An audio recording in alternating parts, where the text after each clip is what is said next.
My son begged for $25,000 to save his house. I paid it. Years later, I asked for $250 for heart meds. He laughed, blocked me, and told me to go to a nursing home. Original post. My name is Arthur Pendleton. I am 65 years old, and for the vast majority of my adult life, I was a ghost in my own family. I spent 38 grueling years working at a steel mill just outside of Chicago. I worked the floor, breathing in metallic dust, sweating through my heavy protective gear, pulling grueling 12-hour double shifts that left my bones aching and my hands permanently calloused. I did it all for them. I did it so my son, David now 40, and my daughter, Sarah now 37, could have the comfortable, upper-middle-class lives I never even dared to dream of. My beautiful wife, Martha, was my rock through all of it, but 7 years ago, Martha was diagnosed with aggressive ovarian cancer. It was a brutal, terrifying, and terrifyingly fast 6-month battle. When she passed away in that sterile, bleach-smelling hospital room, holding my hand until her grip finally went slack, something fundamental fractured within our family dynamics. While Martha was alive, she was the glue. She orchestrated the Sunday dinners, the holiday gatherings, the mandatory weekly phone calls. Once she was buried beneath the frozen Illinois earth, that glue dissolved, and the true nature of my children bled through the cracks. David and Sarah stopped visiting. Then they stopped calling. I told myself they were just grieving in their own ways. David was busy running a high-end management consulting firm, navigating corporate ladders, and raising his own kids with his wife, Claire. Sarah was a luxury real estate agent, constantly hustling for commissions, dealing with her messy divorce from her ex-husband, Mark. I made every excuse in the book for them because that is what a father does. You absorb the neglect. You swallow the loneliness. You tell yourself that your job is done and they are just living the lives you broke your back to provide for them. But their silence was only broken when they needed me to act as their personal, interest-free ATM. 3 years ago, David called me in a panic. Dad, the firm is going through a massive cash flow crisis. We're restructuring, and my income is temporarily frozen. If I don't get $25,000 to cover my immediate overhead, and Claire's lifestyle expenses, we're going to lose the house. I didn't hesitate. I went straight to my modest retirement savings, the money I had literally bled for at the mill, and wired him the funds. He promised to pay it back within 6 months. He never mentioned it again. A year later, it was another emergency. He had racked up $45,000 in secret credit card debt on luxury vacations and bad investments. If Claire finds out, she'll divorce me, Dad. Please. I liquidated my remaining bonds. I paid off the debt. He sent a single thanks dad text and vanished back into his wealthy suburban life. Sarah was arguably worse because her manipulation was coated in weaponized tears. She would call me sobbing hysterically, claiming her mortgage was 4 months in arrears and the bank was threatening foreclosure. I gave her $20,000. 6 months later, her transmission blew out. I paid the $5,000 mechanic bill directly. Then came the $9,000 for her daughter Mia's elite private school tuition because Sarah couldn't bear the thought of pulling her out and ruining her social life. Every single time they asked, I dipped further into my dwindling life savings. I cashed out a small life insurance policy I had meant to leave them. I never once guilt-tripped them. I never kept a ledger. I thought I was being a good father. I thought I was their safety net. I didn't realize I was just their mark. The breaking point, the moment the blinders finally fell from my eyes, happened last Thanksgiving. I spent 3 days preparing. I bought a massive 20-pound turkey, made Martha's famous cornbread stuffing from scratch, baked 3 different pies, and meticulously set the dining room table with our best china. I was so excited to finally have a house full of warmth and laughter again.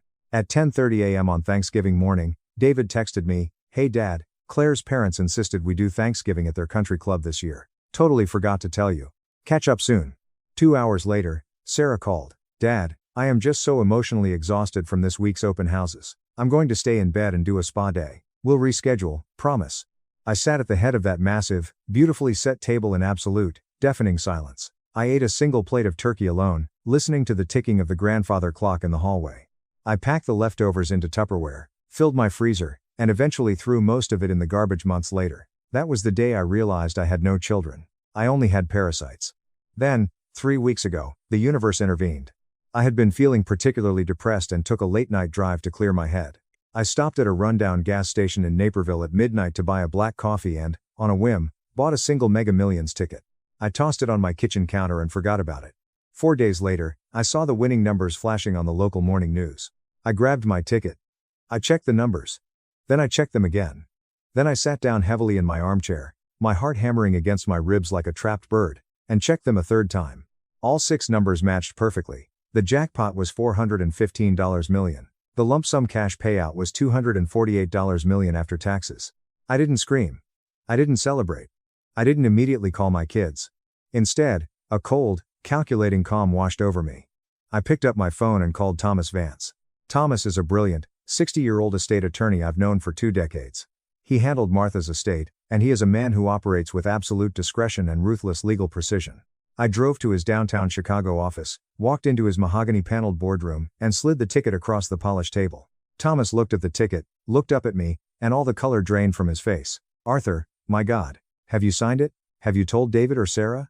"No," I replied, my voice steady, "and I'm not going to, not yet.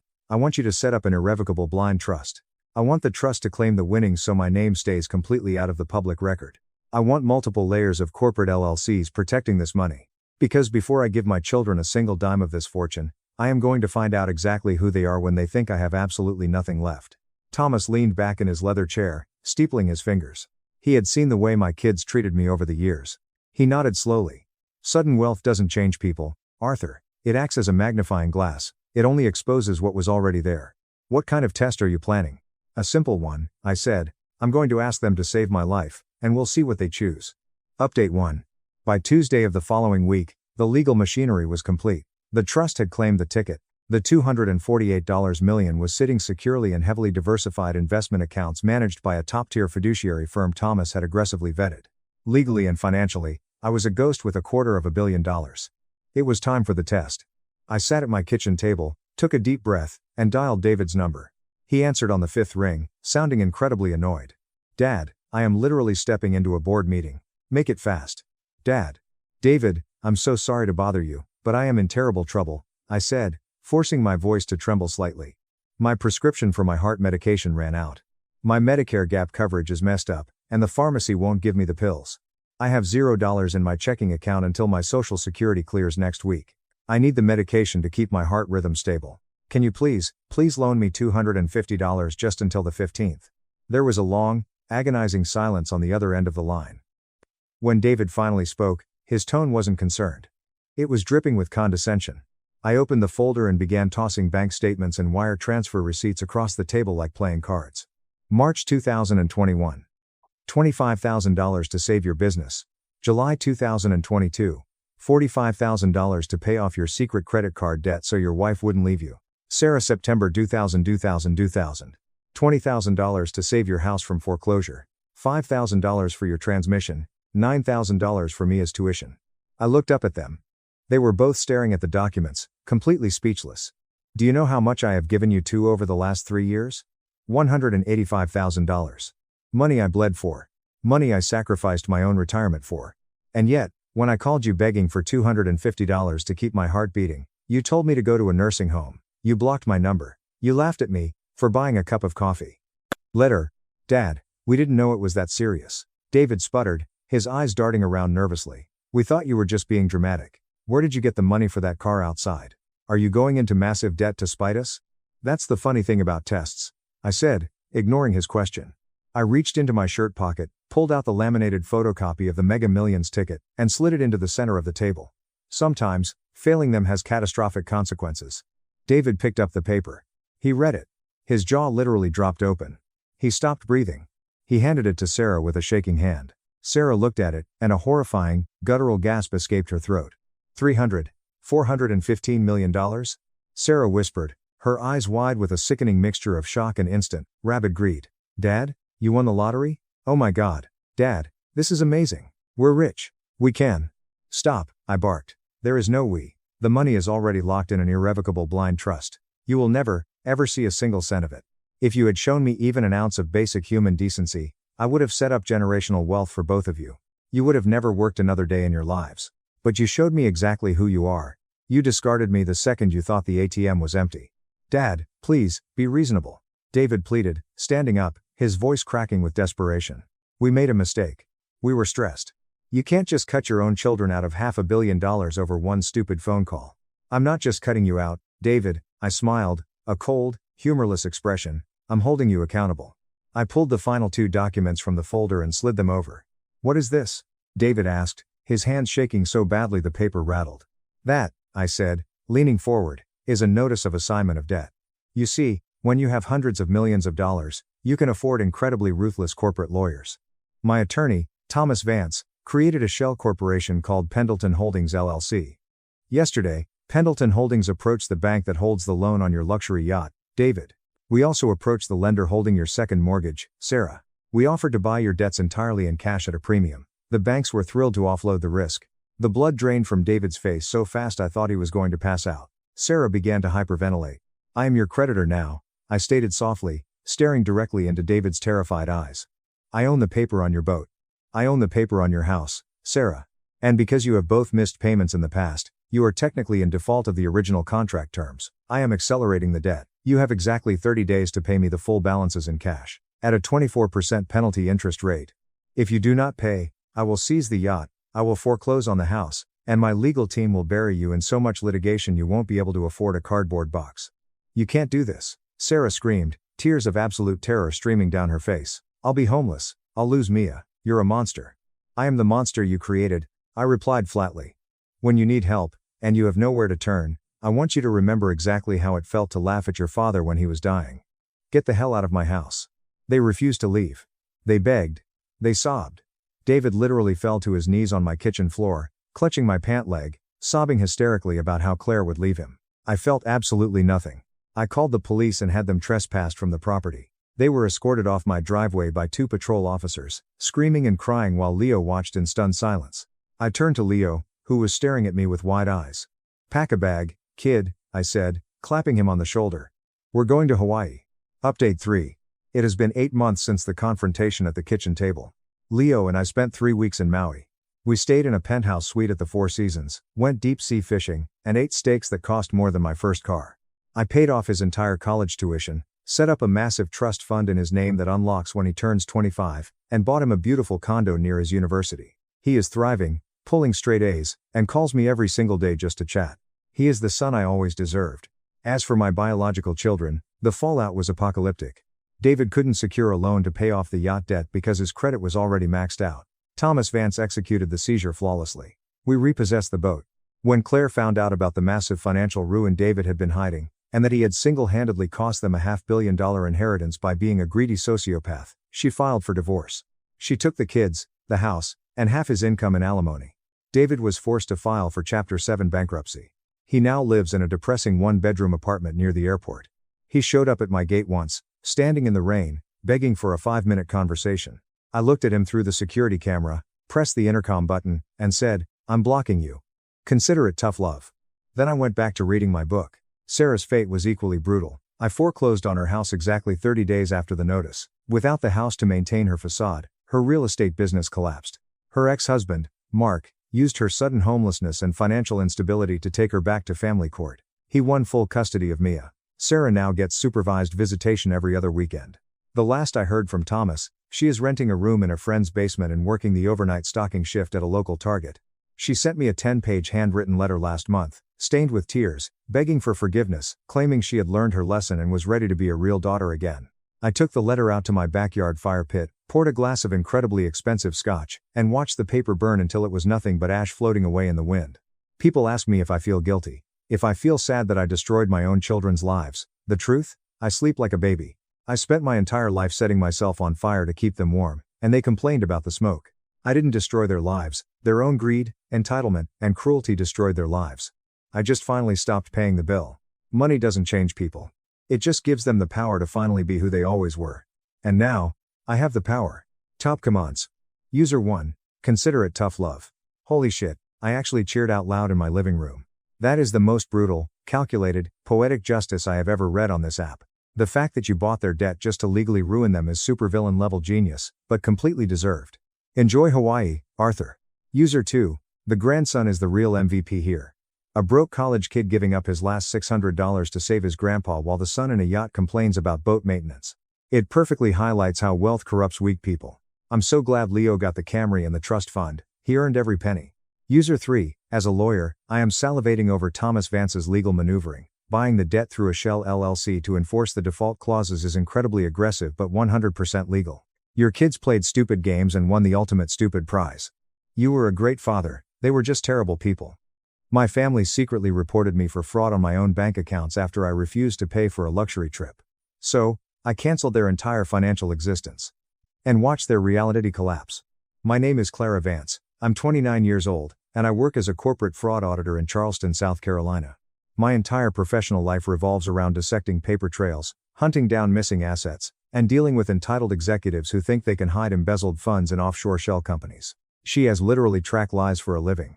I look at spreadsheets until my eyes bleed, finding the exact moment someone decided the rules didn't apply to them. So, when my mother sent me an email titled Julian's 30th birthday luxury catamaran charter, split, I knew exactly what I was looking at before I even double-clicked the attachment. It was a request, a demand, a financial trap dressed up in the suffocating guise of family. The amount due was exactly $4,200. Under the notes section, my mother had written, "We are all splitting this equally. Julian has had a hard year and deserves a taste of luxury. Please wire your portion by Friday." 1. I sat at my kitchen island, staring at those words, feeling a cold knot form in my stomach. Exactly 1 week earlier, my own 29th birthday had passed. For the 5th year in a row, my family had developed a collective amnesia regarding the 14th of October. Year 1, they were overwhelmed with my younger sister Mia's college applications. Year 2, my older brother Julian had a minor crisis with a tech startup that predictably failed. Year 3, mom had a stress migraine. Year 4, they just flat out didn't text until November. And year 5 this year I sat in my apartment, watching the clock strike midnight, staring at a phone that remained aggressively silent. Not a call, not a card, not even a low-effort Facebook sticker.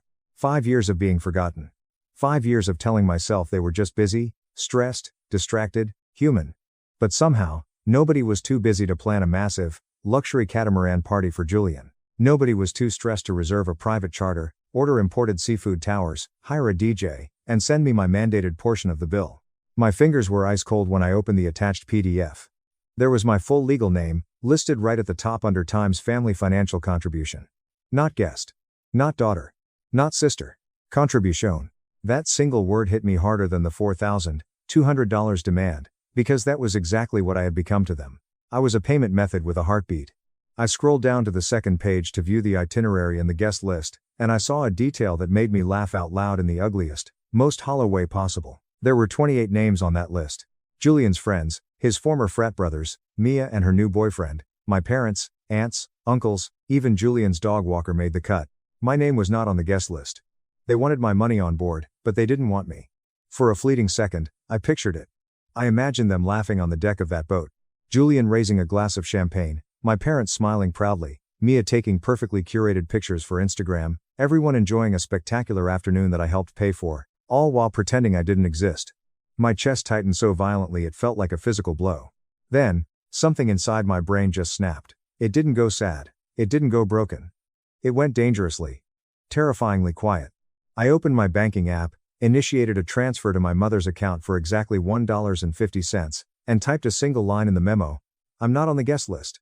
Buy yourselves a coffee." But I didn't stop there. I opened my laptop, cracked my knuckles, and treated my family the exact same way I treated a hostile corporate entity during a fraud audit. I followed the paper trail. Over the years, I had become the quiet, reliable foundation of my family's digital and financial life. Because I was single and had a good salary, they assumed my resources were public property. I started with the streaming services. Netflix, Amazon Prime, Hulu, Disney Plus, Max, and Spotify Family. My parents had been using my premium accounts for 7 years. I logged in, changed the passwords, and hit sign out of all devices. Then came the bigger things. I logged into my Uber and DoorDash accounts. Mia had my logins because she claimed my corporate status gave her better discounts. I revoked her access, deleting her saved addresses. Then, I moved to the family cell phone plan. I was the primary account holder. I didn't cancel their lines, I'm not a monster, but I downgraded their unlimited high-speed data plans to the absolute bare minimum, 2G basic tiers, and removed the autopay feature. Finally, the credit cards. Years ago, I had added my mother as an authorized user on my backup Amex after she cried about an emergency veterinary bill for the family dog. I had added my father when his card mysteriously stopped working during a golf trip. I had even let Julian use a backup Visa when he claimed he needed it for essential groceries while getting his life together. I later found out he used it at a luxury sneaker boutique. They were small concessions when taken separately, but together, they formed a quiet little empire built entirely on my unwillingness to disappoint them. I sat there clicking through the statements, and the humiliating truth washed over me. They didn't forget I existed. They remembered me perfectly whenever my accounts made their lives easier. I canceled the authorized users. I froze the backup cards. I transferred everything to two-factor authentication linked only to my personal device. With each click, I felt a bizarre mixture of profound grief and intoxicating relief. I still loved them, which was the most miserable part of all. I loved people who could memorize my billing cycles but couldn't remember my birthday. When the purge was complete, I sent one single, sterile email to the family group thread. Effective immediately, all accounts, cards, subscriptions, and memberships under my name are for my exclusive use. Please make your own arrangements going forward. I didn't mention the forgotten birthday. I didn't mention the catamaran invoice. I didn't beg them to understand my feelings. I simply stopped paying for people who treated me like a wallet with good manners. Exactly 34 minutes later, my phone lit up. Mom. I let it ring. Then Dad. Then Julian. Then Mia. Then Mom again. The calls turned into texts. Mom. Clara. What is going on? Your father can't access Prime to watch his show. Dad. The backup Amex was just declined at the gas station. Fix this right now.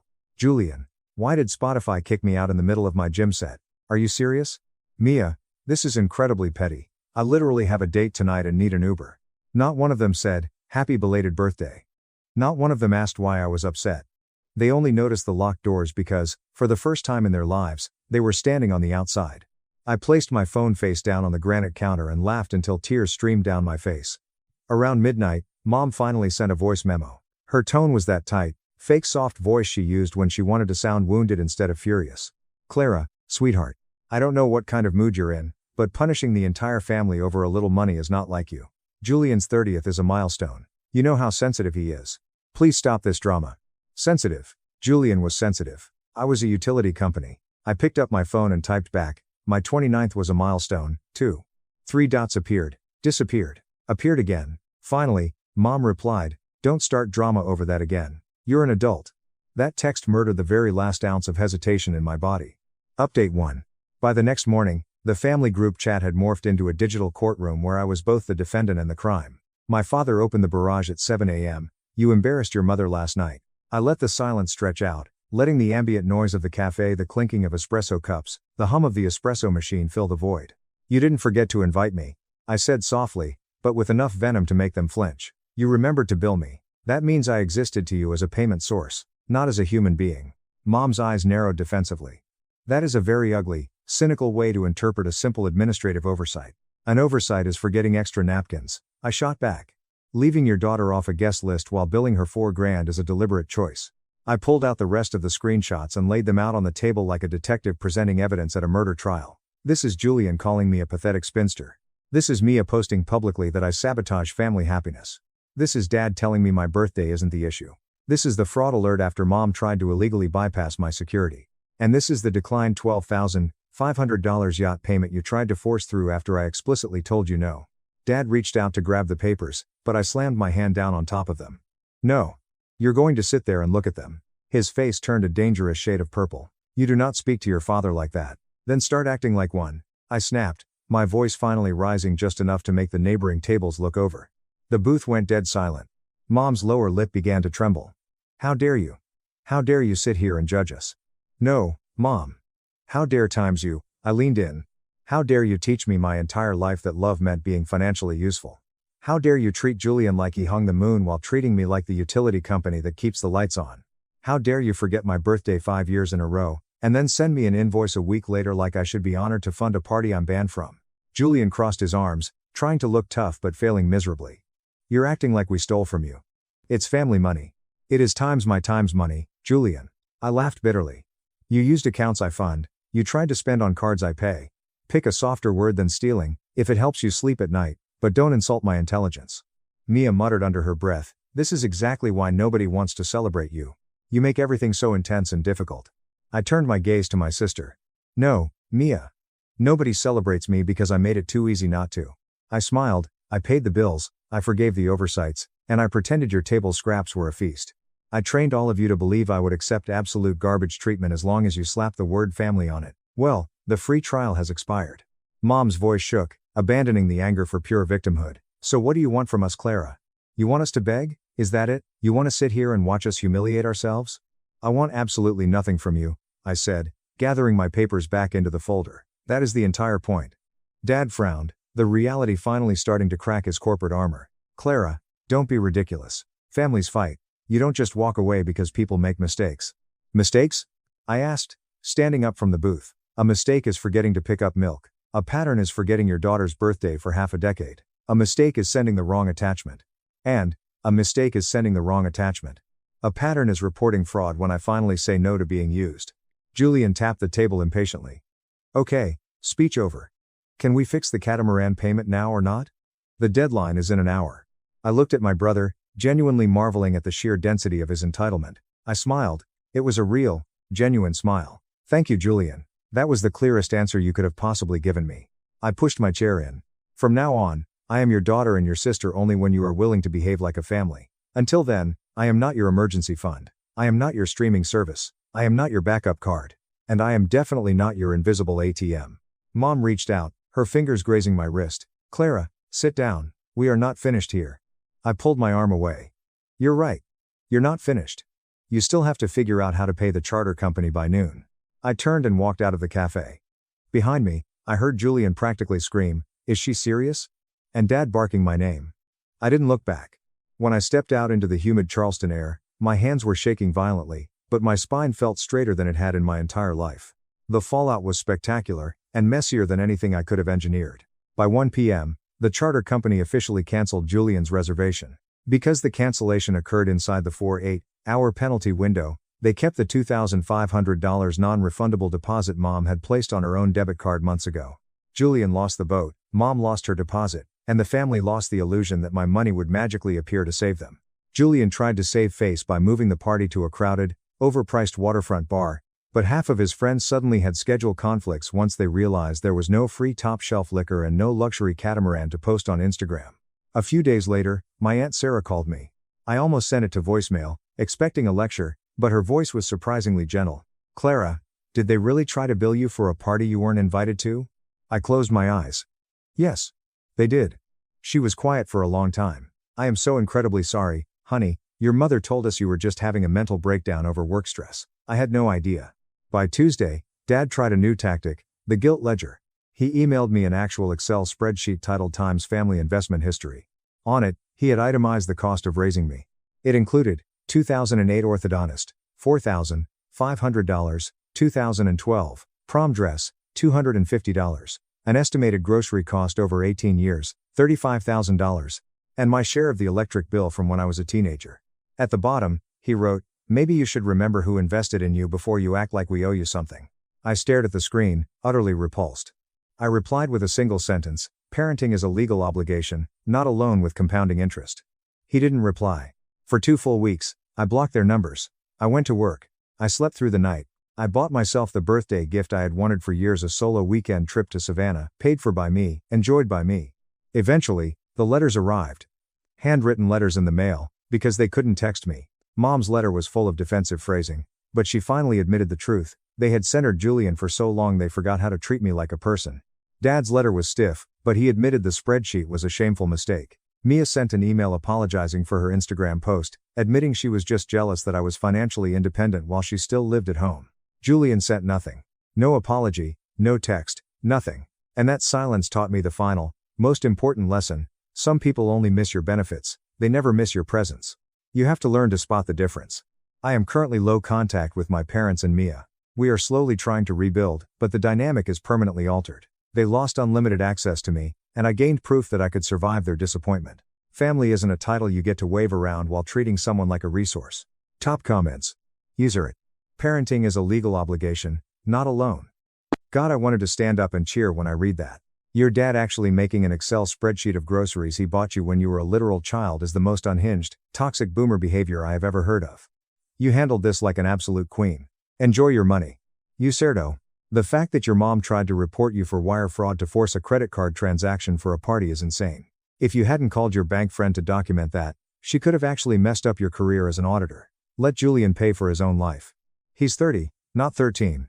User Trey. I felt it in my soul when you said, "Nobody celebrates me because I made it too easy not to." People pleasers need to read this story every single day. You accepted the crumbs so long they forgot you deserved a plate. I'm so glad you walked out of that cafe. Happy belated 29th birthday, Clara.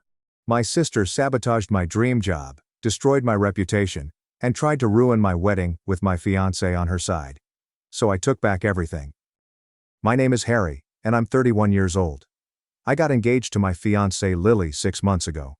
We'd been together for 5 years, and I thought we'd begun the best chapter of our lives. The wedding was scheduled for next month.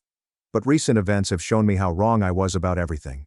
You'll need some context to understand how we got here. My younger sister, Jazzy, is 28 years old. I haven't spoken to her in over 9 years, and there are valid reasons for this. Jazzy and I didn't get along growing up. Our parents tried to force us into an ideal sibling relationship, but all we did was fight. Jazzy was fiercely competitive, constantly striving to outperform me in every way.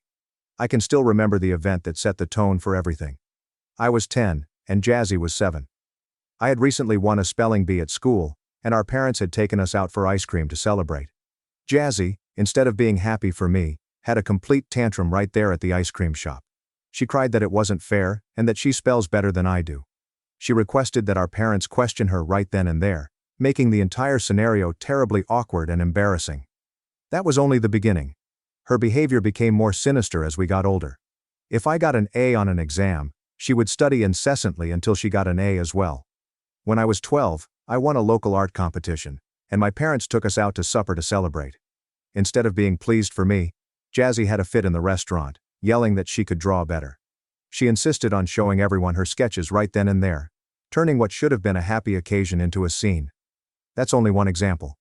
This behavior shaped our childhood. If I joined the basketball team, she became completely obsessed with basketball.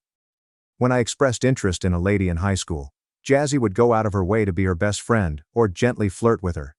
It was frustrating. My home, which was supposed to be a haven, felt more like a perpetual competition. Our parents made every effort to help us find common ground. They even enrolled Jazzy in family therapy when she was 13 and I was 16, but she refused to participate. She'd sit there with her arms crossed, rarely saying anything, as the therapist attempted desperately to coax her out. The therapist eventually told my parents that they couldn't do much else, until Jazzy agreed to cooperate. Things reached a breaking point when we were both in our early 20s. I had recently graduated from college and landed my dream job at a top marketing business. It was the type of position for which I had worked so hard. Great income, excellent benefits, and the opportunity to work on campaigns that could change the industry. I felt as if my years of hard work had finally paid off. Meanwhile, Jazzy was still in college and struggling to find her feet. She had changed majors at least 4 times and was on the verge of academic probation, struggling to meet deadlines and follow directions. When I announced my job offer at a family meal, I expected at least a polite congratulations. Instead, Jazzy erupted. Her face contorted with wrath, and she began ranting at me, accusing me of being a show-off who constantly stole the spotlight. "Why do you always have to be the golden child?" she asked. "Why can't you just fail once so that someone else has a chance?" The words stung, but what truly shocked me was the expression in her eyes, a toxic mix of rage, envy, and bitterness. My parents attempted to intervene, assuring her that she had plenty of time to figure things out, and that my accomplishment did not lessen her own abilities. But Jazzy wouldn't have it.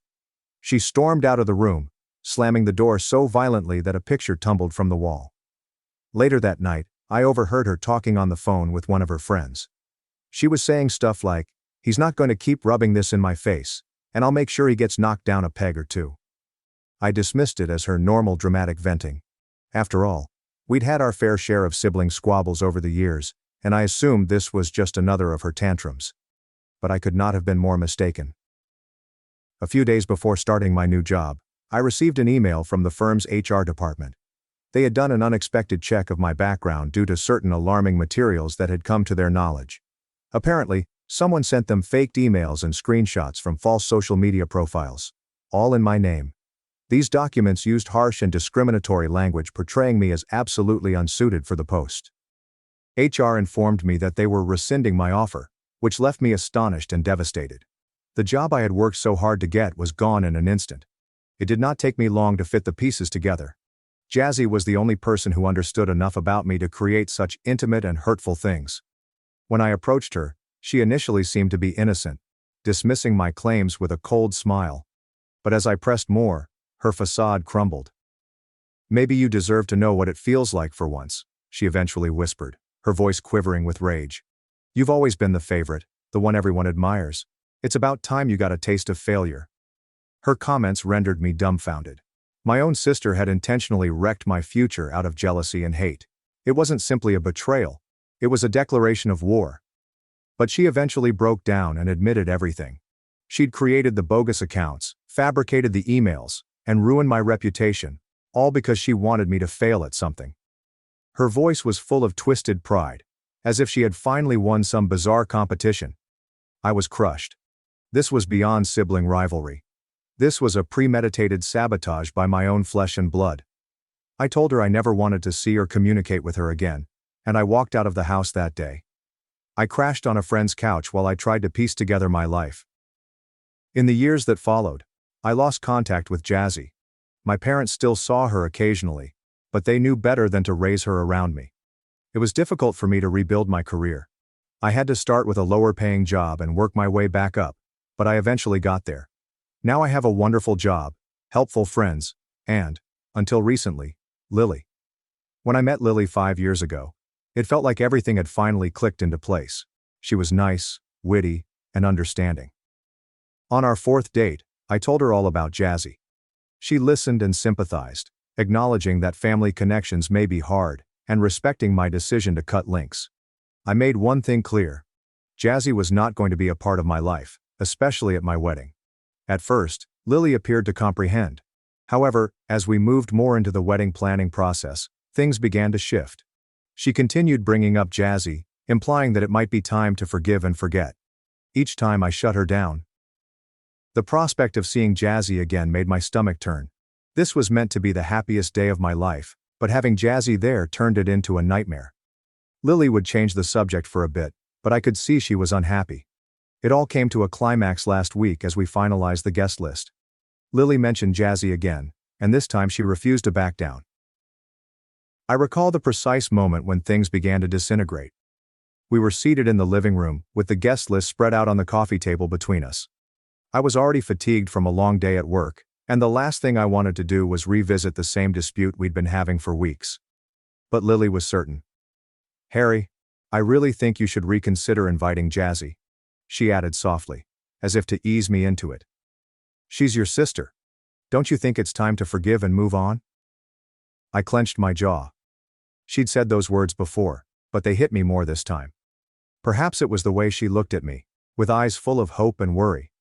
Perhaps it was the fatigue I felt from repeatedly shutting her down. Regardless, the remarks landed differently that night. "Lily, we've talked about this. It's not happening. Having her there will ruin everything. You know what she did to me."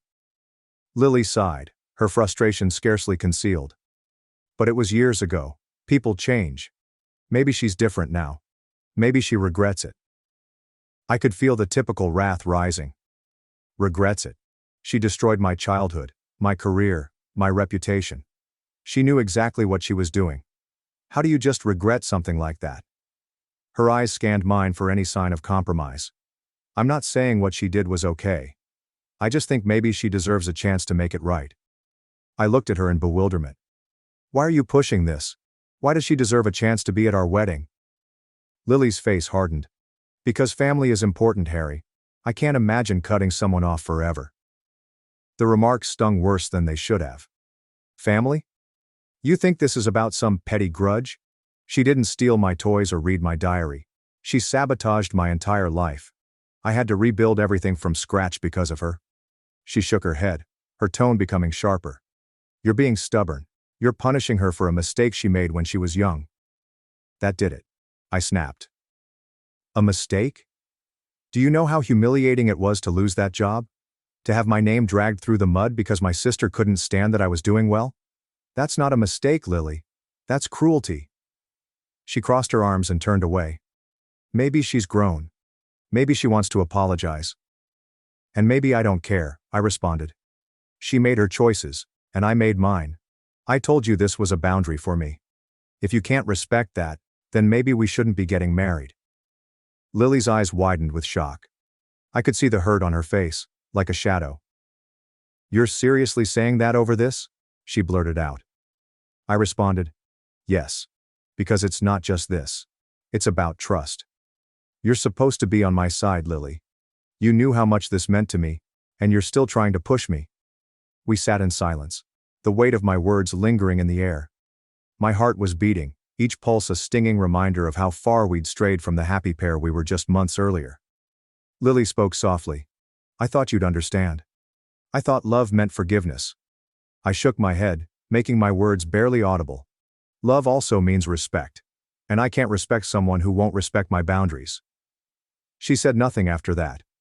She simply sat there, her eyes glistening with unshed tears. After what seemed like a lifetime, she stood up and left the room. I sat alone, staring at the guest list, the names blending together as my vision blurred. The following day, things were tight. Lily rarely spoke to me, and when she did, it was in few, polite sentences. I could not stand it.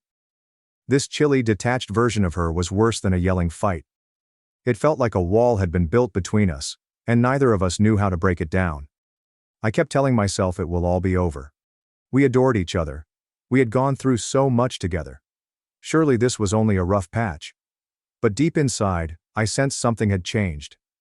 Trust has been broken, and once that happens, it is difficult to put the parts back together. A week later, everything detonated. I arrived home late from work, fatigued and depleted. I came in the door and saw Lily sitting at the dining table. Her face was pale, her hands trembled, and the tension in the air was oppressive. Something is wrong. What's going on? I inquired hesitantly. She drew a hesitant breath and glanced up at me, remorse on her face. Harry, I need to tell you something, she continued, her voice shaking. My gut constricted as a terrible sensation swept through me.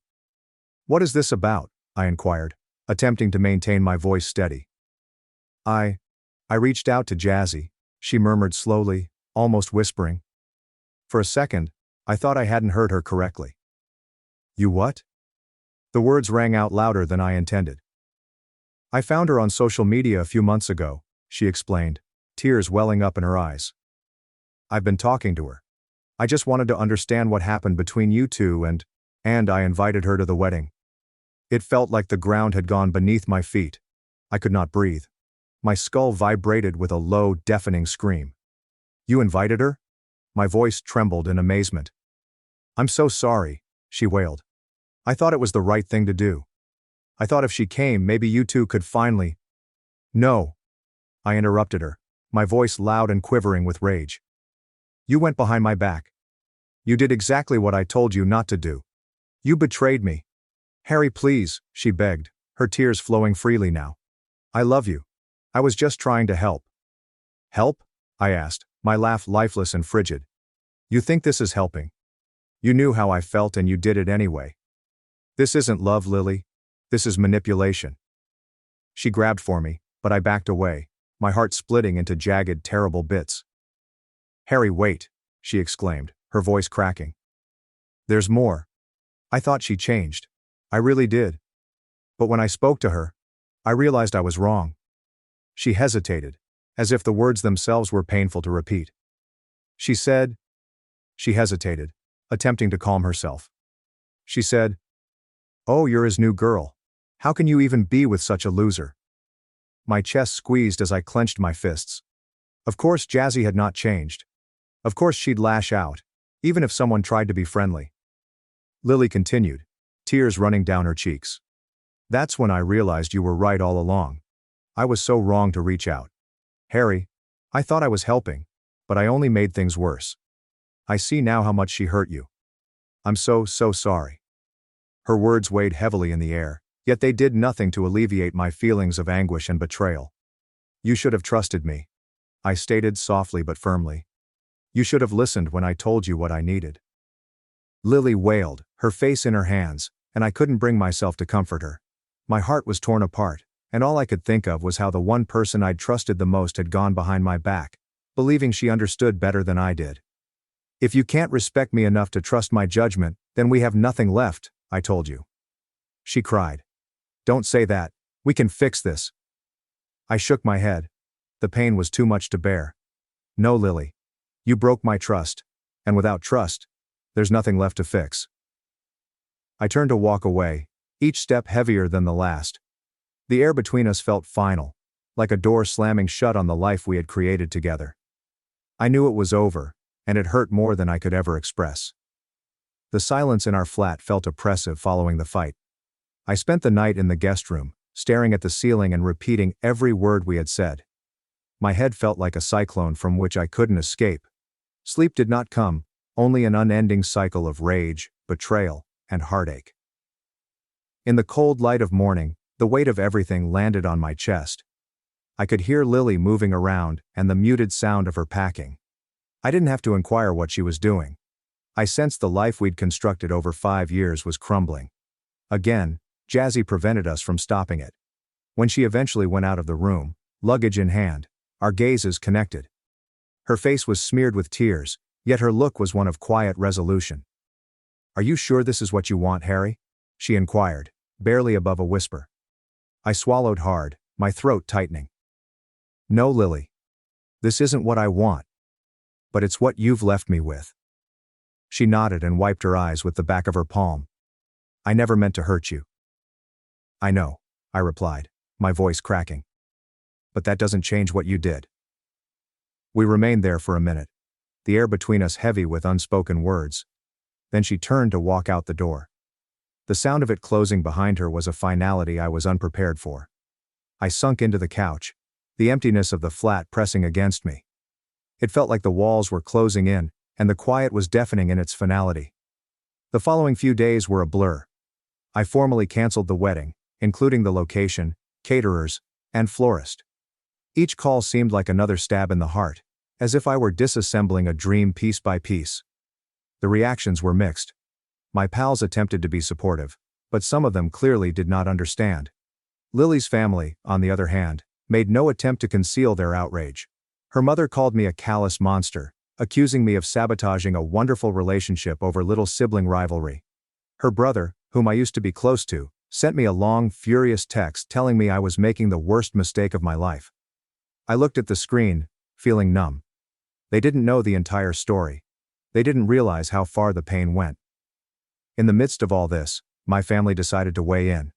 My parents contacted me repeatedly, leaving voicemails ranging from pleading to guilt-tripping. My mother's voice was unsteady and sad. "Harry, please. This could be an opportunity to mend the family. Don't let this break everything apart." But I didn't tear anything apart. It was Jazzy, and now Lily.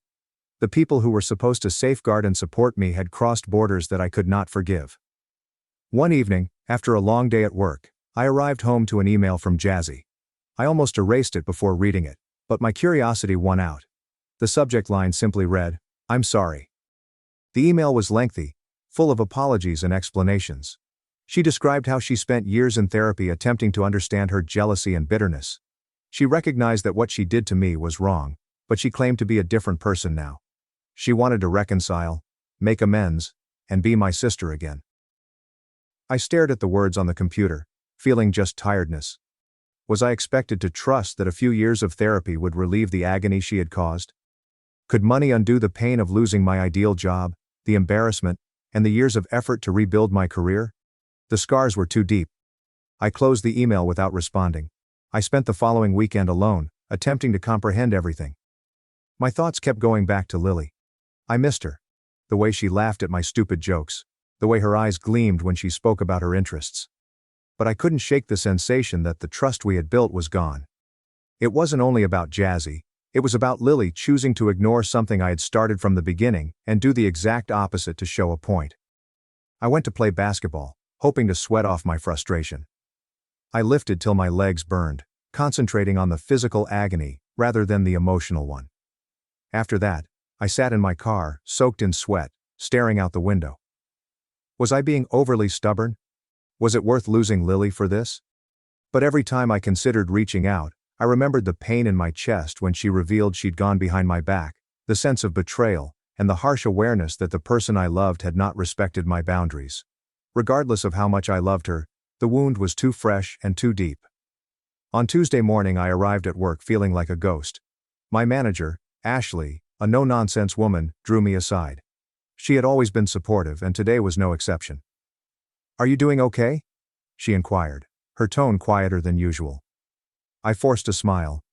"I'm getting there." She nodded and studied me for a bit. "Sometimes standing your ground is the hardest thing to do, but it's worth it." Her comments stayed with me. I spent the rest of the day submerged in code, allowing the rhythm of work to distract me from the confusion in my thoughts. By the time I arrived home, the flat felt more empty than ever. But for the first time in days, I felt a small sense of calm. I had made the correct option. It didn't make the anguish any less genuine, but at least I hadn't cheated myself. That night I deleted Jazzy's email. I did not need to read it again. I knew the answer. Life went on in the days that followed, but I felt as if I was stuck in time. The apartment, once filled with warmth and laughter, suddenly felt chilly and empty. Lily's absence was an ongoing ache. Her closet side was vacant, while the bathroom shelves were half empty. I kept expecting to see her, hearing her voice in the quiet times, only to be reminded that she had left. I immersed myself in work, utilizing the long hours and difficult assignments as a distraction. But no matter how busy I kept myself, the weight of it all lingered. The betrayal, the broken trust, the future that had slipped through my fingers. Everything followed me like a shadow. Then my folks called me. My phone buzzed late one evening, and I briefly contemplated ignoring it. But something prompted me to pick up.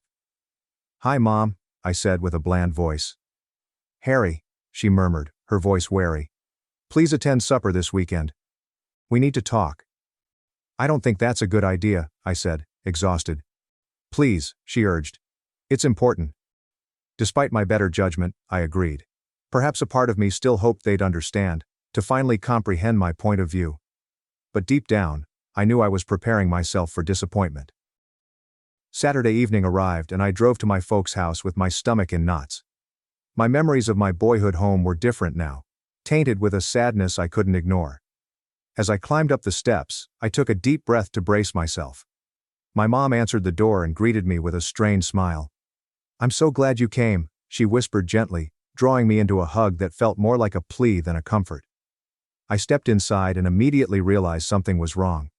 The air seemed heavy, as if a storm was about to break. And then I noticed Jazzy sitting at the dining table. Her eyes met mine, wide and filled with what appeared to be regret. An icy feeling of rage swept through me. "What is she doing here?" I questioned, my voice trembling. "Harry, please," my father pleaded, his face painted. "We just want to help you make peace." "What is wrong with everyone?" I asked, the treachery hitting me like a blow in the stomach. "You did this behind my back," I continued, feeling the weight of the moment descend on me. "You ambushed me." My mother's eyes flooded with tears. "We thought if you two just talked, you could finally heal." I shook my head and clenched my fists. "You don't get it. You never have." "Harry, wait," Jazzy said, her voice shaking. "I just want to apologize." Her comments struck me like empty noise. I turned to face my parents, bitterness rising in my throat. "You're still trying to fix something that's broken beyond repair. You can't force this." My father's voice cracked. "We just want our family back." "This is your family now," I added, my voice firm. "Where trust doesn't matter, where betrayal is swept under the rug." I moved toward the door, the weight of finality bearing down on my shoulders. "I told you where I stood. If you can't respect that, then I don't know what else to say." I walked away, my heart thumping in my ears. My mother's sobbing followed me down the steps, but I did not look back. The chilly night air hit my face, and I felt clearer than I had in a long time. The lines were drawn. I did not cross theirs, and I would not allow them to cross mine. That night, I sat in my car for a long time before heading home. My phone was buzzing with texts from my parents, Jazzy, and Lily. They probably told her about it. I disregarded them all. I was not prepared to answer, explain myself again, or justify my pain. I'd had enough. When I eventually returned home, the emptiness of the flat no longer felt oppressive. Instead, it felt like I had enough space to breathe. I was tired of clinging onto hurtful relationships and attempting to fit parts together that no longer fit. I spent the following few days in peaceful reflection. I was aware that I had burned bridges that could not be rebuilt. Yet there was also a peculiar sensation of liberation. I was no longer carrying the weight of others' expectations. I didn't have to forgive someone who hadn't earned it. One evening I decided to get together with several pals. They had been worrying about me, so I decided it was time to come out of the shadows. We went to a modest downtown bar with low music and open chat. As I sipped my drink and listened to their laughter, I realized how alone I had become. My engagement did not mean that the world had ended. Life continued to move, and so could I. Later that night, as we were leaving, my friend Sam tapped my shoulder. "You did the right thing, man," he replied. "It takes guts to stand up for yourself." I nodded, a faint smile appearing. For the first time I believed it. Standing my stand had cost me, but losing myself would have cost far more. The next morning, I went for a walk on the beach. The waves lapped gently on the coast, and the early sun reflected off the sea in brilliant golden hues. I took a big breath, allowing the salty sea air to enter my lungs. There was certainly grief and loss, but there was also hope. I was finally free to create a life in which my boundaries were respected, and I did not have to sacrifice my tranquility for someone else's definition of family. I had no idea what the future contained, but for the first time in a long time, I was content with that. One step at a time, I'd figure it out. The days became weeks, and life fell into a new routine. I wasn't the same person I was before the breakup, but I was starting to feel more stable. There was a weird peace in the silence, focusing solely on myself. It felt as if I was gradually constructing the foundations of my life. Not for anyone else, but for myself. I spent more time with friends who accepted me as I was. We hiked hidden routes around the coastal cliffs, sat around bonfires on chilly evenings, and told stories that reminded me of what true connection was like. These friendships were genuine, unfettered by expectations or betrayals. They gave me the strength to continue forward. At work, things were consistent. I poured myself into tasks, accepting challenges that pushed me to improve. My manager, Denise, observed a change in me. One day she approached me after a meeting. "You've been doing great, Harry," she said with a smile. "I can tell how focused you are. Keep it up." I nodded, feeling a sense of pride. Her remarks reassured me that despite everything, I was still capable and determined. My past had not broken me. It had shaped me into something greater. One weekend, I decided to declutter the apartment. It was time to let go of the things that kept me stuck in the past. As I searched through the drawers and closets, I discovered mementos from my relationship with Lily. A stray earring, an old movie ticket stub, and a half-written grocery list in her handwriting. Each thing was a memory, a glimpse of what we had. But rather than drowning in nostalgia, I let them all go. I put them inside a box, sealed it, and set it aside. Letting go did not mean forgetting. It meant deciding to move forward without the burden of what may have been. The apartment felt different, cleaner and lighter. It was finally my space. I moved the furniture, added some plants, and hung new artwork. These modest modifications have a significant impact. The space felt like a mirror of who I was today, rather than who I was before. My phone buzzed one evening as I was cooking dinner, a new interest that I was gradually improving at. My mom sent me a text. "We miss you. Please contact us when you're ready." I looked at the message for a long time. The hurt from the dinner ambush persisted, but I knew my parents weren't awful people. They simply didn't grasp the extent of my anguish, or the boundaries I needed to protect myself. I did not respond right away. I needed more time, and that was fine. Healing did not need to be hastened. A few weeks later, at a rooftop party in downtown, I met someone new. Her name was Emily. She had an easy smile and a manner of making conversation seem smooth. We discussed everything, from our favorite books to road vacations to the best barbecue locations in Texas. She didn't probe into my background or ask questions that I wasn't prepared to answer. She was just enjoying the time with me. That was refreshing.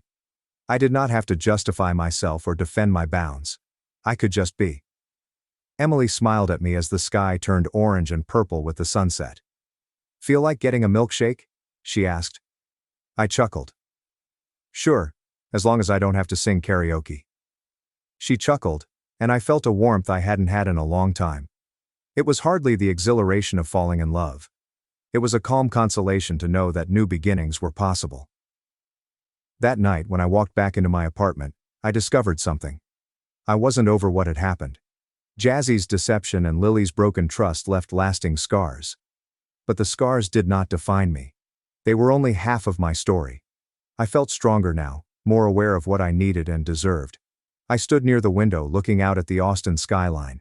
The globe was still moving and so was I. The way ahead was uncertain, but I was not afraid. I had limits, self-esteem, and a solid understanding of who I was. Standing firm can sometimes lead to the loss of loved ones. But, in the end, it is also about discovering yourself. Thanks for watching and sticking around till the end. If you enjoyed these stories, make sure to subscribe and hit the bell so you don't miss the next drama-filled episode. I wasn't invited to my daughter's wedding I funded.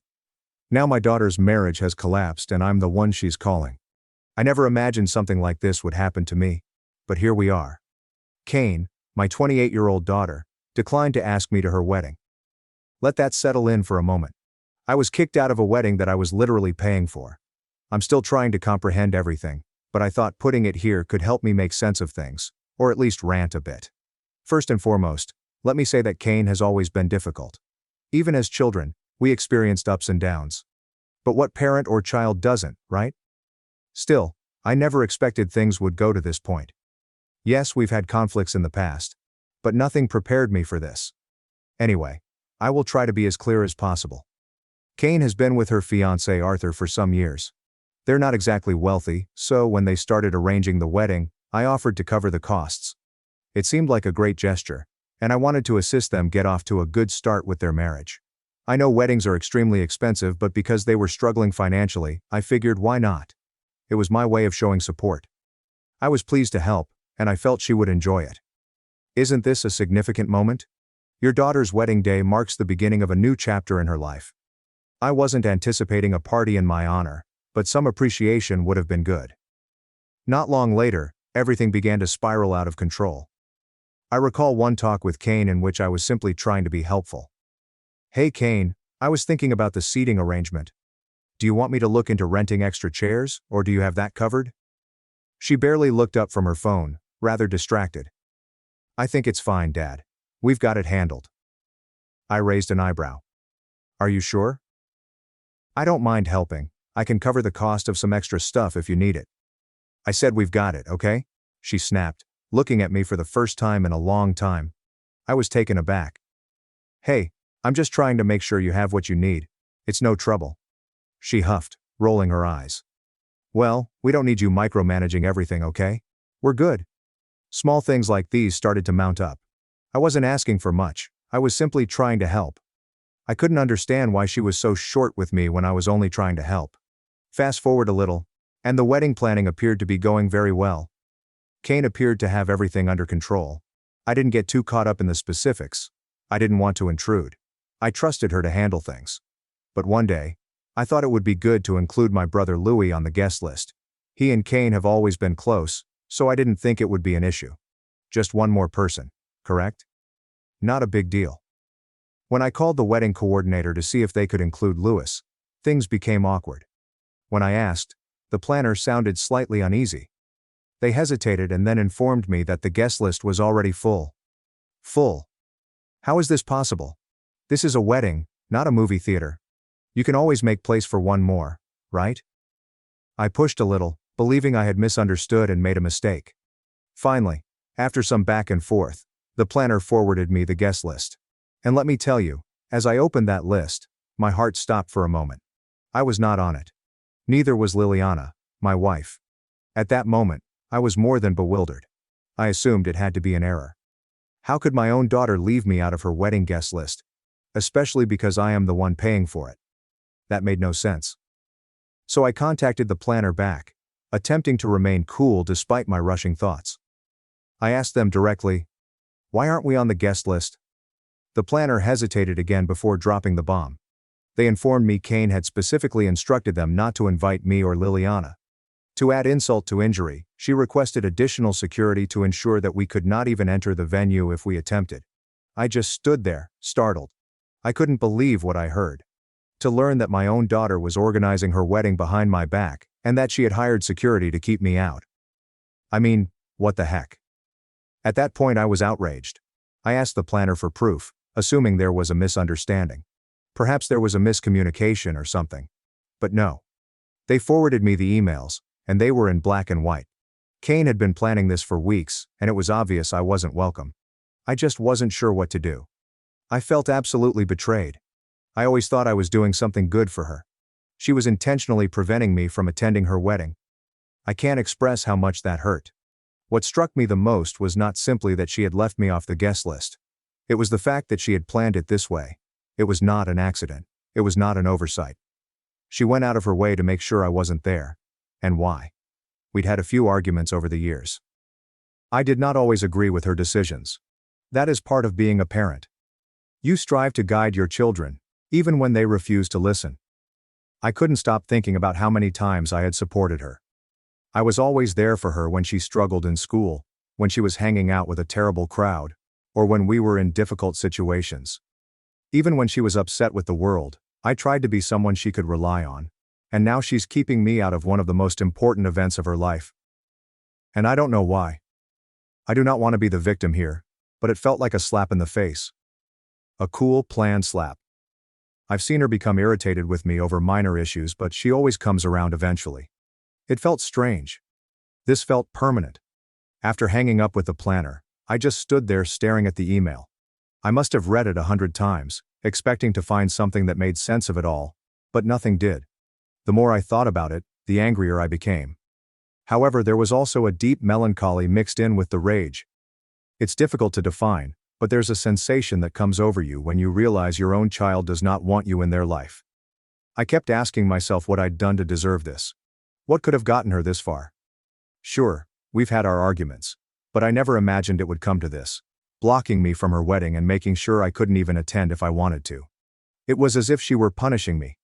But for what? I wish I could say that this section of the story had a magnificent finale, but it does not.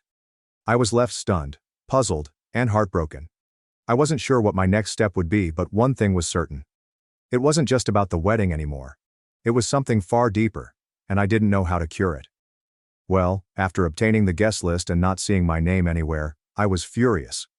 I couldn't simply sit on that information and do nothing. How was I meant to pretend as if everything was fine after learning that my own daughter had refused to let me attend her wedding?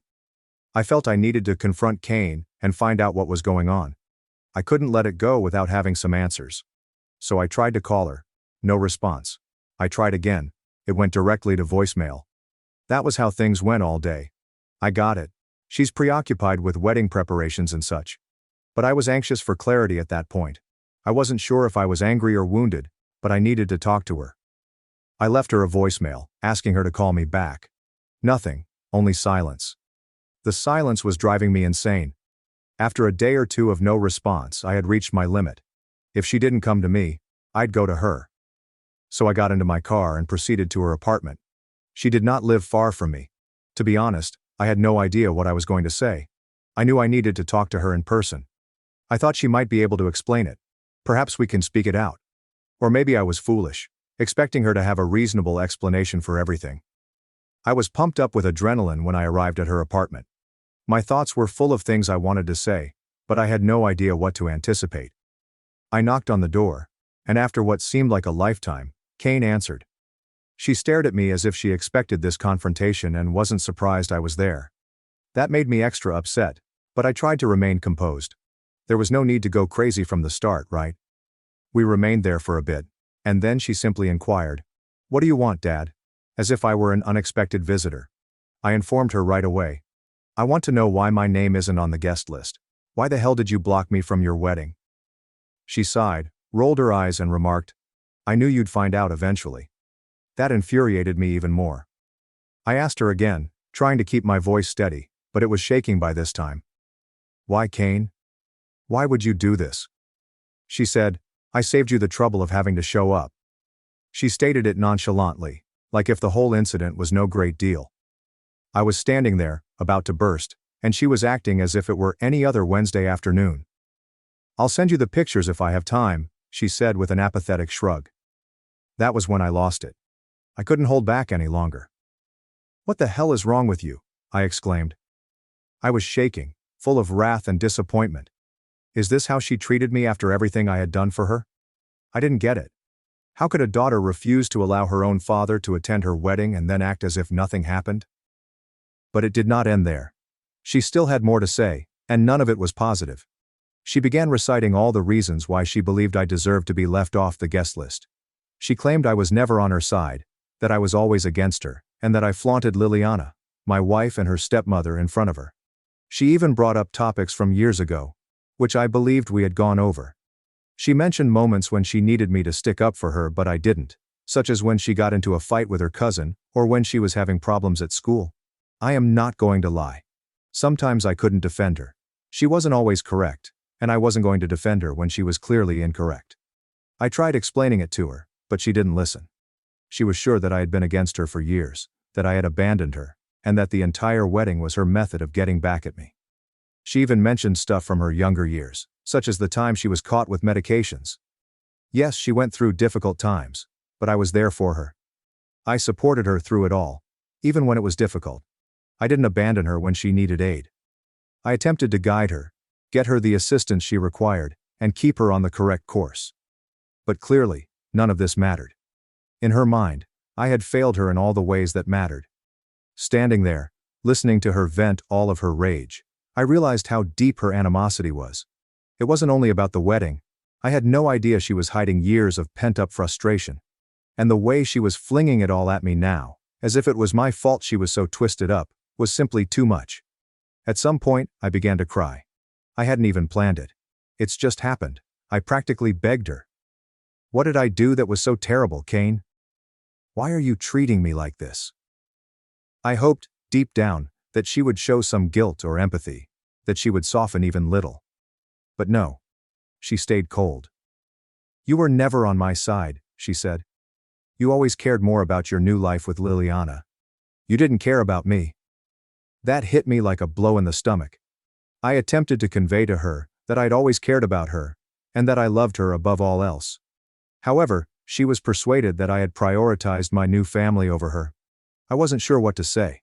I was simply standing in her doorway, trying to figure out how we got to this point. She did not want me at her wedding. Apparently, she did not want me in her life, and nothing I said would change that. It felt as if we were speaking two different languages. Every time I tried to explain myself, she would bring up something else, as if she had kept track of all the times I had let her down over the years. She eventually admitted that I had just brought negativity into her life. And then she said, I had to leave. I was not welcomed at the wedding or in her life. If I can't accept it, that's too bad. I walked out of there, defeated. I didn't know what else to do. My own daughter didn't want me at her wedding, and no matter how hard I tried to understand why, it all came down to this bitterness she'd been harboring for years. I felt lost, heartbroken, and more bewildered than ever. After leaving Kane's place that day, I was a wreck. I wasn't sure what to do or where to go from there. The entire confrontation felt pointless, and everything she said kept replaying in my thoughts. I tried to hold it together, but I was absolutely taken aback by her rage toward me.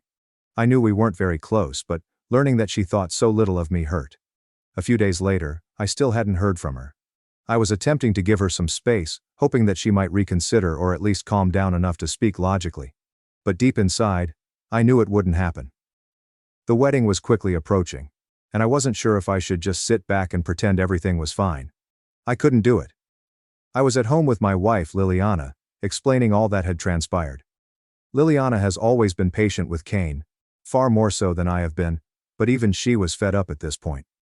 She told me it was time to stop allowing Kane to walk all over me. She was correct. I'd spent so long trying to make Kane happy and keep our relationship peaceful, but it never seemed to be enough. It felt as if no matter what I tried, I could never win. That's when I made the life-altering decision. I couldn't keep paying for a wedding that I wasn't invited to. Think about it. I was paying for this massive celebration, including the location and food, and I wasn't even permitted to attend. It appeared ludicrous to me. And when I thought about it, I realized Kane didn't care. She didn't care whether I was wounded. She didn't care how much money I had spent. She didn't care about anything other than herself. So I picked up the phone and contacted the venue. I told them to cancel everything. I knew I wouldn't get my deposits back, but at that point, I didn't care. It wasn't about that anymore. I couldn't bear the thought of her going ahead with this wedding while I was treated as if I didn't exist. I had to draw a line, even though it hurt. The venue management was taken aback when I urged him to cancel. I suppose it isn't every day that someone cancels a wedding, especially so close to the date. But I did not hesitate. I urged him to tell the caterers, decorators, and everyone. She paid the wedding planner. I know some will accuse me of being petty, that I should have simply let her have her wedding and dealt with the consequences afterward. But here's the thing. It wasn't all about the wedding. It was about respect. I was her father, yet she treated me as if I didn't matter. I wasn't going to stand there and let her use me. I was not going to be her doormat longer. After making the call, I sat down with Liliana, and we discussed it. She fully backed my decision. She said something that I'll never forget. If she doesn't respect you enough to invite you to her wedding, she doesn't deserve your money. And she was correct. For years I had sacrificed everything for Kane, always attempting to be the greater person and always giving in. But it was enough. The following day, things really began to unravel. The wedding planner called, frantic, saying they couldn't get into the site to begin setting things. Apparently, the venue staff had already begun tearing everything down. When Kane found out, I can only imagine her reaction. I wasn't there to see it, but a friend described it as complete chaos. Guests were bewildered, vendors arrived with nowhere to set up, and no one knew what was going on. Kane tried contacting me, but I didn't answer. I wasn't in the mood for another screaming match, and I didn't owe her any more explanations. She made her decision, and now she had to face the consequences. I knew she would be furious, but after everything she had put me through, I didn't mind. Let her work things out. That following night, she arrived at my residence. I wasn't very surprised. Kane isn't the type to let go. But I was not going to have another face-to-face confrontation with her. I needed space. Therefore I had already altered the gate code so she couldn't walk in. I wasn't hiding or anything, but I wasn't going to let her come in and yell at me. I'd had enough with her words. She hammered on the gate for a long time, yelling at me to come out. I sat inside and listened without replying. There was nothing more to say. She'd made it clear where we stood, and this was my way of saying I wasn't going to keep letting her take advantage of me. Finally, she gave up and departed. But I knew it was not over. Later I spoke with my parents, and they weren't pleased with how I handled everything. They would remark things like, "You can't be so hard on your own daughter." Parents should never abandon their children, no matter what. I understood where they were coming from, but they didn't see what I'd endured over the years. They didn't witness her persistent disrespect, attitude of entitlement, or the way she handled Liliana and myself. They thought I was being overly harsh, but I was not going to change my views. I was not going to tolerate Kane's actions any longer. The entire situation left me with mixed feelings. On the one hand, I knew I had done the right thing by advocating for myself. But on the other side, she was my daughter. No matter how badly she damaged me, I still felt a sense of remorse in the back of my mind. I kept wondering, had I gone too far? Should I have just let her have her wedding and dealt with everything afterwards? But then I remembered how she looked me in the eyes and said she didn't want me there. That was the moment I realized I couldn't continue sacrificing myself for her. So, that's how it ended up. Kane's wedding plans were in tatters, and I wondered whether there was ever a hope of reconciliation. But at the end of the day, I needed to protect myself. I needed to keep my peace, even if it meant losing my kid in the process. And I honestly don't regret it. I expected some blowback from the wedding cancellation, but I had no idea how rapidly everything would crumble. The wedding planner called me in utter distress the day after I canceled the venue.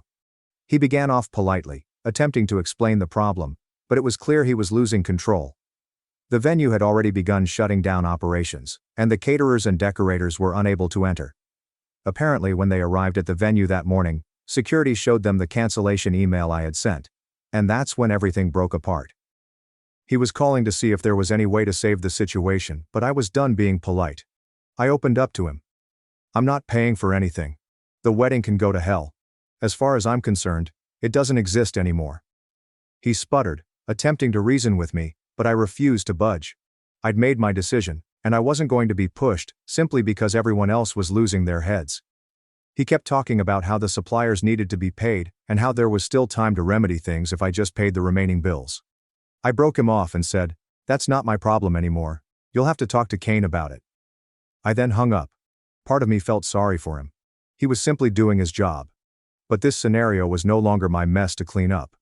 Kane had made it clear that she did not want me involved, so I am giving her precisely what she requested. I wasn't going to continue being the one to repair things. What happened next, I didn't find out till later. But allegedly, when Kane got to the location and discovered that everything had been canceled, she completely lost it. I mean, a complete meltdown. According to what I've heard, she arrived expecting to find everything set up and ready to go, but instead found the space empty. No tables, decorations, caterers, or anything. Just a barred gate, and a perplexed security guard told her she couldn't enter. She tried to phone me again, but I had already blocked her number. I wasn't going to cope with another scream match.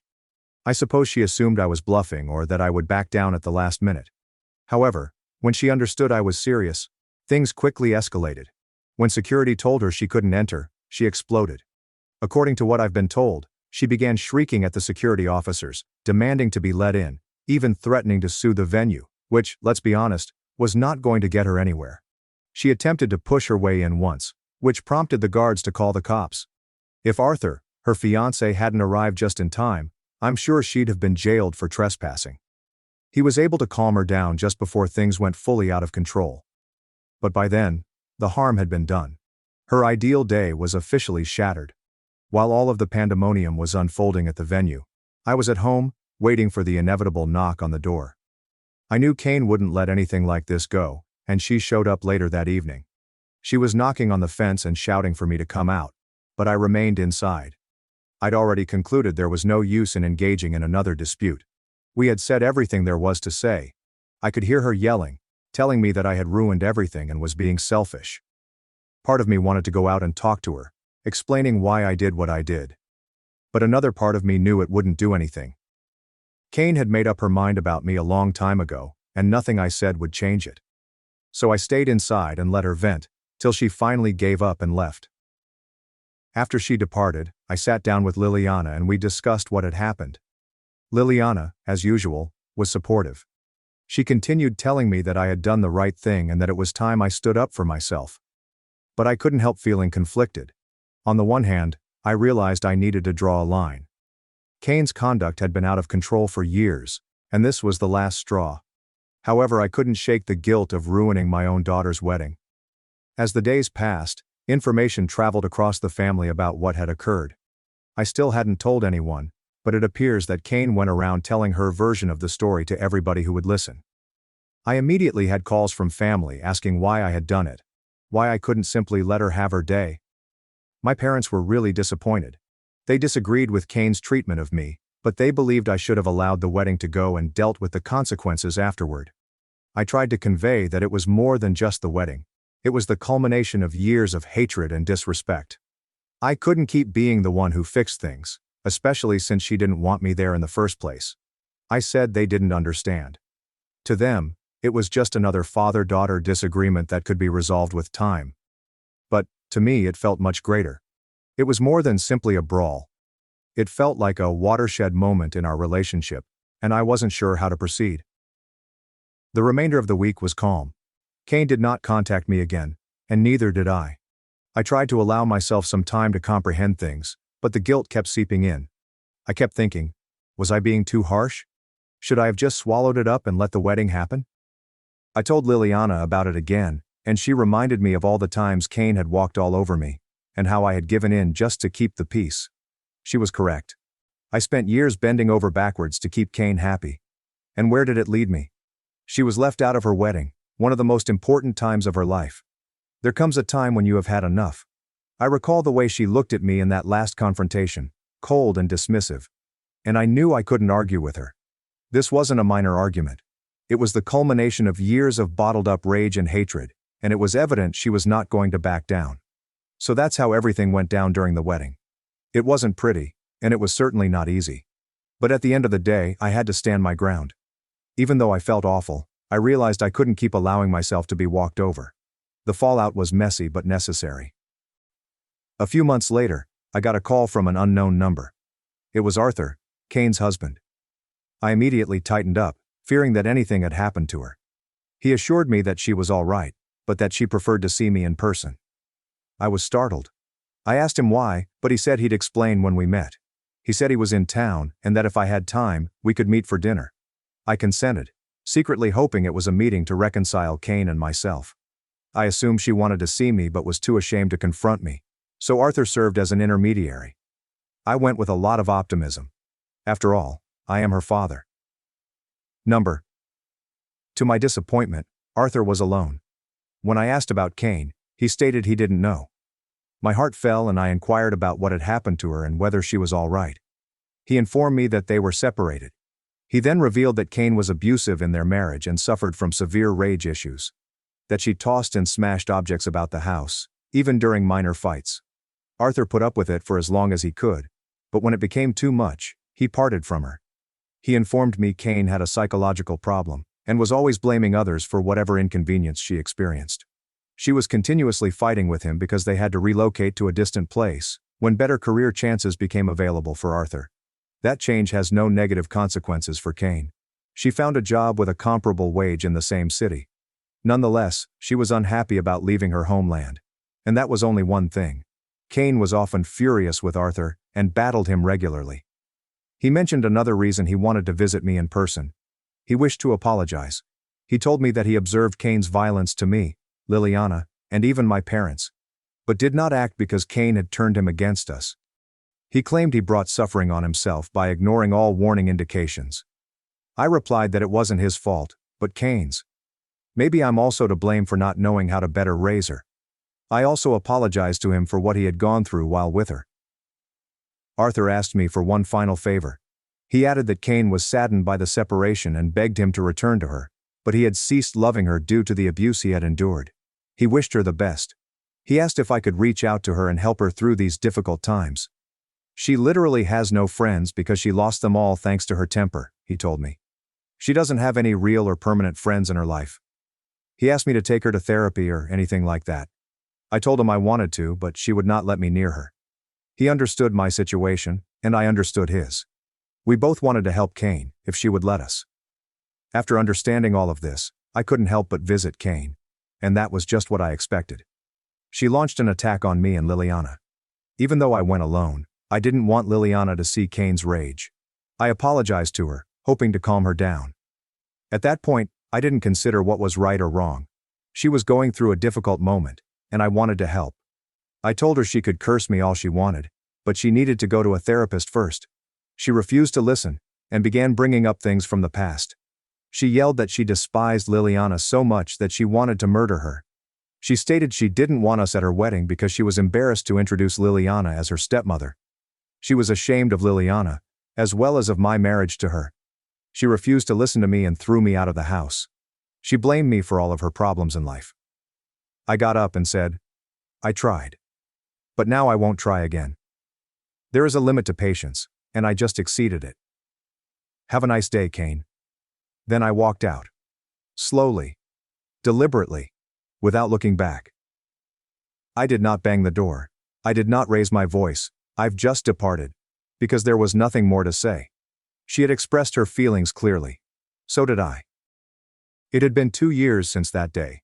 In that time, I've repaired aspects of myself that I hadn't even realized were broken. I stopped explaining. I stopped justifying. Most importantly, I gave up hope. Whenever someone attempts to bring her up, whether it's a question, a rumor, or a casual comment, I quickly shut it down.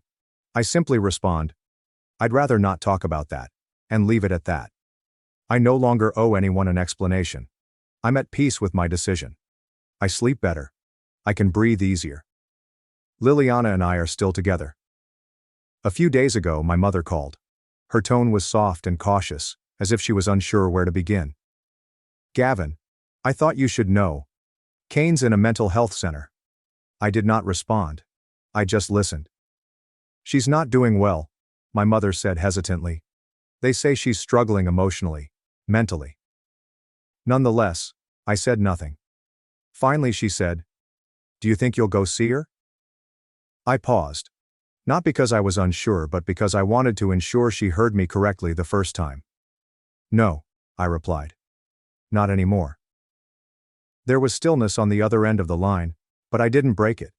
I'd spent far too much of my life filling gaps that weren't mine to fill. I'm not saying this in anger. I say that with acceptance. I tried again and again. I tried. But attempting turned into survival. Surviving became surrender. There comes a time when you have had enough. And for me, that moment arrived a long time ago. Thanks for watching and being part of the drama. Don't forget to subscribe and hit the bell so you never miss a wild news story. My fiancée hid her ring, played the office's single girl. Now she's jobless, and begging me for help after I vanished with the wedding fund. My fiancée has never worn her engagement ring to work. When I asked why, she answered, "It's not professional, and I don't owe anyone my relationship status." I let it go until one of her coworkers emailed me a group photo with the title, "Office's Favorite Single Girl." I didn't say anything. 3 days later, I made a single move that blew everything up. She has been blowing up my phone ever since, pleading with me to help her. I did not notice it at first. You'd think a man would notice when his fiancée isn't wearing the $18,500 engagement ring he saved for 2 years to purchase her. But Martha was astute about it. She'd take it off just before leaving for work and put it in her purse. Then she'd put it back on the moment she walked through our door in the evening. It wasn't until I surprised her at lunch one day with her favorite sandwich from the deli across town that I spotted her bare finger. "Where's your ring?" I inquired, placing down her meal. The question appeared to startle her. Her gaze flickered to her hand and then back to me. "I don't wear it to work." "Since when?" "Since always, James." She unwrapped her sandwich and avoided my gaze. "I've never worn it to work." I sat there astonished, trying to grasp everything. We had been engaged for 7 months. She had never mentioned this habit. "Is there a reason why? Does it get in the way of typing or something?" I inquired, attempting to maintain a casual tone as my imagination raced through darker possibilities. "It's not professional," she replied dismissively, waving her nude left hand. "And honestly, I don't owe anyone my relationship status. It's easier to keep things strictly business." I dropped it. I didn't want to appear like an insecure, domineering fiancé causing a scene in her office. But it nagged me all afternoon. That evening I brought it up again while she was preparing supper. "I didn't realize your workplace was so traditional about jewelry. Seems odd in 2023. Martha sighed heavily and set down her knife. "James, you're overthinking this. Lots of professional women don't wear engagement rings to work. It changes how male colleagues treat you. It's my choice." "Sure. I respect that.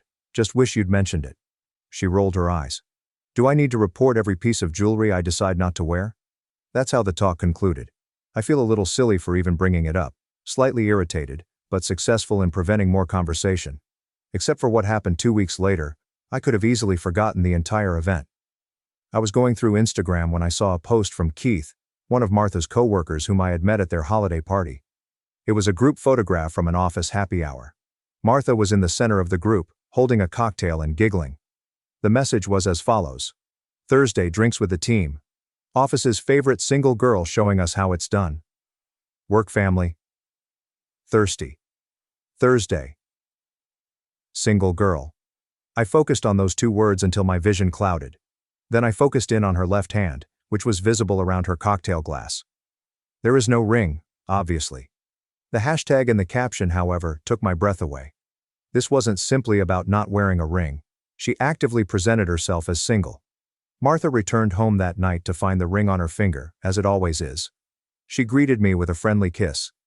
I didn't confront her or disclose the photo. Instead, I watched and waited. The next morning, just before leaving, she removed the ring and stashed it away in her purse. "Have a great day, babe," she said, as the door closed behind her. I sat at our kitchen counter for quite some time after she departed. Before I proposed, we had been together for 3 years, and lived together for 2. I thought I recognized her. Now I was wondering what else I'd missed. That afternoon, I called my pal Eric, who works in the same industry as Martha, business consulting. I summarized the situation without mentioning specifics. "Man, that's not normal," Eric stated plainly. "I know plenty of married women in the field. No one's hiding rings for professionalism anymore. This isn't 1962. "That's what I thought," I answered. "Look, I don't want to put ideas in your head, but you might want to dig a little deeper." I didn't need any encouragement there. That evening, while Martha was showering, I did something I'm not proud of. I checked her phone. Never done it before. I always respected her privacy. But the ring had shaken a key part of my trust. What I discovered was worse than I had imagined. I was unaware that there was a different Instagram account, a Tinder profile that was active as recently as last week, and text interactions with men, including Keith from the office, revealed that she wasn't just appearing as single, she was acting single. I took screenshots of everything, emailed them to myself, and returned her phone just how I had found it. When she got out of the shower, I managed to act normally. For the following 2 days, I was filled with cold, planned fury. I didn't yell or confront her. Every evening she'd come in with that ring on her finger, kiss me, ask about my day, and I'd pretend everything was good, all while plotting my escape. On the third day, I made a move. I waited till she departed for work, the ring neatly tucked into her purse. Then I packed my important items, piled them into my truck, and headed to the bank. See, I had been saving for our wedding. A separate account with $42,000 put aside for everything, including the venue, catering, and honeymoon. Martha was aware of this account, but did not have access. She had no idea that I had secretly added her name to it last month. I had intended to tell her at dinner that weekend that she would have complete access to the wedding finances and could book whatever she wanted. What a surprise, huh? At the bank, I closed the account entirely. All the cash went back into my own account, which she couldn't touch. Then I drove to my friend Mark's lake cottage. He agreed to let me stay there while I figured things out. Text messages began at 2:17 p.m. James, what the hell were you doing? The wedding venue has just called. They stated that our money had bounced. I called the bank, and they told me the account was closed. Answer the phone right now. I did not respond. I just watched the notifications build up. By dusk, her tone had shifted. James, please speak to me. I don't comprehend what's going on. Whatever you suspect is going on, we can repair it. Please call me back. I love you. Please do not do this. The next day, she must have gone home over lunch and discovered some of my belongings missing. That's when the terror set in. You moved away without speaking to me? What the hell is wrong with you? This is ridiculous. You can't waste 3 years for nothing. Please, James. I beg you. Whatever the issue is, we can work it out. Nonetheless, I said nothing. Just documented everything. Then her most recent communication took me off guard. Oh God. Did anyone tell you anything? Is this regarding work-related issues? I can explain anything, I swear. It's not as you think. That evening I finally ended my silence. I sent her just 4 items. A screenshot of Keith's Instagram post. A screenshot from her Tinder profile. A screenshot of her text to Keith claiming how I was unaware of them. A photograph of my empty ring box.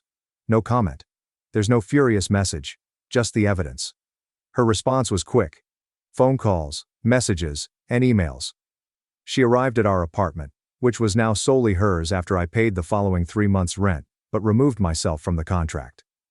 When she couldn't find me, she tried contacting my friends, family, and even my boss. She was hysterical, crying, and imploring others to tell her where I was. Nobody did, because no one knew. Except Mark, who has been my best buddy since 5th grade, and would rather cut off his own arm than betray me. After 3 days of quiet from me, her texts became increasingly urgent. My credit card is maxed up so I can't even buy food.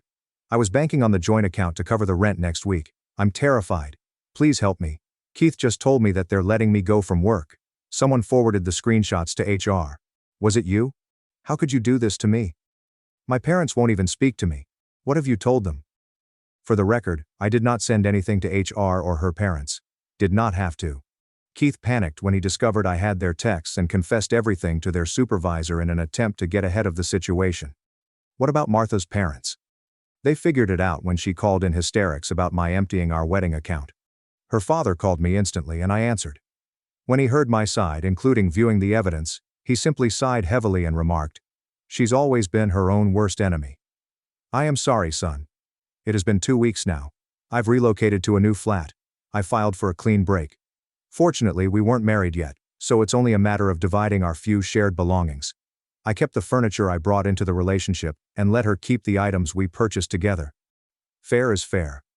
What about the ring? Still in my truck's glove compartment. Part of me wants to sell it and recoup my losses. Other half wants to remember that even people who gaze at you with tears of delight after accepting a proposal may be living a parallel life. Last night, I finally responded to one of her calls. Not out of weakness or forgiveness, but to put an end to it. "What do you want, Martha?" she cried. "I need help, James. They are threatening eviction. My cards are all maxed out. I have no one else to turn to." "You had me," I replied gently. "A man who loved you enough to buy you a ring you never wore and set aside money for a wedding you never intended to have. And you threw it away. These are your choices, not mine." "I've made a terrible mistake," she sobbed. "I was bewildered and dumb. We can fix this. There is no us anymore, Martha. Figure it out for yourself. I hung up and blocked her phone. Then I poured myself 2 fingers of whiskey and felt a sense of peace settle in. The worst aspect of betrayal is not the lies they tell you, but the reality they disclose about themselves. Martha's actions, rather than her words, revealed who she truly was. And I believed her. Walking away and locking the door behind you might sometimes be the most effective gesture you can make, instead of confronting someone. Update. A week later, I did not anticipate this post to receive so much attention. Thank you for all of your messages of support and prizes. Several folks requested updates, so here's where things stand a week later. First, to respond to the most typical questions. Yes, I kept track of all the money I placed into the condo and wedding fund. No, she cannot sue me for the wedding account, because I consulted with my lawyer before shutting it. Yes, the ring is legally mine, because the engagement ended owing to her adultery. In my state, engagement rings are treated as conditional presents. Martha's attempts to reach me changed to social media following my last post, as I had banned her phone number. She's been providing a very different version of the story, saying that I financially mistreated her by taking our wedding fund and leaving her without resources. A few common acquaintances initially believed her, until I personally showed them the facts. The most unexpected event came from Keith's wife. Yes, it appears that he has one. Or had one. She contacted me on Facebook thanking me for unwittingly revealing their affair. Keith had been telling both her and Martha the same story about being dissatisfied in his primary relationship. When everything went wrong at their business, she found out about Martha and numerous other women. She has filed for divorce and brought their children to live with her parents. Martha's financial position is unknown, although I have heard from common friends that she has returned to live with her parents. Her father, whom I had always admired, called me again to apologize for the incident. He said that he and his wife had enabled Martha's actions throughout the years and never held her accountable. Maybe this is the wake-up call she needs, he told her. In the midst of a difficult situation, I appreciated his decency. I sold the ring yesterday. I took a 30% loss on what I paid, but it was worth it to close that chapter. I used some of the money to schedule a solo trip to Montana next month. I've always wanted to try fly fishing. My new apartment is coming together. Simple. Clean. Mine. I've reunited with acquaintances whom I had neglected during my engagement with Martha. In retrospect, it appears that she gradually isolated me from a number of people who weren't good for us. A friend persuaded me to join him at his boxing gym. Hitting the heavy bag 3 times a week has been the best therapy I could have asked for. I am sleeping better, thinking more clearly. Those who said I revealed Martha out of vindictiveness are missing the point. I did not send screenshots to her job or harass her on social media. I just left a fake relationship and let the truth speak for itself. The domino effect that followed was a natural result of her own activities. The most difficult element has been regaining trust in my own judgment. I keep wondering how I missed the signs for so long. My therapist, yes, I began seeing one, says, it's normal. We see what we want to see in our loved ones. Until we can no longer ignore reality. To the guy who said I should have confronted her like a man instead of sneaking around, confrontations, buddy, are for individuals who deserve an explanation. You do not owe a play-by-play to someone who has been fooling you for months. I'm not angry anymore. Simply reflective. At 39, I expected to be married with children by now. Instead, I am starting over. But for the first time in a long time, I'm making decisions based completely on what I want, rather than compromising on someone else's falsehoods. That is freedom worth keeping. Update. 3 months later. Many of you have continued to check in, so here's a last update on how things have turned out. Martha's parents eventually imposed restrictions on her stay with them, including rehabilitation and finding a new career. Martha's younger sister, who contacted me last month, said she has been diagnosed with narcissistic personality traits and is finally receiving professional help. Not my circus. Not my monkeys. But I hope she can find peace. Keith's divorce is becoming increasingly messy. His wife's attorney asked me for a statement about what I knew about their affair. I simply gave real information, dates of texts I saw, content that expressly stated his marital status. No editorializing, just facts. His soon-to-be ex wrote me a thank you card last week. It turns out he broke a crucial non-disclosure condition in their prenuptial agreement by discussing their marriage with Martha. Actions. Consequences. My life has settled into a new normal. That Montana fly fishing trip was just what I needed. A week of mountains, rivers, and no cell service. I came back feeling like myself again. The boxing gym has been a regular component of my day. I lost 15 pounds of relationship stress and got a definition that I hadn't seen since my early 30s. Work is going well. I was promoted last month. It could have occurred anyhow, but having my whole attention back on my business rather than handling Martha's incessant crises has surely helped. Dating? Not yet. I've had possibilities, but I'm taking my time and focusing on becoming comfortable by myself first. My therapist says it's fine, and for once, I'm listening to professional advice rather than attempting to push through on my own. The money from the ring paid for not only the Montana vacation but also a photography course I'd always wanted to take. I discovered I have a decent eye for landscapes. It has become a weekend passion that keeps me outside and focused on something productive. Last week, I ran into Martha at a grocery store. The first time I'd seen her since everything transpired. She appeared different, slimmer, less makeup, and more subdued. She approached carefully, asking if we might talk sometime. I told her that while I was delighted she was getting help, I didn't see the need in rehashing old wounds. She accepted it without protest, possibly as a sign of development. As I was leaving, she remarked something that stayed with me. I never deserved the ring. Not because of what I did, but because I never realized what it meant. For once, we agree on something. So that's it. This is the final update. I wanted to express my gratitude to this community for its support at one of the most difficult times in my life.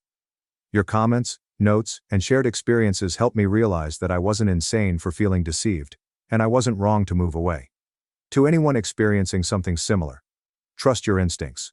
Document everything. And remember, how you handle betrayal reveals more about your character than it does about theirs. Life carries on. Sometimes things turn out better than you could have imagined. Edit. Financial clarification. Several individuals have inquired about the financial elements of the breakup, including if Martha had a legal claim to the wedding cash. To clarify, the account was completely in my name until 1 month before it blew up. I added her as a beneficiary, but not as a joint account holder. She had never contributed to it. All monies came from my private savings. I spoke with a lawyer before closing it, and he affirmed that I was completely within my legal rights. The question of whether it was a kind move is subjective, but that was perfectly lawful. Edit 2. The one move that blows everything up. To the person who inquired what the one move was, it was to close the wedding account. Martha had previously placed multiple non-refundable deposits with merchants, assuming she had access to the monies. When the account was canceled, payments bounced, vendors contacted her, and her house of cards crumbled. I did not deliberately reveal her double life. I simply discontinued my financial assistance. The truth was revealed. Edit 3. On financial support, following betrayal. Reading some of these responses was eye-opening. Are you seriously proposing that I should have continued to financially support her during the transition period? Would you continue to support the lifestyle of someone who was intentionally deceiving you? Respect is a two-way street. When she opted to depict herself as single while enjoying the financial stability of our engagement, she gave up any right to my assistance. You reap what you sow. Thanks for watching and diving into this wild family drama with me. If you love Reddit family drama, don't forget to subscribe and turn on notifications so you never miss the next one. My wife said, "It's not cheating if I tell you." So I dated her co-workers, took the house, and served her divorce papers at a pool party. My name is Ryan Brooks. I am 28 years old and work for a consulting firm. I have a master's degree in computer science. I am 5 feet 11 inches tall, weigh about 205 pounds, and have brown hair and eyes. I stay fit by going to the gym every day and running at 5 a.m. People have said I have a nice face. My wife Lily, also known as Aita, is 26 years old, measures 5 feet 5 inches tall, has a curvaceous but fit physique, and works out 3 times a week. Her blonde hair falls just below her shoulders. She has blue eyes, lovely legs, a small waist, and a 34-inch bust. Yes, her face is also breathtakingly attractive. We met during a college party. Her name was Lily Masters, and she was finishing her bachelor's degree in accounting, while I had already completed 1 year of my master's degree. We hit it off right away and continued to date throughout college. We married around a year after graduating from college, not high school, as others may imagine. I should point out that Lily does not always thoroughly consider the consequences of her decisions, particularly when she has a strong belief or goal. For example, she had feminist views and originally refused to take my surname. When we married, she insisted on choosing a hyphenated surname that included her maiden name and mine, such as Scott Whitt or Rodham Clinton. When I tried to address this and explain why I thought it was a bad idea, she became enraged, accusing me of being misogynistic and attempting to destroy her identity. She named accomplished women who had done this, as well as acquaintances who had no problem with it. She rants about how patriarchy enslaves women by forcing them to adopt their husbands' surnames. I attempted to explain that this wasn't my intention, but eventually I sat her down, had her read the hyphenated name 5 times, and pointed out how it sounded. I jokingly said that I wouldn't mind if she kept her maiden name, Masters, alongside Bader. She quickly gave up the idea and changed her name to Bader. I mentioned she's naturally blonde, didn't I? We've been married for more than 5 years and haven't had children yet, but we've started planning for them. We talked about trying for a baby on our 5th anniversary, which was just over 2 months away. Lily has troubles with the pill, so we constantly employ precautions. We intended to forego protection on the night of our 5th anniversary, making it a memorable occasion. This brings me to the start of a horrific catastrophe. With a beer in my hand, I sat across the table from my wife and heard 5 awful words that ignited my rage. I just want to try something different. She said that for about a month before we started a family, she needed to get rid of everything before settling down to be a mother. I attempted to clarify. So you want to date other men while married to me? You want to party and sleep with other men, completely breaching your promise to forsake all others. And you expect me to be okay with that? Are you crazy? I was close to yelling the final phrase. She responded, "Look, it'll only last a month or so. I need to sow the last of my wild oats before we celebrate our special 5th anniversary as planned. Once this minor outbreak is resolved, I'll settle down and be a loving, faithful wife for the rest of my life." "Not only no, but hell no," I responded. "I've already made my decision. This is exactly what I need to do. I'm not asking for your permission. I'm just informing you, so I don't cheat on you. It's not treason if you're aware of it and the situation is open. It's only cheating if I hide it and sneak behind your back. That's not the case here. Besides, it won't happen every night, probably just Friday or Saturday, and I'll return home in the morning. We'll continue to make love a couple of nights a week and I answered, "I'm confident I'll never worry about sloppy seconds because I won't touch you after you go on one of your dates. Where did this nonsense come from? What put this foolish idea in your head?" I was certain I knew the answer, but I asked anyway.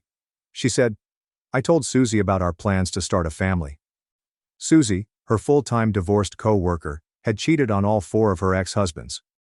Lily elaborated. "She said I needed to clear my mind before starting a family, so I could fully relax and be a wonderful mother and wife without regretting anything I missed. She also said her experiences with other men improved her lovemaking by teaching her new techniques to delight you, potentially leading to a better quality of life." It was evident that Lily would go ahead with it regardless of what I said. I tried many arguments but was rejected each time. At last, I responded, "It's evident you'll do this despite my wishes. When are you planning your first date?" "I don't have one yet, but Susie and I plan to go to a club tomorrow night," she said. "Fine, but I warn you, bringing anyone here would end tragically." "I'd never disrespect you like that. We'll go to his house, his hotel room, or back to Susie's. I'm not granting authorization, and won't agree to any of it. My opinion is clearly irrelevant to your decision. I won't touch you while this happens, and this could have serious ramifications for our partnership. There may not be a place for you here if you wish to return." "What do you mean?" "I'm not going away. It's just 1 or 2 nights a week. We'll spend the rest of our time together." "No, I won't allow this. If you're adamant, you leave to do it. I don't care where you go, but you won't live here while dating and fornicating with other men." "Don't be silly. This is my house too. You can't just kick me out. Remember, this house belongs to my parents. They gave it to me before we married. This is my house. Perhaps you should move in with Susie." We called it a night. The next day, Lily tried to persuade me to sleep in another bedroom, but I claimed the bed was mine as well as hers. If she doesn't want to sleep in the same bed, she may leave. We avoided each other throughout the day. She walked downstairs at 8 a.m., wearing lace stockings, a garter belt and 4-inch heels. Her hair was done, and she wore makeup and jewelry appropriate for a night out, while carrying a little purse. "Have you forgotten anything?" I asked. "Number, I have my phone, wallet, and ID. That's all I need." "How about luggage, apparel, cosmetics, and toiletries?" "Oh, I am just leaving for the night. Why do I need all of that?" "I'll be back before morning." "Not really. As soon as you leave, I will replace the locks. I told you that if you keep up this nonsense, you would not be able to live here. Don't act ridiculous. I know you love me enough to allow this. Clearly, you don't love me enough not to do this. You will not return if you exit through this door." Just as she was ready to speak, a car horn blasted in the driveway. "That is Susie. I have to leave, but we can discuss this when I get home." What she didn't know was that I had placed many covert apps on her phone while she was getting ready in the restroom. I could now monitor her location, read her texts, record her calls, and even turn on her microphone and camera without her knowledge. I switched on her microphone as soon as she left the home and recorded her talk with Susie while they drove. I would listen to it later. First, I replaced the door locks with new ones that I had purchased earlier. Then I pulled her car out of the garage, reconfigured the garage door opener, and removed the remote control. Next, I put all of her clothes, toiletries, and cosmetics into boxes that I'd purchased in preparation. 2 hours later, I had loaded her possessions into the car. It was time to hear her talk with Susie. "God, he's mad," Lily said. "I warned you he'd be upset for about a week, but that'll pass," Susie responded. "Just make sure to blow his mind for the next few days.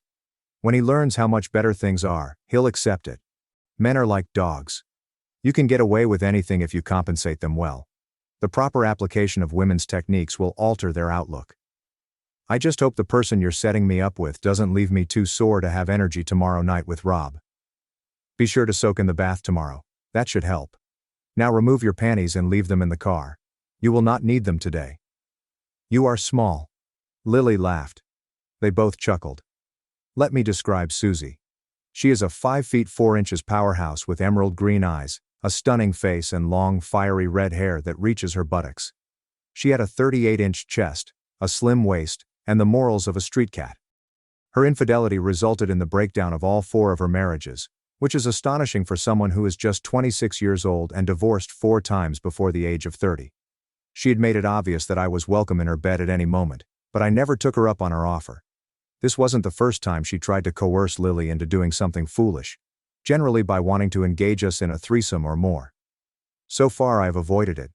I listened a little longer, but the commotion inside the club made it impossible to hear anything. Instead, I started controlling our finances. By tracking her GPS, I was able to withdraw half of our bank account balance, pay off and cancel our shared credit cards, and transfer our whole savings to an offshore account. I opened a separate account in my name several years ago, and transferred roughly 70% of our money to it. I spotted her GPS shifting, so I turned on the microphone again. I heard a strange masculine voice speaking to her.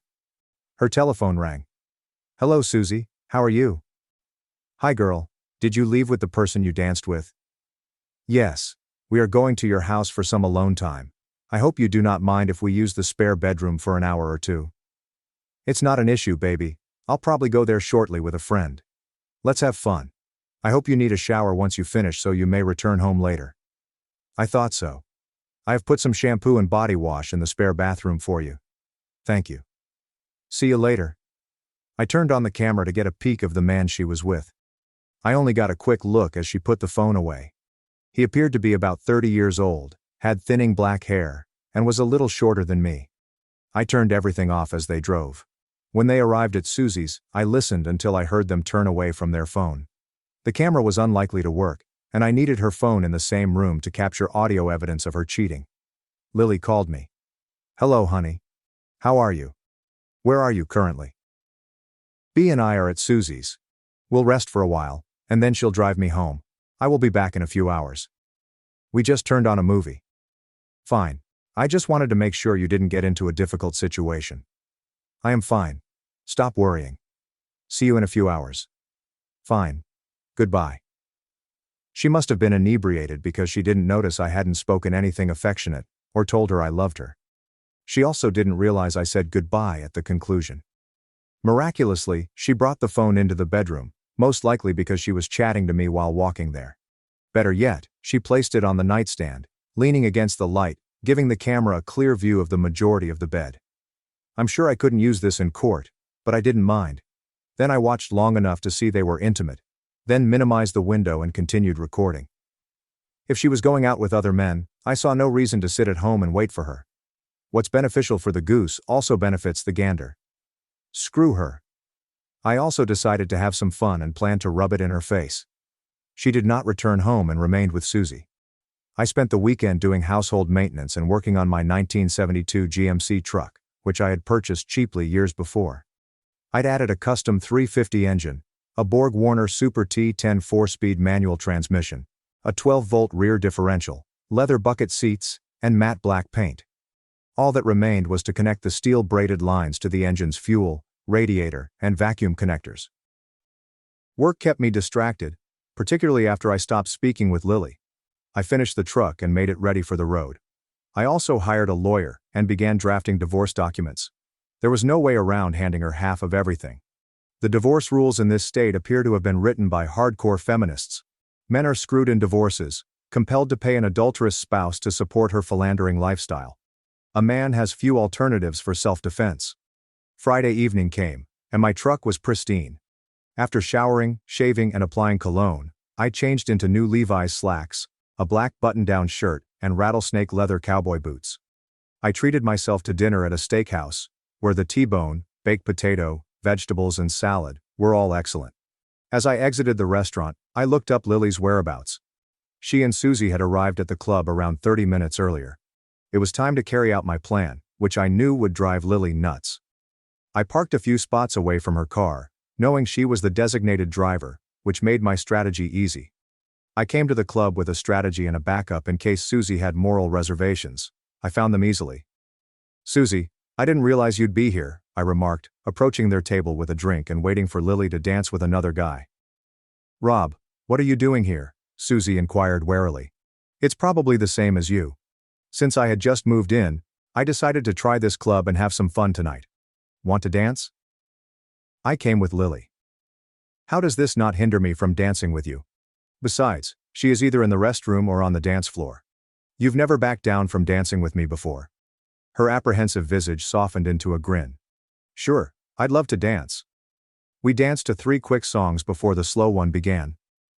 I drew her near for approximately a song and a half before Lily noticed us. I almost laughed as her surprise morphed into panic. She exited the dance floor after the song and returned to their table, gazing at me with barely contained wrath. "You poor thing," I mused. "I haven't even begun to make you mad." Susie gripped me tightly as we slowly danced like a bombshell. It didn't take me long to react physically. She noticed, grinned warmly, and drew closer. I looked at Lily and lowered my hand to Susie's rear. When the song finished, I led Susie back to their table. She invited me to join them, and I accepted. We stopped to order beverages, and I added all 3 to my tab. "Ryan, what the hell are you doing here?"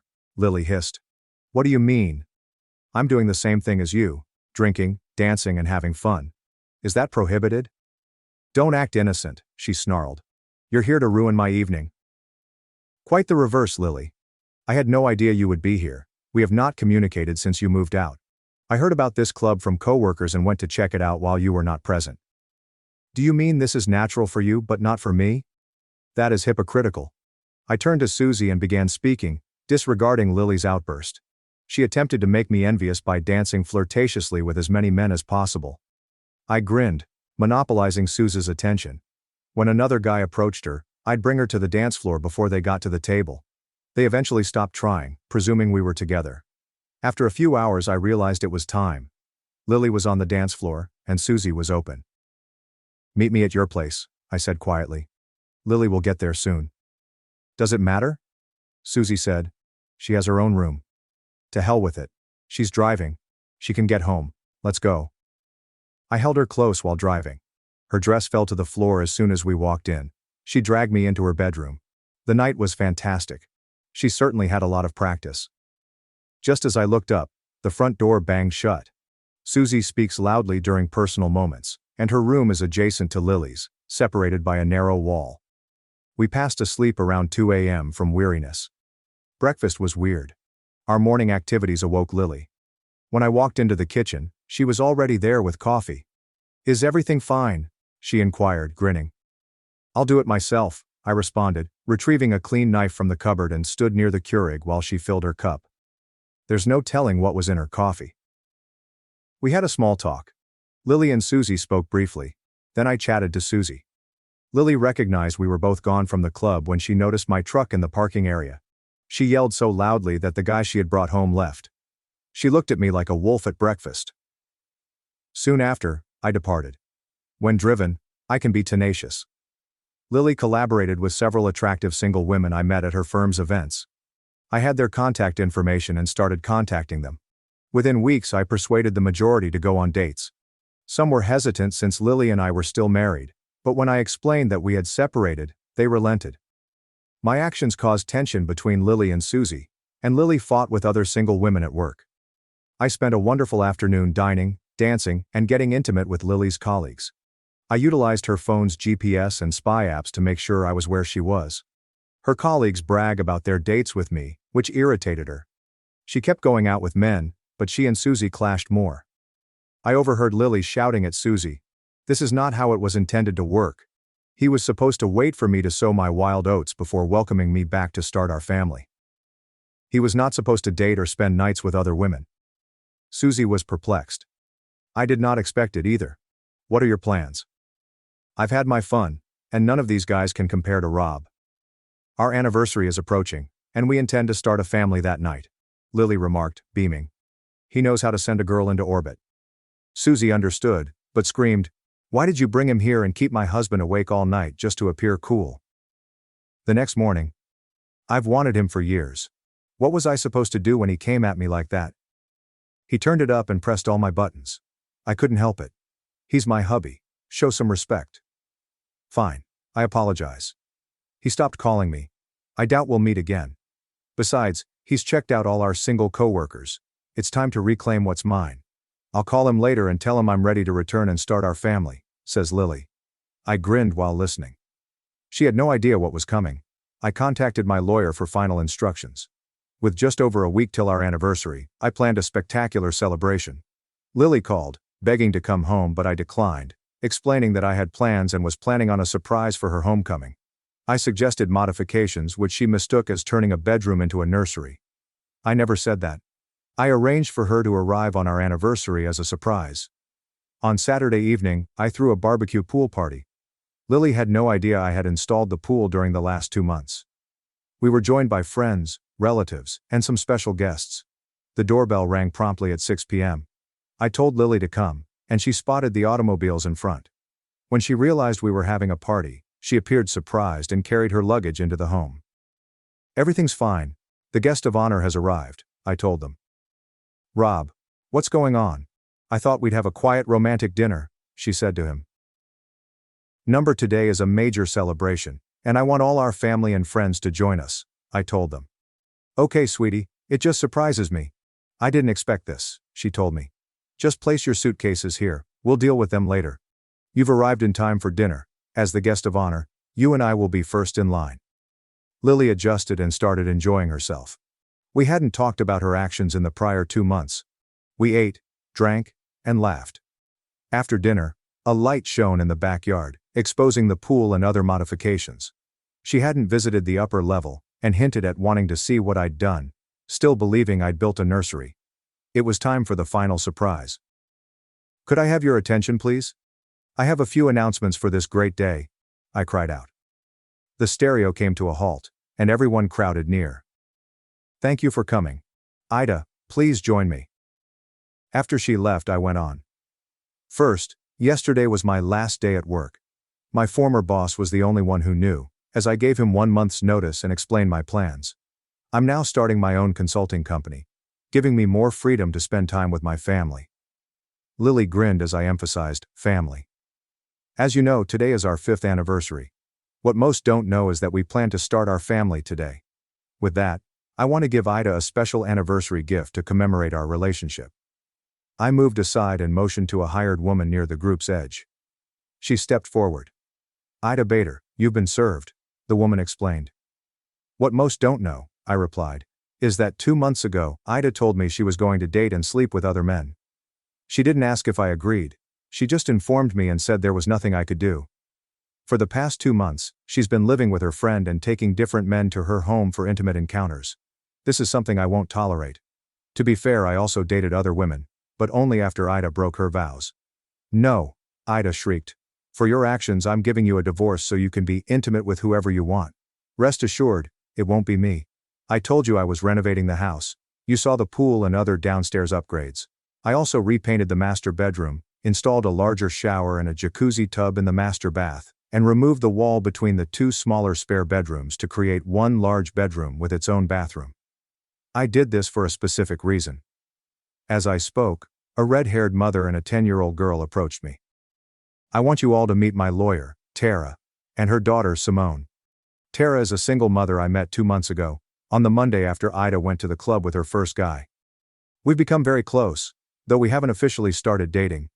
We both feel there's something between us, and I get along well with Simone. Once the divorce is final, and she's no longer my lawyer, we plan to be together. Her lease is up soon, and Tara and Simone are moving in with me. I turned to Ida. As for your suitcases, take them to your car.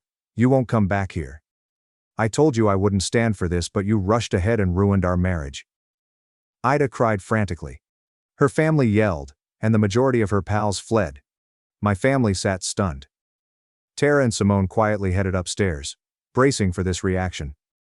To be honest, Tara and I had not kissed. We dined together and spent evenings in their place, but we agreed to wait until my divorce was finalized. Tara left her spouse 5 years ago after discovering him cheating. She has dated since, but has never felt a spark. Everyone eventually departed. I do not know where Ida went. That day, I removed the spyware programs from her phone. I no longer cared about what she did. Could I have handled things differently? Maybe. Should I have included Tara and Simone? Probably not. Why did I do that? Simple. Anger. I was enraged at Ida's behavior and wanted everyone to know how her selfishness had damaged our marriage. I wanted her to experience the misery she had caused me. She destroyed my feelings for her and made me despise her. I wanted her to feel that grief and contempt. I could have served her at work or emailed evidence to everyone, but I preferred a public confrontation. It was immature and unpleasant, but I completed it. Ida spent around 2 weeks at Susie's before they clashed. She has her own tiny flat. I frequently encounter her throughout the city, her look swinging between despair and fury. She left her company due to stress from me dating her coworkers, and got another job. I see her family occasionally when I dine with Tara and Simone. We do not talk. They frown, but we ignore them. Ida attempted to contest the divorce but quickly realized it was hopeless. Tara intensified the pressure by continuing to meet with Ida's colleagues. Ida signed the papers after learning about my 4th date with one of her coworkers. When the divorce was finalized, Tara and Simone moved in. 1 year later, Tara and I married. Another year later, we ran into Ida at a street market. She noticed Tara's 6-month pregnant tummy, turned, and hurried away in tears. 3 years had gone since the dramatic barbecue pool party at which Ryan Brooks handed divorce papers to his wife Lily in front of relatives and friends. Ryan's life has taken unexpected turns. However, the echoes of that day persisted, affecting his new world and Lily's future in unanticipated ways. Ryan, now 31, has settled into life with Tara, his second wife, and their growing family. Their son Liam was a vivacious 1-year-old, and Tara's daughter from her previous marriage, Simone, was 13 years old and thriving. Ryan's consulting firm had taken off, giving him the freedom to work from home and be present for his family. However, the past was not completely behind him, and a chance encounter would soon force Ryan and Lily to confront unresolved wounds. It was a cool October afternoon in their little community, with golden leaves blanketing the walkways and the air filled with the promise of fall festivities. Ryan, Tara, Simone, and Liam attended the yearly Harvest Fair, a local institution featuring pumpkin carving competitions, gourmet food stalls, and live music. Simone was at a booth painting a ceramic cup, while Tara pushed Liam's stroller and talked with Ryan about their weekend plans. Ryan felt happy, in sharp contrast to the wrath that had engulfed him 3 years before. But as they approached a bend near the apple cider stand, he stopped. Lily stood there with a man he didn't recognize. She looked thinner, with her golden hair trimmed into a stylish haircut. Her blue eyes were framed by delicate lines that had not previously existed. She wore a navy coat and jeans, with a casual posture but a guarded gaze as she recognized Ryan. The man next to her, tall with salt and pepper hair and a fitted jacket, appeared to be in his early 40s. He grasped her hand, and Ryan noticed a ring on Lily's left finger. For a brief moment, their eyes connected, and time appeared to collapse, returning them to the sorrow and betrayal that had defined their final days together. Tara, noticing a change in Ryan's tone, followed his gaze. "Is this her?" she said, her voice calm yet protective. Ryan nodded, his jaw tightened. Simone, unconcerned, called out to show them her painted mug, disturbing the silence. Ryan mustered a smile, but his thoughts were racing. He hadn't seen Lily since the street fair 2 years ago, when she ran at the sight of Tara's pregnant stomach. He'd heard from common contacts that she had relocated to a nearby town and changed careers, leaving accounting for a position in event organizing. Aside from that, he tried to let her go from his life. Lily, however, had not forgotten him. She excused herself from the man and approached gingerly, taking measured steps. "Rob," she whispered softly, pausing a few steps away. "I didn't expect to see you here, Lily," he said, keeping his tone calm. Tara stood close, her hand resting on Liam's pram, as Simone observed from the booth. "Looks like you're doing well," Lily added, nodding to the man browsing a nearby stall. "That is David. We became engaged last month. He's a good person. She runs a small construction company." Her voice wavered slightly, as if she was testing Ryan's interest. "I saw your family. They are gorgeous." "Thanks," Ryan replied, unsure how to continue the conversation. Half of him wanted to leave, but another half, the one that had once loved her fiercely, felt a tinge of intrigue. What had her life become? Had she changed, or was she still the impulsive woman who had ended their marriage? Tara, always alert, jumped in. "I'm Tara," she said, offering her hand. "It's nice to meet you, Lily. Rob has told me a lot about your time together." Her tone was pleasant but forceful, emphasizing that she was Ryan's present, not his past. Lily shook Tara's hand, smiling tightly. "Likewise, I'm thrilled for both of you." She turned back to Ryan. "Can we speak for a minute? Alone?" "It will not take long." Ryan paused, staring at Tara, who gave a slight nod. "Go ahead," she replied. "I'll be with Simone." She steered Liam into the booth, leaving Ryan and Lily standing awkwardly by the cider stand. "What is this about, Lily?" Ryan inquired, crossing his arms. The festival swarmed around them, children laughing, a band playing in the distance, but the gap between them felt thick. Lily took a big breath. "I owe you an apology. Not only for what I did, but also for how I handled every situation. I was selfish, Rob. I let Suze's suggestions and my own concerns about settling down cloud my judgment. I imagined I could have it all. Freedom and you waiting for me. I was wrong, and I have damaged you in ways I cannot reverse." Ryan examined her, looking for authenticity. Her comments seemed real, but they couldn't wash away the hours he'd spent repeating her treachery, or the public humiliation he delivered in response. "Why now?" he asked. "It's been 3 years. You could have contacted me sooner." "I wanted to," she said. Her eyes glistened. "But I was embarrassed. I went into a downward spiral following my divorce. I stayed with Susie until we fell out. She accused me of losing you as a friend, which was ludicrous. Rob, I received therapy. It took a long time to realize how much I had messed up. Not just with you, but with myself. Meeting David helped me rebuild, but I couldn't move on without telling you this." Ryan's rage, once a roaring fire, had faded to embers over the years. He no longer hated Lily, but his trust had vanished. "I appreciate the apology," he replied softly. "But this doesn't change what happened. You broke something that cannot be repaired, and I've done things I'm not proud of. The party, how I handled it. I let my fury take over. I also hurt you." Lily nodded and wiped a tear. "I deserved it. I kept hoping you'd wait so I could have some fun before we resumed our plans. Seeing you with Susie, then my coworkers, and eventually Tara, it broke me. I realized I'd lost you forever." "You didn't just lose me," Ryan stated calmly. "You've lost us. We planned our lives, the family we want. I have moved on, Lily. I have Tara, Simone, and Liam. Now they are my entire universe.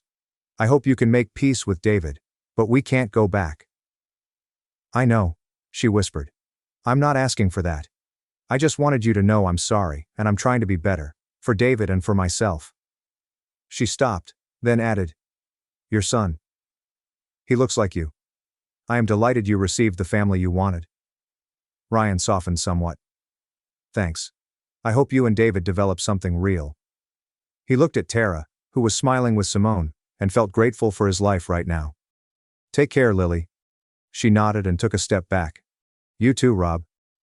She rejoined David, who placed an arm around her before disappearing into the crowd. Ryan returned to his family with a lightened heart but still analyzing the meeting. Tara lifted her eyebrow. Is everything okay? Yeah, he replied, kissing her forehead. She apologized. I believe she is trying to move on. Good, Tara said. So are we. She handed him a cup of cider, and they rejoined Simone, who proudly displayed her mug.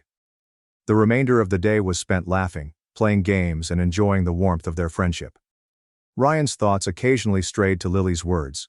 Ryan meditated on the apology for several weeks. He addressed it with Tara, who advised him to contact a therapist to go through any unresolved emotions. The sessions helped him see that his acts 3 years ago, albeit motivated by pain, were extreme. He regretted including Simone in the announcement and manipulating Lily's co-workers to provoke her. But he also forgave himself, seeing that he was reacting to a profound wound. Lily, meanwhile, resumed her quest. She and David married the next spring in a simple ceremony. She thrived in her event-organizing business, finding fulfillment in bringing joy to others. Therapy helped her deal with her impulsivity and the effects of toxic friendships like Suze's. She never contacted Ryan again, but his forgiveness served as a subtle confidence that she might recover. Ryan considered his interaction at the fair to be a watershed moment. He let go of any remaining bitterness, focusing on his family and firm. He and Tara welcomed their second child, a daughter called Elise. The following year, Simone, now a confident adolescent, began referring to Ryan as Dad. A moniker that meant more to him than any victory over Lily ever could. The past would continue to be a part of their tale, but it no longer defined them. Ryan and Lily, once bonded by love and torn apart by betrayal, have chosen separate routes to healing. The Harvest Fair, with its fleeting moment of closure, became a memory they both treasured. Not for the anguish it evoked, but for the calm it promised. The narrative of Ryan and Lily is a raw, emotional journey that exposes the complexity of love, betrayal, and the human desire for closure. As I ponder on their story, I am struck by the intensity of their decisions. Lily's reckless quest for freedom and Ryan's deliberate revenge. Both acted out of strong emotion, but their decisions led to a circle of agony that neither really imagined. What resonates the most is how their journey matches real-life struggles. The temptation to prioritize selfish interests over commitment, the heartbreak of lost trust, and the difficult route to mending after a relationship fails. Lily's actions, motivated by impulsivity and toxic influence, demonstrate a universal truth. Unrestrained wants can break even the strongest ties. Her assumption that Ryan would wait demonstrates foolish entitlement, underestimating the depth of his love and the gravity of her betrayal. Ryan's reaction, while understandable in fury, borders on vindictiveness, particularly in the public humiliation at the anniversary party. His decision to involve Tara and Simone, particularly a child, in that time appears to be a mistake. One that put revenge over grace. This does not belittle his pain, but rather emphasizes how hurt can lead to behaviors we later regret. The expansion I created around their interaction at the harvest market provides a glimpse of redemption. Lily's belated apologies demonstrate growth, a willingness to accept responsibility for her faults. Ryan's willingness to accept it, if warily, indicates his own healing. Their contrasting paths, Lily with David and Ryan with Tara and their families, show that life can continue despite betrayal.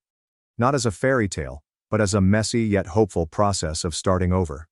The story's impact comes from its refusal to sugarcoat. Love is capable of breaking. People are capable of inflicting significant harm on one another. Healing, however, is possible, however imperfect. From a broader viewpoint, this story parallels ideas I've spoken with others regarding relationships and betrayal.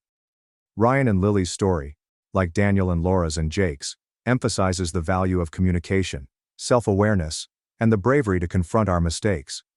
It also serves as a reminder that societal influences, such as media cliches about sowing wild oats, or poisonous companions like Susie, can distort our decisions if we are not grounded in our core principles. If you're in a relationship that has been stressed by betrayal or temptation, take a minute to ponder. First, prioritize open communication. Before acting on an urge, discuss your needs and anxieties with your spouse. Lily's refusal to fully hear Ryan's objections set their demise in motion. Second, seek advice from those who share your ideals, not those who encourage destructive behavior. Susie's influence served as a spark for calamity. Surround yourself with people who support your commitments. Third, if you've been betrayed, resist the temptation to retaliate in ways that undermine your integrity. Ryan's public show provided short satisfaction but long-term remorse. Instead, direct your energy toward healing, via therapy, journaling, or trustworthy confidants. For those rebuilding after a failed relationship, take incremental, deliberate efforts. Ryan found fulfillment in his family and career. Lily recovered via treatment and a new partnership. Your route may be different, but it begins with self-forgiveness and a desire to improve. And if you're single, as some of you may be, remember that your worth is not dependent on a relationship.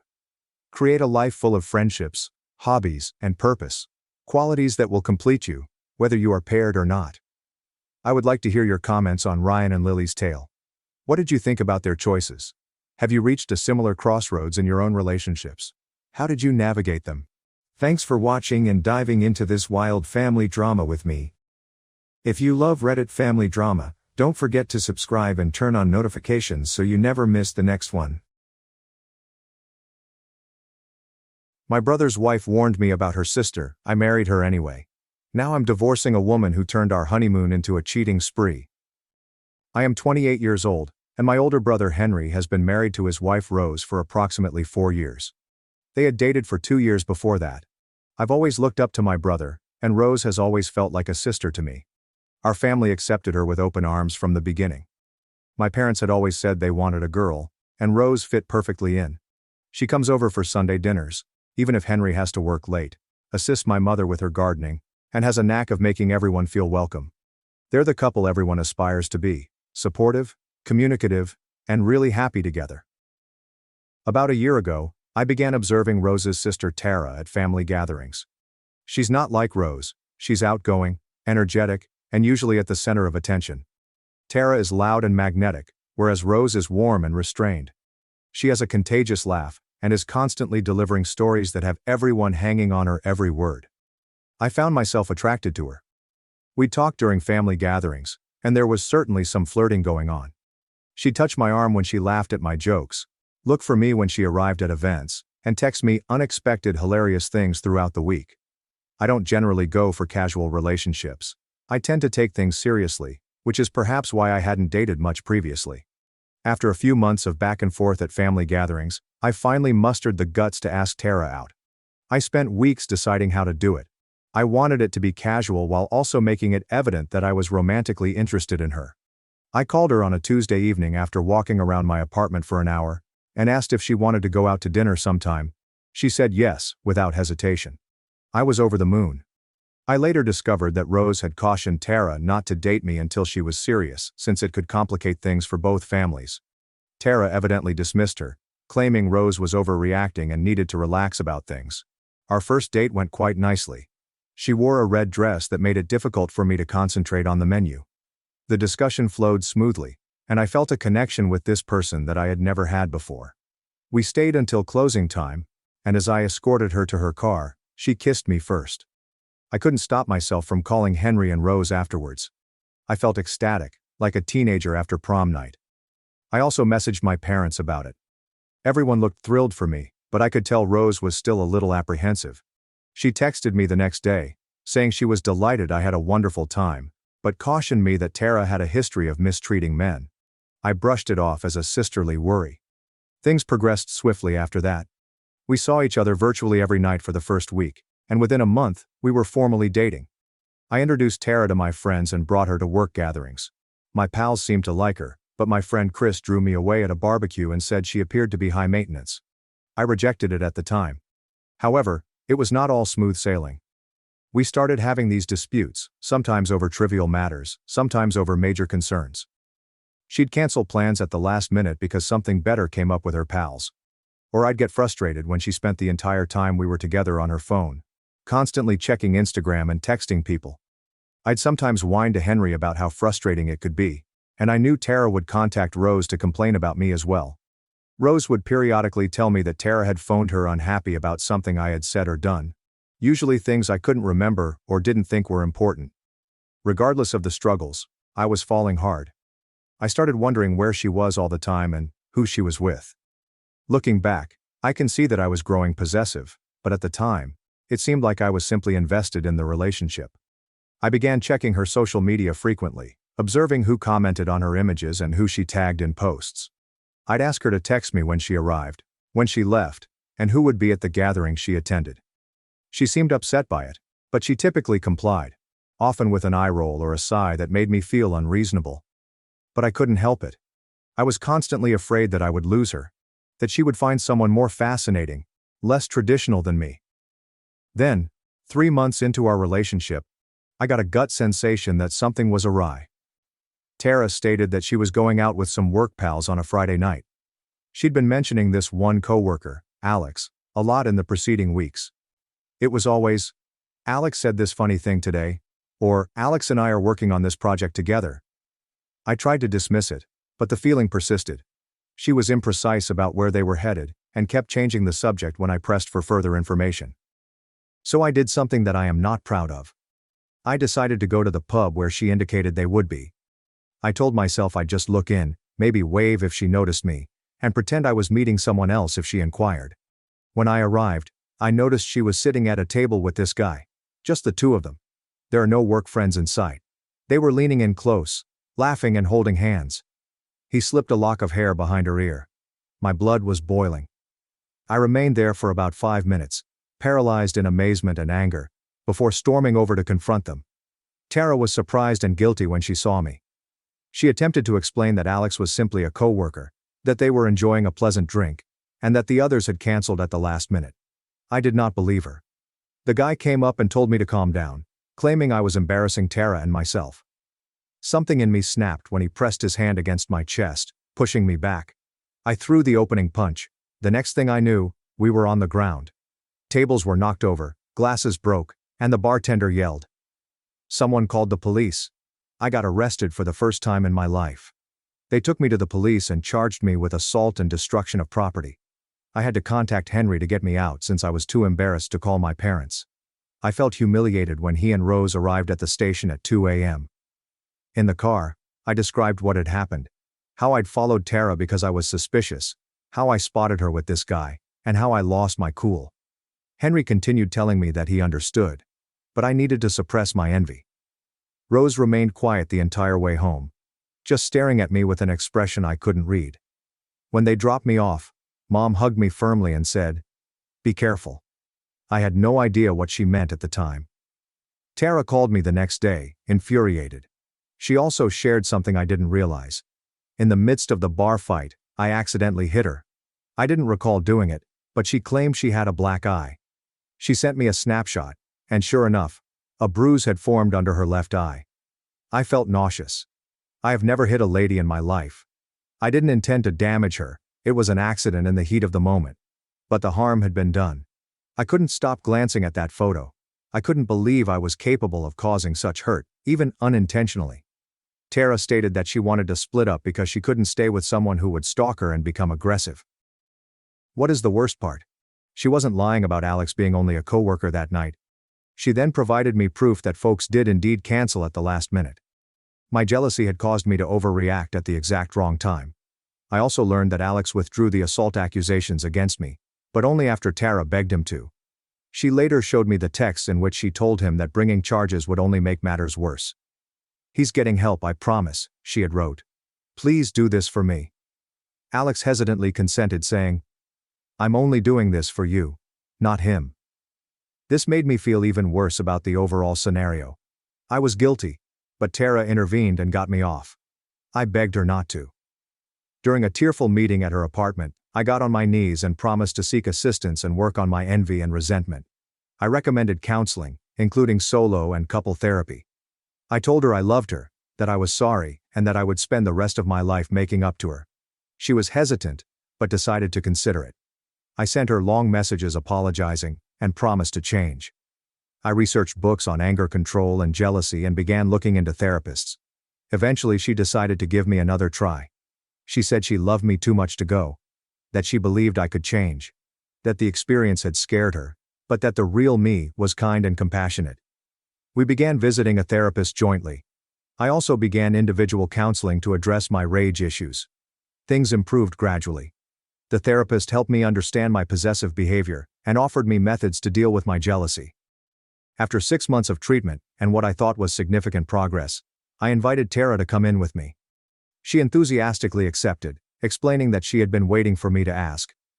Living together presented obstacles. She was messier than I anticipated. I was more routine-oriented than she preferred. She wanted to go out on weeknights, whereas I liked to save socializing for weekends. But I was determined to make it work. I felt we were solid, that we had overcome our initial problems. I arranged a surprise proposal during a business trip to Chicago. I spent weeks organizing it, coordinating with the restaurant and selecting the ideal ring. I brought her to the top of the Willis Tower and got down on one knee, with the city lights stretched out beneath us. She said yes right away, and started crying. Everything seemed to have come together. Later that night, as we lay in bed, she told me she had never been happier, that she could not wait to marry me, and that she knew we were meant to be together forever. Our families were ecstatic about the engagement. We had a celebratory supper, and everyone appeared truly thrilled. My mother cried and hugged Tara, telling her that she had always wanted a daughter-in-law like her and Rose. My father approached me and expressed his pride in how I had matured, how I had improved myself, and how I had found someone who made me happy.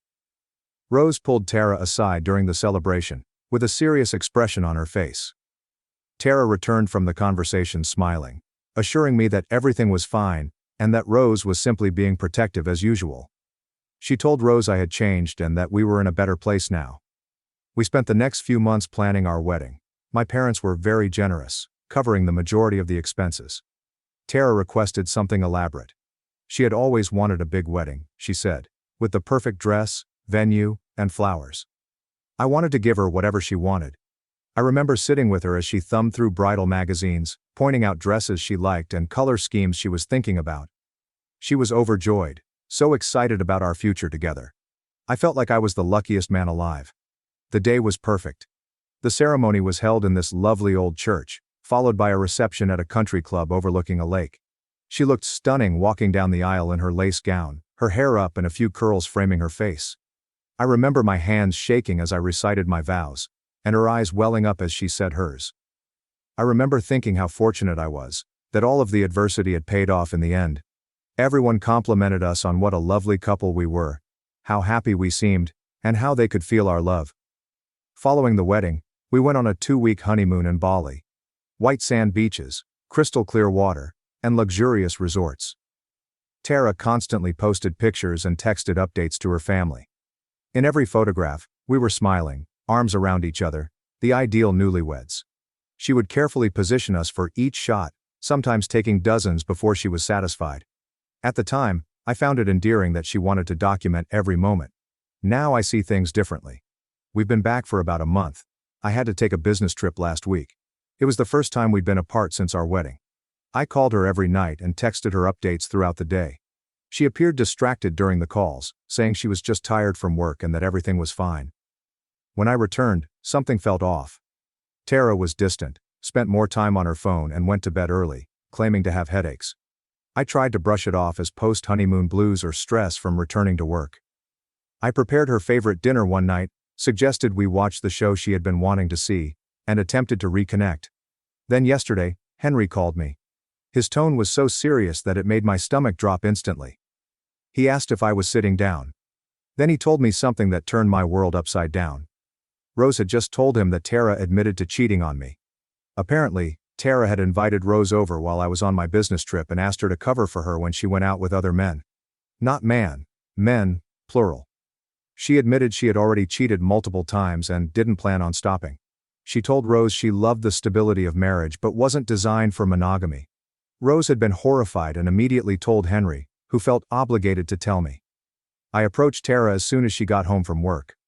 She denied everything at first, said Rose was making it up, that she was jealous of our relationship, that she had always attempted to come between us. We had a major fight. She called Rose a liar, said I was choosing my family over her, that I plainly didn't trust her. I ended up taking her phone and locking myself in the bathroom. She beat on the door, shouting at me to give it back, threatening to call the police. I ignored her and started browsing through her messages. What I found made me physically ill. Messages to many males. Some I recognized as her co-workers, others were strangers to me. Explicit talks. Plans to meet up. Photos I can't even describe. Messages that went back months, even before our wedding. Messages from during our honeymoon, sent while I was showering or asleep. I forwarded everything to myself as proof and took screenshots. Then I came out and gave her the phone back. I didn't say anything. I immediately grabbed my bag and went, while she followed me throughout the flat, apologizing and blaming me for invading her privacy.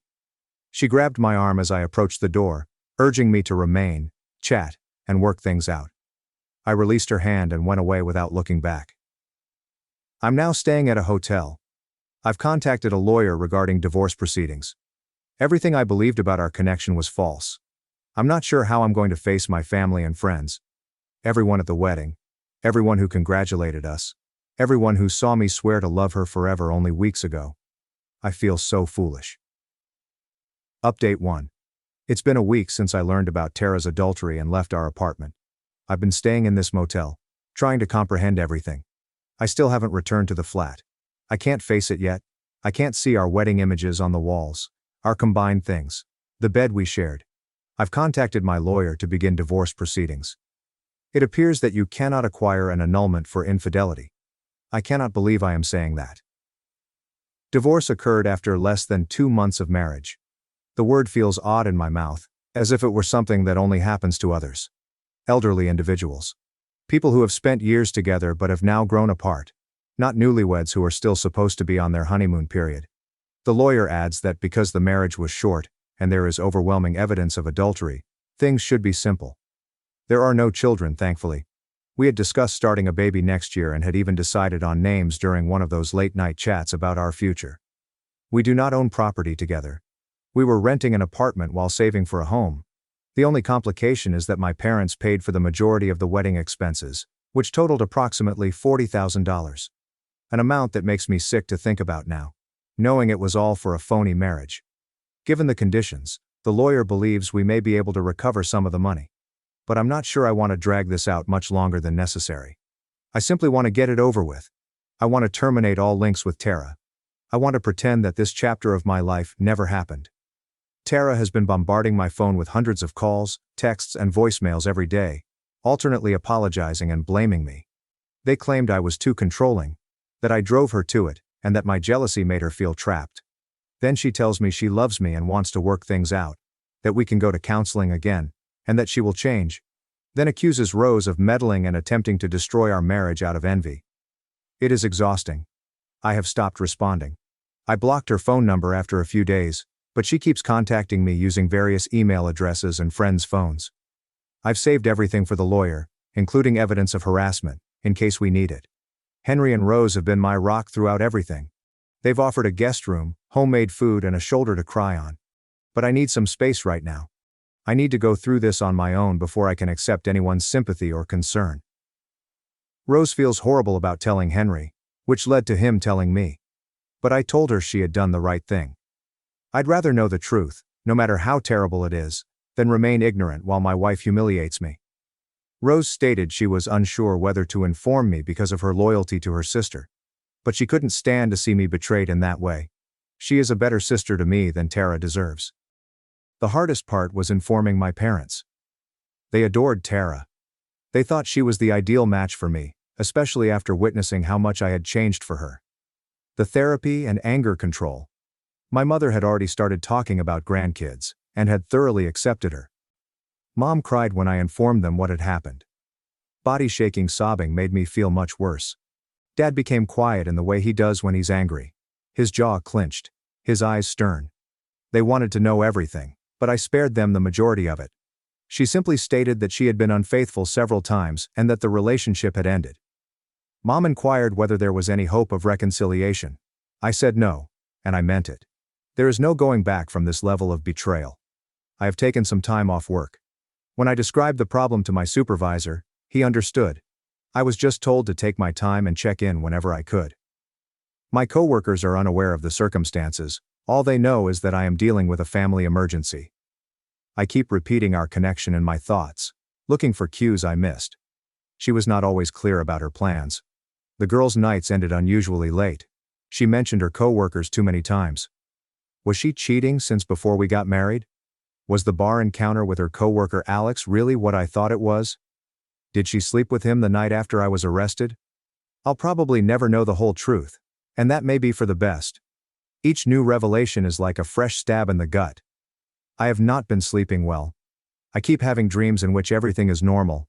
We're happy and planning for the future. And suddenly I awaken in this hotel room, alone. Every time, the shock of reality hits you hard. The minibar in my room has already been refilled twice this week. I'm not proud of this, but it's the only way I can sleep some nights. The hotel staff has started throwing me pitying looks. I must be quite the sight, unshaven, red-eyed, and wearing the same few clothing that I only packed in one suitcase when I left. My buddies have been checking in, wanting to get drinks and expressing support. I have not taken anyone up on it yet. I'm not ready to discuss it face to face. As a result, I'm writing it all down here for strangers who don't know me or Tara, who can't look at me with that dreadful combination of sympathy and interest, who won't tell me what a fantastic couple we were, or ask what went wrong. I'll meet with the lawyer again tomorrow to go over the basic paperwork. Tara is still unaware that I have filed for divorce. I'm not looking forward to seeing her expression when she is served, but there's no turning back now. No amount of therapy, promises, or tears can repair what's already damaged. Our marriage died before it ever began. Update 2. It's been 2 weeks since my last update, and 3 weeks since I found out about Tara's adultery. A lot has happened. None of it is pleasant. Tara was served with divorce papers at her office last week. I didn't want to do it that way and would have preferred a private location. However, the lawyer indicated that it was the most straightforward method, considering that she was rarely in our apartment, and I did not want to meet her in person. Her reaction was precisely as I expected. A full tantrum. She showed up at my hotel that same evening, having discovered where I was staying, probably by calling every mid-range hotel downtown until she located one with my name on the system. Around 8 p.m., the front desk called my room and reported that a woman was causing a disturbance in the lobby, claiming to be my wife and requesting my room number. I needed to go down there and deal with it. She was crying, mascara running down her cheeks, her hair disheveled, shrieking that I couldn't do it, that we needed to talk, and that I owed her at least that much. Several other guests were staring. A security guard hovered nearby.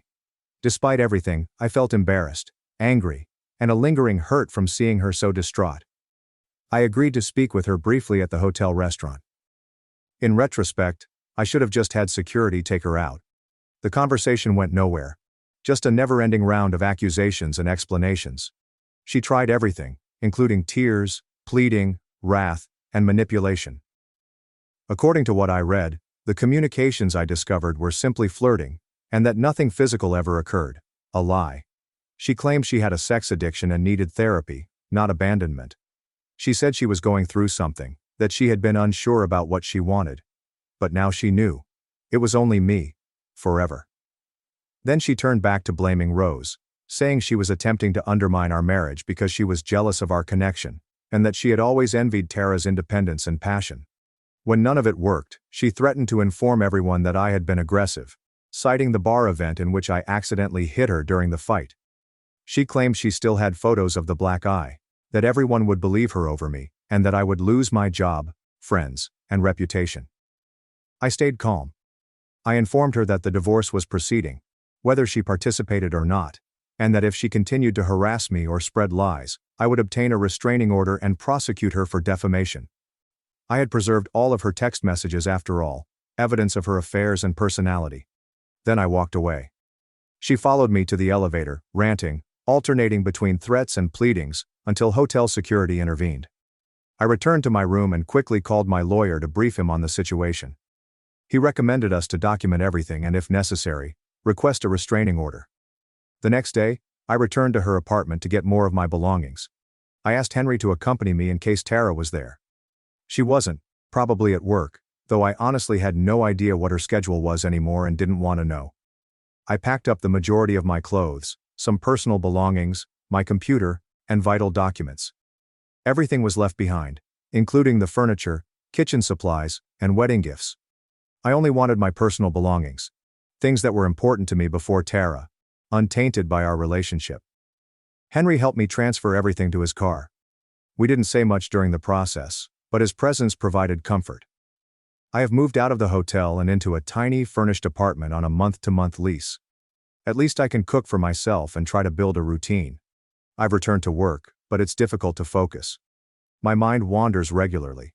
Everyone in the office knows something is amiss. I went from newly married and joyous to clearly not wearing my ring and looking like I hadn't slept in weeks. However, they have been respectful in not prying. A few close co-workers have asked if I'm all right, and I've offered vague answers regarding personal matters. I'm not ready to say the words, "My wife cheated on me and we're getting divorced," in front of people I see every day. My folks visited the new place yesterday. Mom brought groceries, homemade lasagna and fresh sheets for the bed. Dad assisted me in setting up the television and internet, as well as hanging a few photos I had taken throughout the apartment. They did not remain long. I suppose it's difficult for them to see me like this. They had such high expectations when I married. Their youngest son eventually settled down with a wonderful girl. Now I'm back at square one, only worse, damaged, distrustful. I am 28 years old and going through a divorce.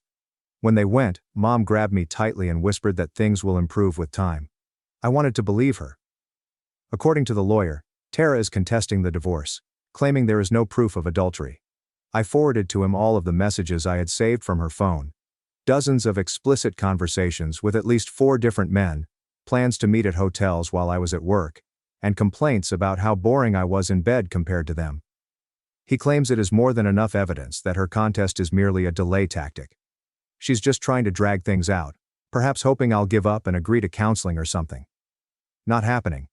The lawyer assures me that, even if she fights it, the divorce should be finalized within 6 months, given the circumstances. Rose contacted me directly for the first time since everything had blown up. We met for coffee somewhere far from both of our usual haunts, where we wouldn't run into anyone we knew. She apologized once more, for her role in everything, for not seeing Tara's potential, and for not warning me more explicitly before the wedding. I told her she didn't have anything to apologize for. If anything, I owe her for the courage to tell Henry the truth when it would have been easier to remain silent.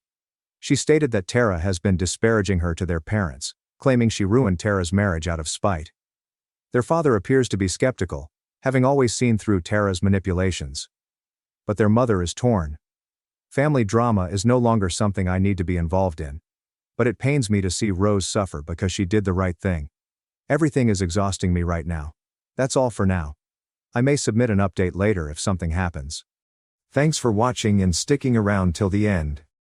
If you enjoyed these stories, make sure to subscribe and hit the bell so you don't miss the next drama-filled episode.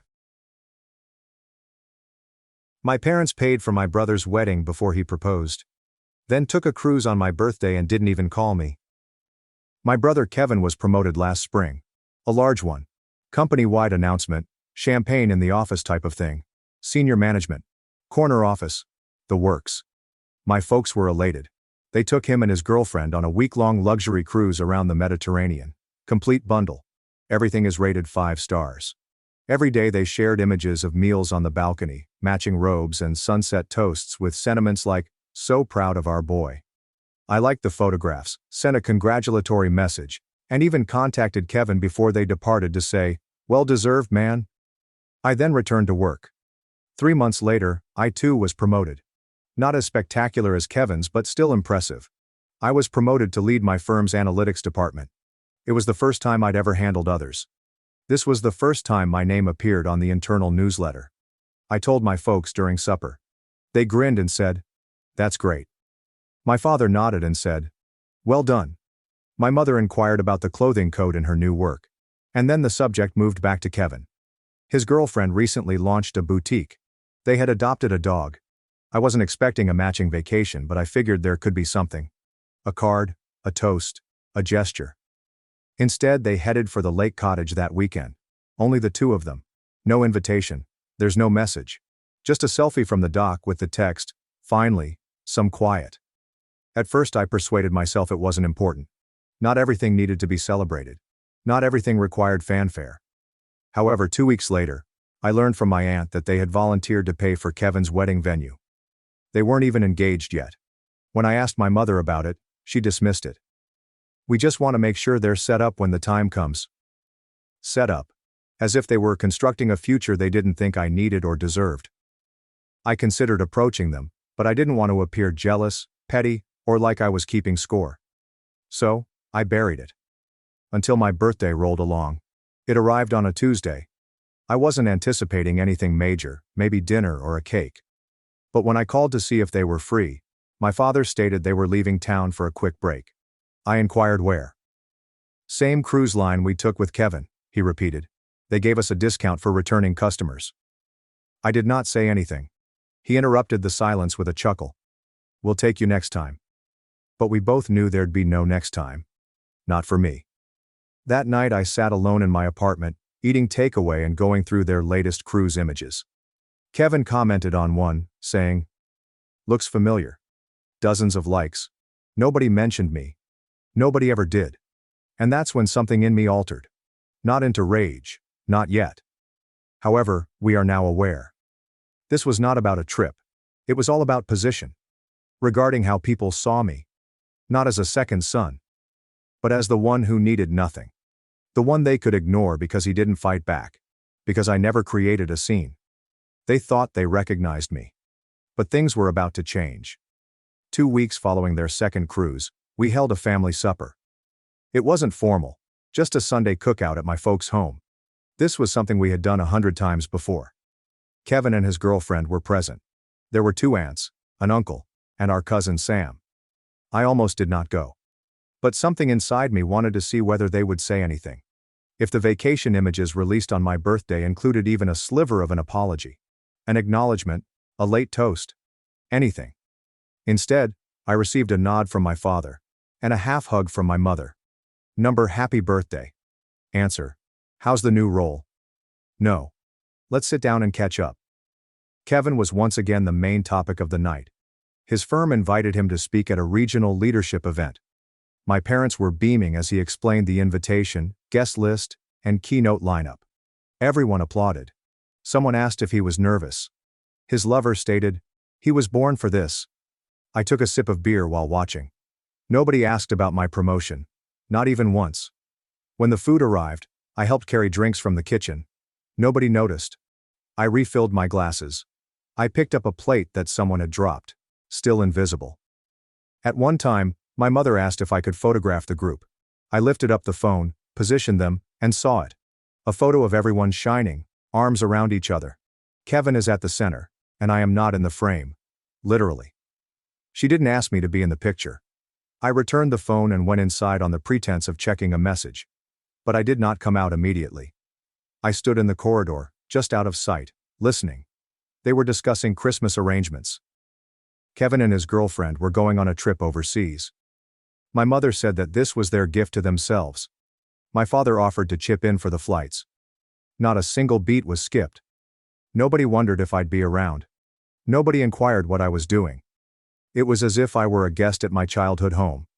When needed, this comes in handy. Most of the time, you are invisible. That was when I made a decision. I was not going to debate about the past. I was not going to question why they treated me like a supporting character in my own family. But I was going to begin responding differently. So when Christmas arrived, I did not send gifts. I did not show up. I did not send an email to explain. I let it be quiet. My mom called 3 days later. "We miss you." I told her I was preoccupied with work. "You could have said something." "I thought about it," I said. "But then I remembered, you didn't say anything when you boarded a cruise on my birthday." She became quiet, then replied, almost defensively, "It wasn't meant to hurt you. We didn't think you'd care that much." That statement sank deep into my chest. Not because it was unkind, because it was honest. They didn't believe I would care because I had conditioned them not to. I hung up shortly after. Politely. Not angry, just finished. I declined to attend the next family event. I said I had plans. Following that, I did not answer at all. The invitations gradually decreased in frequency. They continued to see Kevin every week. Brunch photographs are still being posted. Still tagged each other in stories concerning emerging young professionals. Me? I became a ghost within my own lineage. And for the first time, I stopped attempting to haunt it. I stopped measuring my accomplishments based on who noticed them. When you eventually stop waiting for acknowledgement from people who have clearly indicated that they are not looking in your direction, there is a silent shift that occurs. I focused on my work. Not in the bury my feelings in my job sense, but genuinely concentrated. I began pitching initiatives further up the ladder. Took a risk. I started supervising a team that had grown in size in less than a year. I eventually advanced to a position where I oversaw 3 departments. Not just numbers, strategy and direction. My name began appearing in industry newsletters. I spoke on a panel. I mentored junior employees. I wasn't seeking approval anymore. I was pursuing what I knew I was capable of. And I was hitting it. That year I purchased a property. Not a large house, but a condo in a city I adored. Bright, clean, close to a park, and with a balcony that received the nicest late afternoon light. I hosted a housewarming party. I invited coworkers, a few pals from university, and my neighbors. My parents were not on the list. Kevin was not either. It wasn't because I wanted to hurt them, but I did not want to perform for them anymore. I didn't want to see anyone compare what I'd built to what Kevin had shared most recently. I didn't want their approval to be like a stamp on my already earned passport. Then something unexpected occurred. An old acquaintance of my parents, whom I barely knew but had met several times as a child, messaged me on LinkedIn. Short and pleasant. Heard about your recent success. Congratulations. Your parents must be thrilled. I stared at it. I felt my chest tighten. Because, no, they were not thrilled. They had not spoken a word. They had not inquired about the new employment. When my name appeared in a compilation of professional profiles, I received no calls. Never mentioned the condo. Not a single remark was left under the photo I posted, my first in 6 months, of myself standing on the new balcony, drink in hand and smiling. They knew. Of course they did. We made enough mutual ties. People talked. Family members and friends left comments on the post. My cousin texted me to say she had shown her mother. They knew. But, quiet. Then Kevin got engaged. It was a complete production. Announcement photographs taken in a flower field. A branded hashtag. Champagne. There's also drone footage showing the idea. The text reads as follows. She said yes. Couldn't have done it without the people who always believed in me. My mother made the first remark. We're so proud of you, sweetheart. You've built something beautiful. I closed the application. Not because I was upset. But I was now realizing the difference between being ignored and being free. I did not send a gift. I didn't enjoy the post. My father texted me a week later to say the engagement party was coming up and they anticipated I'd be there. I didn't react. I just replied, I won't be attending. No reason. No apologies. This time, no follow-up. They had begun to notice the distance. I could sense it in the small changes. The occasional check-in text, the slight hesitations in my mother's voice when leaving voicemails. However, they had not linked it to anything they did. People who haven't seen you before can't understand why you've disappeared. And I wasn't going for spite. I was gone because I'd finally realized that you don't owe intimacy to people who only call themselves family when it suits them. You do not owe your existence to the table, where your seat has always been borrowed but never built. I was not seeking applause. Not anymore. But when the nomination came in, something in me still flickered. The ancient instinct. You want someone to notice when you eventually break through the ceiling. They said you wouldn't touch it. The email was from an industry organization I'd secretly admired for years. Alexander Reed. Leadership in Technology and Analytics. I read it again, and then sat there, not gloating or fist-pumping, just still. Because for the first time, I understood what it was like to be recognized by individuals who had no reason to appreciate me. And did it anyway. My coworkers gave a toast. They decorated the office kitchen with streamers. Someone made a cake with my name on it. There were speeches and laughter. Even my former manager sent a handwritten card. You did this. With no shortcuts. All earned. All you. I posted a single photo of a plaque with my name engraved on the nomination list. There's no caption. The comments flooded in. We're old friends, colleagues, professors. A few extended family members I hadn't heard from in years liked the post. My parents? Nothing. Not even a text. At first I suspected they hadn't seen it. But then I received a message from my cousin, Ila. Saw your name on that nominee list. Tell your mom. Didn't she know? She did. She did not say anything. Or did not want to. Or didn't think it was important enough to pick up the phone. A week later the award ceremony took place. Black tie, large venue. Formal photographs. I did not win. But I didn't have to. Being nominated was sufficient. That, and the large number of people who stood up when my name was announced. Who has seen me? All of me. And then when I went home I noticed it. A comment on one of Kevin's latest postings. Another career announcement. Another accomplishment. And below it, my mother's comment. We've never been prouder. What's the timing? 2 hours after my name was announced on stage. I did not cry. I did not yell. I just sat. And realized something I didn't want to accept. Even after all. It wasn't that I wasn't successful enough. It wasn't that I wasn't flashy. It was about roles. To them, I was not the perfect child. I was the one who always made things work. The person who did not require assistance, thus they did not provide it. That night, I opened a document on my laptop and began writing a letter. Not to them, but to myself. To the version of me who still wanted them to see it. Still waiting for the call that will never arrive. You're done waiting, I wrote. You're done proving. They saw you. They just didn't want to admit it. And now, you don't need them to. I never mailed them the letter. Never brought up the nomination. When they finally contacted weeks later to ask if I was coming to Kevin's wedding, I answered, no. My mother hesitated. He'd really like you to be there. He never asked. He assumed you'd show up. That's the problem, I said. She was quiet again, this time defensively. You don't have to make this so dramatic. I'm not, I said. I'm just making it honest. She did not argue, did not apologize. I just ended the phone with a flat, well, take care. And that was all. There is no follow-up. There's no explanation. Just the place I'd learned to live in. This time, on my own terms. I didn't attend the wedding. Did not send a gift. I did not send any regrets. I didn't respond to the family group chat when someone shared a photo of Kevin and his wife coming down the aisle beneath a canopy of sparklers. I muted the thread. They didn't inquire where I was, not directly. But 2 days later, I received a message from my cousin Sam. We hadn't chatted for almost a year. There was no falling out, only distance. The kind that occurs after living different lives for an extended period of time. Hey. Not to be weird, but you okay? I responded. Yeah. Why?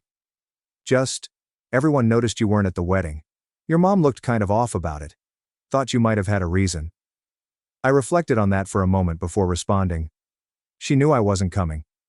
Yeah, he replied. But I don't think she thought you'd stick to it. That line stayed with me because it was true. They were accustomed to my bowing. Showing up. Filling voids when no one else would. Keeping the peace by remaining silent. But this time, I was not filling anything. And the absence left a form that they couldn't smooth out. Sam texted again a day later. I talked to your Aunt Jill. She said something kind of strange. Go on. Your dad told some people that you've been doing your own thing for a while but didn't say what that was. I stared at the message. So they don't tell anyone what I do? I guess not, she replied. He changed the subject really fast. It wasn't only that they were not proud of me. They were mortified by something they couldn't control. I did not fit within their definition of family success. I didn't seek for aid, didn't rely on them, and didn't play the role they had written for me. So, rather than acknowledging my route, they pretended it did not exist. That way, they wouldn't have to explain why they'd provided one son with vacations, funding and applause, and left the other to build his future from scratch. Later that week, Sam and I went to get some coffee. He inquired further about my work, move, and life. He expressed regret for failing to communicate. I guess I thought you were too busy, he joked. I was, I explained. But not for this. We sat silently for a while. Then he said something that landed harder than I anticipated. I always thought they treated you differently. I just didn't know how much of it you were carrying. That was the thing. No one notices the weight until you finally quit carrying it. Before we left, he asked me, "Do you think you'll ever go back to the family?" I said. He nodded. "I don't know," I replied. "Maybe. But not as someone waiting to be let in. Only if I get to decide where I stand." That night, on my way to bed, I passed the framed nomination letter. I used to keep it by the door so I could see it before leaving for work, as proof that I cared. It simply lived there. Quiet. Present. Like me. I didn't need it to remind me anymore. But I did not move it either. Because some things aren't about being seen, they're about being true to yourself, no matter who claps. The note arrived 6 months after the wedding. Simple. Unexpectedly. "Hey, are you free to talk sometime?" I stared at it for longer than I should have. Kevin was not the type to deliver unclear messages. He was consistently forthright. Always a planner. Always the golden son, with a full schedule of dinner appointments and team meetings. This was not like him. I responded 2 hours later. "Sure. What's up?" He asked if we might meet for coffee. I said, "Okay." We chose a location halfway between us. A peaceful cafe with large windows and too many empty chairs on a Tuesday afternoon. He seemed exhausted. Still polished. Still wearing a jacket that likely cost more than my first month's rent. But there was something ragged around the edges, like the way he ran his fingers through his hair, and avoided making small talk. He simply said, "You didn't come to the wedding." I nodded. Number I didn't. He nodded back. There is no accusation. Just acceptance. I wasn't surprised, he explained after a moment. But I guess I hoped you would. I know, I replied. But you never asked me to come. Not directly. Did I need to? That's kind of the point. He looked down at his coffee. I think I didn't ask, because I knew the answer. And why do you think the answer was no? I requested an explanation.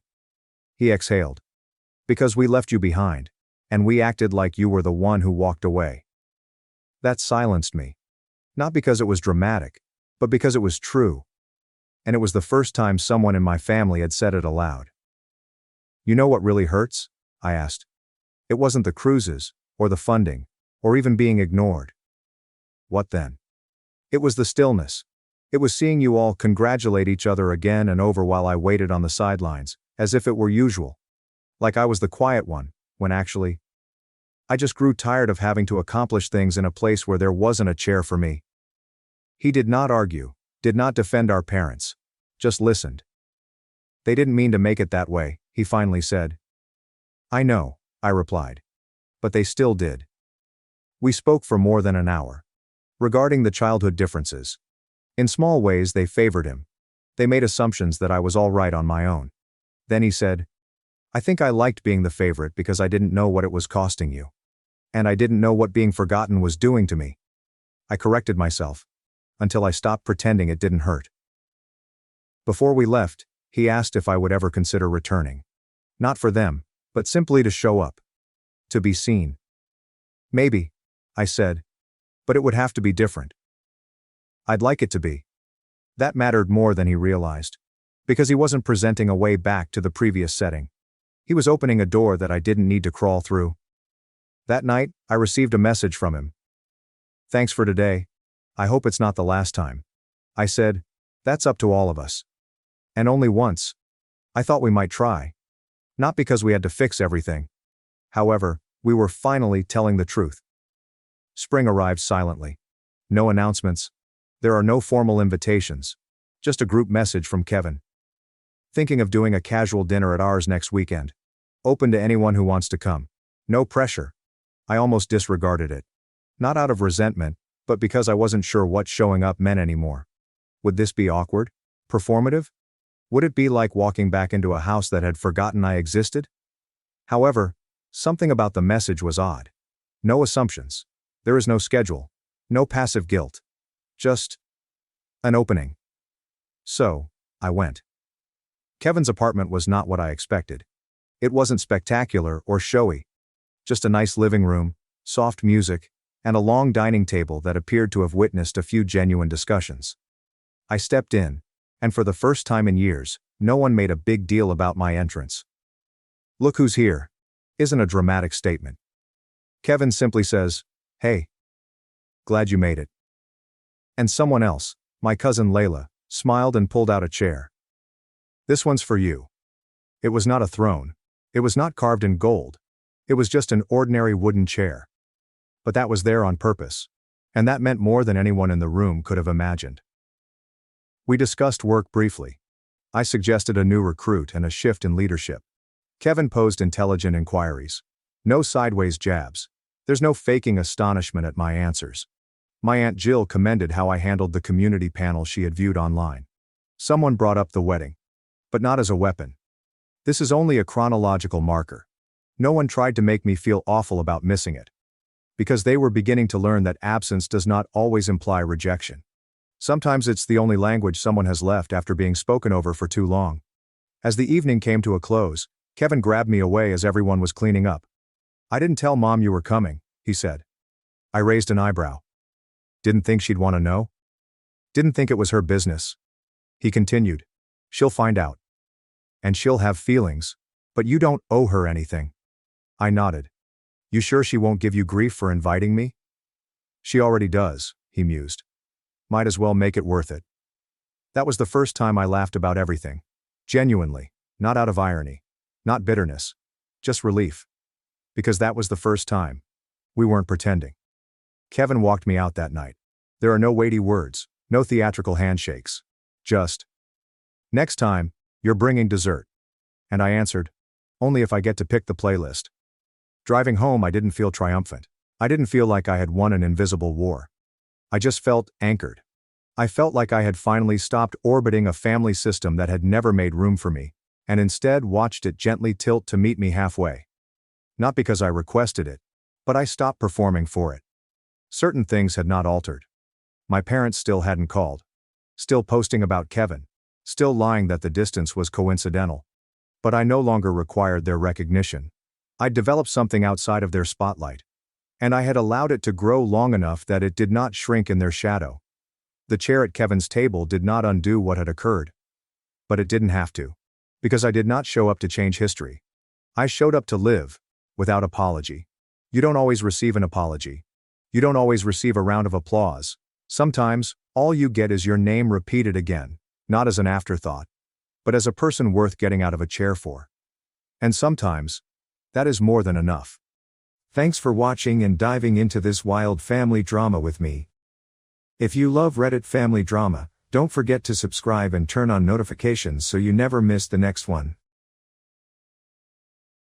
I took in 2 foster kids, got pregnant, and my sister said I stole her life.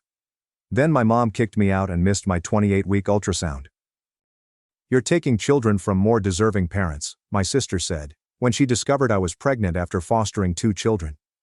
When I defended myself, my mother kicked me out. I, 29-year-old female, never expected my family to come apart over my efforts to aid youngsters in need. It all began 7 years ago, but I need to tell the entire situation so that everyone can comprehend what happened last week. When I was 22 and fresh out of college, I volunteered at a local community center as a mentor for at-risk adolescents. I was connected with Amy, a 10-year-old girl whose mother, Susan, 34 female, was struggling to maintain a stable career while coping with personal concerns. Amy was clever but struggling in school because of her turbulent family situation. We met twice a week for tutoring and fun. After 6 months of mentoring, Susan called me late at night. She sounded tired and desperate. Her landlord had evicted them, and she was unable to find inexpensive housing. Susan asked if Amy might stay with me for a few weeks while she got back on her feet. I lived in a small 2-bedroom apartment and had the space, so I accepted. 2 weeks became a month, and then 3 months. Susan visited when she could, but finding consistent work and accommodation proved more difficult than she had anticipated. The mentorship program coordinator suggested that I become a formal foster parent to make the arrangement legal and obtain support services for Amy. I completed the training and home studies, and 6 months after Amy moved in, I became her foster parent. Susan continued to concentrate on becoming stable. We maintained a positive friendship throughout this time. She visited Amy on a regular basis and called her virtually daily. I never attempted to replace Susan. I made sure Amy knew her mother loved her and was working hard to bring her home. 5 years ago, when Amy was 12 and I was 24, Susan and I had a lengthy conversation. She had found stable employment, but her home situation remained unstable.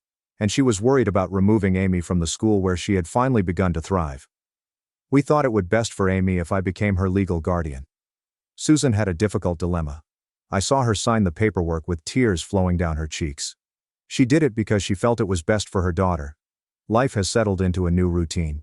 Amy excelled at school, joined the debate team, and made friends. Susan stayed involved in her life, spending weekends with her whenever feasible, and calling on a regular basis. I made sure they kept their bond. Susan called me again almost 2 years ago. She had given birth to a baby, Leo, but was having difficulty caring for him while working full-time. She asked if I would also consider fostering him so that the siblings could be together. After some consideration, I consented, and welcomed 2-year-old Leo into my house.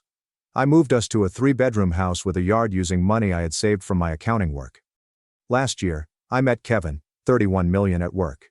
We dated for several months before he accepted a job opportunity in another state, which terminated things mutually. I had no idea I was pregnant when we ended our relationship. I'm currently 25 weeks along with my first biological child. My older sister, Megan, 35F, has been trying to conceive with her husband for 9 years without luck. They've had several rounds of reproductive treatments, and each failure has been painful for them. Megan was often talking about being a mother. It's been her dream since we were little. Megan was really supportive when Amy first moved in with me. She brought over clothes and toys and occasionally took Amy on weekend outings to give me a respite. She also welcomed Leo into our family. But I noticed that her visits became less regular over time. She made excuses about being too busy at work, but I felt the kids reminded her of what she couldn't have. 3 weeks ago, I called my family to tell them about my pregnancy. My parents were thrilled with their new grandson. Megan responded with a bland, "Congratulations," before changing the subject. Megan stopped responding to my texts and phone calls following that call. Last week, my mother invited the entire family to Sunday supper. I arranged for a buddy to watch Amy and Leo while I went alone. Throughout the lunch, my parents inquired about the pregnancy. Was I feeling fine? Had I thought about names? Was the nursery ready? Megan would gaze at me with chilly eyes and then look away if the baby was mentioned. As we were eating dessert, Megan asked why I had taken in 2 foster children when I could clearly have my own children. The table became silent. I described the situation. Susan had asked for help. I became a foster parent to offer stability for Amy. We subsequently decided formal guardianship was best for her, and Leo came to live with me to keep the siblings together. Megan's expression stiffened with every word I said. She claimed it seemed like I was parading my instant family in front of her face after she had tried for years. She stated it wasn't fair that I had 2 children fall into my lap while I wasn't even attempting to be a mother, and now I was recklessly having a biological kid. The saddest part was when she stated it was awful that I accepted 2 children from the foster system who may have gone to better suited parents because they were unable to have their own children. Her comments struck me like a physical blow. I informed her that, while I felt her anguish, my foster children were not prizes to be awarded to the most deserving couple. They were youngsters who needed a safe home, and their biological mother had particularly requested my assistance. I told her that I was sorry for her difficulties, but her infertility was not my fault, and I would not apologize for giving a home for children in need. My mother, who was silently watching the exchange, asked me to leave. I gathered my belongings and walked out without speaking. The following day, my mother called. She claimed I had been needlessly cruel to Megan, especially given what she had gone through. She stated I needed to apologize for hurting my sister's feelings. I texted Megan and apologized for the roughness of my remarks, but not for the content. I emphasized that I appreciated her journey and her grief, but I would not accept responsibility for her troubles or allow her to portray my relationship with Amy and Leo as taking children away from more deserving parents. Megan never replied to my text. My mother called again, saying I was exacerbating the situation by doubling down rather than providing a sincere apology. Now I'm sitting in my kitchen, watching Amy help Leo build a tower out of blocks, wondering whether I did something wrong. Amy is constantly asking when we'll see Grandma and Grandpa again, and I don't know what to say. I've always tried to do what's best for these kids, but I'm wondering if my family would ever embrace our unique path to establishing a family. Did I push too hard? Should I have been more sympathetic to Megan's emotions? Or am I correct to hold firm on this issue? Update 1. It's been 2 weeks since the dinner incident, and things have only gotten more problematic in my household. First and foremost, I'd like to thank everyone who left comments on my first post. Your encouragement made me realize that I was not wrong to defend my children and our family structure. Many of you shared similar stories about families that saw foster care through a selfish lens, which made me feel less alone. After sending Megan that text and receiving no answer, I realized she had blocked my number and deleted me from all of her social media sites. I wasn't shocked, but it stung nonetheless. Last week was my 28-week anatomy scan, and my mother had previously agreed to accompany me. 2 days before the appointment, she contacted me to cancel. She stated that Megan was still too distressed to hear my name, and my mother did not want to exacerbate the situation by accompanying me to the scan. She advised that we reschedule for when things calmed down. I did not reschedule. Instead, I brought Leo with me to the appointment. The nurses at the clinic adored him, and he sat peacefully, browsing at picture books, while the technician performed the ultrasound. When the baby moved, he pointed excitedly at the television, and my mother and sister's absence faded into the background. My mother texted me after the appointment, asking how it went, and if I had found out the baby's gender. I saw the message but did not reply. What was there to say? That the clinic permitted a toddler to attend in her place?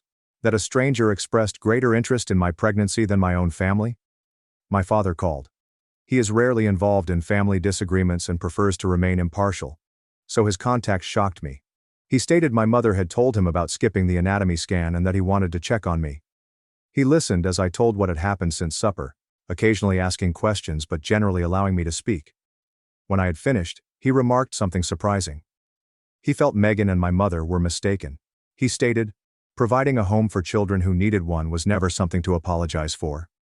And while he understood Megan's suffering, she had no right to make me feel guilty about my decisions or my pregnancy. Then he promised to come stay with me after the baby was born, bringing his new wife Susan to assist. They lived 3 hours away, and he proposed they come for the first 2 weeks to help Amy and Leo while I recuperated. This was especially noteworthy because my mother had initially volunteered for this position, and her withdrawal left me scrambling for postpartum assistance. I received a message yesterday from Megan's husband, Tom. He claimed Megan had been inconsolable since our confrontation and had been seeing a therapist. He was not asking me to apologize. In fact, he admitted that Megan's comments during dinner were inappropriate. He only wanted me to know she was getting assistance, and he hoped that one day we could mend our relationship. I answered by thanking him for reaching out and expressing my relief that Megan was receiving help. I stated that, while reconciliation was still possible, it would require respect for my children, all 3 of them, as well as acceptance that Amy and Leo are not consolation prizes for infertile couples, but rather children who deserve safety and stability. After sending that message, I sat down with Amy and explained in age-appropriate words what was going on with her aunt and grandma. I reminded her that sometimes grown-ups disagree and need time apart to process their emotions. I assured her it had nothing to do with her or Leo, and that our family, including the new baby, was my top priority. Amy questioned why her aunt was concerned about the baby. I mentioned that when people desire something desperately and are unable to obtain it, witnessing others receive it effortlessly might make them unhappy or furious. She nodded, saying she knew because she felt the same way when her buddy received the same sneakers she wanted for her birthday. But her mother, Susan, couldn't afford them.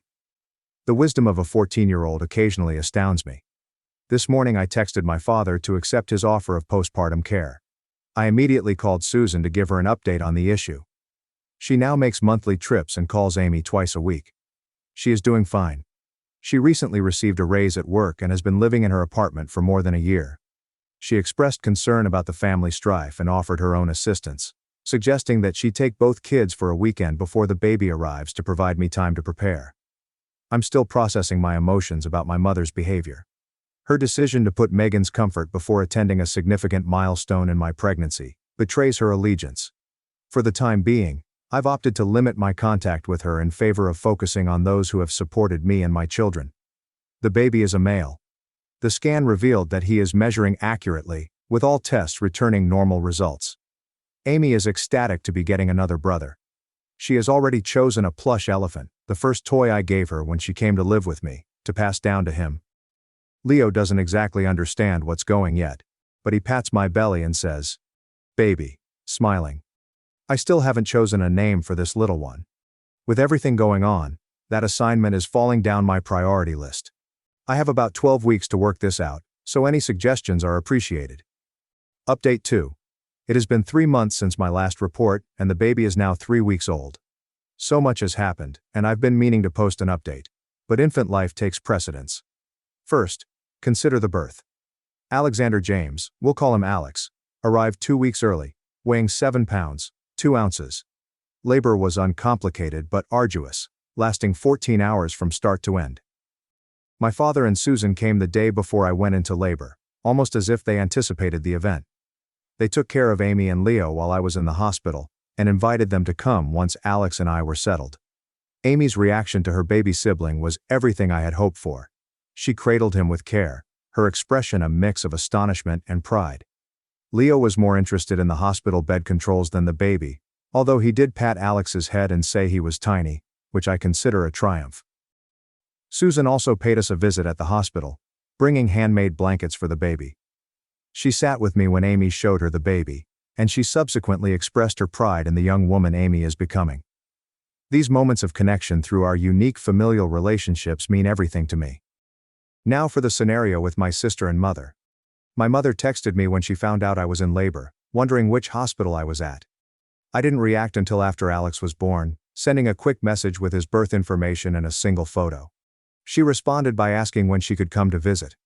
After discussing it with my father, I told her I wasn't ready for guests, other than immediate family members. This resulted in a storm of texts accusing me of cruelty and keeping her from her grandson. She argued that I was punishing her for siding with Megan, and that the family should band together when a new baby came. My father intervened and told her to back off, stating I needed space and time to recover without added stress. A week after returning home from the hospital, Alex received a huge parcel addressed to him. Inside, there was an expensive bassinet and a few newborn clothing. Megan and Tom signed the card. No note or message, only their names. I called Tom and thanked them for the gifts. He seemed surprised to hear from me and stated the bassinet was Megan's idea. When I inquired whether she wanted to speak with me, he paused and said she wasn't ready yet. I told him I appreciated the offer and that the door would be open when she was ready to talk. 2 days later, my mother showed up unexpectedly at my residence. I was alone with the baby. Amy was in school, Leo was at his playgroup, and my father and Susan had gone grocery shopping. She rang the doorbell several times, awakening Alex, who had just fallen asleep after a meal. When I opened the door, she pushed past me into the house and went right to the living room, where the bassinet was set up. She grabbed Alex before I could stop her, gushing over finally meeting her grandchild. I stood transfixed, caught between not wanting to upset the infant and feeling violated by her intrusion. I asked her to sit down and carefully explained that, while I appreciated her wanting to meet Alex, showing up unannounced was not appropriate. I informed her that she needed to respect my boundaries if she wanted to be a part of our life. She stated that if I hadn't kept the infant away from the family, she wouldn't have had to take such drastic actions. When my father and Susan returned, my mother's demeanor immediately altered. She handed the infant to me and pretended her visit had been planned all along. My father saw my expression and requested my mother to leave. She departed in tears, claiming that I was turning everyone against her. The following day, Megan sent me a lengthy email. She stated that her therapist had encouraged her to write down her sentiments but urged her not to transmit the mail. She chose to mail it anyway. The email alternated between apology and accusation, recognizing that her statements at dinner were hurtful while also emphasizing that my ease in starting a family felt like a personal attack on her suffering. The final line stated that she and Tom had been approved as foster parents and were anticipating their first placement next month. She stated that her therapist had helped her realize that her resentment toward me was unfounded, and that working in the foster system herself might help her heal. She ended by saying she wasn't ready to see me or the baby yet, but hoped we might re-establish our friendship someday. I answered by congratulating her on her foster parent approval and wishing her success in her first placement. I provided some thoughts from my early fostering days that she might find useful, and I assured her I was available to talk whenever she felt ready. I have not heard back. My father and Susan stayed for 3 weeks rather than the expected 2. Their help was crucial. They kept the house running smoothly, ensured that Amy and Leo followed their schedules, and provided me some much-needed rest in between feedings. When they left, I felt ready to manage things on my own. Susan has upped her visits to twice a month. She volunteered to keep Amy and Leo for a week during the summer so I could have a break with only the baby. Amy is thrilled with this plan, especially because Susan recently relocated to an apartment complex with a pool. As for me, I am adjusting to life with 3 children. The night feedings are hard. But hearing Amy read to her brothers while they listen intently makes the effort worthwhile. Leo has appointed himself as mommy's assistant, bringing me diapers whether they are needed or not. The problem with my mother and sister is still unsolved, but I've found peace by focusing on the family we've created here in this house. The route to motherhood was not what I had envisioned, but looking at my 3 children, I wouldn't alter a thing. Update 3. It's been 6 months since my previous post, and Alex is now a chubby, happy 9-month-old who has lately begun crawling and getting into everything. Life with 3 children keeps me busy, but we've settled into routines that work for our family. The most exciting thing is that Megan and I have started slowly mending our connection. 3 months ago, she texted me asking if we could meet for coffee, just the 2 of us. I arranged for Susan to watch the kids. She has become my most dependable support person. And met Megan at a cafe midway between our homes. The first 10 minutes were unpleasant, with the conversation focused on the weather and her new haircut. Then she took out her phone and showed me a photo of her first foster placement, a 5-year-old child named Marcus. Megan's face changed as she spoke about Marcus. She recalled his fascination with dinosaurs, his difficulty reading, and his nightly ritual of looking beneath the bed for monsters. She also discussed the difficulties he had, such as nightmares, initial distrust, and encounters with social workers and his original family. Then she said something that demonstrated how much she had grown. I didn't understand before. I thought fostering would be about filling a void in my life, but it's not about me at all. It's about giving Marcus what he needs until his mother can provide it herself. I nodded, acknowledging her path to this realization. She went on to explain that Marcus's mother was working hard to improve her sobriety and job stability, with the objective of reuniting within a year. Megan's voice cracked as she stated that she would miss Marcus greatly when he returned home, but she believed that promoting reunification was the right thing to do. Then she apologized. She claimed she was mistaken in implying that I had stolen children from more worthy parents, or that my fostering experience had lessened her sorrow. She said that her infertility had overwhelmed her, leaving her unable to look past her own pain. Fostering Marcus had made her realize that children in the system aren't there to cure adult problems. Rather, they need safe, temporary homes while their family heals. I accepted her apologies and offered my own for the harsh words I used during our dispute. We spent the next hour discussing our experiences, the difficulties of dealing with doubts in the middle of the night, the delight of reaching out to a child who has erected barriers, and the complex feelings of supporting links with biological families. For the first time in years, we communicated as sisters rather than adversaries. Megan asked before we left if she might meet Alex and reconnect with Amy and Leo. We scheduled a park playdate for the following weekend, which included Marcus. The children immediately took to each other. Marcus's dinosaur knowledge piqued Leo's interest, and Amy appointed herself as the younger boy's guide. Megan cradled Alex, amazed at how much he'd grown since the last photo she'd seen of him as a newborn. Since then, we have held monthly family gatherings. The relationship is still being repaired. There are periods of strain when old wounds emerge, but we're making progress. My relationship with my mother has proven more difficult to mend. Following her unannounced visit, I sent her a letter defining clear boundaries. No surprise visits, no questioning my parenting decisions, and no negative remarks about our family dynamic. I made it plain that she needed to follow these boundaries if she wanted to be a part of our life. 2 months have gone without an answer. Then a card arrived in the mail with a simple message. I miss my grandchildren. I'm ready to listen. We began with brief supervised visits. She was stiff at first, carefully weighing her words, but she relaxed when she realized I wasn't aiming to punish her, but rather to establish healthy limits. Last month, my mother went to Amy's school play. She then hugged Amy and told her how proud she was. Later that evening, she pulled me aside and said that she had made a mistake in choosing between her daughters. She stated that witnessing how well all 3 children were doing under my care had made her realize what was actually important. Our connection is still in development, but it is improving. Susan continues to be a constant presence in our lives. She recently began seeing someone new, and last month she invited him to dinner at our home. Watching her introduce him to Amy and Leo was a moving experience. She was confident in her role as their mother, even as she acknowledged my presence in their lives. This adventure taught me that family is about collaboration, rather than competition. Amy turned 16 last week. As we prepared for her birthday supper, she asked if we could speak alone. She stated that, after much thinking, she wanted to make our family connection permanent through adoption. We discussed this option over the years, always with the understanding that she would decide when and if she was ready. Hearing her declare she was prepared brought tears to my eyes. We'll start the legal process next month. Leo, now 4, adores his older sister and has dubbed himself Alex's personal entertainer. Alex laughs harder for Leo than anyone else.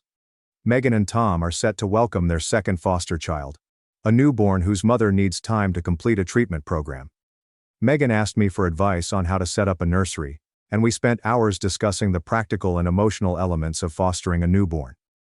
Marcus continues to thrive under their care, and reunification is currently scheduled for next spring. This voyage has taken many unexpected turns. When I signed up to be a mentor 7 years ago, I had no idea it would lead to 3 times of motherhood, an irreparable family breach, and finally, a deeper knowledge of what family truly means. The route has not been easy, but watching my children grow up in a loving environment, both biological and chosen, makes every hardship worthwhile. Thanks for watching and sticking around till the end. If you enjoyed these stories, make sure to subscribe and hit the bell so you don't miss the next drama-filled episode. My mom sent a $10,000 check to control me. I burned it on my wedding night while she hid in the woods. My mom sent a $10,000 check to control me. I burned it on my wedding night while she hid in the woods. My name is David. I'm 31, and I've spent the most of my adult life learning to shrug off comments that feel more like paper cuts. Small, sharp, and hard to heal. I come from a family that enjoys parties but not people. At least not for individuals like myself.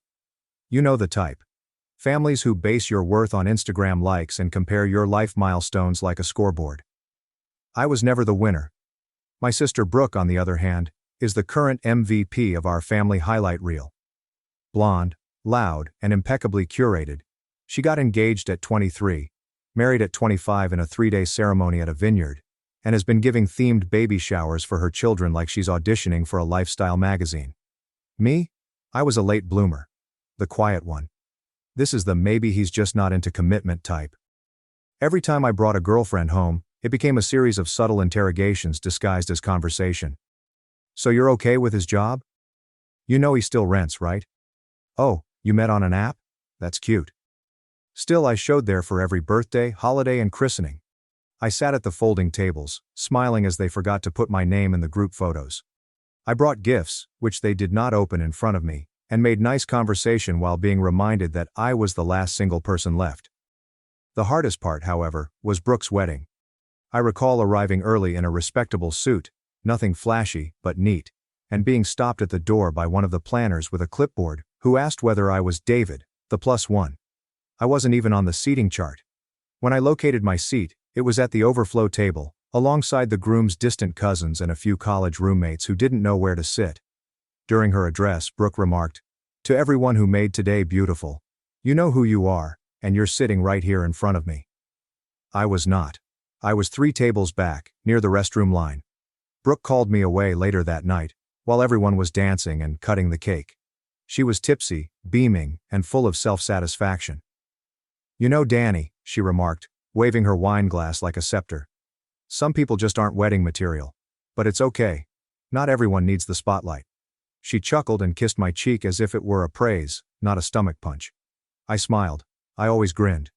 But that night I returned home and did not speak with her for 6 months. Fast forward 5 years. I met somebody. Her name is Laya. She is calm when I am nervous, assertive when I am hesitant. And she looks at me as if I am enough. Not someone who needs to be polished or explained away. We had dated for 3 years before I proposed. Quietly. There's no fanfare. Just the 2 of us on a walk overlooking the lake. She cried, agreed, and then asked the question I had been dreading. "Will your family be there?" I paused. Not because I didn't want her to meet them, she had already, but because I knew what inviting them would entail. The same jabs, backhanded compliments, and performative hugs. I assured her we would think about it. When we first started planning the wedding, I kept putting off finalizing the guest list. Laya noticed. "Is it really that complicated?" she inquired one evening when highlighting vendors in a wedding magazine. I told her the truth. I told her about Brooke's wedding, the statement, and how my family always treated me like a supporting character in their show. She listened. She did not pass judgment. She simply took my hand and murmured, "Then maybe it's time you write your own story." Something in me shifted. Not out of rage, not yet, but clarity. I realized I'd been damaged for years by individuals who didn't even recognize the damage. They didn't hate me, they simply did not regard me. And I was done purchasing a ticket to a table where I was not welcome. We chose a site upstate that was not ostentatious but beautiful. Rustic cottages. Fairy lights hung between the trees. A clearing for the ceremony that offers a view of the hills. It felt like us. We kept our guest list short. Laya's friends, a few of mine, her parents, a number of mentors and co-workers who had become like family. I pondered adding Brooke. I actually did. I even stared at the blinking cursor next to her name on the spreadsheet. But then I remembered the smile, the restroom table, and the "not wedding material" comment, and I deleted it. I'm not angry. At peace. And then I removed the rest of them too. My mother, who always neglected to mention me in family updates. My father, who called once a year to remind me of his pride in my sister's success. And my brother-in-law, who made passive jokes about how I finally caught up. We sent out invitations. All of them. None of them ended up with my family. The backlash did not occur quickly. I imagined they expected I'd just do what I always did. Be quiet, be late, and be grateful for any place at the table. But when Laya shared the save-the-date photo, her hand on my chest with the text, "Can't wait to say I do in the hills with the people who truly matter," everything went crazy. Brooke was the first to text. "Wait, you're getting married?" Then another one. "No invite?" Then one that just said, "Well?" I did not respond. My mother called 3 times the next morning. I left one voicemail. "David, this isn't how families do things. Please call me." My father emailed. Who actually does that? The subject line read, "A disappointment." I did not open it. Then Brooke sent the big one. "You're really excluding your whole family after everything we've done for you? Fine. But don't come crying when you need something later. Have fun playing husband to your little boho girlfriend. Must be nice to finally feel important." I stared at the message for a long time. I didn't respond. I did not need to. For the first time in my life, there was nothing to explain. A few days after the text storm, I received a call from my Uncle Ray, the only relative I'd ever considered trustworthy. He's my mother's older brother, a retired electrician with a sharp tongue and a heart that appears when you least expect it. We hadn't communicated in a while, so I responded mainly out of curiosity. "Hey Danny," he murmured, his voice gravelly, as if he was still waking up from a nap, despite the fact that it was midday. "Listen, I know I probably shouldn't get involved, but your mom's been going around telling people you're having some kind of mental breakdown. Says Laya's got you isolated or something. You okay?" I laughed. I actually laughed. "Uncle Ray, I'm fine. I'm more than fine. I just didn't want the people who spent years making me feel invisible to sit in the front row of my wedding like they earned it." There was a long delay. Suddenly. "Good. About damn time." I blinked. "Wait, what?" "Kid," he replied. "You think I didn't see it? Every Christmas you'd show up with gifts for their kids and they'd act like you were the mailman. Every time you brought a girl home, they made her feel like a charity case. And don't even get me started on what Brooke said at her wedding. I told your mother that was out of line. She said, 'David's not the sensitive type.' That's when I knew she stopped seeing you as a person and started seeing you as an ATM. It struck me harder than I expected. Not the insult, but the fact that someone, anyone, had noticed. I just wanted a peaceful wedding," I explained quietly. "And you are going to have one," he responded. "You earned it. I'm not calling to guilt you, Danny. I'm calling to say thank you. For finally standing up. They're losing it not because you hurt them, but because you stopped letting them hurt you." That night I told Leia what he'd said. She simply placed her arms around me and muttered, "I'm so proud of you." But the messages continued rolling in, from cousins I hardly knew, Brooke's husband, and even my mother's church buddy, who once inquired whether I was the artistic one, because evidently being single and quiet equals to painting portraits in the attic. Each message has an own flavor. Some were veiled guilt trips, while others were outright rants. But they all came down to the same toxic stew. How dare I deviate from their narrative? Then followed the group message. Yes, a full-on nuclear family group text that had been inactive for years suddenly flared up like a Christmas tree. My sister started it. Just wanted everyone to know Danny's getting married and didn't invite his family. She included a screenshot of Laya's save the date. My mother joined in with, "We're all just heartbroken. It's like we don't even know who he is anymore." Then my father, with his customary emotional finesse, "He's always been selfish. We just didn't want to admit it." I stared at the thread for around 10 minutes. Not because I wasn't sure what to say, but because I knew exactly what not to say. I quit the group chat without saying anything. That's when things turned serious. Brooke, unable to let go of the spotlight she believed I had stolen, went online. She didn't mention us explicitly, but she did put a mysterious remark over a photo of herself in a bridesmaid dress. "When your little brother throws a wedding but forgets who helped raise him. Fake family that you know class." That one gained traction. Her friends made comments such as, families can be the worst," and, "You're such a saint, Brooke." Some even tagged me directly. I did not respond to them either. But then Laya's mother, bless her, joined the chat. She commented, "Interesting take, especially since I've watched Laya and David pay for everything themselves, plan everything themselves, and support each other without asking a soul for a dime. Seems like they know exactly who their real family is." That comment received more likes than Brooke's post. Now this is where things started to get odd. A week before the wedding, I received a card in the mail.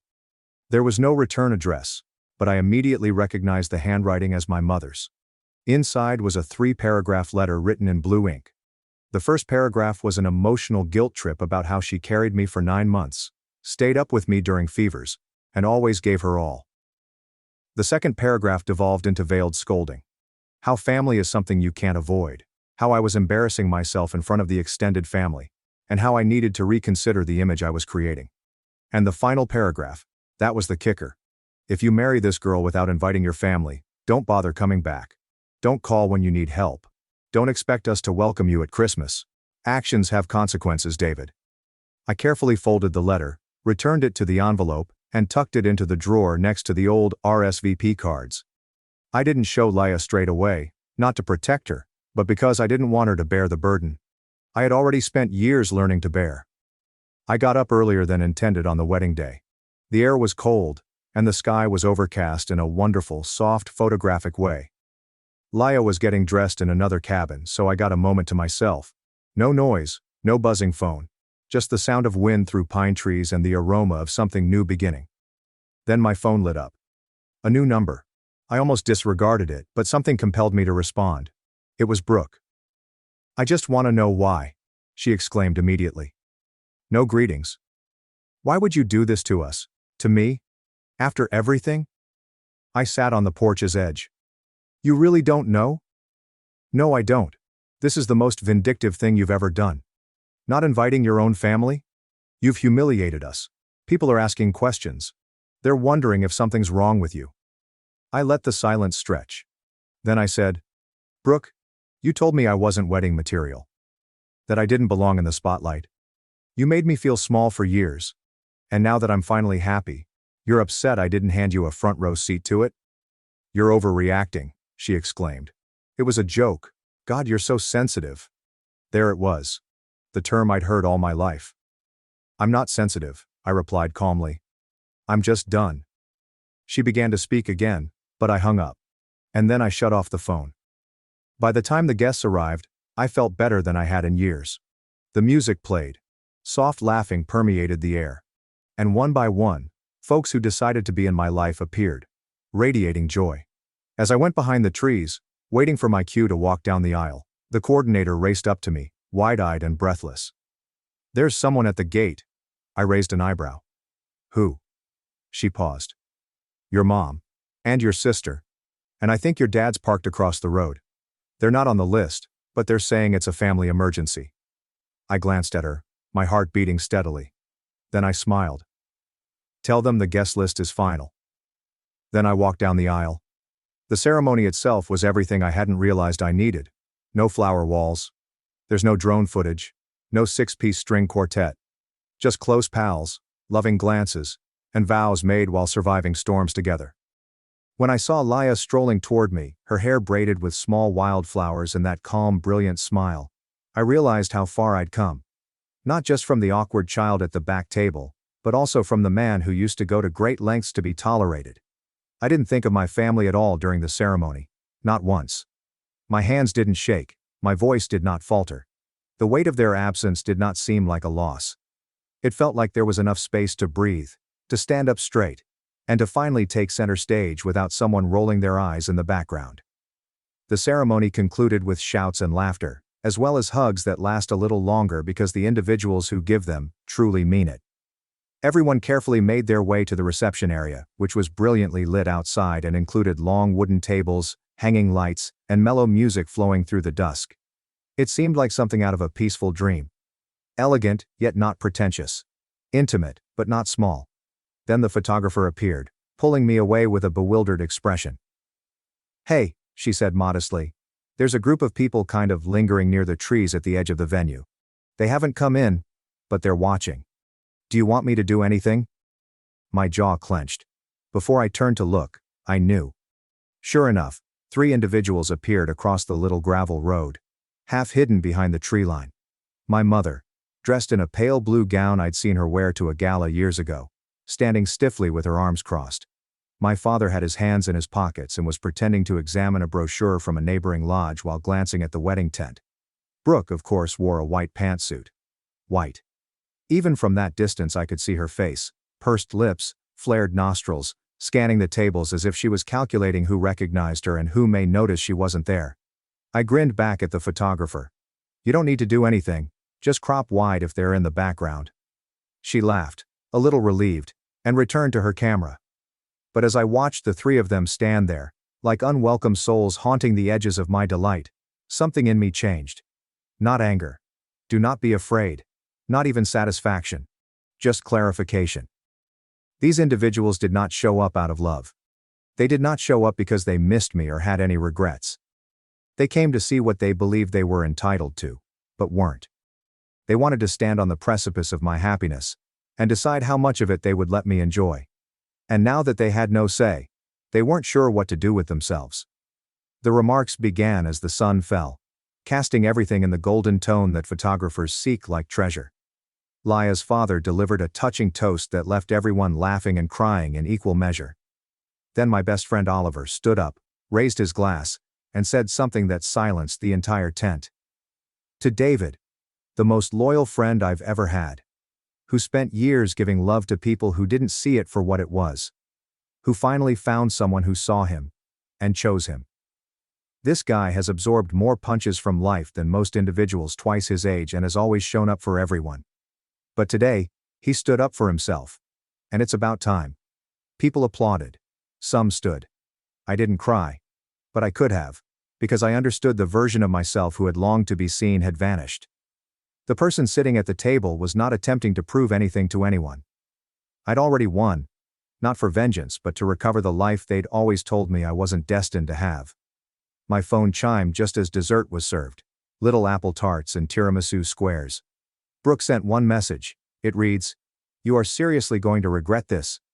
No context, no explanation. Just venom concentrated into one sentence. I shifted the screen to Oliver. He read it and gave out a low whistle. Wow. She really thought this was about her. I grinned and struck the block without saying anything else. Later that night, as the sky filled with stars and people rocked to music beneath the string lights, I returned to the cabins to retrieve something from the lodge. As I circled the path near the property's edge, I heard piercing, quiet, angry voices. "He should have just let us in. I don't care what he thinks he's doing. That's our family." It was my mother. Still there. Still outraged. Then Brooke. I hope he chokes on his perfect little moment.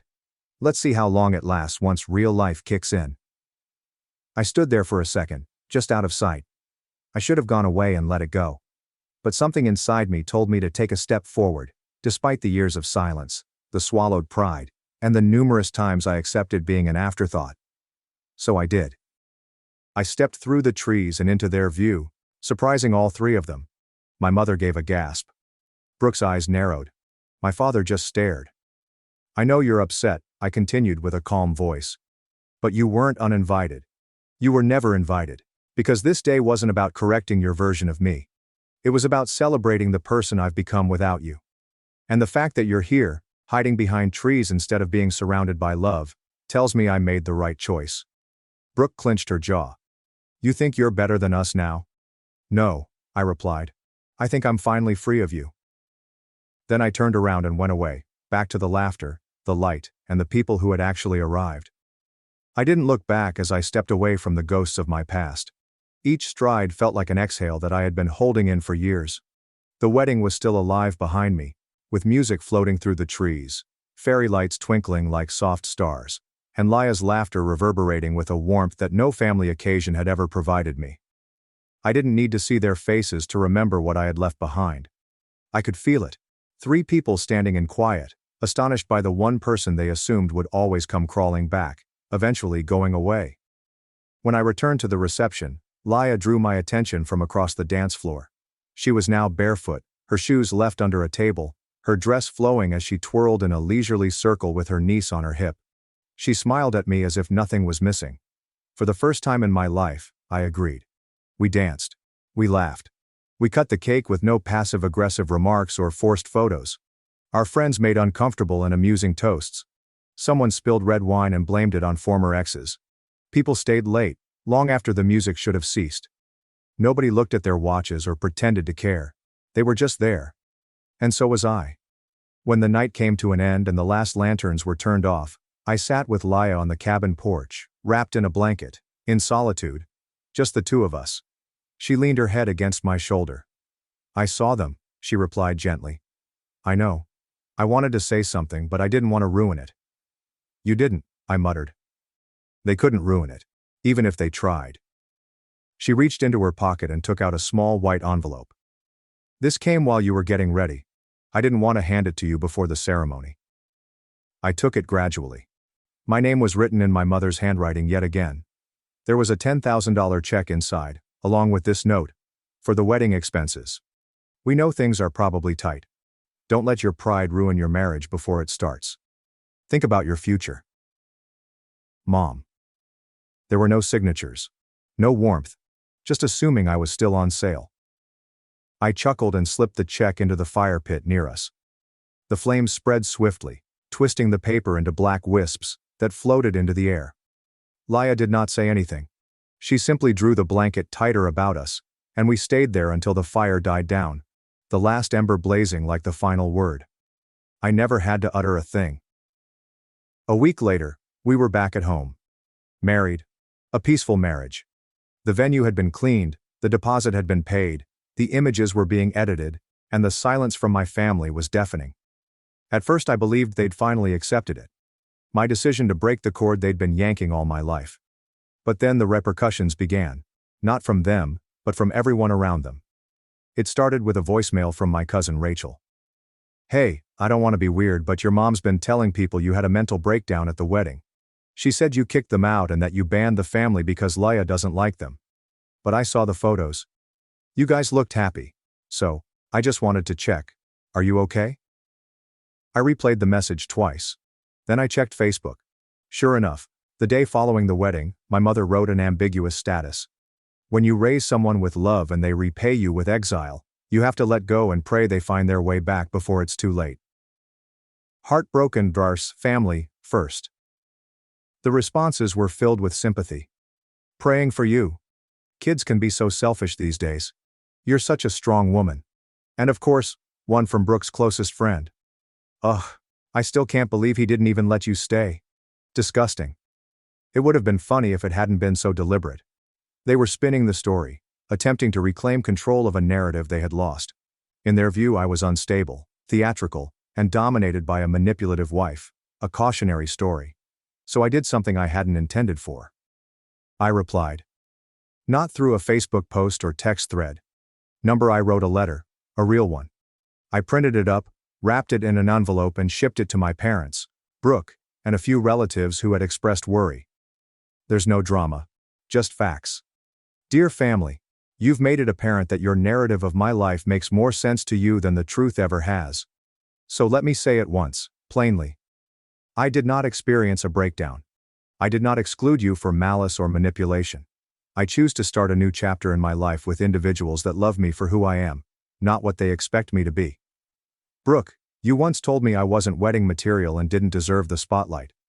You chuckled while saying it, but the consequences were real. For years I internalized every casual word, every backhanded compliment, and every time I was treated as an afterthought. I kept quiet because I was taught that family forgives.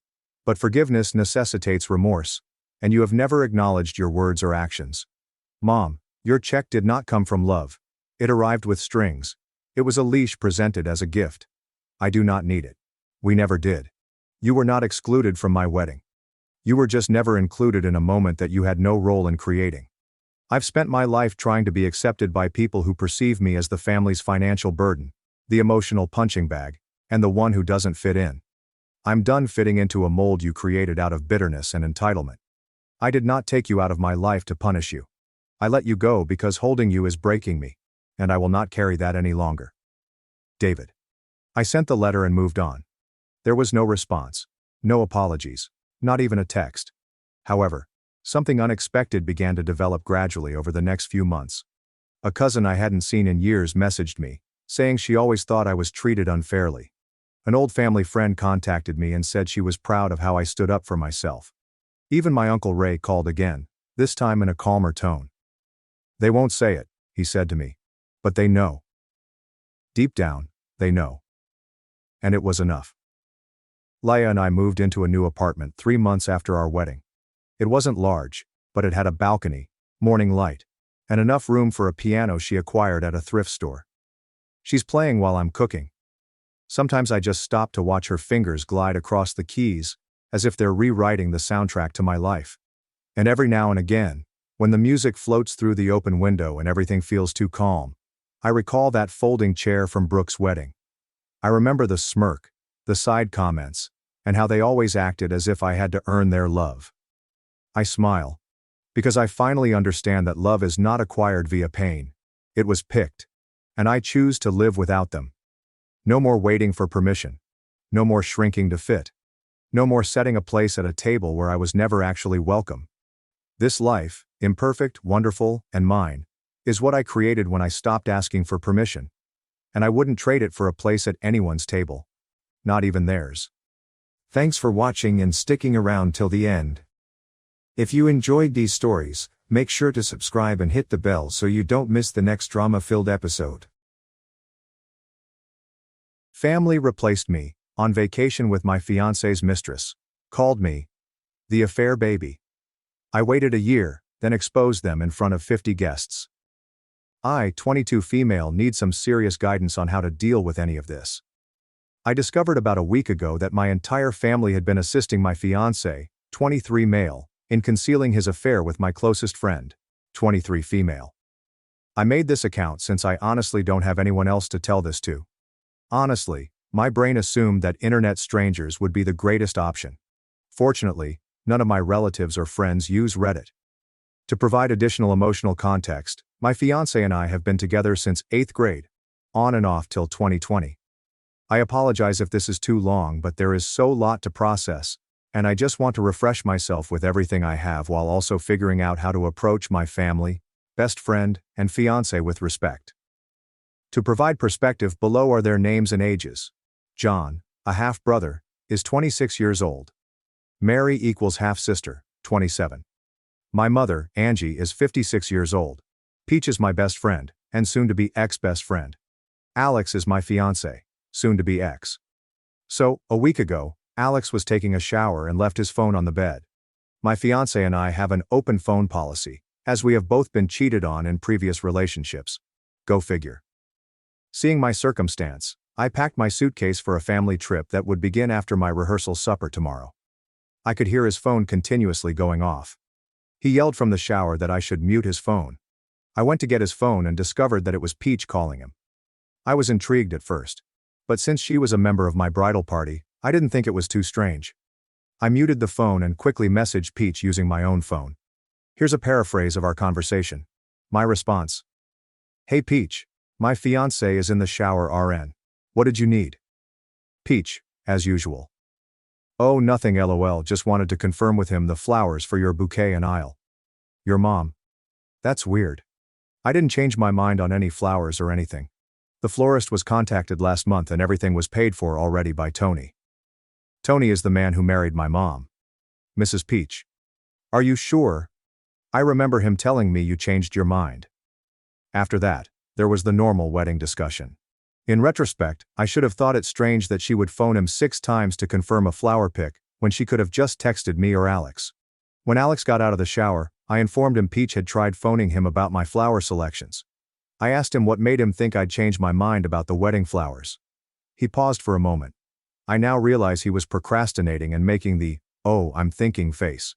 He then stated that he believed I had mentioned it in passing during dinner. I told him I didn't remember that. He then shrugged, grabbed his phone, and returned to the bathroom. I hate to be one of those folks, but for once, my stomach sank. I couldn't shake this paranoid feeling. I tried to convince myself that it was just my previous infidelity trauma coming back, but I couldn't let it go. Alex and I had dinner, and I pushed through until it was time for bed. I feigned to sleep first. Alex and I normally cuddle to sleep. When I knew he was sound asleep, I proceeded to check his phone again. I checked his Instagram, Snapchat and iMessage but couldn't discover anything. I then visited his Facebook Messenger. He uses Messenger to communicate with his family overseas. I just saw his immediate family, and the majority of the messages were about buying plane tickets to attend the wedding. We were scheduled to get married in December with a winter wonderland theme. However, in prior partnerships I investigated his Messenger archives. That's when the horrible truth became clear. There was a group chat with Peach, Alex, John, Angie and Mary. The group chat was created a year ago, after Alex and Peach admitted to having an affair with my family. My mother initially shamed them, but later questioned Alex whether he truly loved Peach, since, "you can't help who you love." Yeah, a terrific mother. That was incredibly helpful. He claimed he was very certain and that he also loved me. TF. Then Mary and John suggested that he, as Alex, approach me about an open relationship. They are both in open relationships and married, and it appears to be working for them wherever they dwell.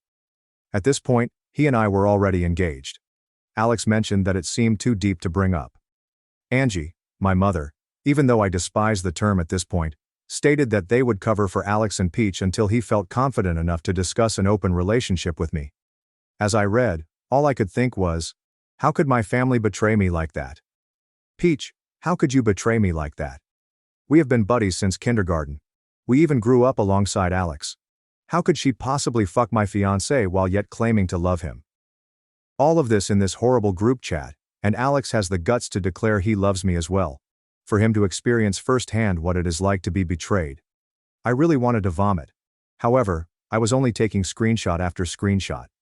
As I read further, I discovered that Peach had taken my place on our previous family trip. I suffered an extremely severe stomach bug a while back, so I didn't go. I can't imagine what they did on the trip, and the fact that my mother was all right with it all, I believe, is what stings the most. The fact that she's known my fiancé was cheating on me for a year is what's taking the longest to deal with. I believe there is more in the group conversation, but these were the main themes. I've known for a full week. It's been eating at me inside and I want to scream and curse them all out. I want to ruin their life like they did mine. It all hurts so deeply, and I just need some guidance on how to address them. How should I even begin? What can I possibly say? The wrath I feel is so strong that I fear that if I let it all out, I would appear insane. Please Reddit. Anything will help. I plan to face them tomorrow at our rehearsal dinner. Additional details from OOP. I have some new material to offer to some frequently asked questions. Why are you hosting the rehearsal dinner so early? Alex and I agreed on 3 rehearsal dinners. One for my family friends, one for his family friends in town, and one for our families united. Our families and social groups are large, and most people had conflicting schedules on the one day we attempted to plan. So, to suit everyone, we simply divided them into groups and scheduled dates that worked best for them. Is Alex living with me? Yes. I purchased the apartment while he was living with his housemates in his dorm. I let him move in because he and his roommates couldn't get along after some friend drama. We've lived together for 2 years. His name isn't on the lease. I did some research and will absolutely use it to my advantage. We have a cat, but after all of this, she's staying with me, and I'll fight him tooth and nail for her. Half-siblings both had open marriages. Yes.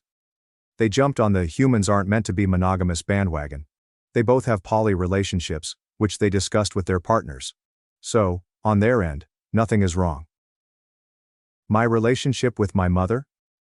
At best, it is a combination of tumult and serenity. When I reached the age of 18, she apologized for the emotional and mental torture she had subjected me to during my childhood. I assumed she was genuinely sorry, and we were striving to repair our relationship. With all of this, I'm not convinced we had one to develop in the first place. I am her affair baby, as I have been dubbed.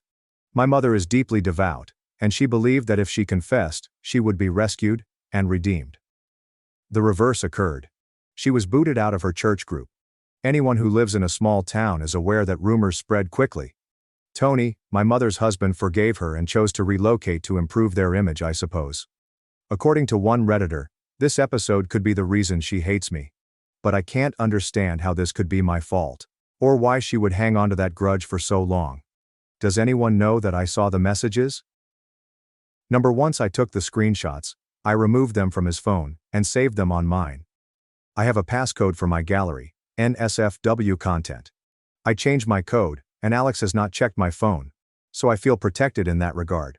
I changed the passcode, and if he asks, I'll simply give him some BS. Lie about how my niece attempted to peek at images, and I had to change it. When was the wedding? December 17th. Who paid for the wedding? The wedding was organized by myself, Alex, my stepfather, and my cousin. My mother handled the more diplomatic aspects, such as invitations and our gift registry. Hopefully, this provides enough further information for some people. I appreciate it all. I am going to bed soon to prepare for tomorrow. I know tomorrow will be a long and emotional day, but I am confident that with all of your support, I will do well. I'm aiming to at least update once. Hello everyone. It's been approximately 3 hours since the rehearsal supper. Everything is right now. But I'm glad the difficult part is finished. I simply wanted to say something fast before sharing the update. To those threatening to dox me to prove my story is false, please go fuck yourselves. I'm going through a really difficult moment in my life, and the last thing I need is some folks on a personal quest to prove my struggle is a hoax. I already deal with an abusive mother. I already have a lot to worry about. My emotions are still heightened and intense. I apologize if I rambled in certain places. With that out of the way, here's the update. I ended up accepting bits and pieces of advice from everyone. Last night I alternated between going ghost and erupting on everyone. I opted to choose a combination of both routes. I submitted the screenshots to Alex's parents and explained the situation to them. I honestly expected them to dismiss it or not believe me. However, they called quickly. They questioned if I had any hard evidence of them cheating aside from their admissions. I admitted to them that I didn't. They asked for more screenshots, so I basically sent them a large portion of them. His mother made me feel bad about mailing them. She sobbed and apologized for her son. She quickly grew inconsolable. His father took the phone and asked if there was anything his son could do to make amends to me. I was angry when he asked that so early in the morning, but I eventually understood his point of view. I asked him if I could be candid, and he agreed. I told him that unless his son shriveled up and vanished, there was nothing he could say. His father said that he understood. I asked if they could keep this between themselves until I brought it up with Alex. They said they could, so we closed the call. For a time, I thought vomiting from stress was uncommon, but it finally happened. I suppose Alex heard what I said. Not the phone call, but my vomit. I stepped outside to have it since he awoke and attempted to rub my back. I raised my hand and cleaned myself up. This was about 7 a.m. in the morning. Alex expressed concern in his voice and asked if I was all right. For once I saw only crimson. I managed to maintain my composure. I'm not sure why, but I suppose that will be my superpower to keep. I ignored him and went back to sleep. I got back up at 8 a.m. and started preparing for the rehearsal dinner. Alex informed me he needed to get some things done before going to the restaurant. I told him that was all right, and I'd see him later. Before he departed, he told me how much he loved me and how eager he was for this day. I answered, "Me too," trying not to show any fury. Once he went, I gathered all of the screenshots. Some people may not be aware that you may schedule text messages to be sent at specific times. I decided to email it to everyone. Peach's family, our mutual friends, his family and mine. I set it to go out at 1:25 p.m. This would mark the halfway point of the dinner, and guests would be dropping off gifts for us ahead of schedule, among other things. I gathered the black hole of stress that was building inside me, and went to the restaurant when it was time. My mother and her spouse were already present. My mother hugged me, and I could only stand there. To have her hands on me felt like she was directly violating my spirit. I gave her a brief tap embrace so she wouldn't become suspicious, and we went inside. Guests began to arrive and everyone was remarkably on time, except for my grandparents who walked slowly, so I couldn't blame them. Once everyone had gathered, Alex went on about how glad he was that everyone could attend and how excited he was for his family. The next dinner was intended to be on November 20th. He remarked how I was the love of his life and how glad he was that our families would meet and we could become one. I wanted to question him how he could say such a thing, but all I got was false grins and nods. Peach was basically appearing like a dumb dog, smiling and applauding for us. It's simply mind-boggling to watch how far people would go to get what they want. I could barely eat because the worry was overwhelming me. People's phones started vibrating about the time I specified for the texts. Alex and Peach's phones blew up. I'd like to mention that, for once, a genuine smile appeared on my face. It was like witnessing an entire kingdom disintegrate and fall. Peach and Alex's shocked expressions when they saw me were priceless. It is the one memory I will cherish from this sad day. My aunt went crazy. She began calling my mother a horrible, heartless bitch again and over. My mother quickly checked her phone and discovered I had forwarded the screenshots. She screamed and became enraged, accusing me of once again attempting to ruin her life. As some of you observed, she still appears to be distraught about being caught having an affair and being shunned. The most hurtful reaction came from my grandparents, who began yelling at my mother. My grandma and a few of our other guests were trying to hold my aunt back as she began yelling every expletive she could.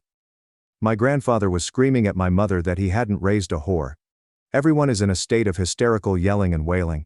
My other bridesmaids were cursing at Peach and called her a slut. I hate to confess it, but I found satisfaction in it. My grandfather went on to shout at Alex, saying things I can't express here since he was so graphic. I just began laughing and sobbing. I experienced so many feelings that I honestly believe my body didn't know what to do, so it did everything. The tears continued pouring. My cousin escorted me outside as quickly as she could, as Alex pursued us. He kept yelling my name and begged to speak. He wanted to chat, as most of you recommended, to clarify his point of view. I ignored him, as my cousin pushed him away from her car so she could get inside and drive away. She escorted me to my aunt's house and instructed me not to open the door for anyone. I felt like a kid being left at home alone, LOL. I did not. I just sat on the floor. That's when I simply started crying. All of the feelings I had been holding in for a week had finally surfaced. After approximately another hour, my aunt and cousin returned home. They hugged me for around 5 minutes. When we finally parted ways, I noticed my aunt had several scratches on her. I'm assuming they couldn't keep my aunt away from my mother for much longer. My aunt updated me on everything. Apparently, as my cousin drove away with me, Alex returned and began shouting at Peach for spoiling everything. They got into a yelling match, and several of our friends attempted to separate them. My grandparents, Aunt and Tony, my mother's husband, were questioning her for answers. Tony was the most incensed. Apparently, during the family trip I was unable to attend. My mother informed Tony that I had handed Peach my ticket so she could take a well-deserved rest. At this time, Tony is yelling and reading some of her messages aloud. She begged him to stop and said she could explain. My aunt went on to say that she should start explaining since all she sees is a lousy mother and a terrible person. This apparently enraged my mother, who began yelling about how much she despised me, how I had wrecked and complicated her life. She felt that she could never be happy since I was a daily reminder of her biggest mistake ever. And she regretted not aborting me when she had the opportunity. That irritated my aunt, and she pounced on her. For reference, my aunt is infertile. She referred to me as the daughter she never had. So in her mind, she went full mama bear on my birth giver, as I'm now calling her. My aunt has been a better mother to me than my mother has been in the last 22 years. To cut a long story short, I'm really becoming emotional again, and the weariness and empty stomach aren't helping. Here's everything else that happened. Tony is divorcing my mother. He has had suspicions for several months that she is cheating again. Peach revealed Alex's text to her, stating that he was sleeping with her because he believed I was becoming distant. I was working overtime at work a while back to save for his birthday, and he mentioned that he was lonely and didn't know how to bring it up with me. Peach's father bombarded her with calls and cut her off financially. Apparently this is my fault. and I am a wicked witch for ruining her, according to her texts. My mother has gone on a rant with our family, calling me an awful person for destroying her world again. I should have thought about that before condoning anything. Half-siblings felt it was not their place to say anything to me, and that I should have expected Alex to go elsewhere since humans aren't monogamous, and people love who they love. Same old, same old. A lot more has happened, but in order to keep my brain from imploding from stress and rage, I'm finally letting it out. I've been getting texts and calls from everyone, but I've left my phone in the other room. I am updating this from my aunt's computer. My aunt offered to let me stay with her until I got out of this tangled mess. I accepted it because I had no intention of returning to that place. I've already emailed my landlord, and will handle everything next week. My manager contacted me back, saying I could use some PTO for as long as I needed. I will absolutely accept it, as I am seriously considering moving somewhere quiet and serene. I'm thinking Iowa or North Carolina, where I've heard the cost of living is reasonable. I want to thank you all again. I sincerely appreciate all of the help and support I've received. After today, I'll be offline for a few days. I feel like I need to disengage from everything and just be comfortable with myself. My aunt and cousin are at my house collecting some of my belongings, including my cat. Alex is there, imploring them not to seize my belongings and instead to let me talk to him. I'm not sure what he believes a chat will do. My emotional and mental scar will remain with me for some time. I also know I have a long journey ahead of me in therapy. Many people have pointed out that my mother abused me terribly. Now that I know how much she despises me, it will be easier to maintain no contact. Now, an update. Maybe Reddit won't screw me up. If the issues in my original post cannot be resolved, I shall summarize them. To provide background for new people. Peach. Ex-best pal. Alex equals ex-fiancé.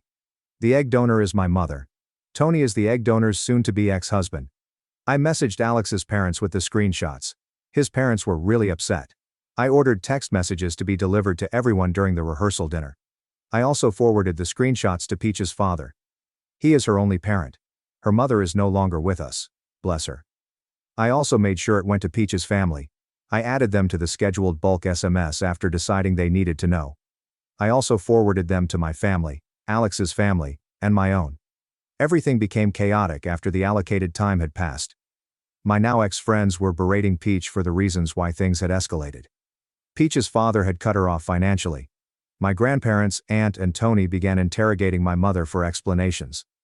I suppose under duress she confessed to hating me. She blames me for her difficult and wrecked life. I discovered that I was the result of a long-term affair. My aunt physically assaulted my mother after she insulted me. She's proud of it, she kept telling me. When the pandemonium broke out, my cousin rushed to get me out. Alex attempted to pursue us, but my cousin got between him and escorted me to my aunt's house. This is where I'm still at. My phone has been exploding since then.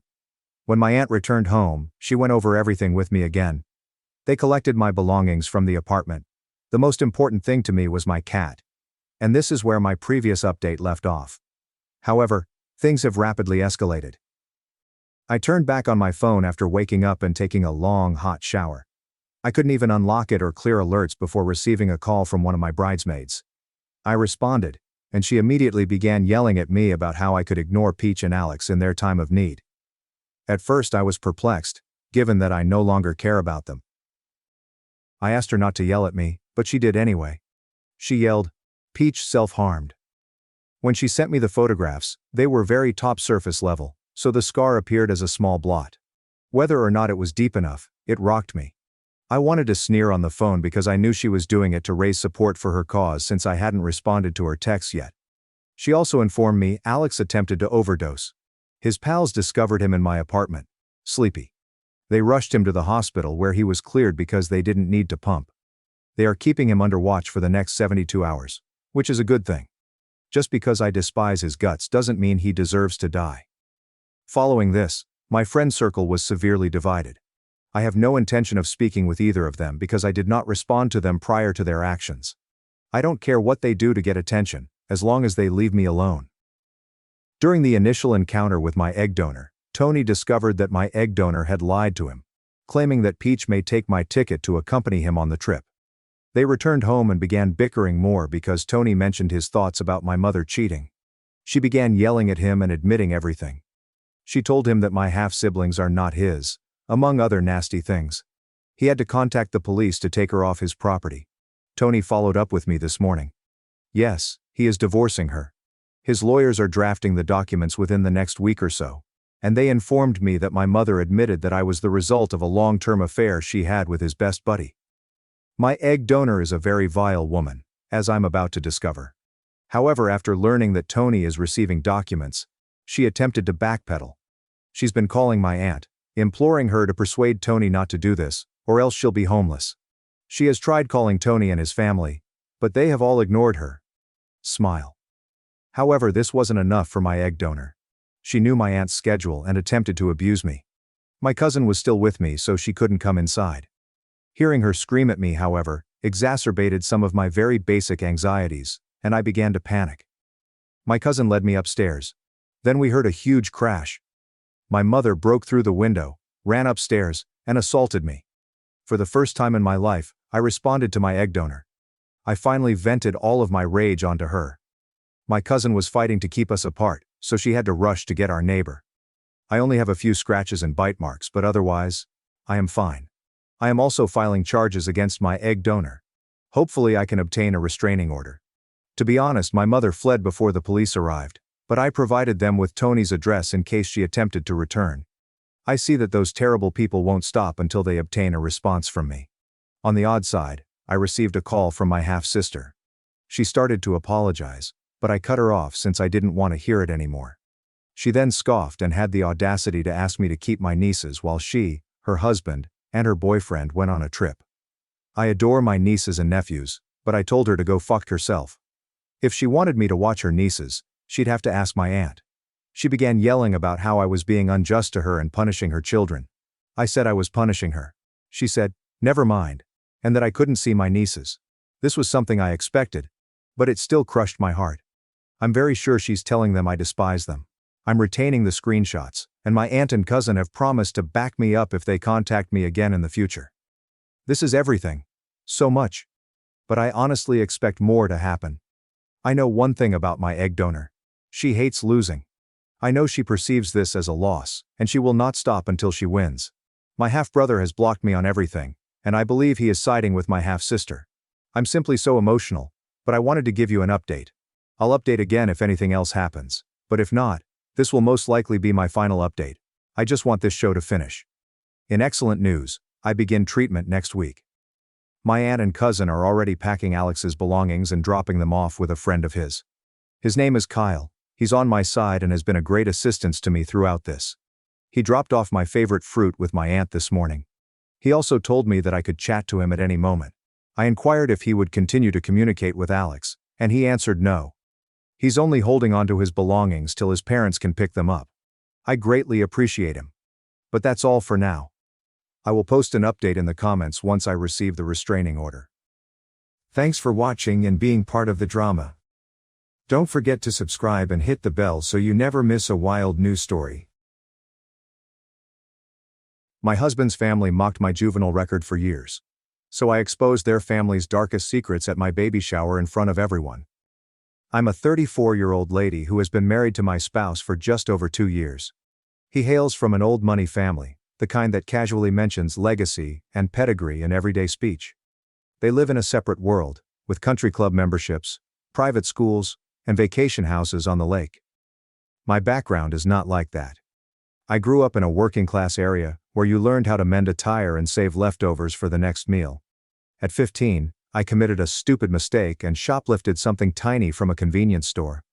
I was caught, received a juvenile record, and spent the following decade ensuring that one incident did not define my life.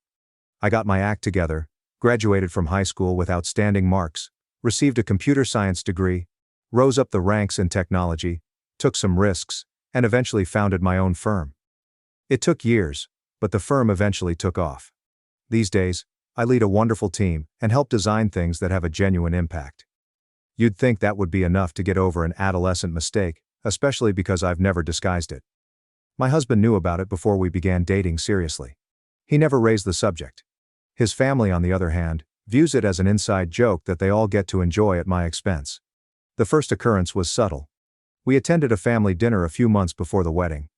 His father lifted a glass and joked about keeping treasures locked up, with a laugh that didn't quite reach his eyes. The room laughed awkwardly, and I let it go. I assumed that was a one-off. But then his mother began referring to me as the comeback kid, at every occasion. Usually with a slight smile and just enough snark to make it clear she wasn't admiring me. I attempted to fit in. I offered to help wherever I could. I got his brother a job referral from a startup with which I had contacts. He created a website for his sister's handmade candle business. For nothing. None of it altered anything. The jokes kept coming. At a neighborhood barbecue thrown by one of their friends, his brother handed me a plastic fork with a wink and said, "Just in case anything goes missing." People laughed, but I noticed how some of them glanced at me, as if the joke was true. That night, I requested my spouse to say something. He admitted to me that he disliked the jokes as well, but felt compelled to protect me. I wanted to believe him, but it turned out they had brought up my juvenile past at his bachelor celebration. They recounted how he tamed the wild one and rescued a lost cause. I wasn't there, but a buddy of his took me aside and told me everything. The way they laughed, the way they made it seem like I should be grateful they let someone like me in. At that point, I gave up hope that they would grow out of it. I did not challenge them. I did not yell. I just started paying attention. I started digging, not to create a fight, but to protect myself. I searched public records. I hired a background researcher who owed me a favor. I made a few silent calls. What I discovered stunned me. His uncle has a sealed case involving drunk driving and a hidden drone from years ago. His father had been mentioned in a tax inquiry that vanished before it made headlines. His cousin was dismissed from college for academic dishonesty, but the family told everyone she departed to pursue her ambitions. I did not say anything. I organized everything into a folder and locked it away. My husband wasn't aware of it yet. I didn't want to force him to do anything until it was absolutely necessary.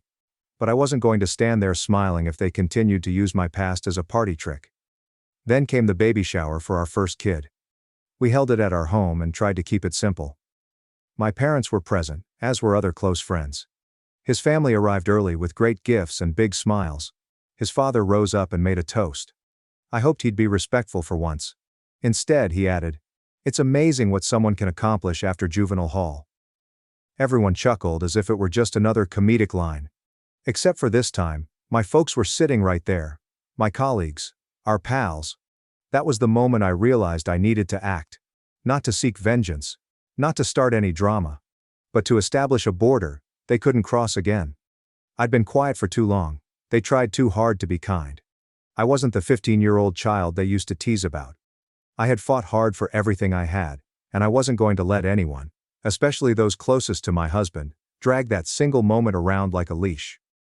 The baby shower was hosted in our new house. We had just moved here a few weeks before, and I wanted everything to be perfect. I cleaned up the backyard, added extra seats, and hired a local bakery to handle the pastries. My husband handled the invites and decorations, and we made sure to include both sides of the family. His family arrived 20 minutes early. His parents had brought a mound of wrapped boxes. His brother arrived with a bespoke bassinet and a handwritten card, while his sister delivered a 3-tiered diaper cake that looked like it belonged in a magazine. On the surface, it all appeared generous. However, it did not take long for the old patterns to emerge. His father strolled in, glanced around and said, loud enough for everyone nearby to hear, "Amazing what someone can do after juvenile hall." It was presented as a joke, but the way a few guests exchanged looks told me precisely what they were feeling. My hubby did not respond. He smiled weakly and proceeded to serve drinks. Later that evening, when we got a minute alone, he apologized for the remark.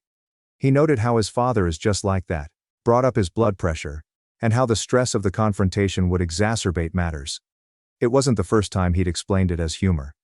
I did not argue. I nodded, then returned to the party. While showing a few of the guests around the property, I observed his sister going slowly through my home office. I'd spent some time putting it together, a few framed medals, my company's emblem carved on a glass plaque, and images from our launch event. She stood by the desk, holding up her phone. I asked if she needed anything. She claimed she was only appreciating the setup. I let it go. That night, as everyone had left and we were tidying up, I checked my phone. A friend sent me a screenshot. His sister had shared one of the photographs from my office. The caption said, "From thief to CEO. Only in America." No tags, no names. But it didn't require any. Everyone who was familiar with our narrative would know who it was about. I showed my spouse. He encouraged me to breathe, that his sister did not mean any harm, and reminded me of his mother's high blood pressure and his father's difficulty sleeping. I informed him I was no longer asking for permission. This was not just a jest, it was humiliation disguised as family banter. And if they insisted on dragging my name, I would drag theirs as well. Not with lies. Just with the same honesty that they enjoy throwing at me. A few days later, we were invited to a brunch at his parents' home. We brought the infant, dressed in a blue onesie and matching booties. Everyone met in the garden area. While cooing over the infant, his mother handed me a dish and added, "Hope he doesn't inherit those sticky fingers." Another round of laughter ensued. I did not laugh. I stood up, carefully laid my dish down, and asked whether we were really going to keep doing this. I looked around the table and said that if we were going to joke about family history, we should cover everything. I cited his father's previous tax troubles, which mysteriously disappeared following an audit. His uncle's covert drunk driving incident, which involved a teenage cyclist. His cousin's academic controversy resulted in expulsion, despite the fact that they claimed it was a voluntary leave to pursue art. The laughs ceased. I did not raise my voice. I reached into the diaper bag and took out the folder I had been carrying. I placed it on the table. The tabs were labeled. I did not open it. I did not need to. Everyone understood what it was. His father rose, red-faced. His mother slammed the napkin down. Several of the guests stood up and left. A few people stared at their plates. Nobody said anything else to me. I scooped up our child, glanced at my husband, and we walked outside together. There was no shouting, no goodbyes. Just silence. That night, my husband and I sat in the nursery, rocking our son to sleep. He did not attempt to protect his family this time. We decided that we needed space. No more dinners, visits, or invitations. At least not until we determined what peace looked like for ourselves and our child. The day after brunch, we packed our belongings and booked into a hotel on the opposite side of town. Nothing fancy. Just clean, quiet, and far enough from the action to think clearly. We informed our neighbors that we were taking a few days off to rest. Nobody asked any questions. My spouse spent the whole of the first day scrolling through our baby's photos and pacing around the room. He wasn't upset by what I said over brunch. He admitted that the facts were true. What got to him was how everything unfolded in front of so many people. He kept returning to the scene, noting his father's reaction, his mother's expression, and how the guests froze. He never denied what they'd done over the years, but he hadn't intended it to be broadcast this way. I did not argue. I reminded him of every supper where I listened to their opinions. Every event where someone made a joke at my history as if it were family trivia. I had asked him to speak up more than once. Nothing has changed. I did not select public exposure because I want attention. I picked it because private chats proved ineffective. His father called 3 times in the afternoon. No apologies, no reflection. Just voicemails demanding that he rein in his wife and clean up the mess before the family's reputation suffered. He listened to one of them quietly, shook his head, and said he was done. He accessed his contacts and banned his number. Later that night, his mother texted him a long message full of passive-aggressive guilt, depicting me as vengeful, unstable, and dramatic. She claimed I humiliated them in their own house and poisoned the family. I responded with a brief note detailing the years of insults, screenshots of their online remarks, and examples of how they'd turned my background into a running joke. Then I blocked her phone number and social media accounts totally. The next day, I received an alert. His brother had silently unfollowed my company's page. That was hardly a surprise. However, a few hours later, he wrote on his own profile, "Some people dig their own graves, and then ask why no one's at the funeral." He didn't name anyone, but the timing was not subtle. I forwarded the article to a lawyer with whom I had previously worked on a commercial agreement. He read it over, and determined that nothing I said at the brunch violated any laws. Everything I said was supported by records, public information and court files, confirmed dates. Still, I didn't want things to escalate online, so I wrote a message and mailed it to his brother. It was formal and forthright. I informed him that any more defamatory posts would result in legal ramifications, and that I had already achieved everything he had shared about me. The post was removed before the end of the day. He never responded. After that, I created a spreadsheet. I recorded every message, phone and post. I included timestamps, stored screenshots, and backed it up on 2 cloud drives. I had no intention of filing a lawsuit, but I wanted to be prepared in case things became even worse. Back at the motel, my spouse and I had our first real talk in weeks. No distractions. There is no familial meddling. I told him he could have any sort of relationship he wanted. With his parents, siblings, or anybody. But our child would not be part of it. Not if the environment remained poisoned. He nodded without hesitation. He agreed to postpone visits and deny calls, telling me that trust had to be earned, not inherited. We booked a counseling session for the same week. It was more than just damage management, we needed it. The therapist was calm and sharp, asking difficult questions. Within minutes it became evident that his avoidance, his silence, had played a significant influence in how long this had lasted. Not purposefully, but because of fear. He stated that he believed ignoring it would make it stop. Instead, it caused it to grow.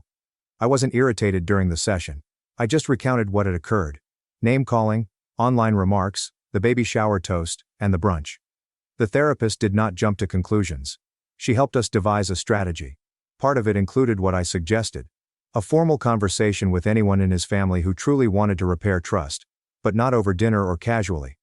Only after they met 3 conditions: admit what happened, apologize without excuses, and agree on future boundaries. We stayed in the hotel for 4 nights. It wasn't a vacation, but it did provide us with some downtime. No visits, no texts, just time to ponder. When we departed, I felt like we had finally reached a conclusion. Not out of rage, but out of necessity. Several days after we returned home, I received a note from a mutual friend. It came from my husband's cousin, who had been quiet during the family upheaval but always polite. He expressed appreciation for what I had said during the breakfast and stated that someone needed to break the silence. He asked if we could meet privately. Not at his or my place, but somewhere neutral. We met at a tiny park across town. He showed it there with his own folder. He didn't want vengeance, he said. He only wanted to communicate. He explained that he was adopted into the family when he was a child, and while they provided for him materially, they always viewed him like an outsider. He explained how he was expected to protect their secrets, defend their image, and keep his head down, because simply being involved was enough. Then he said something that took me off guard. Years ago, my husband's family paid hush money to cover up a workplace harassment lawsuit involving his father. It had occurred while the father-in-law was still operating one of his businesses. The claimed victim was a junior employee. The relative had read some of the emails during his summer internship. He also discovered a few internal memos labeled confidential. He showed me screenshots and partial documents. The payoff was camouflaged by a civil settlement that never went to court. I hadn't planned to utilize any of it. I did not even copy it. I simply took notes on what he said, and added the relevant data to my records. I thanked him for his faith and promised to keep his name out of any future developments. Before leaving, he warned me to be cautious. The family was not used to being questioned, especially from within. That following week, my husband organized a meeting between me and his sister. He hoped there was an opportunity to make things right. I agreed, but only provided we met in a public area. We chose a quiet cafe. His sister arrived dressed as if she were meeting a client for lunch. She smiled, ordered an expensive drink, and started making small chat. I got right to the point. She dismissed the remarks she had made throughout the years as innocent fun. I couldn't remember a single time she supported me, but she swore I had misconstrued her tone. The talk went nowhere. I rose up, paid for my coffee, and then went without saying anything else. Back at home, I reminded my husband that surface-level apologies were insufficient. Jokes that injure others are not harmless. And anyone who refused to recognize this had no place near our child. He did not argue. A few days later, he began individual treatment sessions. He wanted to know how he had let it all slip for so long. I explained to him that therapy was not about blaming, it was about accountability. If we were going to build a better home, we needed to start with the truth. Later that week, I went to get our son from daycare. A woman I did not recognize approached me outside. She introduced herself as a long-term friend of my husband's mother. She bent down, glanced at the baby and said, "Raising a little rebel, I see." She then walked away. I did not wait. I went directly to the daycare director and asked that all family and contact information be prohibited. I gave them a list of allowed individuals and asked that they notify me of any unexpected visits or queries. The director understood. Changes were implemented immediately. 2 days later, my husband's cousin reached out to me again. He had overheard a phone discussion between his mother and one of his uncles. The family was preparing a dinner, not to reconcile, but to set the record straight. Their purpose was to recast the brunch incident, spinning a story in which I was unstable, aggressive, and out to harm the family image. An invitation arrived via group email. I did not ignore it. I responded explicitly in the post, stressing that I would not attend any staged events designed to rewrite history. I made it clear that I would not participate in theatrics, and that anyone who continued to deny their behavior was allowed to do so, but not around me, my husband, or our child. Only one person replied. An uncle. He responded with a caustic reply, calling me theatrical, and accusing me of ruining the family ties. I did not respond. I saved the email, noted the date, and filed it alongside the rest. 2 weeks after the botched dinner stunt, I got a letter in the mail. It jumped out from the typical stack since it was handwritten, on thick paper, and had no return address. Inside was a folded message from my husband's aunt, carefully written in blue ink. She began by apologizing for not speaking out sooner. She stated that she had witnessed the comments, jokes, and quiet dogs but chose to remain silent in order to maintain peace. She stated that the family was completely aware of how I was being handled. They simply decided not to speak up since it was simpler to accept it than to confront it. I handed the letter to my spouse without saying a word. He read it twice. He recognized that the letter meant something, but he wasn't willing to mend any relationships without true accountability. We didn't respond. The letter was not a bridge, it was simply a confirmation. Over the next few days, my spouse stopped returning calls from his parents. He did not give a huge speech or publish anything significant. He just began refusing invitations, declining visits, and skipping his normal weekend check-ins. It was not unnoticed. His father sent a lengthy group mail accusing him of abandoning the family, being brainwashed, and allowing outside influences to undermine their foundation. After reading the message, he looked at me and handed me his phone. I blocked his father's phone number on his behalf. With the sounds muted, I began concentrating on something new.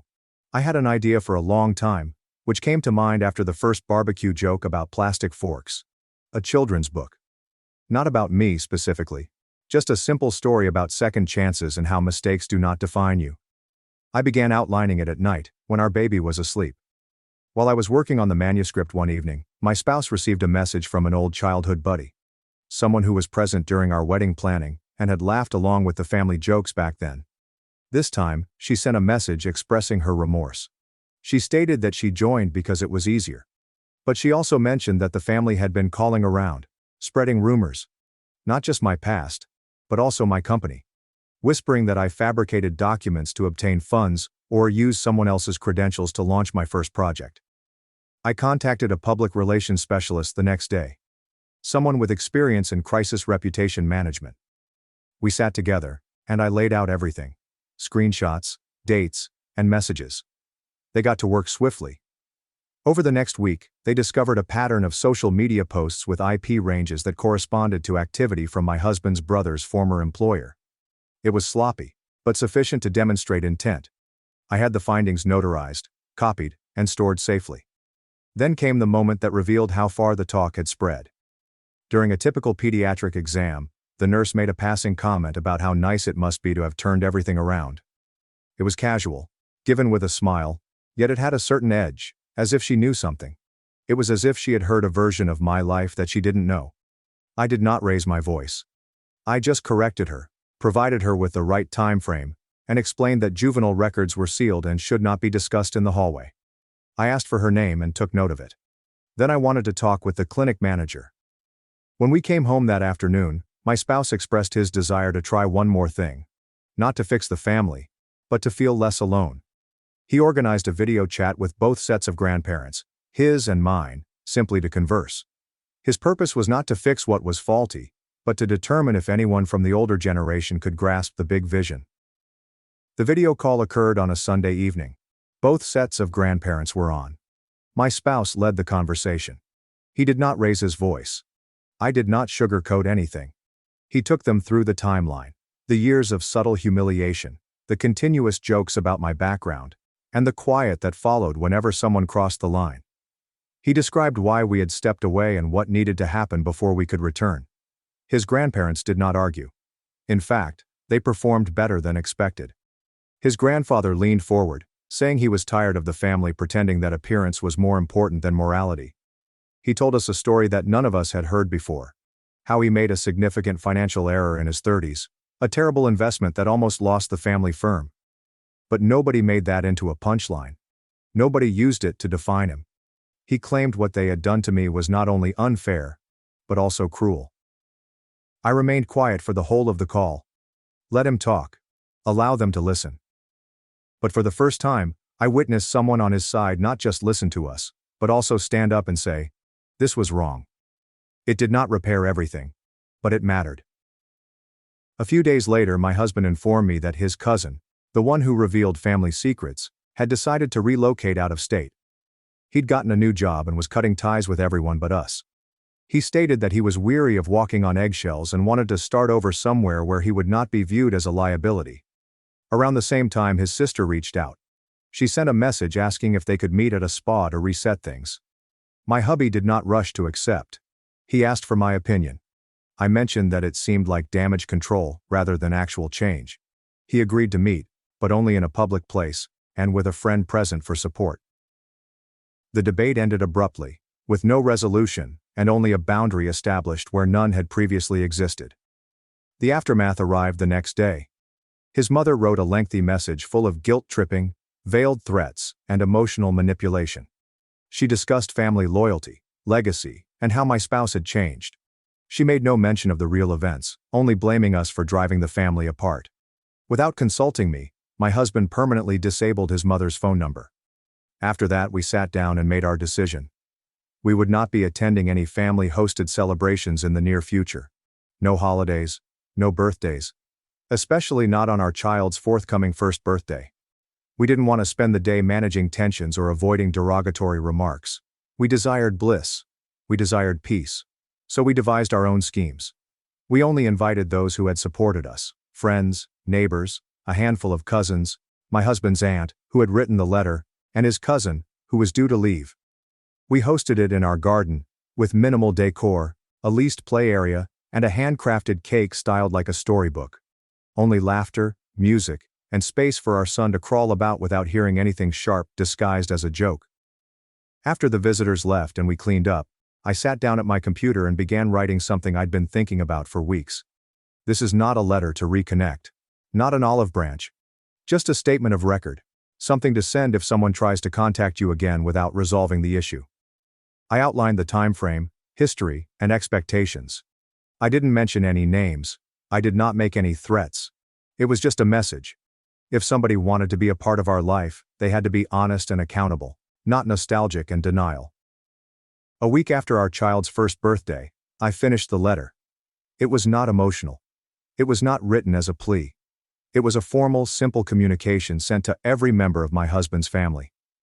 It recounted the sequence of events dating back to the initial incident, provided examples of recurring disrespect, described the emotional impact on our family, and concluded with 3 criteria for any future contact: truth, accountability, and permanent boundaries.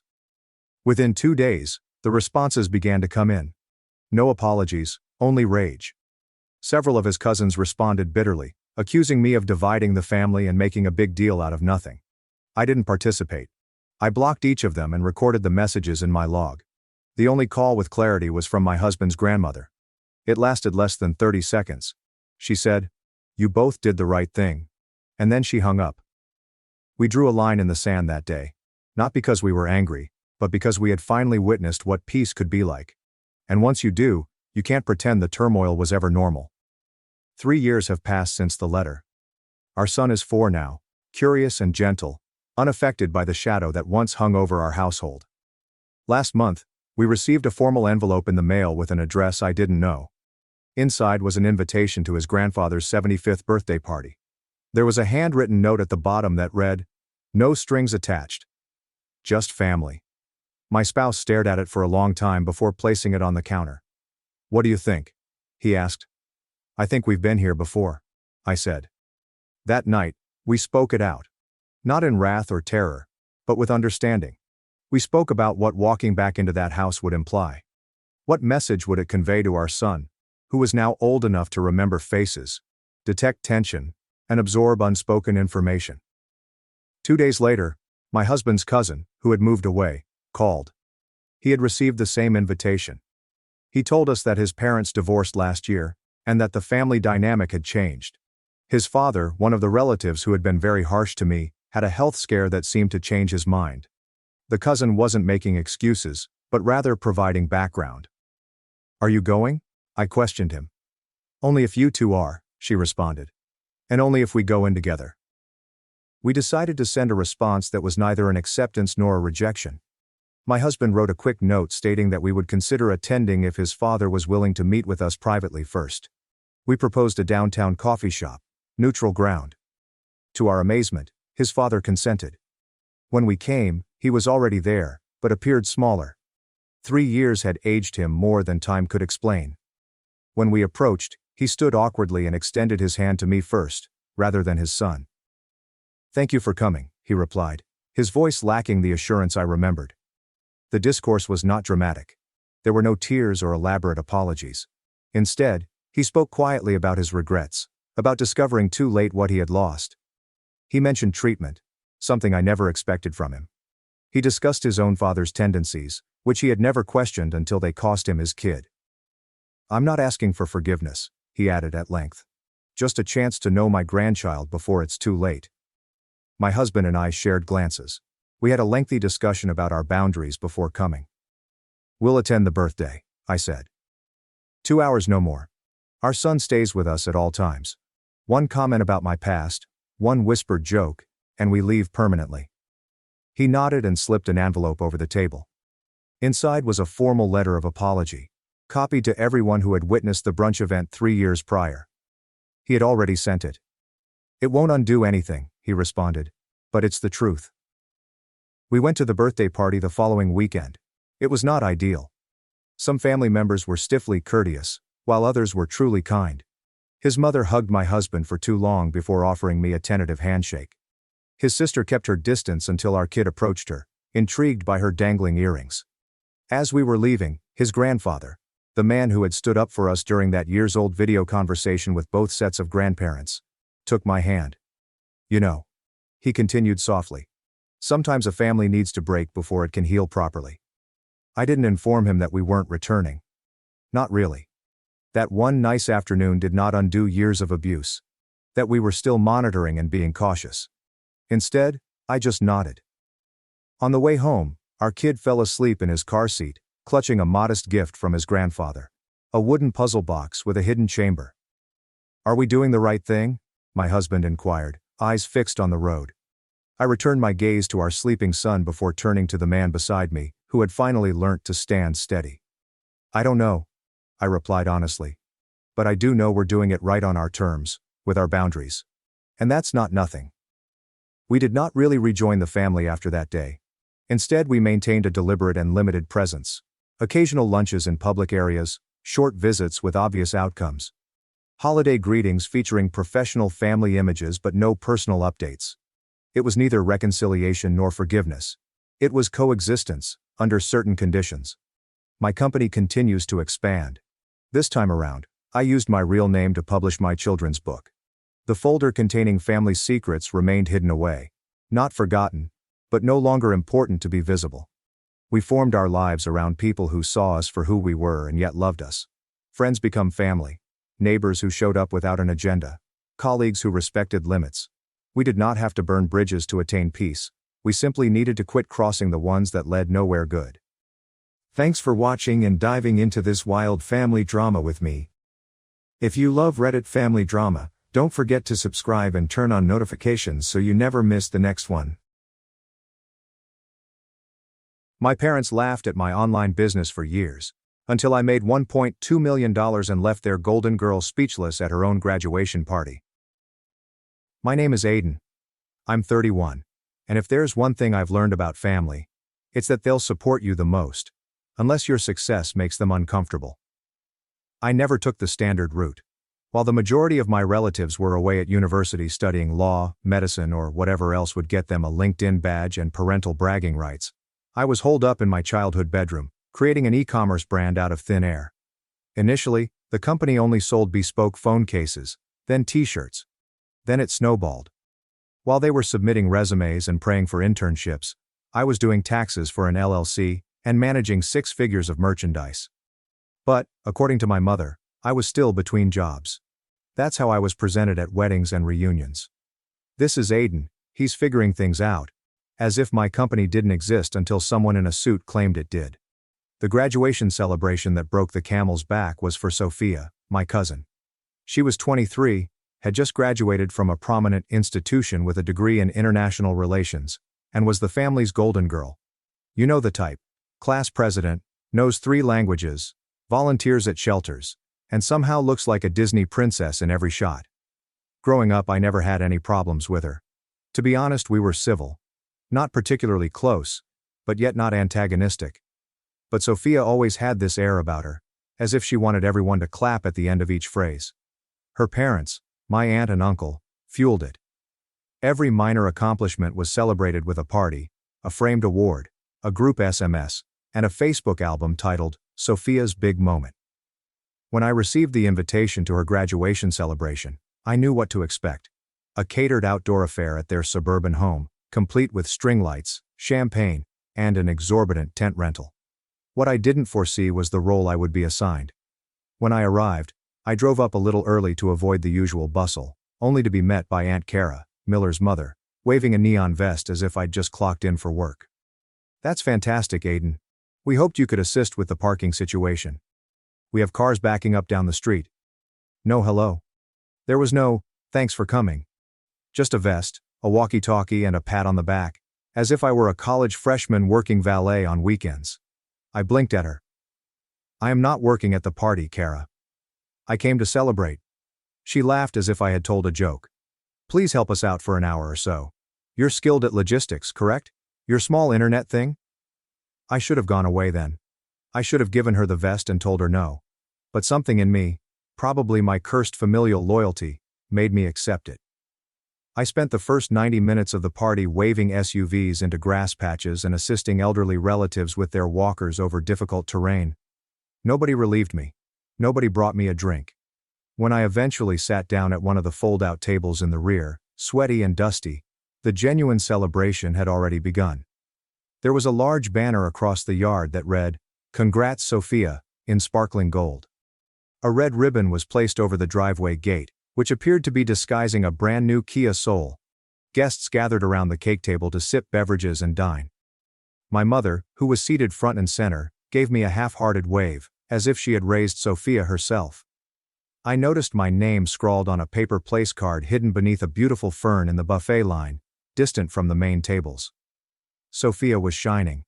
She wore a white outfit that reflected light with every movement, and she moved from table to table as if she were running for office.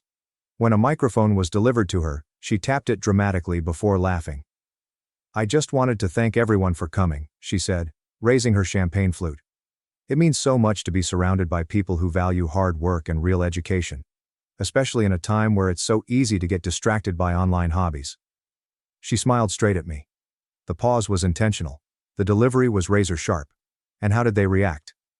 Laughter. Actual laughing. My uncle snorted. My cousin Jason spit out a sip from his drink. Even my mother gave a tight, ashamed smile, as if she had been caught trying not to laugh but couldn't stop herself. I felt heat rising up my neck. I glanced at the condensation pouring down my untouched drink, trying not to react. "Not yet." Sophia continued, oblivious. Or perhaps just brave. "Some of us spent 4 years pursuing a degree that signifies something. Sorry, not sorry." More laughs. She clinked glasses with a few close guests before returning the microphone like a teen drama drop the mic scene. My mother looked across at me, gave a slight shrug and said, "She didn't mean it." The fact is, I didn't care about the car. I didn't care about the banner, the speech, or the fact that every photo was taken with me cropped out in the backdrop, standing by the hedge like a forgotten waiter. What hurt was the years of silent dismissals, smirks when I attempted to describe my job. My own mother would skip over my updates to discuss which of Sophia's lecturers formerly worked for the State Department. But, as I sat there with dust on my sneakers and a drink in my hand, something inside me moved. I waited until the last toast was given, the clapping subsided, and people began to go toward the dance floor, where a Bluetooth speaker was playing top 40 songs. I stood up, brushed off my clothes, and made my way up to the main table, where Sophia and her friends were posing for photos next to the car, still high from the ovation. "Hey Sophia," I said casually, loud enough for the close audience to hear. She paused mid-laugh, evidently not expecting me to reply. "Yeah?" she questioned, her eyes narrowing.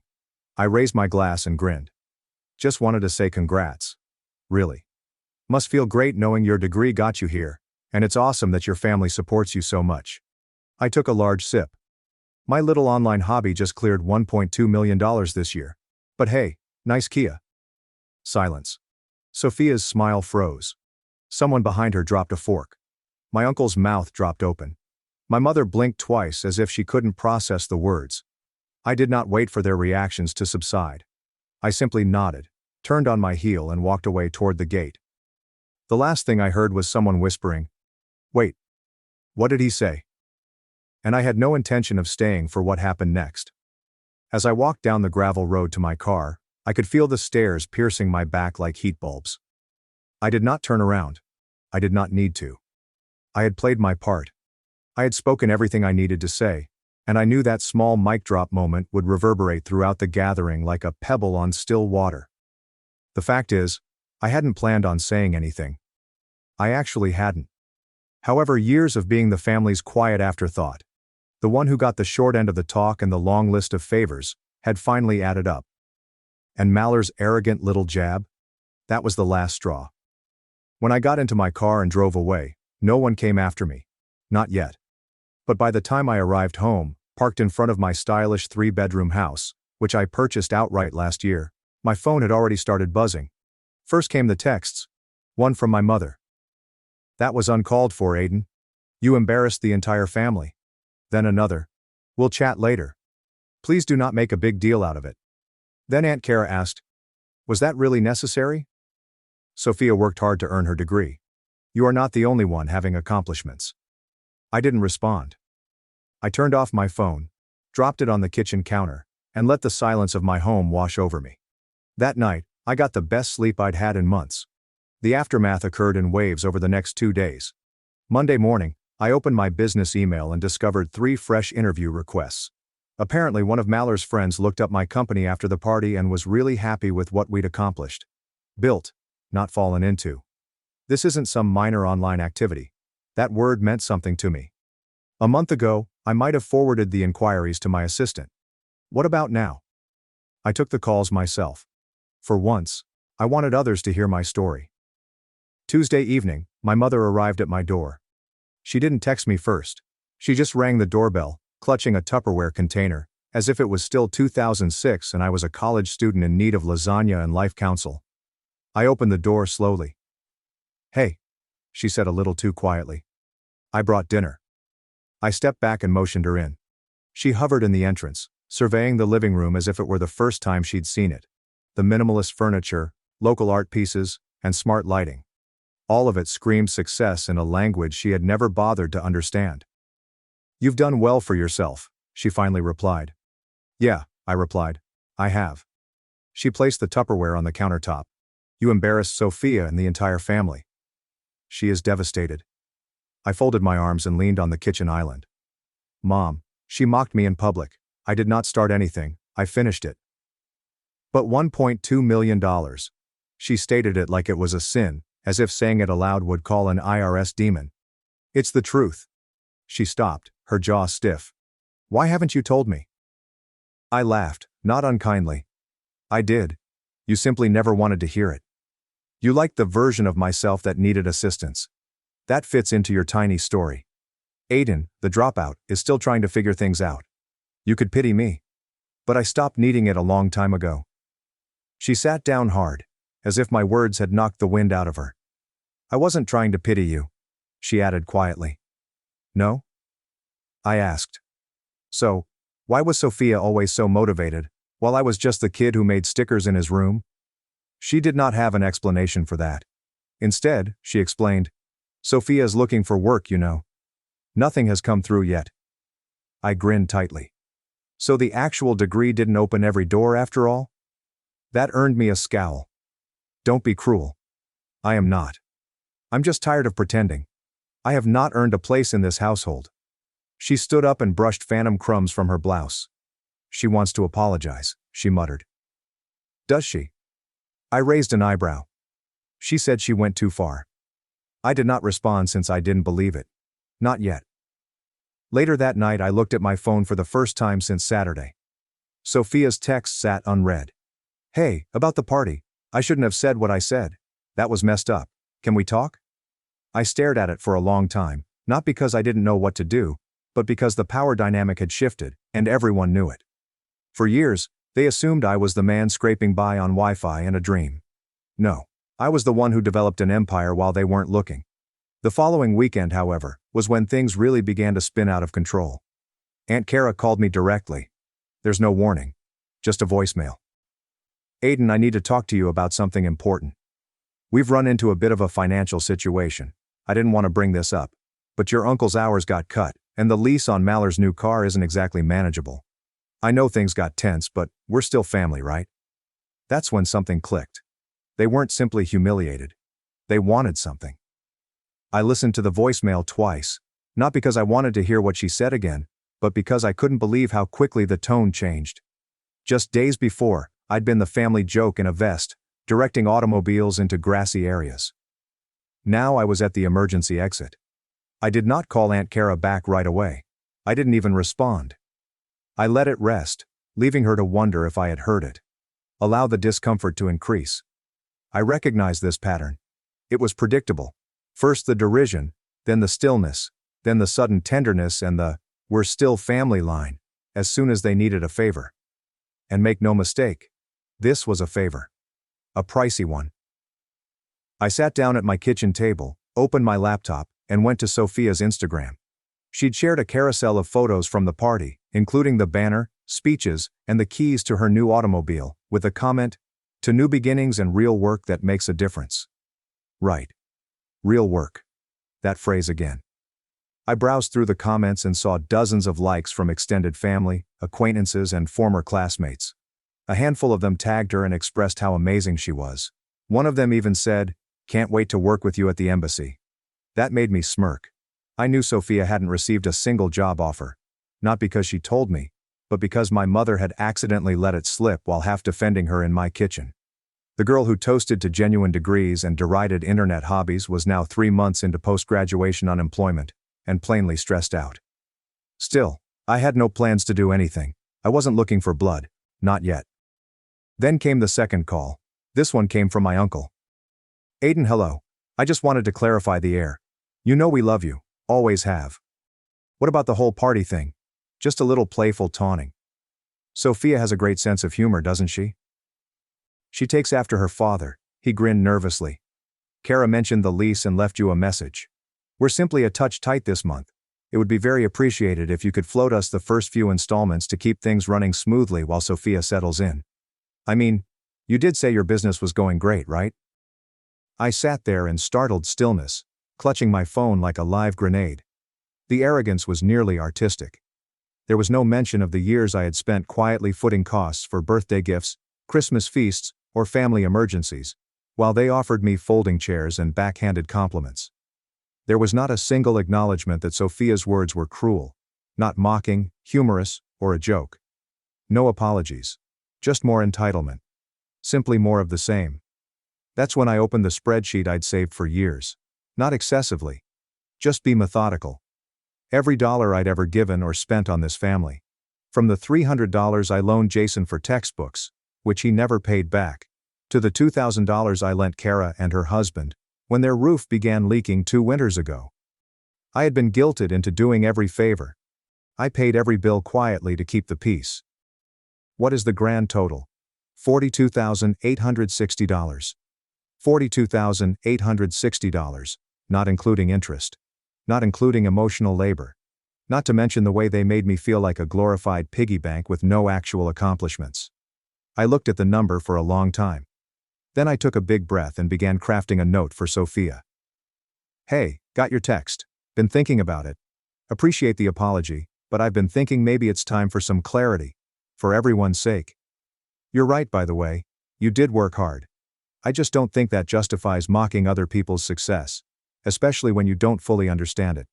But more than that, I'm realizing that I've spent years investing in this family, financially and emotionally, and all I've gotten in return is dismissiveness. I read it twice. No venom. There is no gloating. It's just a line in the sand. Then I forwarded a variation of that communication to my uncle, aunt, and, more delicately, my mother. She called right away. "Aiden, can we discuss this? You cannot just—" "Yes," I interrupted calmly and clearly. "I can." And I just did. There was a pause at the other end of the line. For the first time, she did not have a script. I didn't know what to say. "Did you really earn more than $1 million last year?" "Yes." "How?" "You never asked." Another prolonged stillness. "What do you want us to do?" she asked, her voice low. And that question stayed with me for a moment. Because that was the point, wasn't it? I did not want them to do anything. I just wanted them to stop expecting me to handle everything. I abruptly ended the call. Not out of spite, but because I didn't feel obligated to perform for anyone. The mask was off. The bank was closed. The family's joke had finally been told. Sophia had not responded to my mail for 2 days. I assumed she was either stewing, preparing a faux gracious response, or too humiliated to say anything at all. I honestly didn't care. I had spoken my piece. The weight that had been resting on my chest for years, guilt, obligation, the continual sense of being seen but never valued, was finally lifted. For the first time in forever, I felt light. Then on the third day, I received a calendar invitation. Subject: Coffee by Sophia Summers. Time: Saturday at 10 a.m., Cafe Alder is located downtown. I stared at it for a moment, trying to decide whether to decline. But a part of me was curious. I accepted, not because I expected a heartfelt apology, but because I wanted to see her in the eyes and discover what, if anything, was genuine beneath all of her polished superiority. Saturday morning rolled around. It's gray and rainy. I thought it was fitting.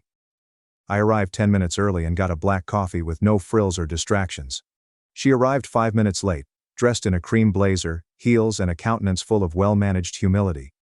Even amid the rain, Sophia dressed as if she expected to be in the spotlight. "Aiden," she murmured with a little smile as she took the seat across from me. "Thank you for coming." "I didn't expect you to show," I said quietly. "Neither did I," she said. "But here we are." We sat in silence for a beat. She stirred her cappuccino as if it were an art project. "I read your message," she finally replied. "Twice." "Okay. And you're right." I raised an eyebrow. "I was awful," she said. "Not only at the party. For years. I made fun of your work because I didn't comprehend it. And, to be honest, I was jealous." This caught me by surprise. "Jealous?" I echoed. "Yeah," she replied, not meeting my gaze. "You found your thing. You made it work. Meanwhile, I am sitting here with a shiny degree, no job prospects, and a car that my parents cannot afford. The joke I told at the party? It was less about you, and more about me trying to feel better about my situation." I waited for her words to settle. I did not rush to forgive. I wasn't sure if I wanted to. "I appreciate you saying that," I said slowly and deliberately. "But that won't undo years of jabs. Of being treated as if I were less than. By everyone, including my own mother." "I know," she whispered. "That is on me. And they. All of us." I nodded, my gaze locked on the rain pouring down the window beside us. "Why did you actually ask me here, Sophia?" She bit her lip. "Not for money." "I swear." "Good, because the door is closed." She nodded swiftly. "I understand. I did not come to ask for help. I just wanted to own it. Publicly." I looked at her, puzzled. "Publicly?" That was when she dug into her bag and took out her phone. She opened her Instagram app, turned the device toward me, and pressed the record button on a story. "Hi everyone," she said, nervously smiling into the camera. "So, this is a little uncomfortable, but it's time I say something." I sat frozen as she kept recording. "At my graduation celebration last week, I made a disparaging remark about online firms and those who work outside of the established system. It was petty, harsh, and absolutely inaccurate. My cousin Aiden is one of the most determined and successful individuals I know. He started his firm from scratch, with no handouts or shortcuts. And I publicly mocked him for it. That is my fault, and I apologize not only to him, but to everyone I impacted with that attitude. Real success does not come with a diploma. It requires work. And Aiden, if you're watching, thank you for calling me out. I needed it. She paused the video, posted it without hesitation, and returned the phone to her purse. I blinked. It was unexpected. She shrugged. I deserve to feel embarrassed. You were, for years. It is only fair. For the first time in a long time, I saw her not as Sophia the golden girl, but as a young lady attempting to detangle herself from the image her family had created for her, and possibly from the one she had created for herself. You're lucky I'm not a petty man, I added with a tiny smile. She smirked. Don't push it. We talked for another hour, but not about money, careers, or family politics. Just about life, travel, books. We never shared the tiny things because we were always competing or avoiding each other. When we eventually rose up to leave, she hugged me. Not just a slap on the back, but a genuine hug. A peaceful one. The type that says, I understand now. A week later my mother called. Did you see the video? She asked hesitantly. I did. She didn't even tell us she was posting it. She didn't need to. I'm proud of you, she murmured, her voice thick with a hint of remorse. And I apologize for how I discussed your work, for not listening, for not asking. I did not gloat. I did not say anything. I simply said, thank you. The next family gathering occurred a month later. Uncle Rob had a 4th of July BBQ. I showed up in jeans and a polo, as usual, but this time I wasn't handed a vest or asked to service the ice machine. Instead, Sophia strolled up, handed me a plate full of food and said, You're sitting with me. So I did. There was no speech, no banner, no toast, just laughs, stories, and a strange sense of equilibrium I hadn't had in years. When someone inquired what I did for a living, Sophia was the first to respond. He manages a multi-million-dollar web brand. It's absolutely insane. You should see his setup. The silence that followed was lovely. No snorting, no smirking, simply impressed nods and follow-up questions. I responded to a couple, smiled nicely, and kept the rest to myself. Because they wanted to know, and I didn't need them to. The Kia was finally returned. Sophia began working for a non-profit organization, doing actual work that was important to her, not her parents. Aunt Kara and Uncle Rob have stopped calling me for handouts. My mother still doesn't understand what I do, but she now brags about me as if I invented the internet. I still have that spreadsheet, not out of bitterness, but as a reminder of where I came from and what I no longer owe. They say that prosperity is the best form of vengeance. I believe that greater clarity is preferable. After all that noise, stillness is the loveliest sound. Thanks for watching and diving into this wild family drama with me. If you love Reddit family drama, don't forget to subscribe and turn on notifications so you never miss the next one. After I spent $8,600 on a trip for my family, they used my card to sneak brother's girlfriend into my hotel suite. So I left them stranded in Japan. That night, I canceled the entire vacation, including flights and hotels. When they returned, the locks had been changed, the rent had been quadrupled, and the coffee shop had denied their credit cards. That was only the beginning. I stared at the message on my phone, the blinking dots mocking me, as if more evil was waiting below. It was from my mother, simple and nonchalant, like if she hadn't just thrown 3 months of planning and $8,600 of my money away. We assigned your seat to Hank's girlfriend. She's more entertaining. No apologies. There's no explanation. A smirking smack in digital ink. My response was just as brief. Got it. And then I did something no one expected. I canceled the entire trip, including flights and hotel reservations. Non-refundable. Didn't care. I booked it, I'd kill it. And that night, I changed the locks on the family dwelling. It was in my name regardless. They had been living there rent-free for the last 5 years, laughing behind my back. It was finally my turn to chuckle. But first, a little recap. Let me explain how I came to the point where I could ruin a family vacation, triple my parents' rent, and cut off my golden boy brother like a malignancy that should have been excised years ago. It all started with one stupid idea. Be a good son. My father was turning 60, a significant milestone. And I thought, what better way to celebrate than a family trip to Japan? He had always wanted to see Kyoto's cherry blossoms before his legs gave out, and my mother liked sushi like it was religion. Hank, my younger brother, expressed a desire to eat authentic ramen, rather than the cheap college kind. So I did something that everyone suggested I shouldn't.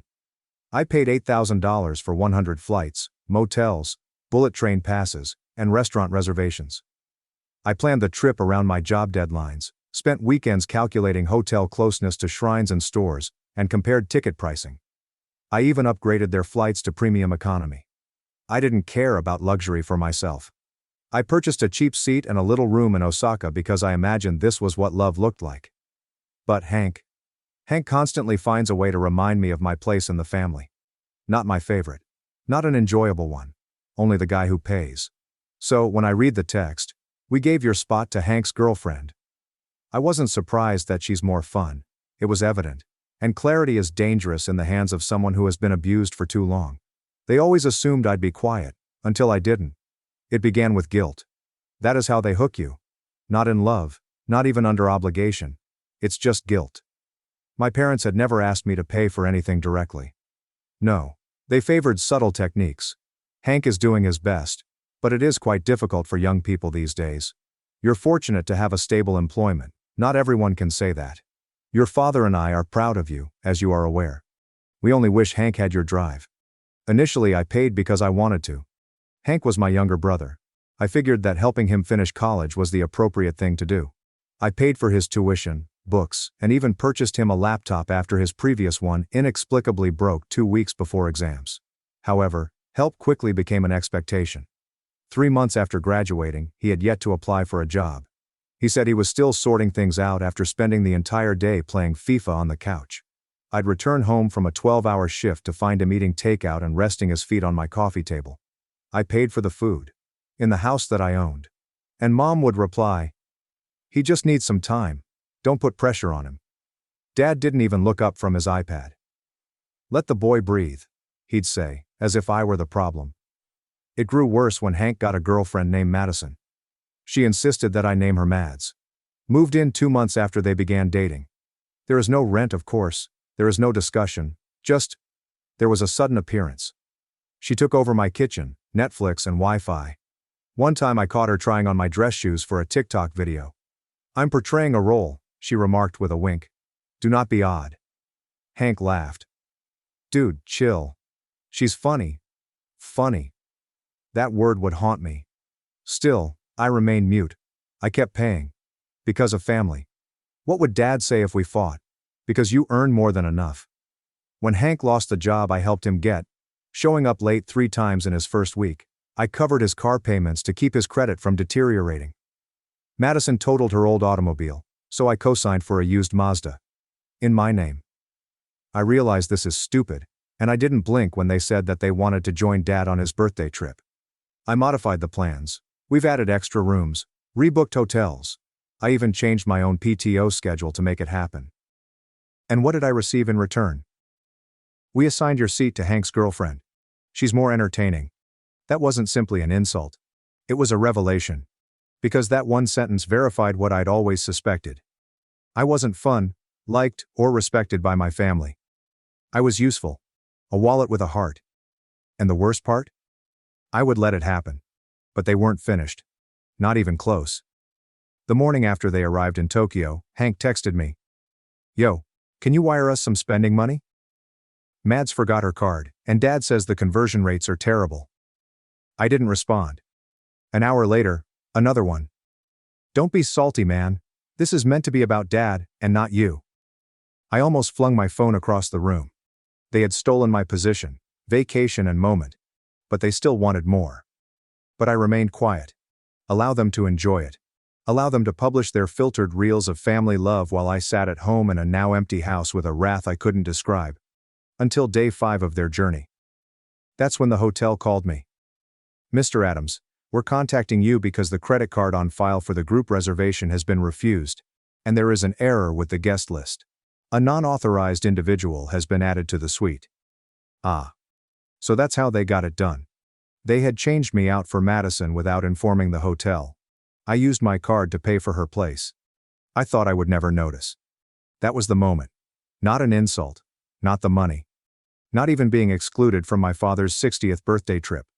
The expectation was that I would accept it. That I would always accept it. So I entered my bank account, highlighted the charges, and canceled the card. I then contacted the motel back. Remove all guests. The reservation was canceled. And please notify security if someone attempts to dispute it. They are not approved. The manager paused.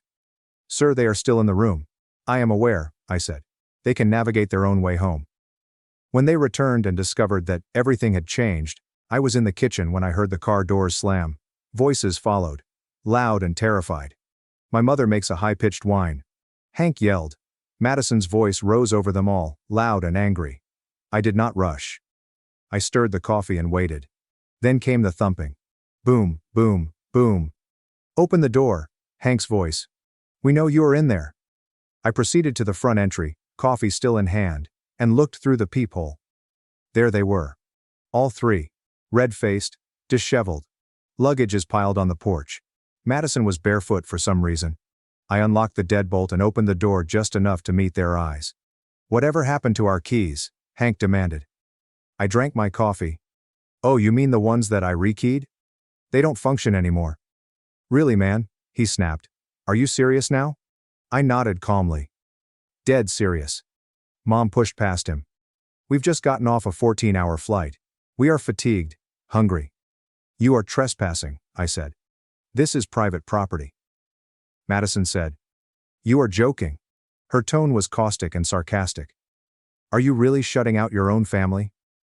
I stared at her for a second too long before saying bluntly, you are not my family. Her jaw fell. Hank turned to me, his eyes wild. Okay. Wow. This is messed up. We were stranded in Osaka, with no money, accommodation, or Wi-Fi. Do you know what that was like? It must have been difficult, I added. Imagine yourself stuck in a distant nation on someone else's dime. Oh wait, that's what you did. Hank's face turned red. You have embarrassed us. You canceled everything. We couldn't even catch a cab to the airport. They froze the cards. They froze everything. Yeah, I replied, folding my arms. That is what usually happens when you commit credit card fraud. Mom gave a gasp. Fraud. Oh, don't be too emotional. I held up my phone, the screen flashing with a paused screenshot of the hotel manager's email. Unauthorized guest. The charges are challenged. I looked at Hank. Did you, or did not, add Madison to the apartment under my name? He opened and closed his mouth before looking at Madison.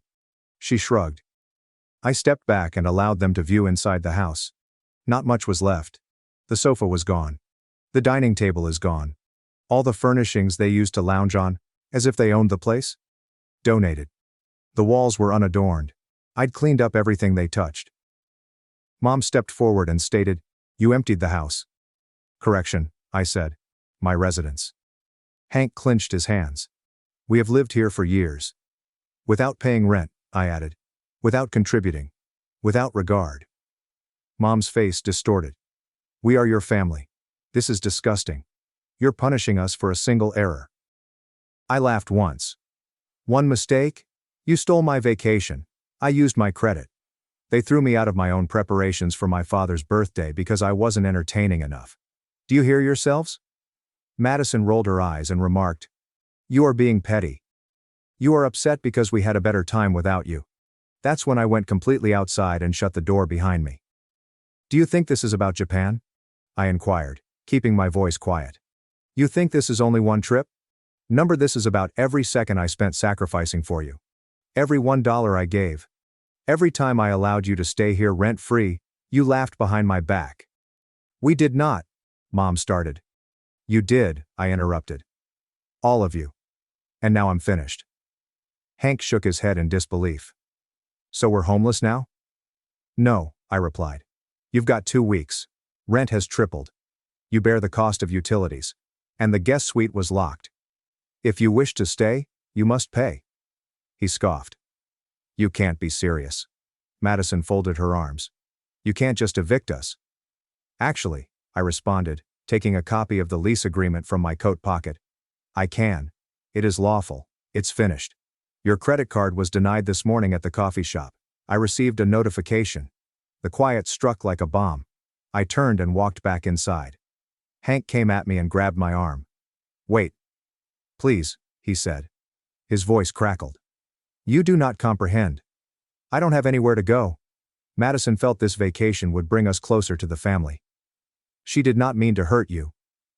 Madison opened her lips to argue but then stopped. Hank was crying. I looked at him. Really stared at him. I felt nothing. No pity. No fury. Only a pristine, frigid void. You were my brother, I explained. And you traded me for entertainment value. That is not a family. That is a reality show. Then I went inside, locked the door, and left them standing in the wind. They returned to a new world, one without me. 3 days.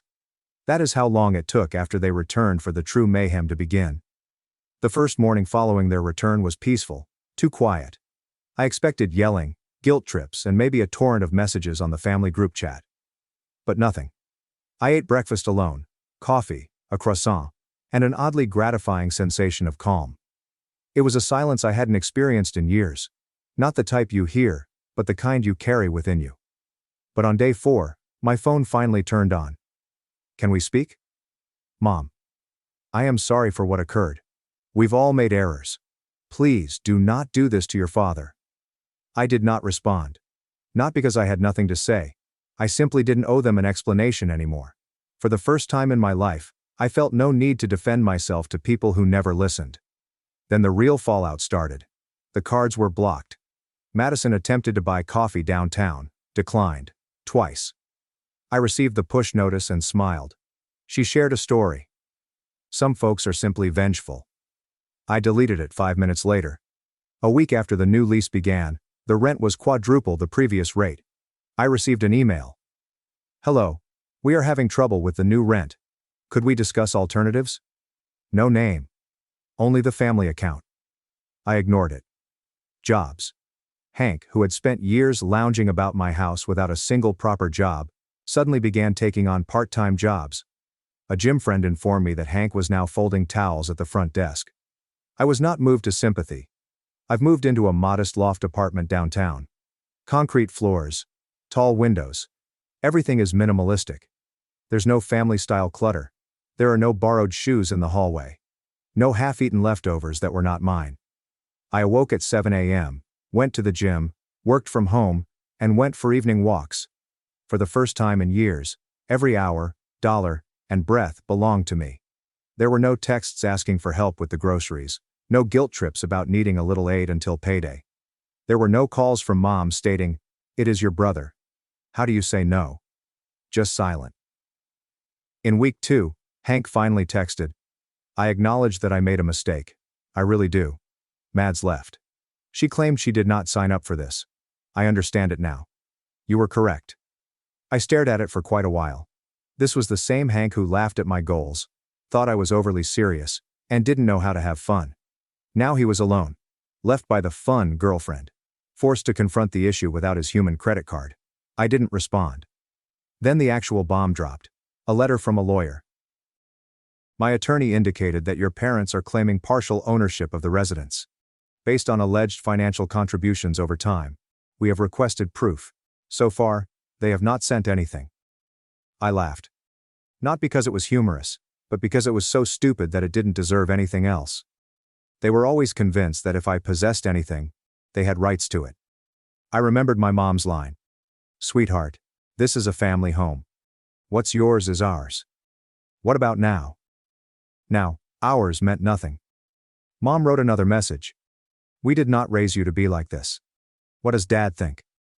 This time I responded, "You raised me to serve you. That's it for now." What struck me the most was not their outrage. It was how quickly things fell apart without me.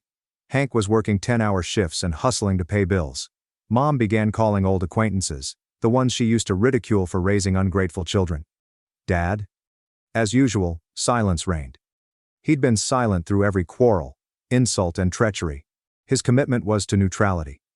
And now, they were finally living in the world they created, one in which I was not present to correct everything. And me? I sat on a new couch in a new apartment, drinking coffee that no one questioned, surrounded by nothing I didn't want. For the first time in my life, I was not being used. For the first time, I didn't feel obligated to show up for people who had never shown up for me. And for the first time, I was not upset. I was free. I was never the issue. I was the solution that they abused. Sometimes silence is louder than screams. It's been 3 months since I pulled the plug. No longer free rent. No more brotherly favors. No more pretending that family represents affection rather than leverage. I expected to feel guilt, grief, and even loneliness. But no. I'm feeling something stronger. Peace. I wake up without fear, without anticipating the next request, the next deception disguised as a courtesy. I don't flinch when my phone vibrates. I'm not bracing myself for guilt trips disguised as checks in. I feel like I've stepped out of a fog and can now breathe. While unpacking at my new home a week ago, I came across an old box. Inside there were photos, birthday cards, and a folder labeled, Family Stuff. I opened it, and saw previous plane tickets, invoices from family holidays that I had paid for, and hotel reservations in my name. It struck me like a brick. Every family memory was created using my credit card. They claimed I was cold. But I was the only person who kept the lights on. I browsed through a few pictures. I smiled in every situation. Giving, gifting, driving, and paying. What about the others? Relaxed. Carefree. They were not required to steer, just like passengers in a car. I used to think it made me stronger. Now I see it has rendered me invisible. What they adored was not me. It was my utility. And when I stopped being useful, they stopped being affectionate. Hank has not messaged me since Madison departed. I learned from a mutual contact that he relocated into a basement apartment and began delivering meals. And for once, I did not feel superior. I didn't feel anything. Because now his life is his responsibility, not mine. Madison cleansed her social media accounts. We deleted our previous photographs. Unfollowed the entire family. Her fun ended when the free lifestyle did. Mom, she sent one last text. We did not raise you to be like this. We miss who you used to be. And I responded, you miss the version of me who would never say no. He's gone. Dad remained mute. Of course he did. He always did. Years spent watching everything fall apart while sipping his coffee in solitude. He never yelled, never hit. He was just watching. And honestly, it was worse. It rendered his complicity polite, but fatal.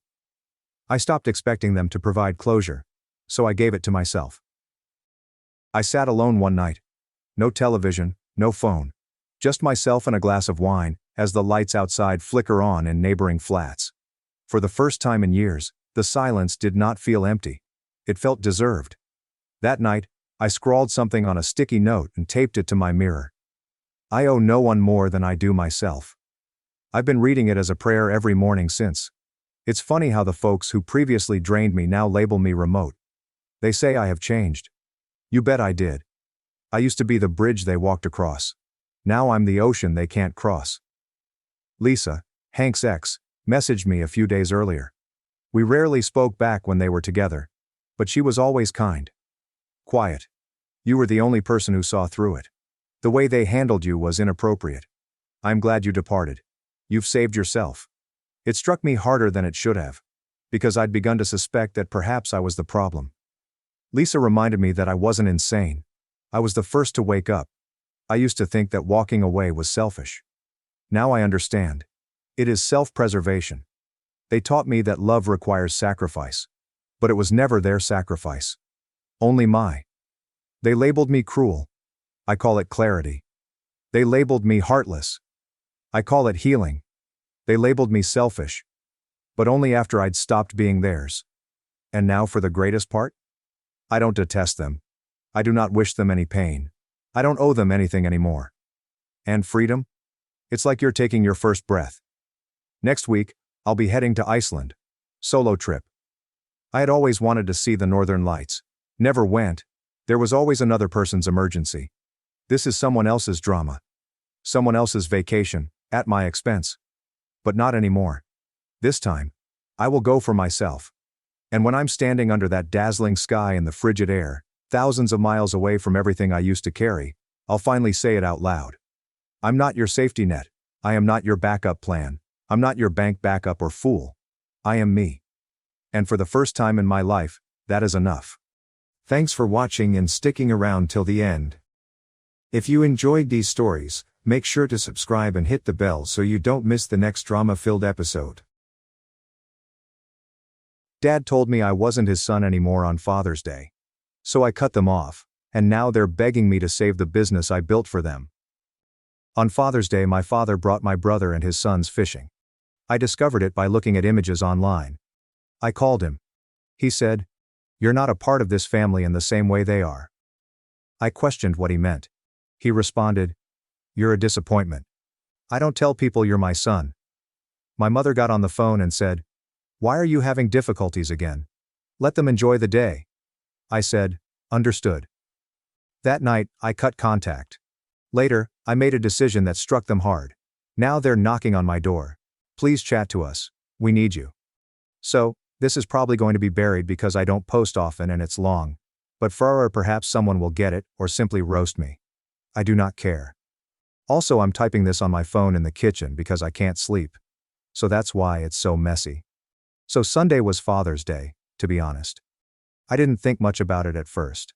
My family isn't particularly close, but it's also not the type that never talks. Usually there is some group chat spam. Perhaps a meme. My mom is guilt-tripping everyone into calling Dad or anything. This year. Nothing. Not a single text from my brother, father, or mother. It felt strange, but not too strange. Sometimes they just become busy. I figured maybe they were doing something. Perhaps I will hear from them later. But then I'm just scrolling through stories on my phone, as usual. And my cousin tweets a fuzzy photo of a group of people on a dock holding up fish and grinning. I didn't think much of it until I discovered it was my father, brother, and their 2 sons. In the backdrop, I notice my uncle and a few other relatives. So it's obviously an entire thing, not just a casual fishing trip. And my father is right in the midst, looking like he just won the lottery, holding up this hideous catfit. They're at the lake we used to go to as kids. I zoom in, and it's definitely them. So I read back over my texts to see if I missed anything, but there's nothing. Not even a hello. "Wanna come out? Do not bring snacks." Nothing. I even checked the previous group conversation. Just died. Not gonna lie, it hurt. However, I was more perplexed than anything else. I haven't had any major disagreements with anyone lately. And I was genuinely at my parents' house last week helping my father set up his new phone because he despises technology. He said nothing about this, just acted normally. Even asked if I could assist him get his email to function. So, it bothered me for a long time. I texted my brother Oliver. "Just a hello, are you guys at the lake?" Like I'm fishing for information while trying not to sound salty. He leaves me on read. I tried my father. Just call him up and get it over with. He picks up, doesn't even say hello, and seems annoyed, as if I disrupted something important. I inquire whether they're having a nice time. He acts as if he does not understand what I am saying. So I inquire if they're at Lake Charlie. That's the location. He becomes quiet, then replies, "Yeah, we're out here. It's Father's Day. You know how it is." So I just asked directly, "Why didn't anyone invite me?" And he gets this tone like he's weary of me. Says it's just something for the genuine family. He says, "I'm not a part of it the way Oliver and his boys are." I chuckle because I believe he's joking. But he's completely serious. I'm thinking, what does that even mean? Then he says, "You're a disappointment, Elio. I don't tell people you're my son anymore." I just stare at the wall. I can hear folks in the background fooling around, with one yelling about a fish. I inquire if Mom is present, and he says, "Yes, she's here." Suddenly she's on the phone. She has her "I'm so tired" voice, as if I just woke her up at 3 a.m. She tells me, "I'm constantly making problems. Why can't I just let them have their day? Let them enjoy themselves. Stop trying to drag everyone down." I ask her if she really thinks I'm doing that, and she just sighs and says, "Elio, can you just let it be for once?" So I simply responded, "Okay, understood." I hung up. I don't slam the phone down since it's my phone and I'm not an idiot. But I put it down so hard on the counter that it rattles my cup. Then it just goes quiet. I try to do something else but can't. I go out back and sit on the stairs for a while. Do not even smoke. I quit last year. This nonsense is not going to happen again. I keep thinking, did I do something? Did I neglect something important? But nothing. I always show up, help others, and keep my head down. I'm not flawless. But I am not a criminal. I just don't fit their definition of a legitimate son. I guess I start remembering all the times this has happened, albeit in lower doses. They just texted me, as they did on my birthday last year. No dinner. Nothing. When my automobile broke down, my father told me to be more responsible. When Oliver's automobile broke down, his father drove out in the storm to help. Did not even complain. I'd always known I was the odd one out, but I assumed it was just my imagination. It turns out, they see it too. And they're not hiding it anymore. I return inside, and my phone vibrates. I glance, and it's a text from my mother. Please don't make this a thing. Not even a question. I don't respond. I go dark on them right then. I block the group chat, mute their numbers, and remove my father's contact information. I take their pictures from my phone and fridge. I'm not even sure why. It just feels like the right thing. I slept like garbage that night. I kept repeating the call in my head, attempting to figure out what I did. But after a while, I became upset. Like, screw it. I am not begging anyone to include me. Do you desire a family made up entirely of actual people? Fine. Have fun. See how it works out when I'm not around to rectify your mistakes. Because here's the thing. For years I've been dealing with all of their trash. Bills, technology, and even some financial details. Because my father can't figure out online banking. They never thanked me for it. I just acted like it was my job. I guess I was hoping that one day they'd notice or just treat me like everyone else. But no. And to be honest, I'm weary of appearing as if it doesn't bother me. I am not going to try to win them over. So it was Sunday. I have not heard anything since. I know they'll come running soon since they always do when something breaks or someone needs money, but this time, I don't believe I'm concerned. Actually, rethink that. I am kind of looking forward to it. Anyway, I'm not sure if anyone has ever had this happen, or if I'm simply yelling into the abyss. Nigel, I'm strangely cool about it now, but also just finished. So, Father's Day 2024, the year I discovered I'm not even related apparently. I'm not sure what comes next, but I'm not going to just take it. Not this time. I'll keep you updated if anything exciting happens, but for now, I'm going to go eat the leftover pizza they didn't ask me to. LMAO, Update 1. Okay, so here's the next round. I didn't expect to be back so soon, but things moved faster than I anticipated. The energy some of you brought to my previous post was incredible, so I guess I'll simply keep it as authentic as possible. I'm not going to stretch this out with big life lessons or anything. This is exactly what happened next. So following Father's Day, I switched into full ghost mode. I muted the group chat and banned the primary numbers, but I didn't block everyone since I wanted to see how long it would be before anyone noticed I was gone. It turns out not long at all. The next morning, I receive one of those missed call notices from my brother Oliver, which I ignore. Like 2 hours later, my mother texts, "Just can you help with Dad's TV? He says it's not working again." Bro, I just was told I'm not family, and now I'm supposed to play tech support. I simply leave her to read. I suppose that was my first taste of vengeance, but it didn't feel adequate. The group chat resumes its activity on Tuesday. I see a preview on my lock screen. I didn't leave. I only muted to see them squirm a little. Mostly it was my mother and Oliver. Mom is saying things like, "Don't ignore us. It's childish." Oliver's got the classic, "Bro, stop making things weird for everyone. You always do this." I keep not replying, which seems to irritate them more than simply cursing them out. I go about my day, getting groceries, vacuuming my flat, and playing around online. Every few hours, I receive another text. Nothing from my father, which is not surprising. That person will wait till everyone else has done his dirty job before acting like he is the victim. Now, this is where things become interesting. Some background. For the past few years, I've been in charge of most of the family's mundane tasks. Utilities, phone subscriptions, and even certain account logins from my father's side business. He can hardly operate his own phone. So I set up all of his business information online. I never received payment for it. Never received a thank you. I just got told to take care of it because I know computers. So I recognize that if they want to cut me out, that's great. They can sort it all out on their own. So I start by logging into the shared utility account. I check that all of the bills are up to date. I pay them every month. They just sent me some money using Venmo. Sometimes late, sometimes not at all. I remove my card, remove my name from the approved user list, and send a generic email to the provider instructing them to put the account in my father's name. Then I do the same with the phone plans. I text my brother, "You and Dad are responsible for your own lines now." I'm done. No smiling face, no drama. I waited a day and received nothing. Then the calls began. Oliver, of course, comes first. He leaves a very passive-aggressive voicemail about how I'm making a big deal out of nothing, and that Dad is too old for this stress. I don't respond. My mother is next. She is crying.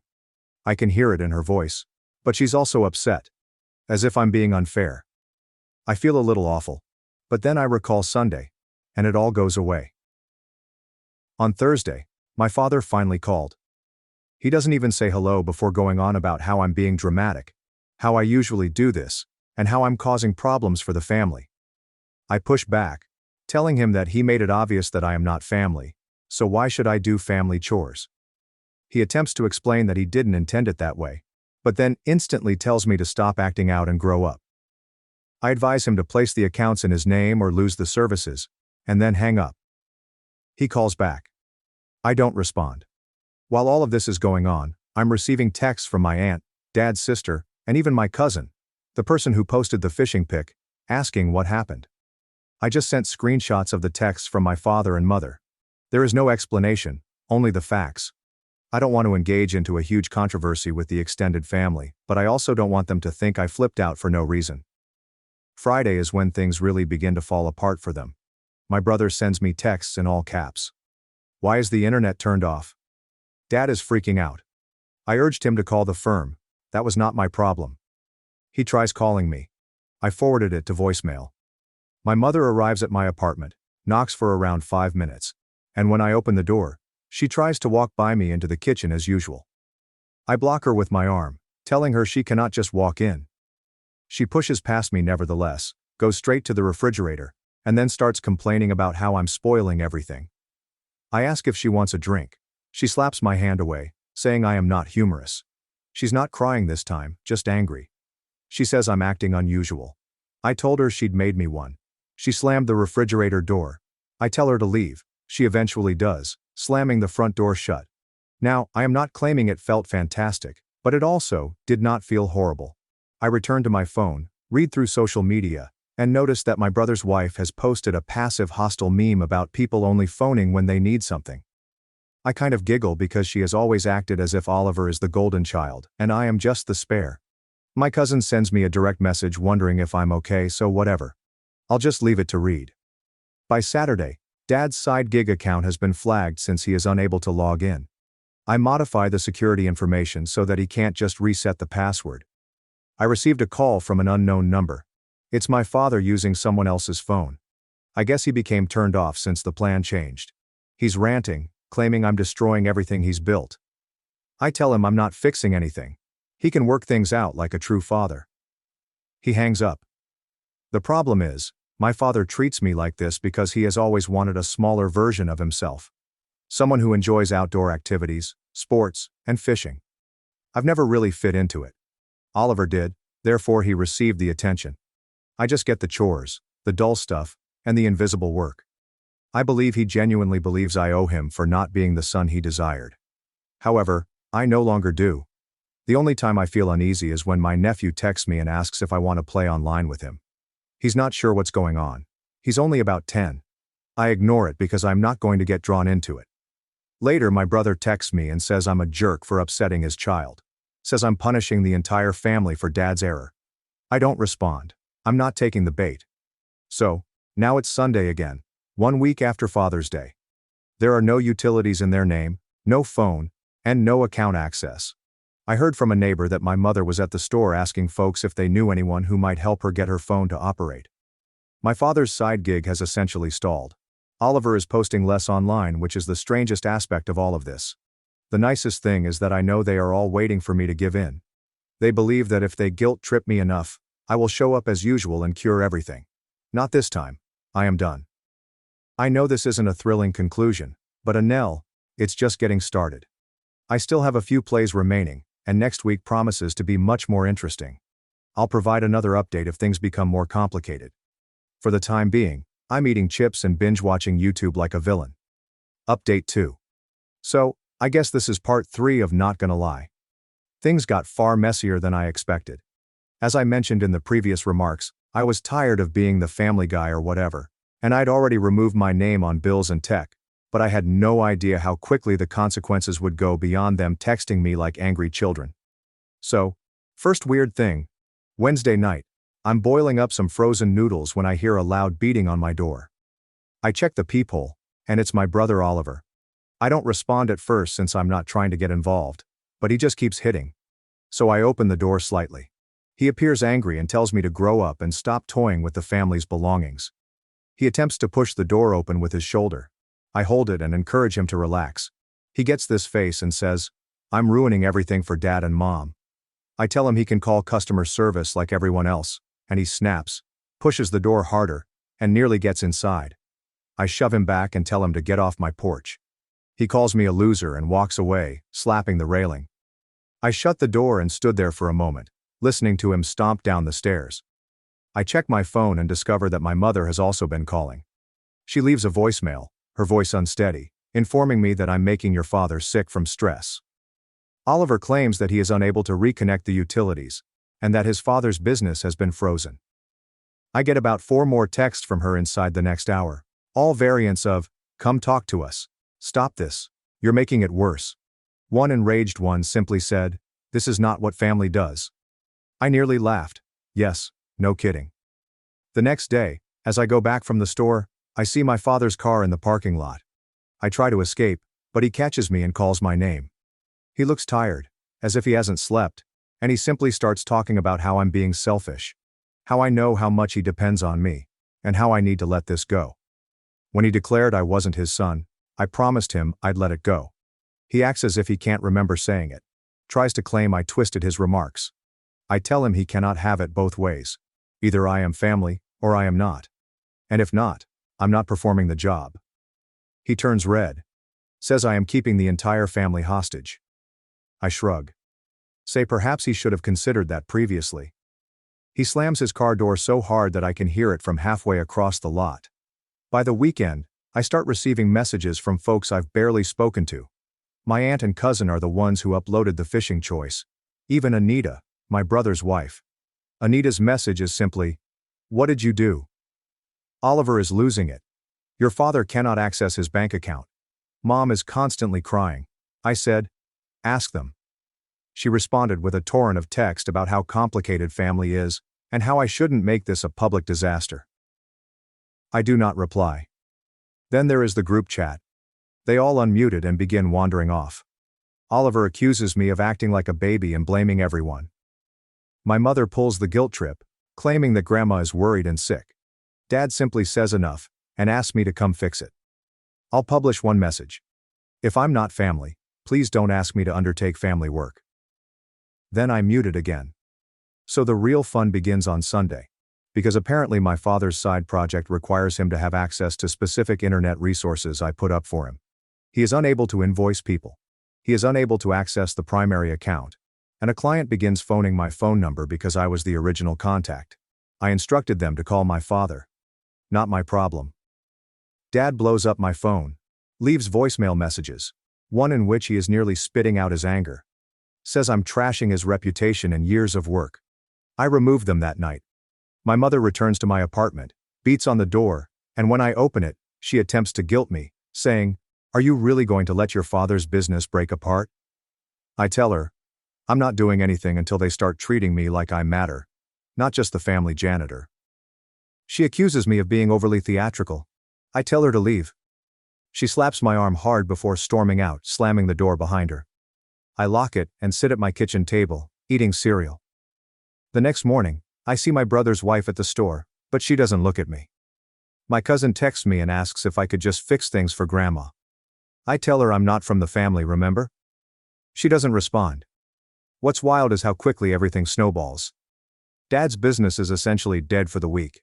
Oliver's credit card gets frozen because I remove my name from the family account. Mom is asking neighbors if they know anyone who can fix her Wi-Fi. I heard from a friend that my father was moaning about me at the local pub, calling me ungrateful and spoiled. Meanwhile, I'm simply hanging out at home, cleaning my bathroom, watching YouTube, and scrolling through memes. I start getting strange messages from individuals I haven't spoken to in years, including my Uncle Zane, who believes that family should be about forgiveness, not revenge. I merely advised him to talk to my father about it. The issue is, I understand exactly why my father is like this. He had always wanted Oliver to be the golden boy. And because I wasn't into the same things, he just kept me in the background. I was always the person mending stuff, never the one invited out. And now that I'm gone, he has to deal with all I've done. And it's wrecking him. He's not dumb.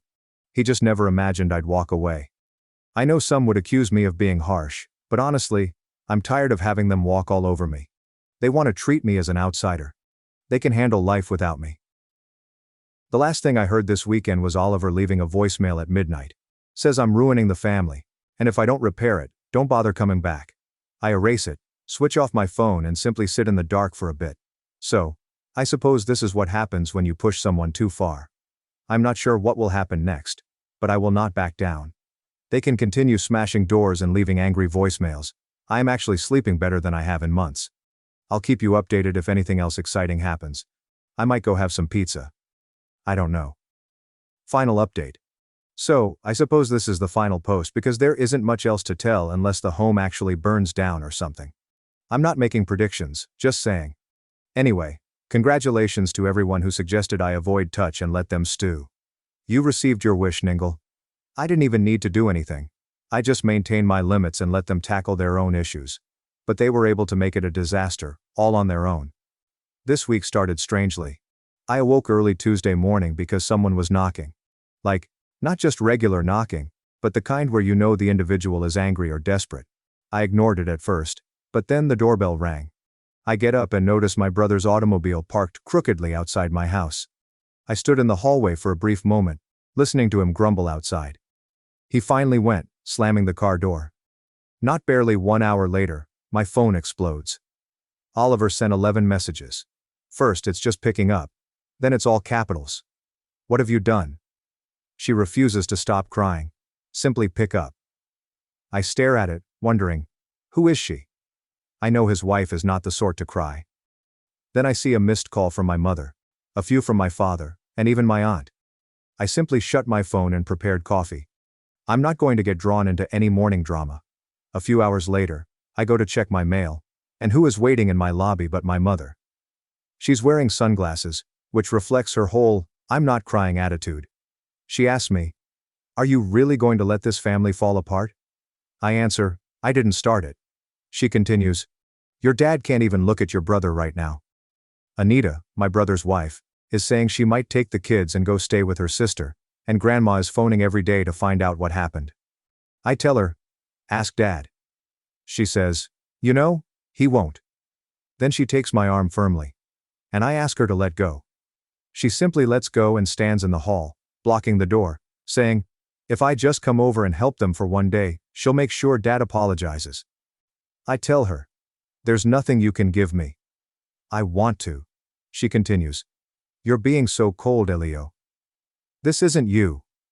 I shrug, saying, "Perhaps you don't know me."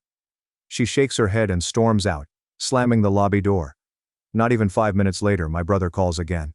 Now he's leaving voicemails, his voice cracking, saying, "You ruined everything. Dad says he won't speak to anyone until you solve the business." Anita is preparing bags. The children are weeping. I just sit there browsing through my feed. I received a message from my cousin. I simply ask, "Is everything okay?" and do not respond. I believe what really got to them was that I didn't give in. I assumed that after a few days of silent treatment, they'd move on and figure it out. But they're utterly coming apart. I believe they always assumed that if they pushed me hard enough, I'd give in and fix everything. And now that I am not there, they have no idea what to do. So by Thursday, I'm getting texts from individuals I rarely speak to. My Uncle Zane left me a voicemail telling me to think about the broader picture and forgive for Grandma's sake. My aunt phones and says, "Your father's business is about to fail, and no one can access any of the accounts." I tell her the same thing I told everyone else. Not my problem. That night, my brother returns and begins hammering on my door again. I cracked it open. He tries to push past me, but I shove him back. He says, "You're going to destroy this family." I tell him, if it was that easy to destroy, maybe it wasn't strong in the first place.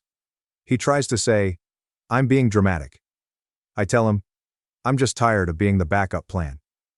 He throws his hands up, says, fine, do whatever you want, and storms out. Friday morning, my mother texts me and says, your father is sick. He's not eating. You're torturing him. I just leave it to read. I spend the day cleaning up my place, watching idiotic movies, and doing usual things. And all the while I'm thinking about how incredible it is that for years I was in charge of making sure the bills were paid, the accounts were set up, and the business ran well, and no one cared. Nobody noticed, honestly. But the moment I quit, the entire thing falls apart. And now, I'm the villain. They could have learnt how to accomplish these things, but they didn't bother. They basically thought I'd always be present. On Saturday night I received a DM from Anita, my brother's wife. She says, I don't care what occurred, the children are afraid. Oliver refuses to speak to anyone, and your father just sits in the living room staring at nothing. I do not respond. Yesterday, I ran into my father at the store. He looked like he hadn't slept in days, barely looked at me, attempted to murmur something, then shook his head and continued going. So that's where we are now. My phone is still filled with unread messages. Most of them just say, please talk to us, we need you. My brother sent 11 SMS in a succession, both angry and imploring. Grandma even called and left a message saying, I don't know what's going on, but I hope you come home soon. I won't call her back. I know some people will tell me I should feel awful, but I don't. Not right now. I spent too many years as the family ghost, clearing up problems no one saw. I'm not going back because they're terrified of their own disaster. They made their decision. I'm simply giving them exactly what they wanted. So I think this is the moment at which I will stop updating because, honestly, I don't care what happens next. I'm simply going to live my life and eat my chips while they figure out how to be a family without me.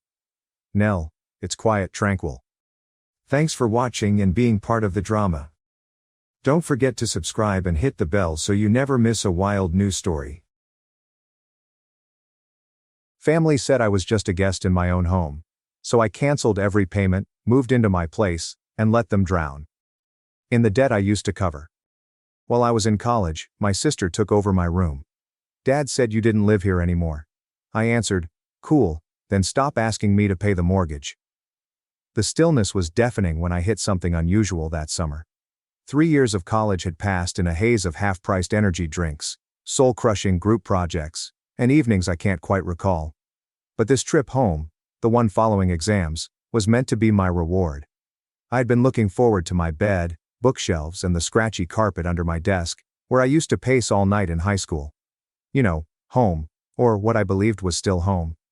The indicators were little at first, such as no one texting to ask when my bus would arrive. No, I can't wait to see you from Mom. My sister Emily didn't send any taunting or emoji-laden messages, but I attributed it to stress. Everyone's tired these days, right? The fear didn't set in until I went through the front door, duffel bag slung over my shoulder, and discovered that my childhood images had been replaced by glossy canvas reproductions of someone else's aesthetic. I hesitated at the staircase. Emily's trademark aroma of vanilla candles and generic laundry detergent wafted through the air. She was 17, almost out of high school, but her tastes had always been influenced by HGTD's wayward daughter. Nevertheless, I smiled to myself. Perhaps she just redecorated downstairs. Perhaps it is my room. I came to a stop at the door. My old door, the one with the faded, "Keep out unless you have a pizza" sign. It was now pristine, with a light glow. There was a cursive gold decal that said, Emily's Sanctuary. My stomach fell. I knocked once and pushed the door open. What greeted me was more than simply a renovated room. It was a room that had been deleted. My desk is gone, as are the posters I had meticulously chosen over the course of 4 years. Nowhere. My bookcase remained intact, with all of the titles carefully labeled, Garage Donate, in pink Sharpie boxes. Where my bed once stood, there was a full-length mirror. A ring light is in the corner. There were photos of Emily and her pals on the walls.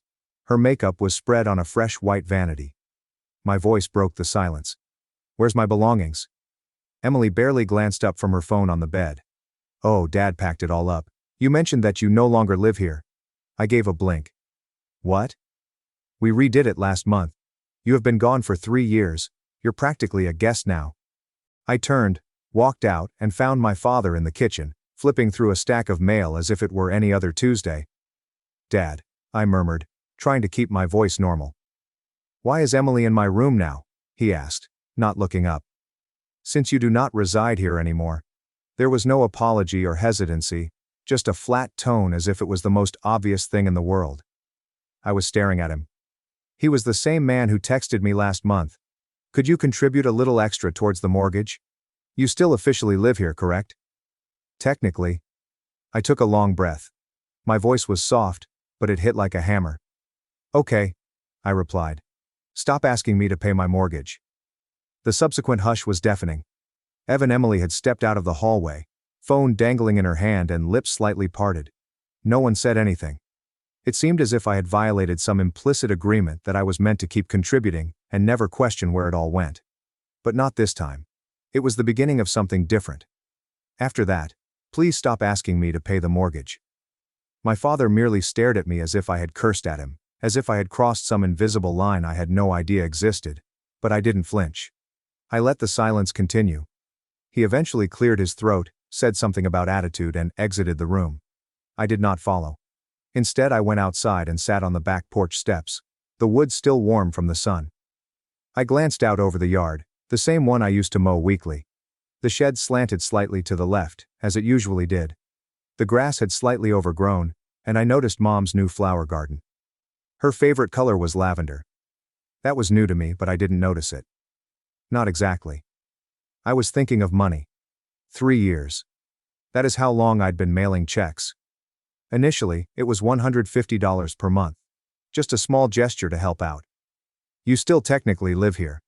Dad had said back then. I was staying in dorms, eating ramen, and teaching on the side to get by, but I figured they needed help. And I was still a part of this house, right? Then it escalated to $200, $300, and occasionally more. Random Venmo demands tagged utilities or maintenance. Every time I paused, there was an SMS. The family works together. I believed that till now. Until I came into my former room and saw my life, memories, and possessions reduced to boxes stacked in a frigid garage labeled for charity, as if I were just another spring cleaning duty. I remembered something from last semester. Emily had posted on Instagram about her new vanity mirror with dimmable lighting. The caption was something like, "Finally got the glow up I deserve, blessed." I liked the post, commented, and even looked great, sis. I hadn't realized I paid for that mirror. I scratched my face, suddenly feeling fatigued in a way unrelated to finals. It wasn't just the space, it was that I was budgeting frozen burritos and doing laundry at 2 a.m. To escape the dorm crowds, my family had gradually cut the cord while still cashing the payments. That's when I checked my phone, opened my bank app, and browsed through the most recent transactions. They were all still outstanding, and I had yet to make the May payment. It had been scheduled to sit there. I hovered over the cancel button and pressed it. There's one down. Then I disabled the auto transfer link that my parents had put up 2 years before. It had been done purely for convenience. They said no more. That night, I didn't join them for supper. I went out and got a burger at a small dive bar I used to frequent in high school. I sat alone in a booth that my friends and I had jammed into after football games. I wasn't part of the team. I was in the pit band, but they always kept a seat for me. Now I was saving one for myself. It's just me and mine. And it felt oddly pleasant. The ramifications did not take long to start. The next morning, I was making coffee when Dad came into the kitchen with that particular stiffness he always had when something was bothering him. But he didn't want to say it outright. He poured himself a cup, leaned against the counter, and asked too casually, "Hey, did your transfer go through yet?" "Haven't seen it hit the account." I didn't even look up. "Nope," I said. "I canceled it." Silence. He blinked. "You what?" I finally met his eyes. "You said I don't live here. So why would I pay to live somewhere I don't?" He set his mug down a little too hard.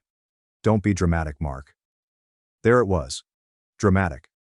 The word they always used when I said something they didn't like. Not angry, not rude, dramatic. "You've been helping with this house for years," he went on, voice tightening. "And now you just stop over a room." I laughed once. Cold. "It's not about the room." "Then what is it?" It's about how you all made it crystal clear that I'm not part of this house anymore. Emily threw out my things. You said, I don't live here. You made that choice. And I'm making mine. He opened his mouth and closed it. Then came the guilt tactic. We've been counting on that money, son. The mortgage doesn't pay itself. I raised an eyebrow. I've been counting on having a family that actually respects me. We don't always get what we want. That was when Mom walked in already dressed for work, mug of peppermint tea in hand like she hadn't heard a thing. But her eyes flicked between us. She knew. Mark, she repeated. Let's not do this. Not while you're at home. I put down my coffee. I'm not home. You made sure of that. I exited the room. Later that day, Emily summoned the courage to knock on the door of the guest room, her previous room, which they offered me as a consolation prize. She leaned at the doorway, arms folded, hair curled, and makeup flawless as always. You're really blowing this out of proportion, she observed, as if I were overreacting over a broken pencil. You moved into my room without informing me. I spoke everything, painted my walls, and said nothing. It has been 3 years. She gave a scoff. You've got a life? I have mine. I was in need of space. You had space, I remarked gently. You simply wanted mine. That silenced her for a moment. She shrugged. Well, sorry, but you weren't using it. I paid for it. Her expression twisted. What's that supposed to mean? It means the mirror, the desk, and the paint you used. All of that came out of my monthly deposits. So enjoy it. It's the last thing you'll get from me. Her mouth was slightly widening. She hadn't expected me to bite back. I wasn't supposed to say those things. I was meant to be the reliable big brother, the one who helped. No more. She walked away in a huff, muttering something under her breath. But I didn't ask her to repeat it because I had already packed my luggage. I departed the next morning. There was no grand goodbye. There was no elaborate farewell. I simply zipped up my suitcase and walked past the kitchen, where Dad was half sleeping in his recliner, and out the front door. Mom didn't move from her room. Emily had already left, most likely going to have smoothies with her friends, unaware of the storm she had helped build. I grabbed an Uber to the station and caught the first train back to university. It was technically summer break, but I could still use the dorms for a few weeks. They weren't really luxurious. Thin beds, clean white walls, and the incessant buzz of vending machines down the hall were all mine. Every inch of that space felt earned. Nobody could remove it, paint over it, or repurpose it to fit the new attitude. That afternoon, I sat down at my desk, my laptop open and a half-empty Red Bull beside me, and began sending emails. No, not to my parents. These lines have been cut. I contacted scholarship offices, internship programs and student housing committees. I was tired of putting in extra effort for an institution that plainly considered me as expendable. From now on, I was creating something for myself. That very week, I received an email that altered everything. I applied to a marketing agency during the midterms. They offered me a summer internship. Paid full-time downtown office. I had to read it 3 times before it hit home. I called the number listed in the email and responded yes, before the woman could finish asking if I was still available. I signed a short-term lease for a studio apartment 2 days later. It was barely larger than a dorm, and the bathroom had a tile that was older than I was, but it had a lock, a little balcony, and a spot on the wall where I could store my belongings. It took all I had saved to cover the deposit and the first month's rent. But for the first time my money was going towards me. My money wasn't a mystery anymore. Venmo requests tagged water bills. Not anymore. Can you contribute this month? Mom texted me at 1 a.m. I entirely restricted access to the family financial accounts. I changed my passwords and disabled the auto transfers, which I should have done a long time ago. Then the messages arrived. At first they were passive. Mom, just checking in. Did something happen to the payment this month? They then became more aggressive. This is not how our family does things, Dad. Mark, you committed. And then came the guilt. Emily, you are actually punishing all of us because you are upset that I needed a room. I did not reply to any of them. I just shared a photo on Instagram. Nothing fancy, just my new apartment keys on the counter with a 6-pack and a laptop. Caption, new chapter, no hashtags, and no explanation. They witnessed it. I know they saw it. The stillness that followed spoke it all. The hush lasted 3 days, until Mom broke down.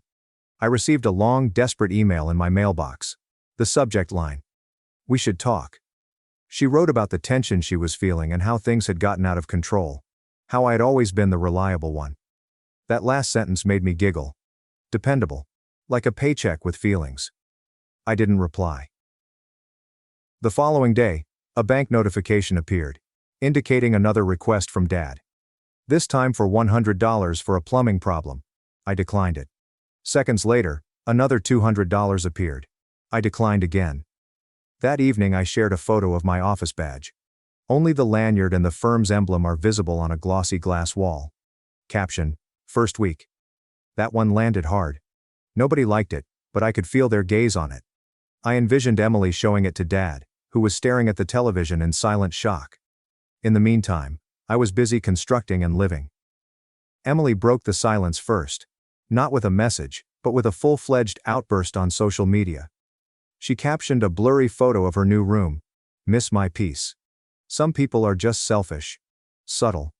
Mutual friends and classmates left comments inquiring what occurred. She didn't tag me, and she didn't have to. I was the villain in her little story, and she made sure everyone knew it. A mutual friend sent me a screenshot of her private story, a crying selfie, a close-up of a boxed-up vanity mirror, yes, the mirror, and a text overlay that said, "I gave up everything for this room. Now I might have to move back into the guest room. I hate it here." I didn't reply, I just watched it. And yeah, it's done a little. Not her drama, but the fact that for 3 years I paid to keep the illusion going. I funded that comfort, that mirror, and that sense of entitlement. Now it is gone. She didn't know yet, but I had just begun. It was a quiet Tuesday night when the phone lit up again. Not a text this time, a call. Dad. I let it ring.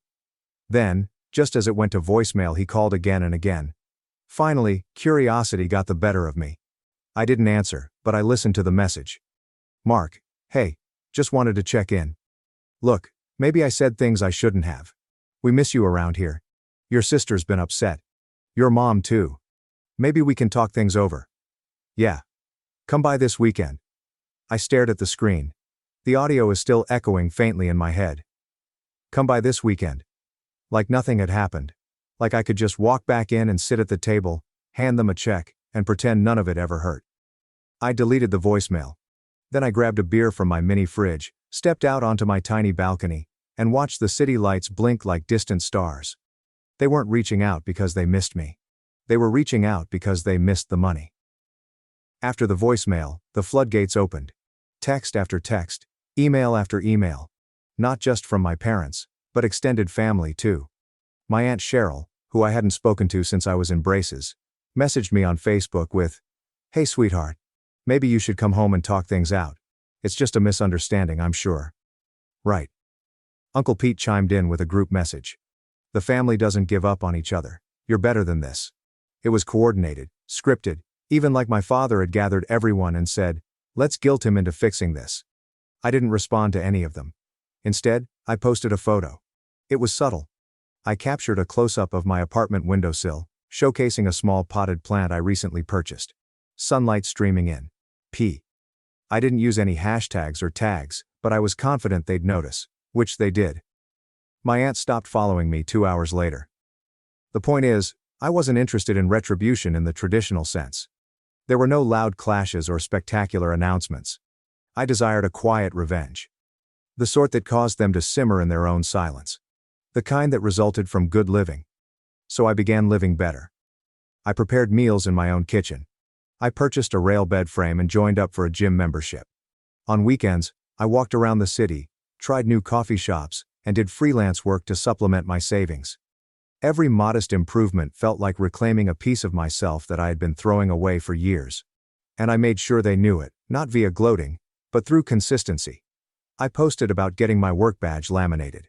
When I completed a design proposal, I received internal recognition. I framed my first paycheck and displayed it above my desk. All of it is just real enough to hurt. Just subtle enough to be obvious. Back at home, things were not going as well. Mark, an old neighborhood acquaintance, texted me unexpectedly. "Hey, is everything okay? Your sister was complaining about having to share the restroom again, lol." I inquired what he meant. They had moved Emily back into the guest room. "This is my guest room." Apparently, She didn't realize I'd stopped the money until after claiming my room. When the mortgage fell behind, the guilt trip devolved into finger-pointing. Mark claimed that he overheard her screaming at her mother in the driveway one day. Something about ruining everything. And you said he would not abandon us. The irony felt almost poetic. They wanted to turn me into a ghost in that house, and now they were haunted by my absence. The cracks took about 6 weeks to become visible. At first, they tried to keep the illusion. Emily continued to post as if everything was perfect. Sun-kissed selfies in her car, videos of her friends dancing in her room, despite the fact that she was back in the guest room with the yellowing curtains and a creaky bed frame. Mom tried texting casually, as if we were just out of touch. Unplanned. I hope it works out well. I miss seeing you. Want to come over for dinner next Sunday? I didn't answer. She followed up with a photo of my old bookshelf, what used to be in my room, half empty now, like some twisted metaphor. I guess they put a few of my books back to make it feel like his space again in case I changed my mind. I didn't. Dad didn't text much, but I heard from Mark that he'd been asking around if anyone knew a cheaper way to refinance the mortgage. Apparently the utility bills were stacking up. The central AC went out in early July. They were sweating through the same walls I once helped pay to insulate. The best part is they couldn't even ask for help. Not without admitting they'd burned the bridge, and I wasn't just sitting still. I was moving forward. My internship turned into a job offer. Not full-time yet, but they wanted to keep me on through the fall. Part-time, flexible hours with better pay. The manager said I had a rare combination of detail and grit. I smiled when she said that because grit was what this whole situation had given me. The old me would have gone back, would have answered the texts, softened the edges, and sent something. A couple hundred just to keep the peace. But not anymore. That house, it wasn't my home. Their struggles are not my responsibility, and their disappointment is not my burden. I'd started to imagine what life looked like without the constant weight of obligation, what it felt like to choose peace instead of pressure. And let me tell you, peace is addictive. One night, I came home from work, still wearing my badge, my shirt a little wrinkled, and shoes scuffed from the train station. I dropped my keys in the bowl by the door, cracked open a cold beer from the fridge and stood by the window. City lights blinked quietly across the skyline. My phone buzzed on the counter. Dad again. Another call. I let it ring. Didn't even pick it up this time. I just stood there watching it vibrate, watching the name fade from the screen. And when it stopped, I took a slow sip of that beer, leaned back in my chair, and smiled. The next morning, my phone buzzed again. One message. No greeting, no punctuation. We need to talk, Dad. I stared at it. Let it sit there. Watched the screen dim on its own. And I felt nothing. Not anger, not guilt. Just quiet. I set the phone face down on the table, grabbed my keys and headed out. No more wondering if I was needed, wanted, or useful. I wasn't anyone's crutch anymore. Later that night I came home, kicked off my shoes and cracked another beer. This one is colder than the last. The apartment was dim and peaceful. Mine. The phone lit up again on the counter. I didn't even look, just leaned back, took a long sip, and let the silence stretch. Finally, it was mine too. Thanks for watching and diving into this wild family drama with me. If you love Reddit family drama, don't forget to subscribe and turn on notifications so you never miss the next one. Boyfriend teamed up with aunt, forged my signature, tried to sell my life as a brand. So I sold their house and played their plan on the speakers. What could be worse than having no money on your birthday? In front of a room full of people, eating catered prawns and sipping $100 Chardonnay like it was tap water, you are reminded that you are broken by someone who is supposed to love you, or at least appear to. I turned 39 on that day. Although it wasn't a summit or a milestone, it felt important. I might feel less like a failure at life this year. Throughout the morning, I had put on a brave front, used a borrowed iron to curl my hair, and wore a dress that I had discovered on sale 2 months prior, but had stored away in the closet, as though it may become more valuable with time. The tiny party my mother insisted on hosting for me somehow evolved into a semi-formal event at Aunt Callista's remodeled colonial, the one with the enormous fireplace that is never used, and the marble island that can accommodate a damn automobile. They gave me tight hugs and fake smiles that smelled like department store counter perfume samples as soon as I walked in. Naturally, Cousin Evelyn was present, displaying her confident wifely energy and flawless teeth, which she flashed whenever she talked, resembling a lioness protecting her prey. As if she owned the air we breathed, Aunt Callista floated across the room in her cashmere, holding a glass of something that was likely older than me. Corbin remained behind me, as he often did in these kinds of settings, his hand resting low on my back like a silent little anchor. He had never been fond of my family, but he never publicly said it. Rather, if Louie's voice got harder, or Evelyn started talking about her house-flipping business or her new Pilates machine that feels like sex for your abs, he would hold my palm a little tighter. Who would say that, really? Aunt Callista got up and tapped her crystal flute with a silver fork that was probably more expensive than my automobile after we had just finished the second round of drinks. As is often the case when a person in a position of power pretends to be warm, the room instantly becomes silent. She turned toward me, smiling, and said, "Now everyone, I just want to say a few words for our dear Jenna. I should have known right then it was coming. She's always been a little wild at heart. Our Jenna never quite followed the map the rest of us did. But she's resilient, that's for sure. I mean, 2 jobs. That's commitment. And I know it's not easy out there." She paused dramatically, scanning the room for nods of agreement. "But we're all so proud of you, even though you barely make ends meet. Have you ever had a moment where the air just left your lungs without your permission?" That was it. That moment. I stood there, wine glass half raised, a smile frozen on my face like someone had slapped it there in a hurry. And then came the laughter. Polite at first, then not so polite. Cousin Evelyn snorted into her hand, and even my mother chuckled nervously like she didn't know where to look. I wanted to disappear. Just vanish. Nothing dramatic, no yelling, no storming out, no broken wine glass, but maybe just quietly sliding into the ground like a cartoon character and never coming back up. But before I could even fake a laugh or force out a weak thank you, Corbin stood up slowly, calmly, like he'd been waiting. "I've got something to say too," he said, pulling something out of his coat pocket.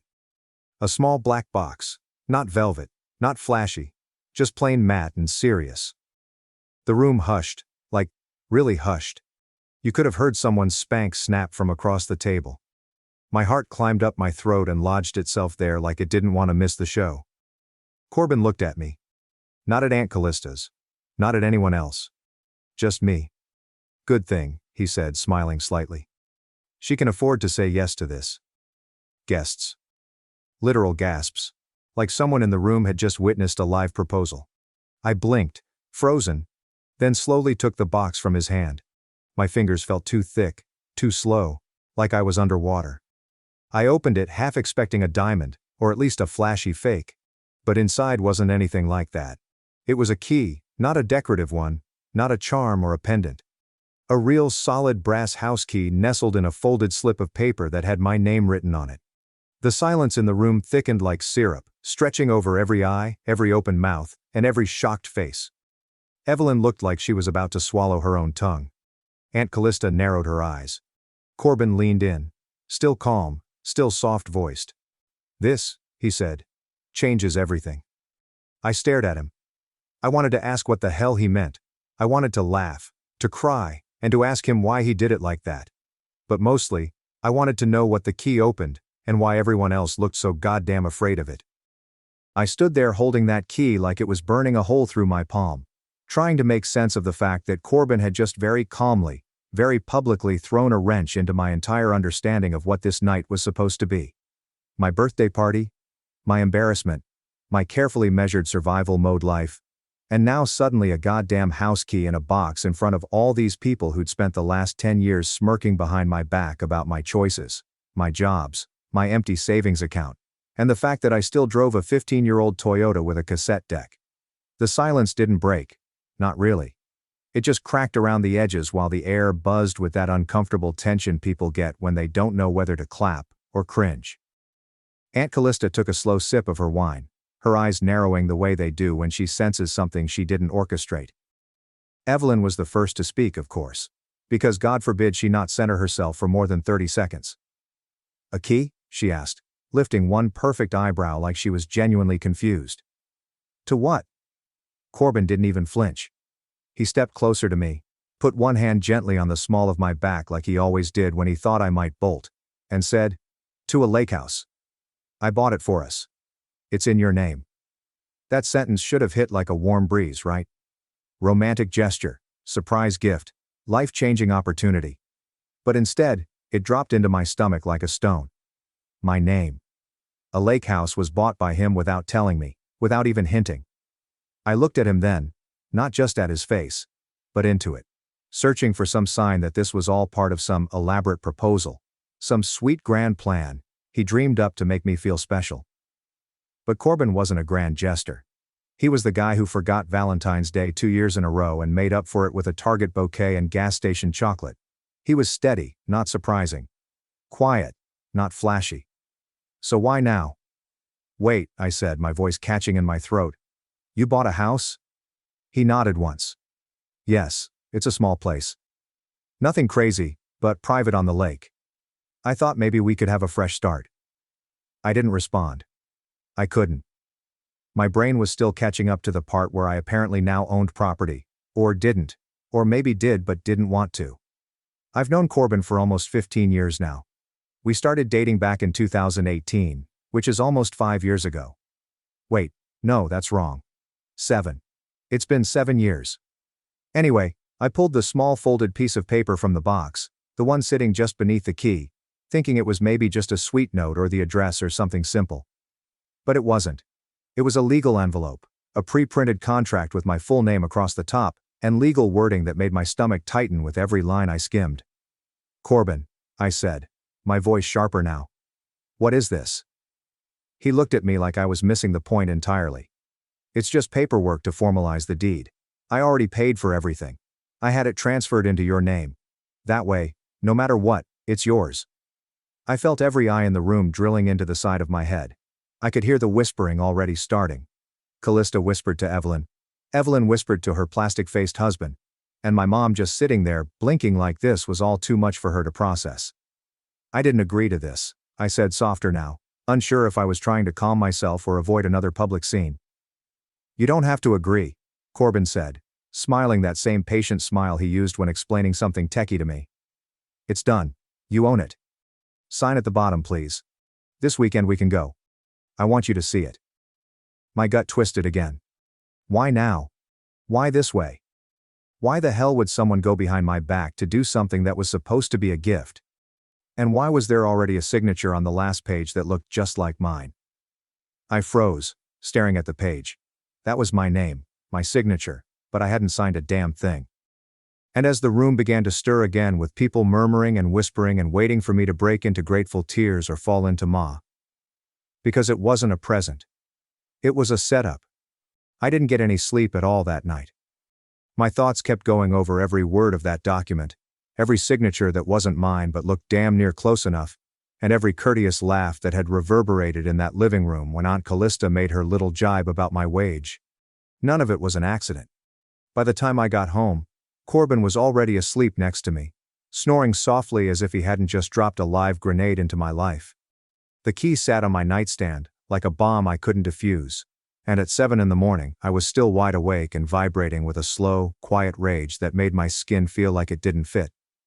As the early sunlight bounced off the hood of my dingy car in the driveway, I paced between the counter and the window, like an old detective in a noir movie, making coffee just to have something to do with my hands. I didn't even give Corbin a chance to settle in when he finally came downstairs, all sleepy-eyed and innocent. I said, "We need to talk," in a flat, pointed voice that sounded like I was attempting to smack him. I pushed the envelope down in front of him so forcefully that the porcelain sugar jar rattled. He blinked a couple of times, wiped his face as if I had just interrupted his dream, nodded, and sat down at the kitchen table as if we were going over our monthly grocery list. "My name is previously signed on this. Do you want to explain why?" He didn't flinch at all. "I told you," he continued. "I wanted this to be a surprise." He simply opened the envelope gently, took out the contract as if he were handling something precious, and gave me a look that was either serene or totally distant from reality. "It's not surprising that you forged my signature," I said. "The fact that it finally caused him to sit up straight is a damned felony." He raised his hands as if I were brandishing a gun. "Nothing escaped my notice. When you signed the permission form for the family photo last year, Jenna, your aunt had your signature on file. Her lawyer utilized that to complete the trust documents." I blinked, looked at him, and thought about my aunt. I said in a calm, low voice, "The state of a fuse right before it strikes powder." He gave a nod as though he were describing something rather commonplace. Yes, she paid for the acquisition. It is a component of a trust. She wanted to do something for you. I gave a quick, dry and biting laugh at that time. Are you implying that she came up with the concept for that house, that key, and the whole scene in front of everyone last night? He nodded once again as though I should be thankful rather than angry about this. She wants you to have an easier time. He claimed that it was meant to calm me down, but there were acceptable restrictions. You would continue to own the property and reside there. You simply need to put forth some effort with her. I placed both of my palms on the table as I leaned forward. Under what circumstances? Corbin hesitated for the first time, which told me all I needed to know, even though I knew in my heart that whatever he said next would make me want to throw something through a window. Carefully he replied, she wants you to quit both your jobs. Put more effort at publicly representing the family. Events, blogs, a few lifestyle features, and certain partnerships with the brand team would all be included. Nothing out of the ordinary. I looked at him as though he had grown a new head. Do you mean to turn him into a mascot? Flatly, I said. For Callista's meticulously built empire. He spoke hastily, as if he was expecting a retort. She just wants to help clean up the image. It makes sense to bring in someone relatable and realistic after Evelyn's ordeal. And there it was. I stepped back as if he were something toxic, saying, this wasn't a gift. The reality is concealed beneath layers of phony charity and gleaming keys. This was a public rebranding strategy that featured my face. Jenna, there's a chance, he added, raising his voice. A chance to live somewhere lovely, to stop struggling, and to not have to check your money account before buying groceries. I laughed once more, but the humor was gone. Only fatigue and incredulity. I remarked icily, and all I have to do is sell my time, my independence, and my dignity. Is that my piece's price tag? Monthly family dinners. For the camera, smile. Pretend we don't consider you a letdown, Jenna. Corbin, obviously frustrated, got up and raked his hands through his hair. You wouldn't have to worry about money ever again. He stated louder now, as if that resolved the whole issue. And I finally lost it at that point. Why do you believe I now trust you? My voice was low and tremulous as I asked. Behind my back, you went. You stole her money. You struck a deal with someone who had been disparaging me for years, and then you pretended that it was all out of love while standing in front of everyone. He didn't respond. He simply gazed at me as though he hadn't anticipated my response. As if he truly believed that I would be appreciative. As if he had completely forgotten who I was. Corbin didn't do this for me, and in that stillness, I came to a realization I hadn't before completely acknowledged to myself. To fix me, he did it. So that I could love him more easily, and without costing him anything. And it's not love at all, that kind of love. If something smells bad, it probably is, in my opinion. No matter how many ribbons you tie on top of it or how many candles you light around it. I stopped waiting for more honesty and started searching for it myself after Corbin revealed that Aunt Callista was paying for the house, and that I was the new poster child for the family's wholesome recovery story. When people believe you're stupid, they will talk, and when they believe you're desperate, they will lie even more quickly. I performed the act, giving Corbin the impression that I was becoming softer. I gave Aunt Callista the impression that I was flattering. I nodded like a good little puppet and smiled through gritted teeth for the first time in years, even though I was actually pulling every thread I could find behind the curtain. I started by calling Valerie, a friend from my previous days as a waitress, who was now an assistant in a real estate firm 2 towns over. With the correct bottle of wine and a shared grievance, Valerie could get her hands on anything. Less than a day after I requested her to check the deed for the lake house, she emailed me a scanned copy of it with one line typed underneath. Babe, this isn't yours. It turned out that neither Corbin nor I owned the property, nor was it even in escrow. Instead, it was still under a holding company that was managed by Callista Lorraine Ventures LLC, a mouthful of a name that smacked of legal jargon and familial riches. The whole thing about the gift in your name. A neatly packed trap, that's all. An attractive small jail. I didn't tell Corbin what I had discovered, but it still aches in that slow, corrosive way that falsehoods do when they're disguised as love. Not quite yet. I required more. At that point, I committed my second error. Or perhaps that was the wisest move I've ever made. While he was shopping for groceries, I opened his laptop. Yes, I am aware. Snooping is an untidy affair. Let's not pretend, though, that I was some naive fool at this point. On the night of my birthday, something had exploded inside of me, and once it was gone, it was impossible to put back. I rolled my eyes so hard I could almost hear them clicking inside since his password was still our previous anniversary date. At first, I didn't notice anything particularly shocking. Work files, streaming passwords, and bills were all there, but under an old archive folder was a series of emails that hit me harder than I could handle. My cousin Evelyn, the one with the surgically flawless face and the phony humility, was there. Corbin, the man who claimed to love me, was there. There were dozens of emails, messages with subject lines like, "About last night," and "Don't tell Jenna," that were sent before we moved in together. The majority of it was mild, even dull. But one message felt my stomach turn, as if someone had manually twisted it inside of me. It was sent 6 months ago by Evelyn. 2:30 in the morning, timestamp. We were better together, in my opinion. It was always meant for you to be with someone who gets this world. Corbin, you are no longer a person who works shifts to get money. You are aware that she is not one of us. He hadn't answered. At any rate, not in writing. I refrained from screaming. I refrained from crying. Everything finally made sense, so I just looked at that screen until my fists unclenched and my eyes went blurry. The lake house, the pressure, the time. It was all just a fancy PR gimmick. Evelyn had a big idea. Callista had determined that I would be the remedy, and I had no idea what it was yet, but it had to be terrible. The story of redemption. The hard-working, impoverished niece was abruptly elevated to a position of honor. A heel branding. I thus took the only sensible action. I smiled so broadly that it almost split my face in two when I signed the documents. I uploaded a picture of the key against the lake scene to Instagram and hashtagged it with all the appropriate nonsense. Blessed. Sure, fresh starts.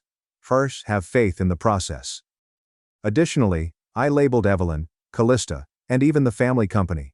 When Corbin got home that evening, I was singing to myself and pouring wine in the kitchen as if my trust hadn't just been destroyed and sold for scrap. With hesitation, as if he was afraid of abrupt moves, he said, "You seem okay." "I am," I responded, passing him a glass. "You were correct. Everything is altered by this." I did mean it, but not in the way he believed. Because I was calling, researching, and getting in touch with ladies I knew who had worked for Louis's company for a short time, and then quietly left as he slept. Some pushed out, while others paid off. One of them, Dana, a marketing intern, emailed me a file that she was not allowed to have. It was a 2-month-old rebranding document. Restoring the family name. The Jenna Project was the title of the strategy pitch. They were calling me by that name. Not a niece, not a partner, not a project. I went to the lake house by myself the following day. It wasn't a home, and I strolled around the rooms, taking in the staged furnishings, the unaltered kitchen, and the fireplace that had most likely never been lit. I was meant to be the cheerful mannequin in the center of the showroom set. But now I had more than just a smile. I was going to give them a show they would never forget, so I had knowledge and a plan. I had been pretending to be the family's sparkling new narrative for 6 weeks, when I signed those documents with a smile on my face and a trap in my pocket. They have a well-developed redemption arc. A smiling little puppet with not enough fire to burn down the house, but just enough grit to make her acceptable to the general public. I did a fantastic job in the role. I smiled through brunches, boardroom introductions, and when Callista offered me a branded scarf with my initials sewn on it like a collar. Corbin even bought it, believing that I had finally come to terms with my new duty as some thankful rescued bird they'd plucked out of the gutter. And I bit my tongue and took mental notes each time they gave me that smug little delight in their eyes. Since tonight was my show, tonight was the conclusion. This time, the meal was at Evelyn's place. One of the 3 properties she owns spread out over the state. The one with the chef who was flown in from somewhere I couldn't pronounce without seeming like a moron. And the rooftop garden. The list of guests was small. According to Callista, there were precisely 20 individuals, all of whom were either family members or important figures in the brand. They were all dressed as though they were trying out for a catalog called Success and Subtle Superiority.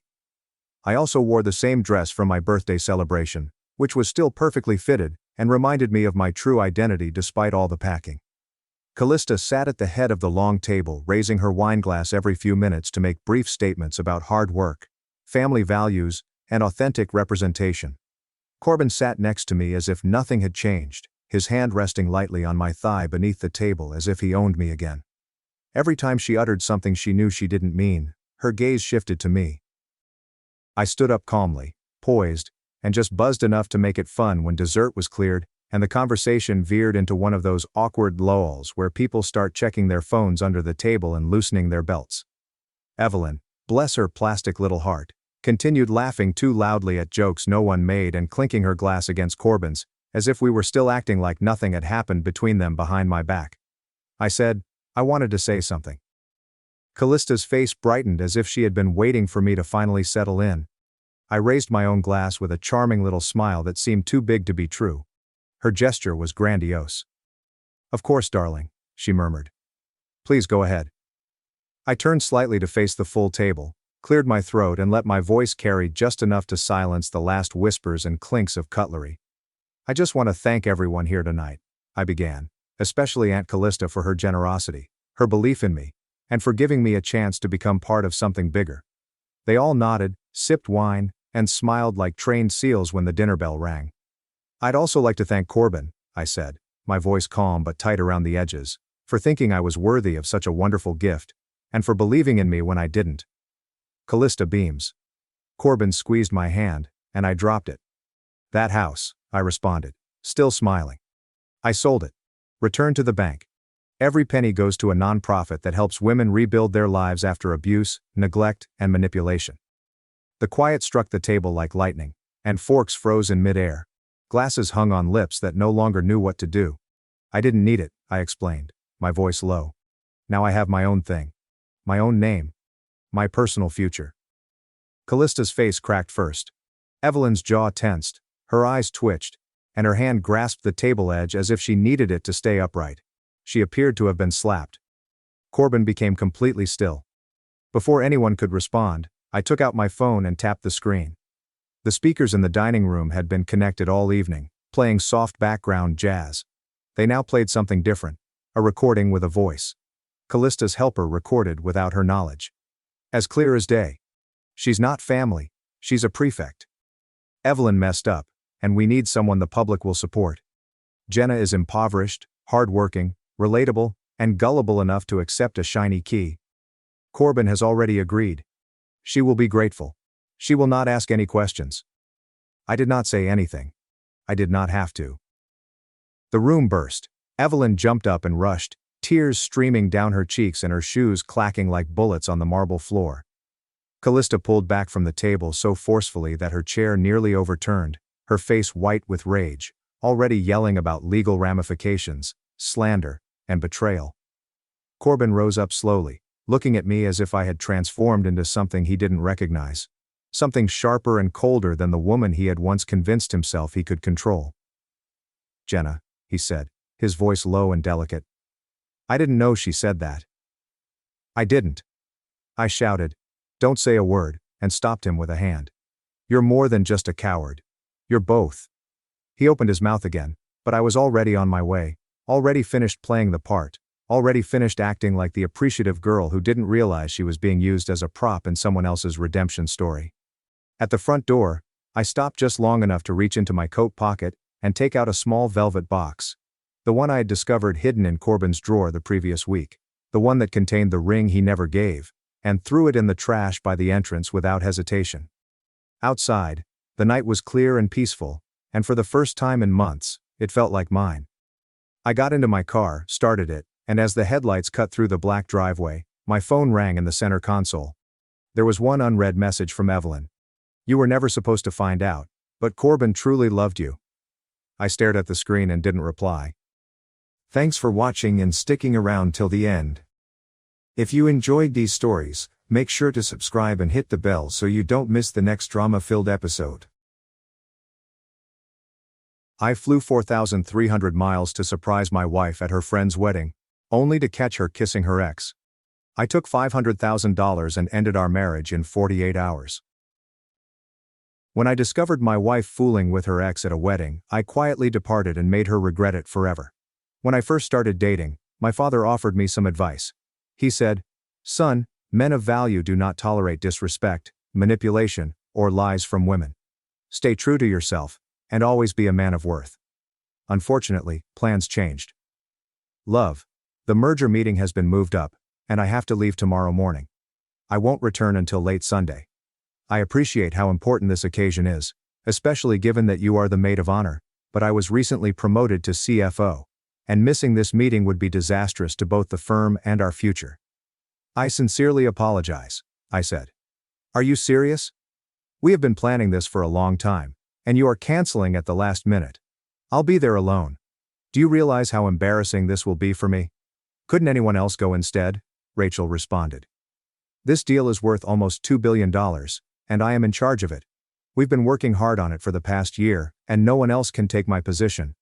I realize that's difficult, but I'll make it up to you with the bonus we'll receive from this deal. I understand that you're upset, but there's nothing I can do. I'll be back on Sunday, I explained. Needless to say, she was furious. Her coldness and rage were out of character, and I couldn't calm her down.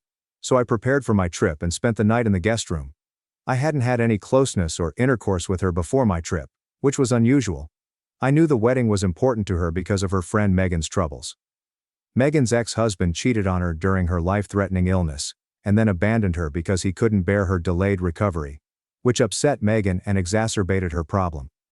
Despite a miraculous recovery, Megan filed for divorce due to abandonment and suffered despair for the next 5 years. All of her friends and family were there for her, trying to cheer her up, but nothing seemed to help. Then, one day, she met a man at the grocery store, and her world instantly brightened. She reverted to her old self. Her friends and family's prayers had been answered, and everyone wanted to celebrate. Joshua, her fiancé, adored her and planned a spectacular wedding, and Rachel, her best friend and maid of honor, remained by her side throughout. I understood how important this was to Rachel, and I regretted having to cancel, but I was helpless. I knew I had to make amends to her and face her rage before departing for my trip. The next morning, I tried to kiss Rachel goodbye, but our bedroom door was shut and she did not open it. I told her how much I loved her and promised to call her when I arrived in Germany. Unfortunately, I walked to the waiting limo that would take me to the airport, feeling bad and disappointed by her response. After 19 years of marriage, I still didn't understand my condition, and I expected greater understanding and compassion. When I called her before my flight, her phone went to voicemail. With no other options, I contacted our twin girls at college, Lauren and Natalie, and explained the situation, asking them to check on their mother and make sure she was okay. I texted Rachel before takeoff and again when I arrived 10 hours later, but there was no response. I knew she was upset, so I figured I'd have to apologize profusely to regain her trust. When I arrived in Germany and settled into my hotel, I called my CEO for an update, only to find out that the meeting had been canceled due to the death of the other firm's CEO's family. I expressed my concern and the urgency of hearing back from them, and they understood and conveyed their love for me. I immediately called the airlines and booked a direct flight to Chicago O'Hare, which is only 30 minutes from the reception venue. Because the wedding celebration was scheduled to begin at 7 p.m., I calculated that I would be there by 9 p.m. to be a supportive husband. I thought this gesture would make her happy. When I arrived at the reception hall shortly after 9 p.m., the party was already in full swing, with loud music, dancing, and plenty of beverages, with many attendees clearly having a good time and some drinking a little too much.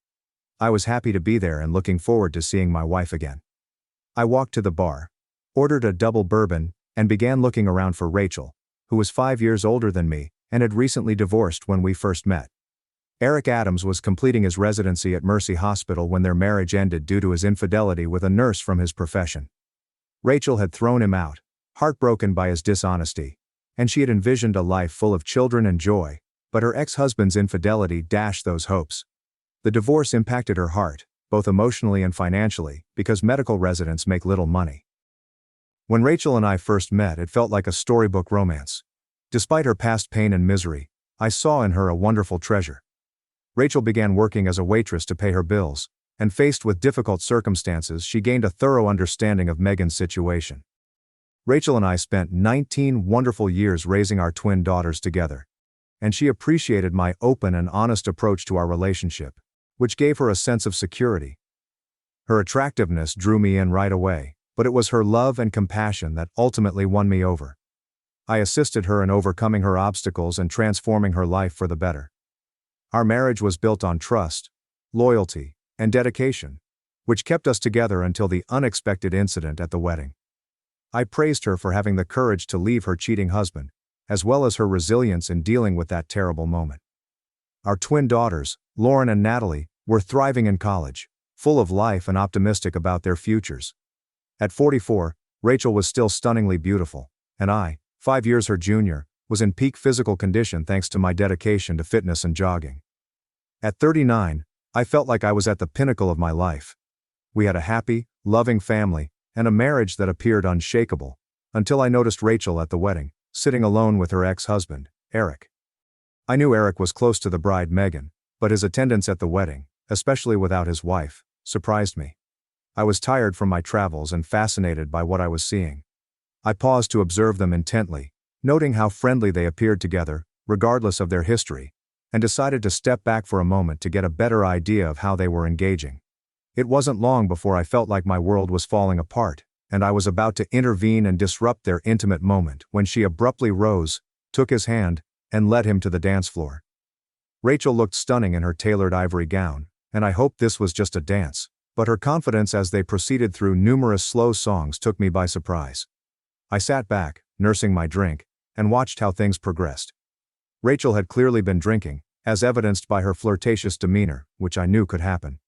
Despite the fact that I was fully aware that she was my wife, I felt both ashamed and outraged when she openly kissed another man, especially in front of her friends. She was known to be more affectionate and playful with me after a few drinks, as was her habit. Watching my wife share private moments, as well as seeing him touch her inappropriately and exchange kisses with her, left me stunned and enraged. Just as I was about to intervene and stop it, they returned to a table off to the side and began kissing as if they were on honeymoon.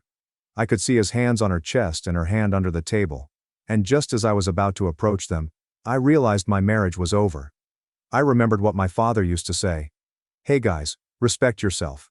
Do not put up with being treated poorly. So, I resolved to do something, but I remained calm. I could have made a big deal, ruined the ideal wedding, stopped them, and made sure it didn't go any further. But then I figured, if she wants him, she can have him. She isn't mine anymore.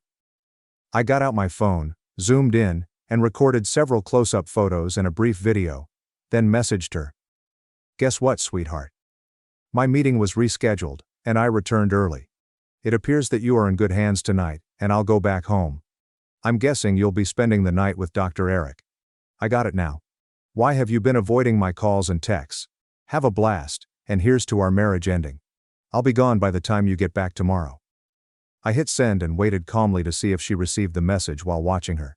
Her phone lit up. As soon as I saw Rachel's reaction to my message, I left the gathering for my car. She must have spooked when she saw me leave, but I got outside before she could catch up, and I heard her yell, "David, please wait." I just gave her a chilly look, shook my head, got into my car, and drove away before she caught up. My phone started ringing, but I was too upset to answer. If she decided to return to her ex, it was obvious that we were done. After capturing them together, we were done. It's been 22 years since I left that cheater, and she still returns to him at the first chance. David, please come back. I need to explain. I love you. Please come back. Damn it, David. It's not as you think. I love you. But after 2 days of long flights, no calls or texts, her frigid demeanor, and seeing her with Eric, I didn't want to hear her out. I was outraged, and refused to deal with her or her reasons. After ignoring 20 calls and texts, I finally paused, and returned one text message, which read, "Forget you. I'm doing an amazing job. My children are going to college, and everything is paid for. I am free to do what I choose. I still have enough youth to begin again." After driving for 4 hours of my 7-hour drive back to Nashville, I stopped at a diner for dinner and a quick nap in the car, before continuing my journey home. While eating my eggs and bacon, I decided to share my feelings with the world. At the time, Facebook was the most popular social networking platform where people exchanged updates about their lives. Between bites, I changed my Facebook status from happily married to single and available, and then I shared 2 photos of Rachel and Eric kissing passionately at the wedding. In the second photo, his hand is clearly on her breast, and I commented below that Rachel was upgrading and rejoining with her ex-husband, while I was returning to the dating scene. The fact that she did it for an old man who had already cheated on her was perplexing, but it was the truth to me. I was moving on without her. Her ex-husband Eric was nearly 50 years old, balding, overweight, and frankly not an upgrade in any way. Perhaps she preferred a doctor to an accountant. It hurt a lot. I was in greater pain than I could ever remember. I was sad and outraged, but it also seemed ludicrous.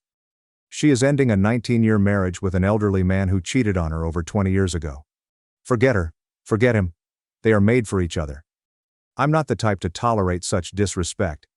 Some may think it was just a kiss and some caressing, and it's not worth leaving her. After a late breakfast and a 2-hour nap in the van, I resumed driving and arrived at my driveway around 7 a.m. When I turned on my phone, it began sifting through a slew of notifications. In my opinion, either my girlfriend is committed to me, or she has the freedom to be with someone else. We all make our own choices. There were so many that I didn't believe they'd stop. There had to be at least 100 messages from her, her parents, her sister, and friends. Within 5 minutes of turning on the phone, it began ringing, and I recognized it was Rachel. I wondered if she slept last night or spent it with Eric, but it didn't matter. David, I had no indication she was dissatisfied with our marriage, but adultery was the final blow to our happy existence. I had a good relationship with her family, so when they called me that morning, I answered and told her father what had happened. I can't take her contempt in front of people we know.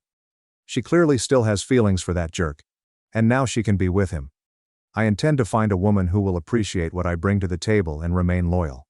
I don't have any other options, so I'll move out today and immediately put the house up for sale tomorrow morning. I'll contact a lawyer to begin the divorce proceedings, and she can stay here until the house is sold. Call me old-fashioned, but I refuse to live with a lady who wants someone else. She made her decision, but I don't think it was wise. Richard arrived more than an hour later, pleading with me to wait and talk to her before taking any drastic action. But when he begged me to give her a chance to explain, I referred to the photo of them, 2 of them openly fondling each other at the wedding. I couldn't stand it, especially with her ex. Her father was upset with her behavior and my hasty decision-making. As I entered our home, tears welled up as I realized that our once happy home had become an empty shell of our marriage. As the accountant, I chose to refinance the house at its full value, resulting in approximately $500,000 in equity, and I immediately established $200,000 trust funds for each of our daughters' college educations, plus a little extra to help them get started in life. Over the last 5 years we had transformed our house into our ideal home, and mortgage rates were lower than 2.99%. The remaining $100,000 was spent on renovating the house, making it a place we enjoyed and were proud of. Because of the lower interest rate, our monthly payment increased by only $1,700 from before we withdrew the equity. It was an easy decision, and Rachel returned to work as a receptionist to cover the extra monthly expenses. My pay was reasonable, but as the newly promoted CFO, I would be granted stock options the following year, which would act as our retirement fund.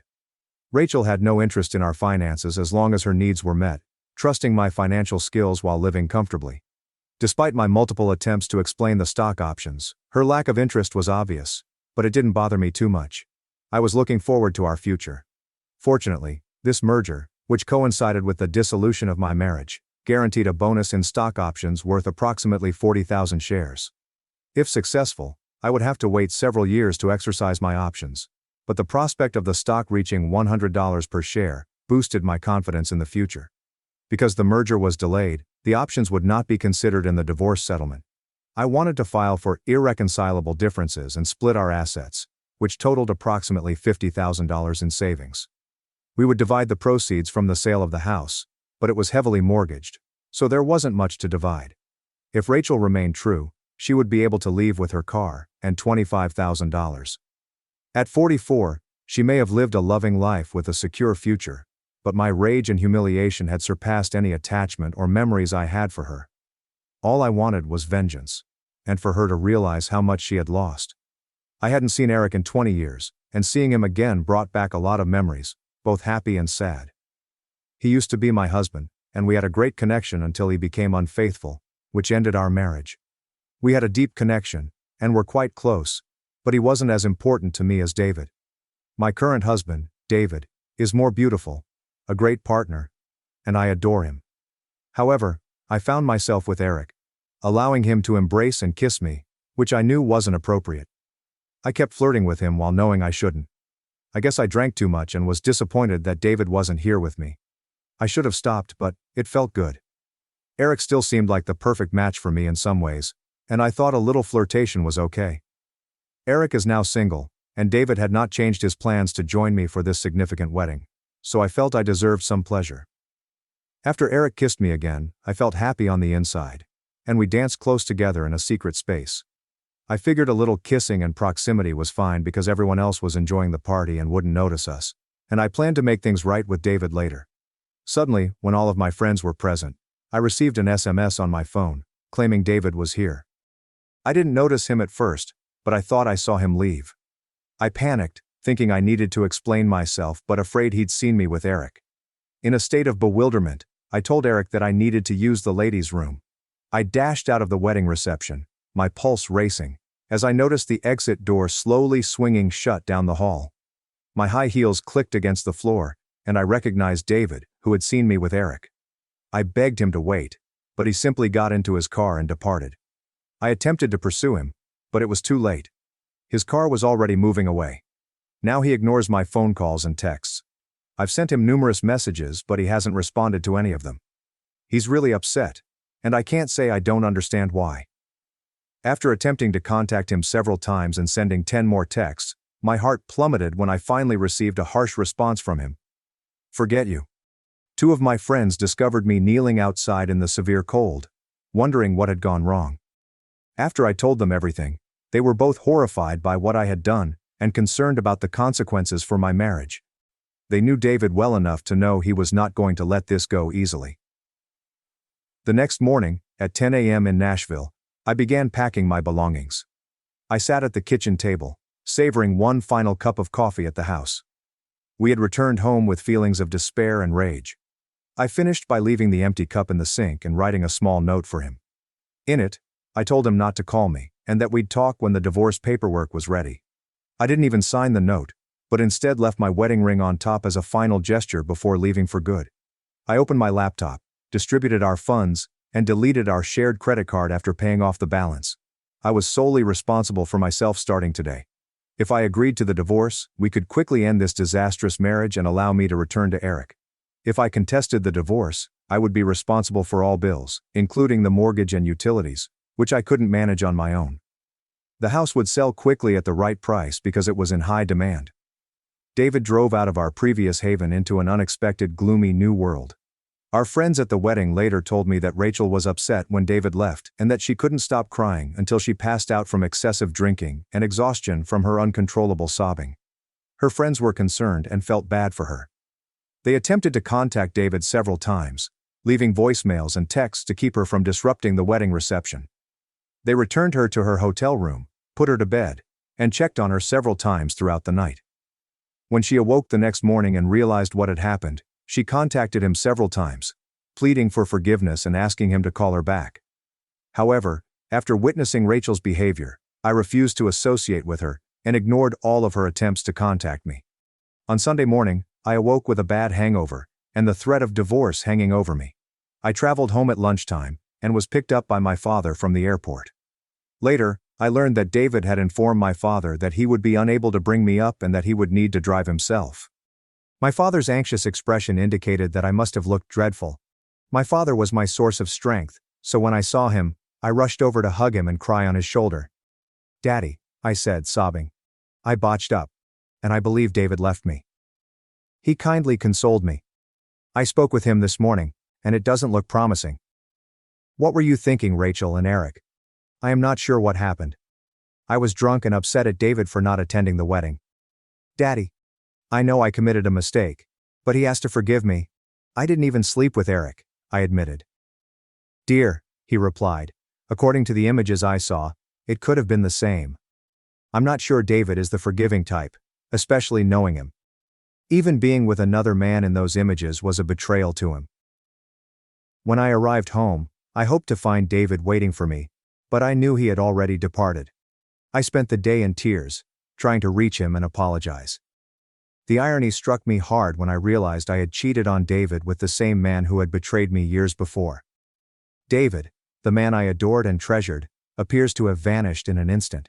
His wedding band, which was left on the table with a small note, demonstrated this truth. Meanwhile, because the company's condo reserved for visiting clients was not booked, David moved in. He informed his CEO of his predicament, and he approved his stay there. His supervisor, Greg, who is also a good friend, had encountered a similar situation years ago. He also suggested that David postpone receiving this year's stock options until a later date to gain an advantage. The next day, David went to his office on the 16th floor, knowing Rachel would be unable to pass through security to see him. He had already warned the security officers that if she attempted to enter, they should politely escort her out.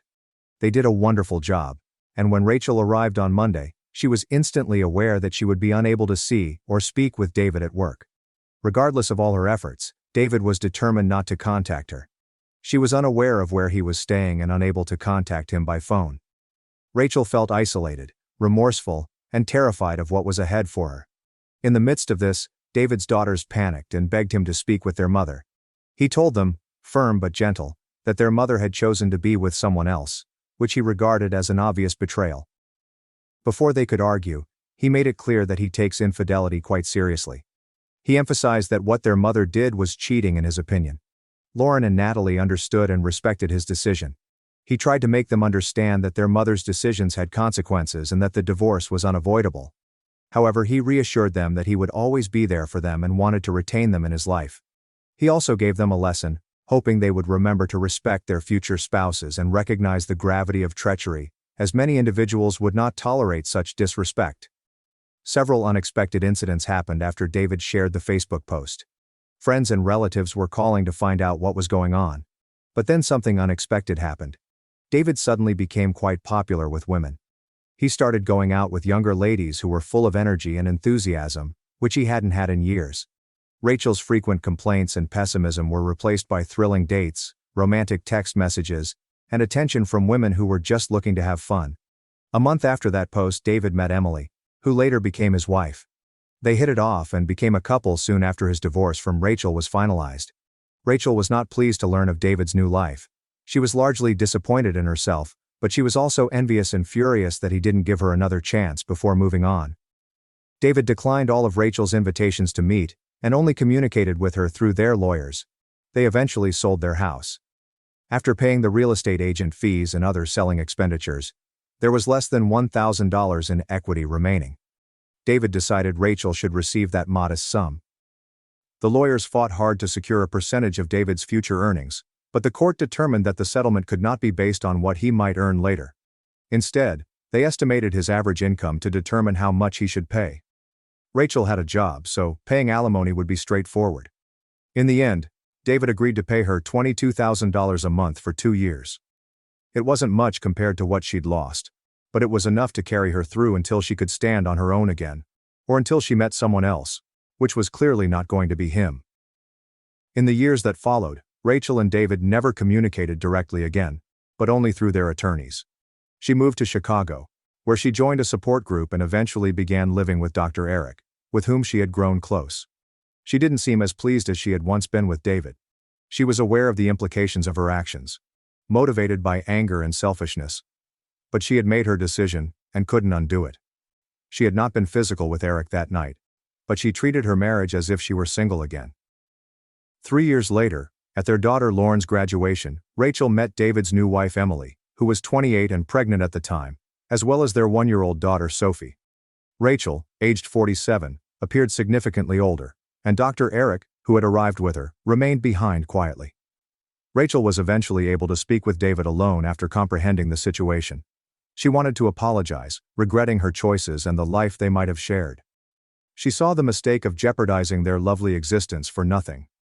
"I told Rachel I'd forgiven her," David would later say.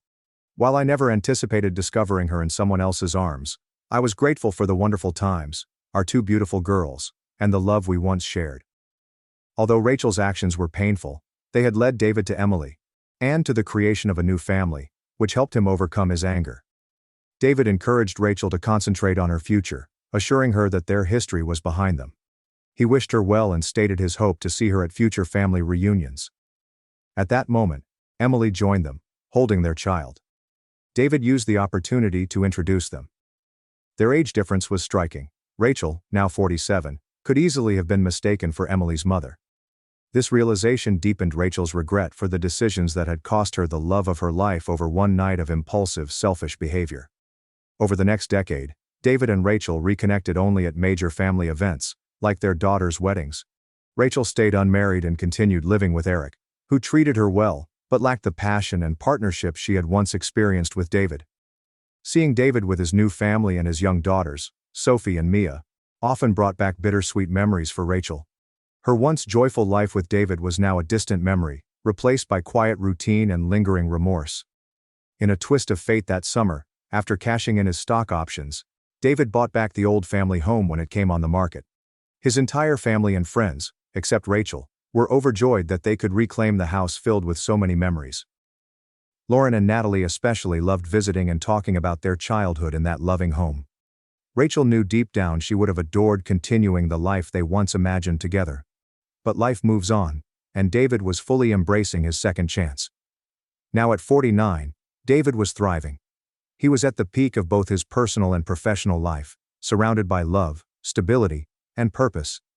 His life with Emily, Sophie and Mia had transformed the once sorrowful halls of his old home into a haven of laughter and warmth. Jolene's finger-painted masterpieces on the fridge, Mia's spontaneous dance performances in the living room, and Emily's gardening attempts in the backyard had brought the house back to life. Lauren and Natalie, now in their late 20s, visited often, bridging the past with the present. They had grown into strong, independent women, and David was proud to have been their steady influence through the storm of divorce. Professionally, David's gamble on the merger paid off. The stock options he received after the divorce had soared in value, giving him the financial freedom to retire early if he chose to. Instead, he pivoted into consulting, advising young CEOs and investing in promising businesses. His years of experience and financial discipline allowed him to focus on what mattered most: family and giving back. He even created a scholarship fund for underprivileged youth in Nashville, a tribute to his own humble beginnings and his father's wisdom about self-worth and resilience. Meanwhile, Rachel's life remained quieter. At 57, she lived in Chicago with Eric, who had since retired from medicine. Their relationship, which began as a spark of nostalgia, had faded into a passive, uneventful routine. She worked part-time as a receptionist, not for fulfillment, but simply to keep herself occupied. Though she had saved some money and managed her modest lifestyle, Rachel's financial stability relied heavily on Eric's retirement. She often reflected on the night she lost everything. The regret never fully left her, especially when seeing David with his family. Lauren's wedding at a vineyard outside Nashville was particularly emotional. David proudly walked his daughter down the aisle, his joy unmistakable. Rachel, seated quietly a few rows behind, watched as he laughed with Emily and their girls. The contrast couldn't be clearer. His life was vibrant and complete. Hers felt like a distant echo of what could have been. Natalie's wedding 2 years later wasn't any easier for Rachel. Though time had passed, it hadn't dulled the ache. Watching David with Emily, Sophie and Mia only reminded her of how far her life had drifted from what she once had. Still, Rachel had tried to repair her relationship with her daughters. Lauren and Natalie had been heartbroken by their parents' divorce, torn between their love for their mother and their respect for their father's principles. Rachel's consistent apologies and quiet presence at their milestones, graduations, birthdays, holidays, had slowly helped rebuild trust. They appreciated her efforts but remained closest to David, who had been their rock. He never spoke poorly of Rachel, but his boundaries were firm. His daughters admired that strength. One July evening, David and Emily hosted a backyard cookout. Friends and family filled the space. Music drifted through the air. Kids dashed under sprinklers. The aroma of grilled burgers lingered. Unexpectedly, Rachel appeared. She had been invited by Lauren, who believed it was time her parents found closure. David was surprised but didn't object. He had long since forgiven her, but had no interest in rekindling anything. Emily greeted Rachel with warmth and grace, despite knowing exactly who she was. Rachel stood quietly on the patio, lemonade in hand, scanning the familiar yard. The old oak tree where Lauren and Natalie once built a treehouse now had a swing for Sophie and Mia. The garden Rachel once tended was now full of Emily's cheerful, if chaotic, landscaping. Same house, entirely different world. David joined her. "It's good to see you," he said, neutral, but not cold. "The girls wanted you here. I'm glad you came." Rachel nodded, voice trembling. "Thanks, David. The place is beautiful. You've done so much with it. They stood in silence for a moment, the weight of everything between them stretching across time. Finally, Rachel whispered, I never stopped regretting what I did. I threw everything away for a moment of foolishness. I just wanted you to know I'm sorry. And I'm happy you found someone who truly makes you happy. David looked at her, aged, fragile, but sincere. I forgave you a long time ago, Rachel, he said. We both made choices. Yours hurt me, but they led me here. And I wouldn't trade this life for anything. Rachel's eyes welled up. She managed a faint smile. You always were a better person. I'm just trying to be better for my kids. That's all any of us can do, David said. He gestured to the others. Come on, join us. Lauren and Natalie would love to see you. The rest of the evening passed without tension. Rachel stayed on the fringes but was welcomed. It was a small step, but for her, a meaningful one. As the sun dipped below the trees casting golden light across the lawn, David held Emily's hand, watching their daughters, old and young, play and laugh. He was exactly where he was meant to be. Rachel drove back to Chicago that night with a quiet sense of peace. She knew she couldn't change the past, but she could still choose to be useful. She began volunteering at a local women's shelter, using her story to help others rebuild after regret. Her life wasn't glamorous. But for the first time in years, it had meaning. Meanwhile, David focused on the present and the future. The family home that once held heartbreak now echoed with laughter, love, and second chances. And when he tucked Sophie and Mia into bed that night, he heard his father's voice once more. Men of value do not accept disrespect. He smiled, content, whole, and deeply proud of the man he had become. Thanks for watching and being part of the drama. Don't forget to subscribe and hit the bell so you never miss a wild news story. My brothers ousted me as CFO. 6 months later, they drove our $80 million company into bankruptcy. So I bought it back without them. It was a beautiful July evening in Maine. The restaurant's terrace clung to the cliffside, providing an unbroken view of the Atlantic, where waves crashed violently against jagged rocks beneath. A cool, but not cold air blew in from the lake, bearing the aroma of salt and something faintly floral. From where I sat alone at a small table on the terrace, I could see the private dining room through the floor-to-ceiling windows. My entire family of 23 was there, laughing, toasting, passing dishes and wine down 3 long tables that were crammed together. My brother Nathan stood in the center, glass lifted, and delivered what appeared to be another impassioned statement. I couldn't hear a word through the glass, but I didn't have to. Nathan was always able to connect with the crowd. My mother was rubbing her eyes with a handkerchief. My father, seated next to her, appeared to be bursting with pride. The rest of them, cousins, aunts, uncles and in-laws, observed him with their usual mix of humor and devotion. I sipped my scotch. I let the fire stay on my tongue for a little longer than normal. It was the identical bottle I'd received for my 40th birthday last year, a present from individuals who now refused to acknowledge my existence. The waiter approached. Young and pleasant, his face exuded professional courtesy. Would you like to place an order now, sir? I glanced down at the menu without actually reading it. Yes, I will take the grilled halibut. No sides.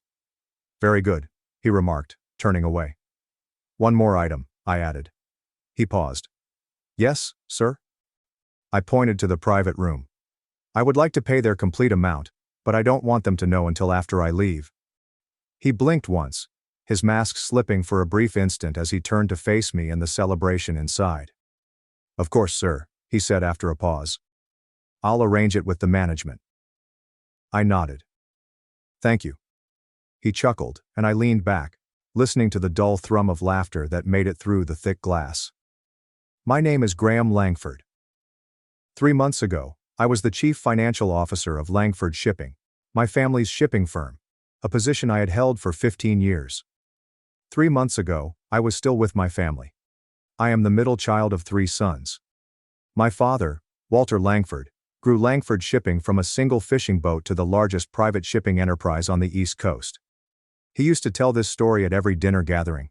How he paid for his first boat with a loan from his uncle, how he slept in the galley and hauled nets by hand, and how he made his first big money on a consignment of tinned tomatoes headed for Halifax.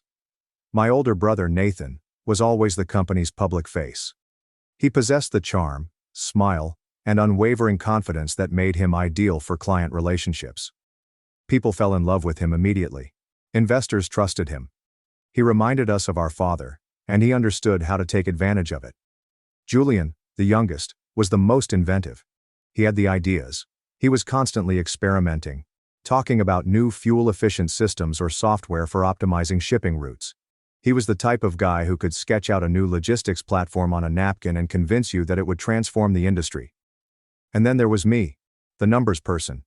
When they were in a good mood, they called me Kai, short for Kaizen, a Japanese corporate philosophy of continuous development. I ensured that the company actually generated a profit. I balanced the books. I conducted the audits.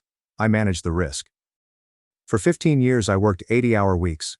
I missed family dinners, birthdays, and even my own birthdays due to job exigencies. I never married. The company was my life, purpose, and complete identity, and I excelled at it. Langford Shipping's value tripled under my financial supervision. We overcame downturns, outperformed competition, and expanded into new markets. I recognized every number that passed through the corporation like the lines on my own palm. This year, my father turned 70. The big family gathering was scheduled to coincide with his birthday and the announcement of his retirement. Nathan's appointment as CEO was widely anticipated. This had been the plan since we were kids. Nathan, the golden boy, the heir apparent. Nobody expected what occurred next. 2 days before the announcement, my father summoned me to his office. It was late, the building was half empty, and the air was quiet in that weighty manner that happens when no one is around to save the ghosts of deadlines. I stepped inside and closed the door behind me. "Graham," he said, sitting back in his leather chair, the one he jokingly called his throne. He looked exhausted. Older than 70. "You have always been the reliable one. The steadfast one." I nodded once, keeping my expression neutral. I'd heard this speech before, in various forms, at every performance evaluation, family dinner, and casual remark. He groaned and ran his fingers through his silver hair. "But the organization today requires more than just reliability. It requires vision." There it was. I said nothing. "Nathan will take over as CEO," he added. "Julian will be the CIO. They already have some intriguing plans for expansion." I waited for him to mention my role. The silence stretched, long and awkward. "And me?" I eventually asked. He averted his gaze, suddenly engrossed in the model ship on his desk, the same one he used to let us play with as children when Langford Shipping was still just a dream. 3 words were written on the side of the rusting trawler. "We're hiring someone from outside for the CFO role," he said. "Fresh blood, new ideas." The words hit me like a punch in the chest. After 15 years my voice became hoarse. "You are my replacement." He had the decency to appear uncomfortable. "Not replacing. We are offering you a position on the board, advisory capability, reduced day-to-day stress, responsibility, power, everything." I stared at him. Was this choice unanimous? He paused. That hesitation revealed everything. My brothers, Nathan and Julian, had organized this. My father finally responded, "It's what's best for the company," as if that settled things. As if that made it okay. I stood up. My legs were strangely stable despite the earthquake ripping through my chest. "Icy," was all I murmured, short for the nickname he used to give me as a boy. But this time, it felt like a closing word, not a name. Then I turned and walked away. That night, it was official. I received an email with formal notice of my appointment to the board, effective immediately. They used the word transition, as if I were being gently moved somewhere soft to rest, not dismissed or demoted, but simply transitioned. The replacement they chose? A sleek MBA from Carrington Partners. He was starting on Monday. They couldn't even wait until after my father's birthday before pushing me out. I went in early the next morning to avoid the sympathetic eyes and fake concern. I kept my head down and my lips shut, gathering the debris of 15 years into 3 cardboard boxes, framed photos, a plaque or two, and the coffee cup Julian gave me years ago that read, "Trust me, I'm a CFO." I threw it in last. As I was leaving, I entered the elevator, balancing the boxes like a man carrying his own gravestone. Halfway down, the doors reopened. Nathan stepped in. "Graham," he said, surprised. He glanced at the boxes in my arms. "What are you doing here this early?" I lifted the boxes slightly. I didn't need to explain. His expression shifted as realization set in. "Dad told you about the transition?" I nodded once. He paused, then gave me that polished, effortless smile he'd honed over decades. "Congratulations on your promotion." "Nathan," I replied evenly. "You're taking my job." He shifted, the smile faltering. "It's what's best for the business, Graham. Do you understand that?" Nothing personal. But it was deeply personal. Everything about it screamed personal. Not just from him, but from Julian and Dad. The three people who were supposed to support me. Nathan shifted again, awkwardly. "You're still coming to Dad's birthday dinner, right? The whole family will be there." "Of course," I replied. My voice didn't crack. Didn't even rise. Just smooth, quiet and detached. I wouldn't miss it. The elevator doors opened. I exited without looking back. At home I left the boxes in the hallway. They sat there, untouched. As if they belonged nowhere. As if I didn't. 15 years. 80-hour weeks. Missed holidays. A marriage sacrificed. All for a firm, and a family, that could fire me without hesitation. But it wasn't just the firm. It was my family. My flesh and blood had determined that I was disposable. I spent the day in a fog, moving mindlessly through the rooms of my now silent, empty home. The walls rang with everything I had given up. Late nights pacing on phone calls, early mornings crouched over balance sheets, dinners reheated or skipped entirely. But as dusk fell, something within me changed. The numbness began to fade, leaving behind something cool and pure. A kind of clarity. I would not let them see my brokenness. I'd arrive at that birthday dinner with my head held high, shoulders back, and I'd keep a close eye on everything. The dinner was at my father's favorite restaurant. A polished seafood establishment set above the cliffs with waves pounding below. The kind of place that served oysters on ice and addressed you as, "Sir," even if you weren't paying. I arrived 20 minutes early. "Mr. Langford," the hostess greeted with a smile. "Your party has secured a private dining room." "I'd like a table on the terrace," I said. She blinked, unsure. "Outside, sir? Your family?" "I'll be dining alone," I announced, with a faint smile that dared her to question it. She hesitated, then nodded. "Of course. This way." The terrace was nearly empty. I chose a table with a direct view of the private room, where I would watch everything unfold. And no one would know I was there. From that terrace table, I watched them arrive, one by one. My parents appeared first. Margaret wore a sleek cream dress, and Walter looked freshly pressed, his hand trembling slightly as he adjusted his cufflinks. Then came Nathan, all confidence and polish, his perfect wife on his arm, and their two children trailing behind like accessories. Julian arrived later, his new fiancée clinging to him like she was auditioning to be a society wife. Then the cousins, aunts, uncles, everyone dressed like they were attending a coronation. No one looked out the window. No one checked for me. The waiter, Noah, brought my dinner. A simple grilled fish with perfectly crisp skin. I nodded my thanks and turned back to the window. Inside, champagne poured. Toasts began. My mother glanced out, spotted me, and her smile faltered. She leaned in, whispered something to my father. He turned, saw me, grimaced, and then turned his back. That was it. That was everything I needed to know. This wasn't a few of them. It wasn't just business. It was all of them. A collective silent choice to exile me. To pretend I didn't exist. To erase the 15 years I'd given building their success. I sliced another bite of fish. Let the salt and smoke linger on my tongue like a truth too sharp to deny. Inside, Nathan was giving a speech.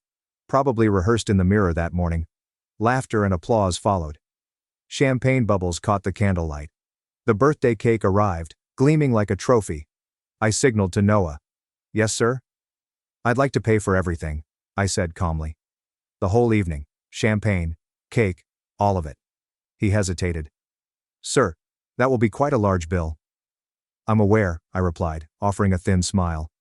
"Add a 25% gratuity for the staff as well." His eyes widened slightly. "Very generous, sir. I'll make arrangements." I handed him my card. And I watched. For 15 years, I'd overseen the finances of a multi-million-dollar corporation. I had stared at spreadsheets until the numbers danced. And over time, I started noticing things. Nothing major, just minor errors, odd transfer patterns, strange billing habits. So I started taking notes.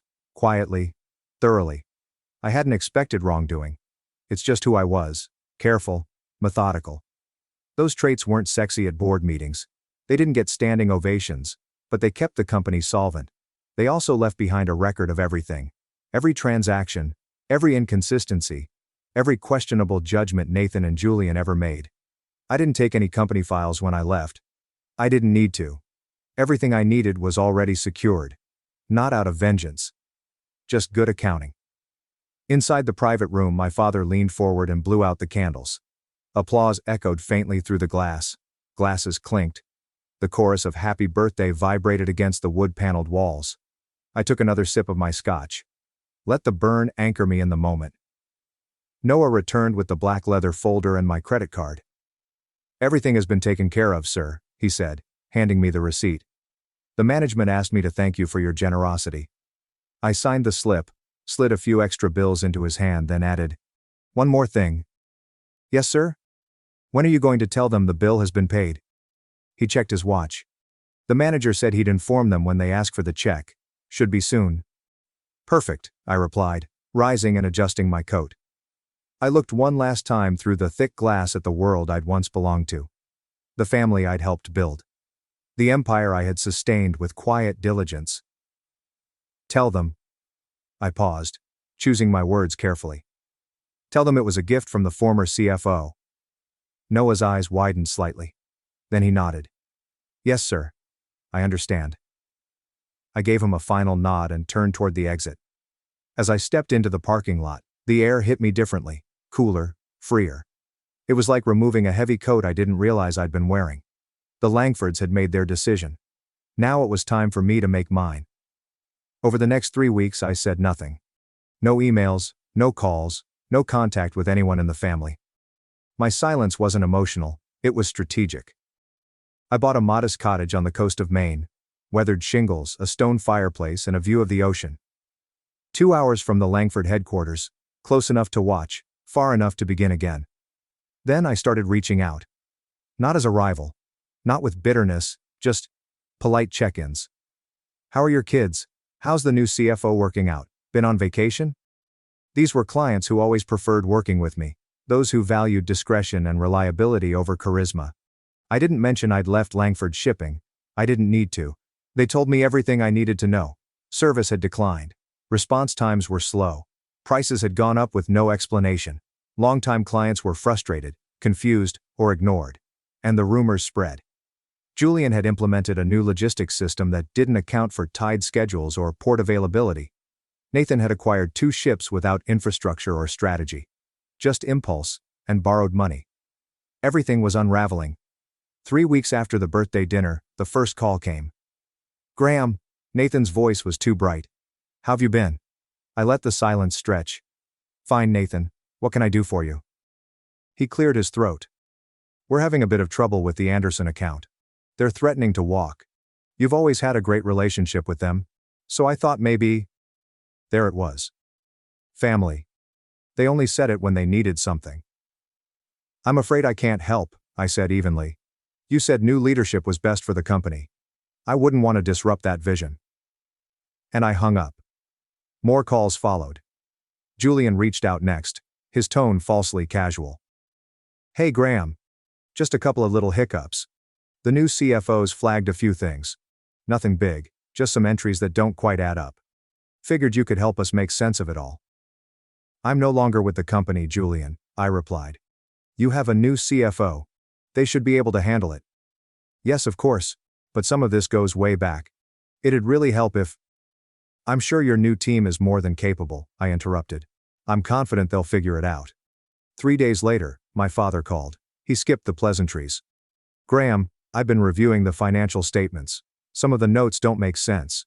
Did you code things differently?" I almost smiled. "Dad, I always acted ethically. Everything was documented clearly.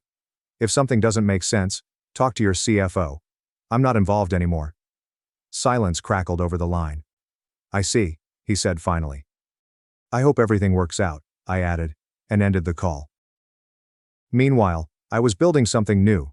From that small cottage by the sea, I launched my own consultancy, focused solely on maritime financial operations. I wasn't looking to create an empire. Just something honest, efficient, and mine. Clients came to me. First those I'd worked with in the past, then new ones, drawn by my reputation for precision, reliability, and calm under pressure. In 2 months, I hired an assistant. In 3, a team of 3. And all the while, I watched. Langford Shipping was imploding. The new CFO barely scratched the surface of the tangled mess Nathan and Julian had created. My private records, painstakingly kept over 15 years, revealed a pattern of recklessness masked by charm and ambition. Nathan's expansions were financed on fantasy. His projections weren't grounded in industry reality. Julian's logistics upgrades caused delays, chaos, and client frustration. Longtime customers began leaving, first quietly, then in waves. 4 months after my quiet exile, Langford Shipping filed for bankruptcy. The company I had helped grow, through sacrifice, sleepless nights, and financial stewardship, was collapsing under the weight of arrogance and short-sightedness. I didn't rejoice. They were still my family. But I'd be lying if I said there wasn't a hollow kind of vindication. I wasn't too cautious. I was the only one keeping the brakes from failing. And now the vehicle had gone straight off the cliff. A week after the bankruptcy announcement, the final blow landed. The Langford family home, the house where I grew up, where my mother planted roses and we learned to sail, was listed for sale. It was being liquidated to pay creditors. That was when my phone rang. I saw the name and hesitated. It was my mother. "Graham." Her voice trembled. "Please. We need your help." I said nothing. "Your father won't admit it," she continued. "But he's broken. This is killing him." She paused. Then said something that surprised me. "We made a terrible mistake." For the first time in months I felt something shift in my chest. Something I didn't want to name. "What exactly are you asking me to do, Mom?" "Come home," she whispered. "Help us fix this. You always knew how to fix things." I closed my eyes. "I can't just wave a wand," I said. "The company is bankrupt." "But you have contacts," she added quickly. "You know people, banks, investors, someone." Her voice cracked. I could almost feel her hand on my chest. "I'll think about it," I said gently. "That's all I can promise for now." That night I lay awake staring at the ceiling. Thoughts raced through me, aggressive and bitter. But beneath the storm was something deeper. Grief. And beneath that, buried but not gone, was a sense of duty. Family. By dawn, I knew what I needed to do. I made calls. To people who respected not just my knowledge, but my integrity. Investors. Executives. People I'd helped in tough times. By the end of the day, I had something. Not a miracle, not a lifeline. But a meeting. A chance. Carrington Partners, a consortium with capital and vision, was interested in acquiring and restructuring Langford Shipping. They weren't sentimental. They just believed the bones of the company still had value, if rebuilt correctly. I called my father. He picked up on the second ring. "I've set a meeting," I said. "Wednesday, 2 p.m. Carrington Partners. They're interested." He was silent. "You did this for us?" he finally asked. "No," I said carefully. "I did this for the employees, and the family's legacy. But I have conditions." "Anything," he said immediately. "Nathan and Julian stepped down from all operational roles," I said firmly. "They can stay on the board if Carrington agrees, but no decision-making power. The new team takes over management." A long pause. "They won't like that." "That's not my problem," I replied. "These are my terms. Take it or leave it." "I'll speak to them," he said quietly. The meeting with Carrington Partners went better than I had hoped. They saw value not just in the fleet, but in the Langford name. It still carried weight, still meant something, despite the damage. They committed to saving as many jobs as possible. That was what mattered most to me. And they agreed to retain the Langford name in the restructured company. That mattered to my parents. At the end of the meeting, one of the partners pulled me aside. "Would you consider returning as CFO under the new structure?" I smiled politely. "Thank you, but no, my firm is doing well. I'm not going back." As promised, Nathan and Julian were stripped of their roles.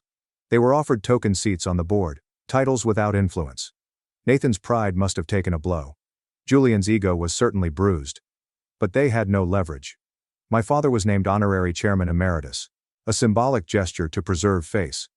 The family home was saved, though several other properties were sold off to settle debts. 1 year after that disastrous birthday dinner, Langford Shipping was reborn under new ownership. And the family gathered again to celebrate. Everyone was there, except me. My mother had called the day before. It would mean so much to your father. To all of us. Please come. I declined gently. Give them my best. Instead, I booked a table on the terrace of that same cliffside restaurant. Same table, same sea breeze, same view. I arrived early, ordered a glass of wine, and watched. They arrived one by one, just like before, but something was different this time. The mood was more subdued. My father looked older, more fragile. Nathan and Julian moved with less swagger. Their smiles strained. Their eyes flicked nervously from one another. I ordered the same meal, the same scotch. I watched them laugh, toast, pass around plates, reenacting a version of the past.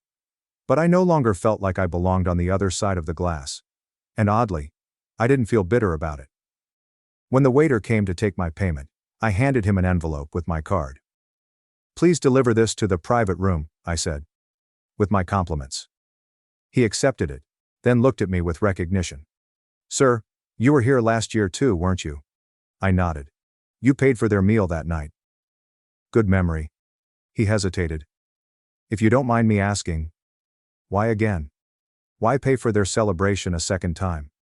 I thought for a moment. This isn't revenge, I said quietly. It's proof that I've moved on, that I can wish them well, from a distance. I gestured toward the private room where my family sat, their laughter now faintly audible through the glass. They're still my family, I said, but I built a new life. One they weren't invited to, and don't control. The waiter nodded thoughtfully, understanding more than I expected. I'll let them know the bill's been covered, and deliver the envelope. Thank you, I said, finishing the last of my scotch. I stood and walked to the edge of the terrace, one last look at the glowing room beyond the glass. My father was just opening the envelope. I saw his expression freeze. He looked up and scanned the room, then through the window, until his gaze met mine. For a long moment, we stared at each other. Neither of us moved. Then he slowly stood. The others took notice. One by one they turned, my mother, Nathan, Julian. They followed his gaze. I gave a single nod, not angry, not mournful, just a quiet acknowledgement of everything we had once been. And then I turned away. My phone started buzzing before I reached the parking lot.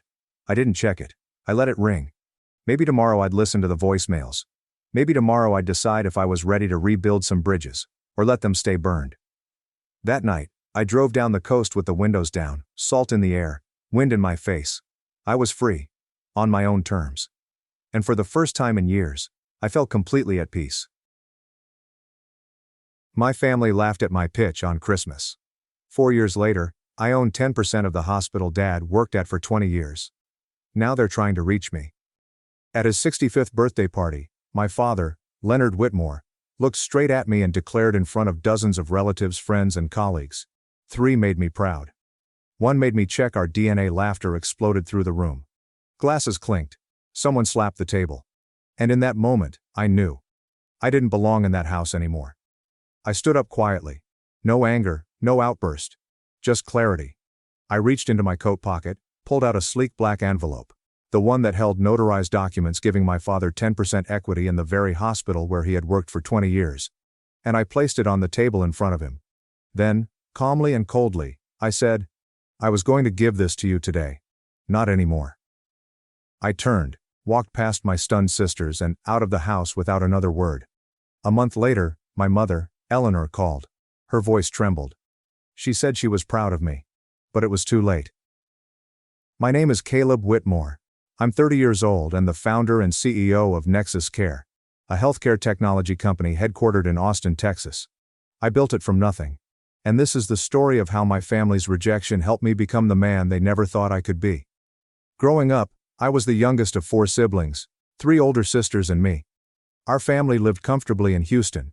My father, Leonard Whitmore, was a senior accountant at a prominent hospital, and my mother, Eleanor, stayed home to care for us.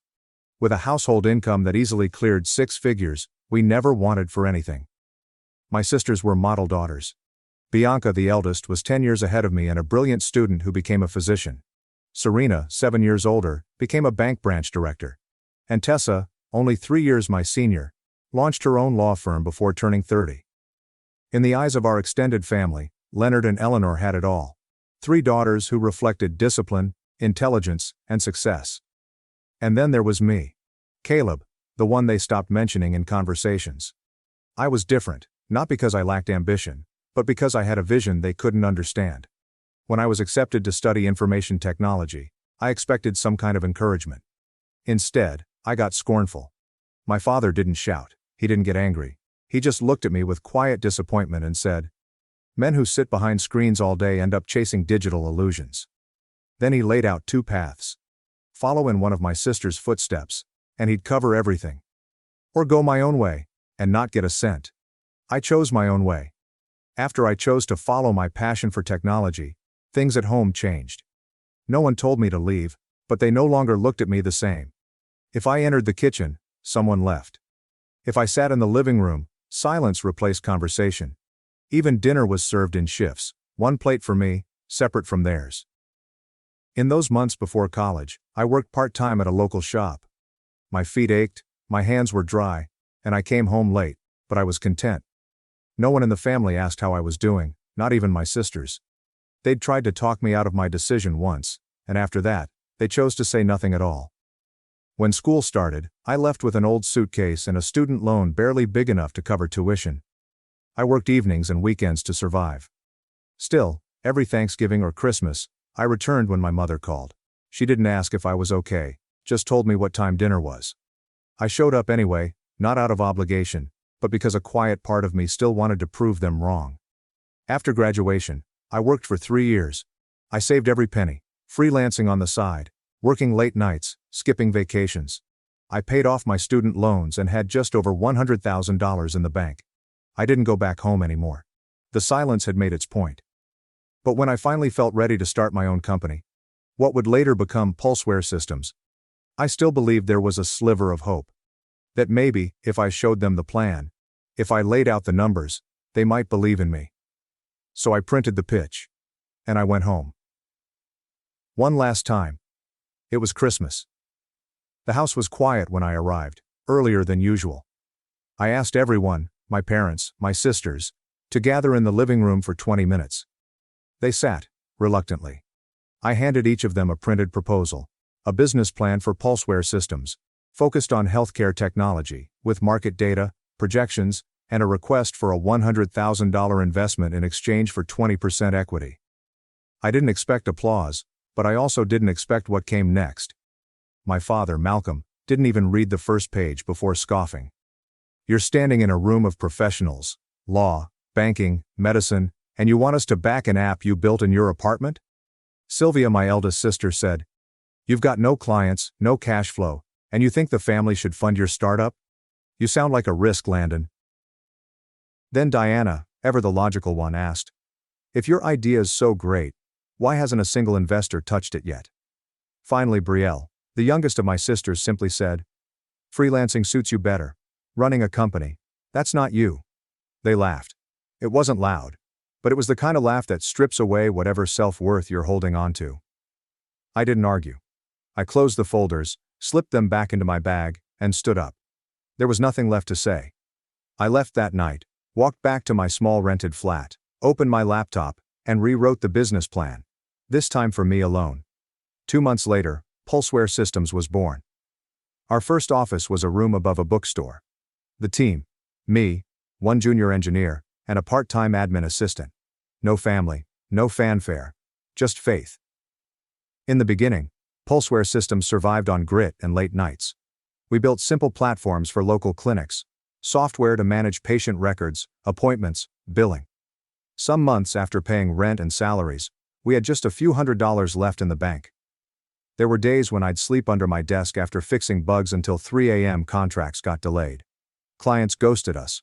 I lost 10 pounds in the first quarter alone. But I refused to fold. By the end of year 1, we were profitable, barely, but enough to breathe. $20,000 after all expenses. No outside funding. No parental support. No investor handouts. Just pure effort. In year 2, we secured a $100,000 loan from the bank. I upgraded our equipment, hired 2 more developers, and moved us into a better workspace. With a real team and better tools, we streamlined our services and started landing contracts with larger clinics. That's when everything changed. A local hospital that used our platform referred us to a regional healthcare network. That connection led to an offer from a health tech investment fund. By year 3, we signed a deal with a major hospital system. I didn't even celebrate. I just stared at the agreement, exhausted, but quietly proud. 2 weeks later, my financial advisor called me. Landon, based on your assets and projections, Pulseware is valued at $2.3 million. I sat there in silence. Then I smiled. Because the son they once called a failure, who they laughed at in a living room on Christmas, had just built a multi-million-dollar company with no help from any of them. And they had no idea. Despite Pulseware's success, I stayed quiet. I didn't post on social media. I didn't send anyone in my family updates. No calls, no, look what I did. I figured we were done. 2 parallel lines, never crossing again. Then, 6 months ago, my phone lit up with a call from my mother, Helena, for the first time in 4 years. She didn't ask how I was. She didn't mention the company. She just said, "Your father's turning 65 next month. We're hosting a party. Come if you can." That was it. Less than a minute. No warmth. No apology. Just logistics. Still, something flickered in me. An ember I thought had gone cold. I didn't know if it was hope or habit, but I said, "Sure." And then I got an idea. 3 months earlier, Pulseware had signed a landmark deal with North Shore Medical, a private hospital outside Austin, where my father Douglas had worked as an accountant for over 2 decades. When the contract was being finalized, I made a bold move. "I want to convert our entire service fee into equity," I told the director. He leaned back and looked me in the eye. "We know who you are, Mr. Shaw. If you're in, we'll never have to worry about outdated systems again." 3 weeks later, I was listed as a 10% strategic shareholder. So for my father's birthday, I printed the notarized equity transfer papers. I planned to give him a share in the hospital he once worked for. A silent way of saying, "I never forget you, even when you forgot me." But what happened at that party made me realize. I was never invited back to be welcomed. I was invited to be reminded I still didn't belong. I arrived at the party around 10 a.m. The front yard of my childhood home was spotless, decorated simply but elegantly. I brought 3 bottles of vintage wine and, inside a black envelope, the legal documents transferring 10% equity of North Shore Medical to my father, Douglas Shaw. But I didn't plan to give it to him immediately. I wanted to see how they treated me first, to know if this was an olive branch or just social protocol. By 11 o'clock, the guests began arriving. Laughter filled the air. Distant relatives, old family friends, former co-workers, all chatting, sipping and smiling. A few recognized me. They offered brief nods and small talk. "So how's the tech stuff? Heard you started some company?" No one stuck around long enough to hear my answers. Then came the moment. My father Douglas stood up, raised his glass, and thanked the crowd. "I'm proud of my 3 daughters, Isla, Rowan and Camille. Each of them chose excellence. Medicine, banking, law." He beamed. The crowd clapped, glasses clinked. I sat quietly in a corner by the window, untouched wine in hand. But he wasn't finished. He looked directly at me. "3 made me proud," he said, pausing. "1 made me double-check our DNA." The room went still for a beat. Then came the laughter, uneasy but present. Polite chuckles. A few even clapped again. Some stared at me, waiting to see if I'd laugh too. I didn't. I stood up instead. Eyes turned. Forks dropped. The room fell into an expectant hush. My father, Douglas, leaned back in his chair, arms folded, expecting some kind of dramatic outburst. I didn't give him that. I looked around the room and spoke calmly, clearly, so everyone could hear. "I know not everyone here wanted to see me today. Maybe Mom only invited me so people wouldn't talk. But since I'm here, let me be clear." I turned to him. "You asked if I was switched at birth. Let me confirm, I'm not who you expected. I didn't go into medicine, finance, or law. But in the 8 years since I left, not one of you asked how I was doing. I opened my leather folder and pulled out the notarized equity documents. A few months ago, I became the third largest shareholder in North Shore Medical, the same hospital where Dad worked for nearly 20 years. I held up the papers. I was going to give you 10% of those shares today, lifetime dividends. A legacy gift. But after what you just said, I realize this family doesn't need what I've built. The room was deathly quiet now. A few guests leaned in to get a better look at the paperwork. My father reached out and grabbed the folder. His eyes scanned the document, his jaw twitching. Then he looked up at me, voice quieter, gaze uneasy. So, what are you trying to prove? I stared at him long enough for him to flinch. I'm not trying to prove anything. I just wanted to show you I never stopped thinking about you. But after today, I took the folder back, placed it gently into my briefcase and zipped it shut. After today I'm canceling the transfer. First thing tomorrow morning. I turned to leave. And then paused. Louder now. For everyone to hear, I added. You don't need to check the DNA, Dad. After today, consider that you no longer have a son. No shouting, no vengeance, just silence. I walked out, leaving behind gasps, bowed heads, and an open wound they never expected to feel. 3 days after I walked out of my father's birthday party, my phone rang. I had just finished a planning session for our third quarter roadmap and was alone in my office, sorting documents for our upcoming move to the new Medlands headquarters. The name flashing across the screen, Evelyn, my mother. I let it ring 3 times before answering. Her voice was hoarse, softer than I remembered. Logan, she began, hesitating. I wanted to say sorry. For what your father said. It wasn't right. He was just upset. I stayed silent. Not because I was angry. But because some apologies, when offered only after someone's been backed into a corner, lose their power. She continued, asking if I was eating well, telling me to take care of myself. Then the call ended. Later that night, while packing, I received a text from Rachel, my oldest sister. It read, "We were wrong. You're the only one who stood alone without anyone's help." I didn't reply. There was nothing left to say. A month after that night, I received an invitation to speak at a tech conference on startups in healthcare. It would be my first public talk since launching Medlands. I almost declined. But something in me knew it was time to speak, not to prove anything, but to finally share the truth behind my silence. I didn't wear a suit, didn't bring slides, just a name badge and a story. When it was my turn, I walked to the stage, looked out at the packed room, and told them how I built a company with $100,000 and no support. About the sleepless nights. The job I took not knowing if I could pay the next developer. The family dinner I walked away from with only my dignity. 2 days later, the story made the front page of a national business journal. The photo showed me standing in Medlands' conference room, surrounded by engineers, focused, still, alone. That evening while I was eating dinner, my phone buzzed. A message from my mother. "We're proud of you." I stared at it. Not with a smile, but with quiet finality. Because I knew they only remembered I existed after the world decided I mattered. I put the phone down, finished my meal, and let that message fade down the screen with all the conversations I'd never return to. Now, after everything, I choose to walk this path alone. Not because I don't have a family, but because I've learned that some roads must be walked in solitude, especially when no one believes you can take that first step. Some nights, when the office is quiet, and the only sound is the low hum of servers in the next room, I think back to the day my father said, "Men who sit behind a screen all day end up chasing fantasies." And I don't feel bitterness. I feel gratitude. Because it was that rejection, his doubt, my sister's laughter, their collective silence, that pushed me harder than I ever imagined. If they had said yes, maybe I would have played it safe. If they had supported me, maybe I wouldn't have worked through holidays and 3 a.m. bug fixes. If they had believed in me, maybe I would have never believed in myself the way I do now. I'm not telling this story to get back at them. I'm telling it to the ones who are doubted now. Who are sitting in tiny apartments working part-time, going to class by day, and building dreams by night. For the ones whose families think they've strayed off the path.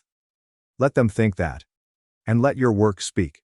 One day, the very people who doubted you may whisper that they're proud. Only once the world has clapped first. You don't need to clap back. Just keep building. Because silence, when combined with perseverance, is louder than applause. And if you ever find yourself standing in a room full of relatives, hearing someone question whether you belong in that family, remember this. You get to choose who you are. You get to define your worth. And sometimes, walking away quietly is the loudest thing you'll ever do. Thanks for watching and diving into this wild family drama with me. If you love Reddit family drama, don't forget to subscribe and turn on notifications so you never miss the next one. My family banned my adopted daughter from a wedding, so I walked away without a fight. Now they're flooding my phone with apologies. My name is Emily, and I'm the oldest of 3 sisters. Growing up, that meant I was the responsible one, the assistant, the babysitter, and the one who took care of things when our parents were too tired or distracted. I never complained. Sophia was the middle child, the performer, the attention magnet. Rachel, the youngest, was the baby. He got away with anything, and I was the one who cleaned up after everyone else. Things altered slightly as I grew older and became a mother myself, but not significantly. Lily, my 3-year-old daughter, had big serious eyes and a quiet way of observing the world, as if she didn't trust it yet. I remember crying in the car after dropping her off at preschool the first time she called me mom, and I made a promise to her right away. Sophia got engaged last spring, with a big announcement, a big ring, and a big Instagram caption. I congratulated her, of course, and Lily even made her a card, cut out little wedding bells, and glued them on with too much glitter. She would never feel unwanted in my family again. But I couldn't keep that promise. Sophia said it was sweet, then left it in the back seat of her car, where I found it 2 weeks later, half crumpled under a Starbucks cup. Lily was still excited about the wedding. She began looking at dresses online and asking if she should wear her hair up or down. I could tell she was nervous but hopeful, and she wanted to be included. Then the invitation arrived in the mail. It was one of those fancy ones, thick paper, gold trim, the kind that probably cost more than my monthly water bill. I opened it at the kitchen counter while Lily was doing homework at the table. The usual stuff, location, dress code, RSVP link, and then I saw it. Adults only, 18 and up, strictly enforced. No exceptions.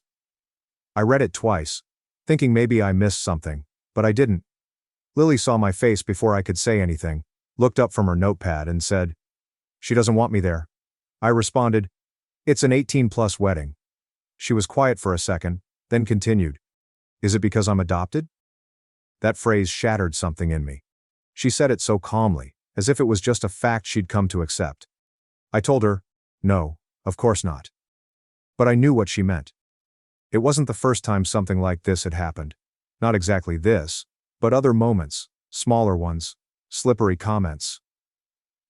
My mother once introduced Lily as Claire's girl, never our granddaughter. Sophia referred to her as your daughter, as if she were referring to a neighbor's child. During family vacations, Lily would offer to help in the kitchen, and no one would even respond. I tried to believe it was unintentional, that they didn't mean anything by it, but this time was different. I didn't fight or yell, I just went online and clicked not attending. No explanation, just no. I thought that would be the end of it. The next day Sophia texted me, "Hey, just saw your RSVP. Is everything okay?" Then a follow-up. "If this is about the age thing, I hope you understand. We're being super consistent with everyone. Nothing personal, right? Except that Lily is her niece and she's 17, not 7. I didn't respond. Then Rachel messaged me and Sophia said, "Are you not coming?" "What? What's happening?" Then my mother called. She never calls me just to talk, so I picked up, bracing myself. "Emily," she said, "I heard you aren't going to the wedding. Is this actually regarding the age limit?" I answered, "Via is not invited. I am not going without her. She's almost 18. My mom said, "It's not like she's a young kid. She's family." There was a pause. "Don't torture your sister over this. It's only one night." I didn't fight. I just said, "We're not going," and hung up. That should have been it. But then came the group chat messages. The guilt. The innocuous comments. "Rachel, I can't believe you're making such a big deal over one rule. You always have to cause drama. Lily isn't the only one who isn't coming. This isn't about her. You're making it about her." My mother sent a long message about family unity and forgiveness, about how we've all made sacrifices, about how difficult it is to be in the middle. And I didn't respond. Lily deleted the dress photos from her phone, and he stopped talking about the wedding. She didn't cry. But I think that's what hurt me the most, how unsurprised she was. She'd already learned what I'd spent too long trying to ignore. So when Christmas rolled around, and no one had apologized or even brought it up, I made a quiet decision. If you had asked me 10 years ago what I thought motherhood would be like, I would have said birthday parties, messy hugs, and glitter on the carpet, not trying to protect a child from people who claim to love you both. I didn't invite them, there was no big announcement, no blow-up, just silence, and that's what enraged them the most. When Lily first came into my life, she was 3 years old and heartbreakingly serious. She had big brown eyes, soft curls, and a quiet stare that made you feel like she was memorizing everything you said just in case she needed to survive you. She didn't warm up quickly, didn't laugh at cue, and didn't run into my arms like a movie scene. But when she finally reached for my hand in the grocery store without being asked, I cried in the parking lot for 10 minutes. My husband Ethan said that was the moment she chose you. And I've been choosing her ever since. But my family never quite knew what to do with her. At first, I chalked it up to awkwardness and adjusting. Bernie didn't have my eyes. She didn't have my last name. She didn't participate in holiday conversations like the other kids, but it was more than that. My mother referred to her as the little one, instead of Lily.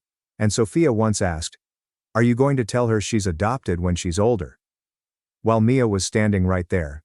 Rachel's children received personalized Easter baskets from our parents, whereas Lily received a generic one with a happy spring tag.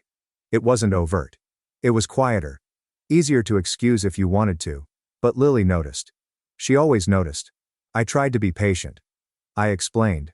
I redirected. When Lily was 6, she told my father she wanted to be an artist, and he smiled and said, "You'll need something more practical than that." When she was 8, she drew a picture of our family, me, Ethan and her, and gave it to my mother, who smiled and said, "Thank you." Then she set it down, and never mentioned it again. Lily asked later why it wasn't on the fridge like the other cousins' drawings. I didn't know what to say. The first time I really lost my patience was at Rachel's engagement party. Rachel had invited us, sort of. We were added to a mass text with a time, date, and venue. "No, can't wait to see you." There was no personal message, but we went anyway because I thought this is how we change it. We keep showing up. At the party, Rachel greeted us with a tight smile and a hello, then turned to hug the next person without asking Lily anything. She wore a pale blue dress and silver flats she had chosen herself, and she was nervous. She kept asking if she looked okay, and if she could stay close to me. We stayed for about 20 minutes, maybe 25 minutes, and Lily stayed by my side the entire time. On the way home she said, "I don't think she likes me." I said, "She doesn't know you." She said, "She's had 10 years. And I didn't have an answer for that. The thing is, I don't think they ever fully accepted that Lily wasn't a temporary thing. It's as if they thought I'd eventually have a real child, and this would become a sweet chapter.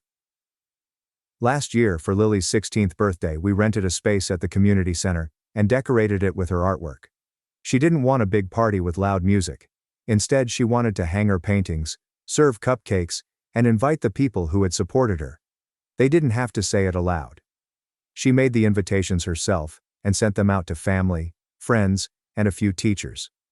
Rachel and Sophia didn't show up, but my parents arrived 30 minutes late with a card to a sweet girl, and a $20 bill tucked inside. Lily thanked them politely, and then helped clean up. I put her canvases back in the car, but later that night, when we were home and the dishes were done, I found one of her sketches. It was a drawing of the three of us, her, me, and Ethan at the party, but our faces were blank. I think that's when I stopped hoping they'd change, not because of the card, the late arrival, or the lack of effort, but because it no longer hurt Lily in the same way. I knew what I had to do when the wedding invitation never arrived, not even a phone call or a conversation, just a silent exclusion. I didn't argue, plead, or ask for an exception. I simply told Lily that we weren't going, and she didn't cry. She simply nodded and said, "Okay." Later that night she inquired, "Do you think they realized we weren't present?" I answered, "Yes, because I needed her to believe she was important, even if they hadn't." We spent the wedding weekend at home. Ethan cooked French toast, Lily painted in the sunroom. I read a book cover to cover. It wasn't vengeance. It was not a demonstration. It was peaceful. And it felt strange at first. Quiet in a way that made you realize how much noise you'd been dealing with for years. I did not miss the ceremony. I didn't wonder how the flowers looked, or if the cake tasted well. I thought about Lily. I recalled how she used to seek their favor with every comment, holiday and family dinner, and how they slowly taught her not to expect it. And I considered the next holiday. For years, I'd hosted Christmas out of obligation, inviting people, feeding them, and pretending their half-hearted smiles were sufficient. This time, I won't. This time, I'd try something different. In early December, Ethan asked me, should I order the usual folding chairs? I shook my head. There are no extra seats this year. He did not push. Lily did not ask. And when the group chat started buzzing with questions like who's bringing dessert to Emily's this year, and whether we should come the night before as usual, I said nothing. I just watched the text build up, unread. I didn't say I wasn't hosting Christmas. I did not give a speech, write a bold status, or encourage everyone to go find another place to eat their ham and passive aggression. I just said nothing. And that stillness appeared to be the loudest thing I had ever done. The group conversation began to hum about December 15th. Rachel and Emily, are we still having Christmas Eve supper at your place? Let me know what I should bring. Sophia, of course. We will be 5 again. Please let me know if Lily wants anything specific this year. If she'll even be present this time. That one nearly got me. If she'll even be present this time. Like Lily was the issue. Her absence from their wedding appeared to be a personal failing on her part. Not due to being uninvited. I didn't respond. For the first time in years, I didn't thoroughly clean the entire house. I didn't reserve a roast. I did not get out the extra folding chairs. I didn't drag the large table leaf from the garage. And when no one answered, they began calling. First, it was my mother. I let it ring. Then Rachel, Sophia and my father left voicemails. Emily, we just want to know what is going on. Your mother is upset. It is not too late to do the right thing. It's the correct thing. As if inviting individuals who excluded my daughter was the appropriate decision. As if feeding them would resolve what they refused to recognize. We did not host anyone that year. Instead, Ethan and I made lasagna in our pajamas, while Lily created sugar cookies in shapes that barely held together. We sat inside, watched movies and opened our gifts early. We laughed longer than we had in months. It felt normal in a way that our previous holidays had not. Nobody walked on eggshells. Nobody had to translate pointed comments. When Lily entered the room, no one became silent. It was only us. And that is when the messages began to alter. December 26th. Sophia joined the group chat. I just think it is sad. We've all attempted to greet Lily, but Claire has made it impossible to contact her. Rachel, if you cut off family whenever there is a problem, you will end up with no one. Dad, how you're treating this is harsh. I apologize, but it is. My mother emailed me a photo of their Christmas tree, along with the caption. It was not the same without you. Lily would have enjoyed her gifts. I did not respond because the gifts were not for Lily. They were guilt-wrapped invitations to return and pretend everything was normal. And I'd been doing it for too long. A few days later, we received a card in the mail. I recognized the handwriting, even though there was no return address provided. Inside, my mother had written, I wish you'd think about the example you're setting. Lily will see how easily you shut people out. That statement stuck with me because I knew it was precisely what I wanted her to see. Not that love is disposable, Ray, but all love does not require you to shrink yourself. It does not expect you to sit silently while those around you pretend your sorrow is too uncomfortable to notice. Lily didn't inquire about the messages, but I knew she noticed the tension. She has never been one to inquire directly. He simply stares and absorbs, as if she is still figuring out which parts of the world are safe. One night she sat on the couch with a blanket over her legs, sketching something. She stopped, then asked, if I wasn't adopted, do you think they'd like me more? The question struck harder than any of the text. I sat down next to her. Sweetheart, I said. They'd probably pretend better, but the way they treat people who aren't like them, that was never about you. She looked at me with the same serious eyes from the day I met her and said, "I don't think I want them to like me anymore." That's when I stopped waiting for an apology. A few days later, my father called back. I let it ring. Then he texted, "Your mother's not sleeping. She feels like she's lost you. We know we messed up, but that doesn't justify shutting everyone out. That's not who you are." I gazed at that sentence for quite some time. That is not who you are. I used to wonder about it. I used to doubt whether I was being too cool, sensitive, or harsh. But now I believe this is who I am. Someone who has finally decided what she will and will not tolerate. Someone who understands that maintaining peace at the expense of your child's dignity is not honorable. It's cowardice disguised as tradition.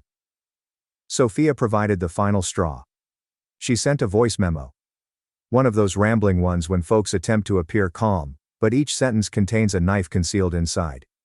"I just think it's sad, Claire. You've always made a great fuss about how much you adore Lily.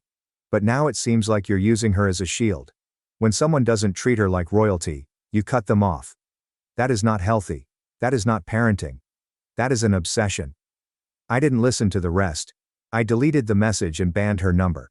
Because, if loving Lily fiercely and completely is considered an addiction in their world, then I am addicted. I am fiercely, unabashedly concerned with safeguarding the one who needs me the most. Nothing they say will make me regret this. New Year's arrived and went peacefully. Lily fell asleep on the couch before midnight, holding a Halaton cookie.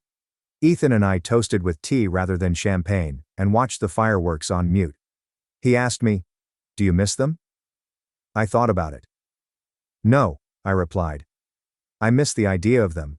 But that version never really existed." He gave a shrug. Didn't say anything else. Just reached for my hand.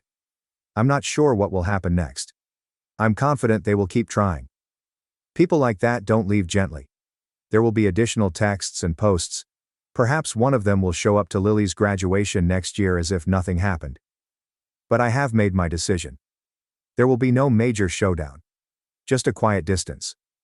And sometimes, that is the most powerful option of all." It happened on Thursday. Cold, cloudy, and silent. I had just returned home from work, still wearing my coat, when the doorbell rang. I was not expecting anyone. Ethan was working late. Lily was upstairs putting together a portfolio project for her college applications. I opened the door to find my parents standing on my porch, as if nothing had happened since 2007. My mother held a Tupperware container in her hands. I believe they were oatmeal cookies, her specialty.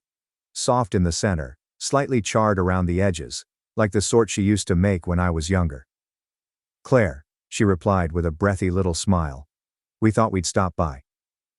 I didn't say anything at first, just stared at the container in her hands, as if it were booby-trapped. My father shifted alongside her. "Can we come in for a minute?" "No," I replied. There was a pause. Surprise? Perhaps, but not for long. My mother attempted to recover with another warm tone. "We simply wanted to talk. Things became heated. But we are still your family." She presented the cookies as a peace deal. I did not take them. That's when the smile began to fade. She added, "You don't have to be like this." Her voice tightened. "We know it's been difficult parenting a teenager while pushing everyone else away," my father added. "We tried to remain patient. We granted you room, but now you're going to lose your true family for a girl who'll go in a few months." My stomach constricted. "She's 17, my mother replied softly. "She'll be off to college shortly, and then what? You will be alone. You're going to regret this." I could hear words beneath the words. This was not about reconciliation. This was about control. And then my mother said it. Something I believe she had always known deep within. "Claire, I apologize. But she is not blood. She's not actually one of us." She stated it gently, as if she were doing me a favor. She seemed to expect me to nod and say, "You're right. I lost my way." Instead, I took a deep breath, stood back and said, "You need to leave right now." My father looked surprised. "Emily, no," I shouted more loudly. "You don't get to come here with cookies and pity and act like this is kindness. You don't get to insult my daughter to my face and then wonder why I'm not inviting you in. You're going to regret this," my mom shouted again, her voice cracking. "When she leaves you and forgets about you, you will notice that our door remains open." I didn't say anything. I didn't need to. I closed the door, locked it, and leaned against it until I couldn't hear their footsteps anymore. I told Lily the next day that I wasn't going to let her carry their poison, but I've never lied to her. Not about anything important. She sat very still while I told her what they said about her leaving, about not being blood, about me crawling back one day. She didn't cry, but I could see it in her hands, how tightly she clenched them in her lap, how stiff her shoulders were. "They really think I'll leave you," she said. "No," I said. "They hope you will. That way I'll need them again." She nodded slowly. "They don't get to hope things about me," she added. I assumed that was the end of it. I should have known better, because a week later, my cousin Sarah shared to me an email Rachel had sent to the extended family. It was long, rambling, and passive-hostile in the way that only Rachel could be. But the message was plain. She informed them that I had left the family for a female who maneuvered her way into Claire's life and alienated her from everyone else. She implied that Lily had been difficult, distant, and ungrateful. That my relationship with her was not healthy. I was consumed with protecting her from imagined slights. It was horrible. Even worse, it worked. People began reaching out. Aunt Linda texted me to see if I was okay. Uncle John called Ethan and asked if I was having a breakdown. My second cousin Chloe commented on one of Lily's art pieces. "You're quite lucky. Don't forget who provided you a home." Lily saw it. I saw her look at it. And that was the final straw. I did not compose a response. I prepared a dossier. Screenshots, messages, photographs, every unanswered invitation, exclusion, and receipt. I prepared a letter that was neither passionate nor angry, but just stated facts. I only sent it to the extended family once, with the subject line indicating who desired the complete tale. I did not ask for sides. I did not demand apologies. I just told them the truth. Some responded, some did not. A few people quietly unfriended Rachel. A few people didn't believe what I said. It didn't matter since I wasn't doing it for them. I was doing this for Lily. So she'd never wonder if she'd dreamt it. So she wouldn't ask again. "Do you believe they would like me if I were blood?" After that, I blocked anyone who attempted to dispute. Everyone who responded. "But maybe if you just talked it out."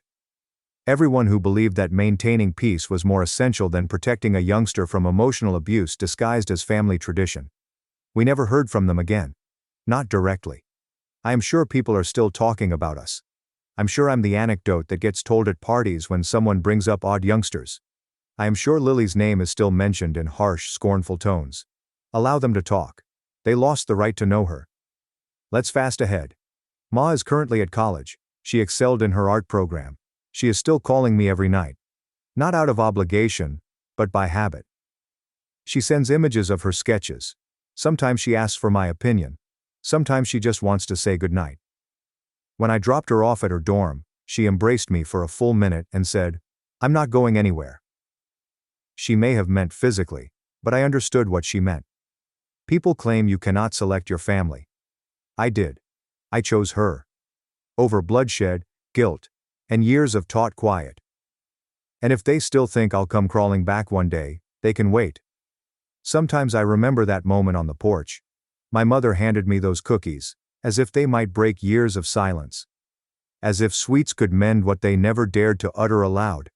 And sometimes late at night, I wonder if I overreacted, if I should have worked more, remained quieter, or been more forgiving. But then I recall the look on Lily's face when I told her, "They don't get to treat you like that." I also remember how firmly she held me before leaving for college. I remember promising her something no one had ever promised me growing up. That I would always choose her. Do you believe I did the correct thing? Thanks for watching and diving into this wild family drama with me.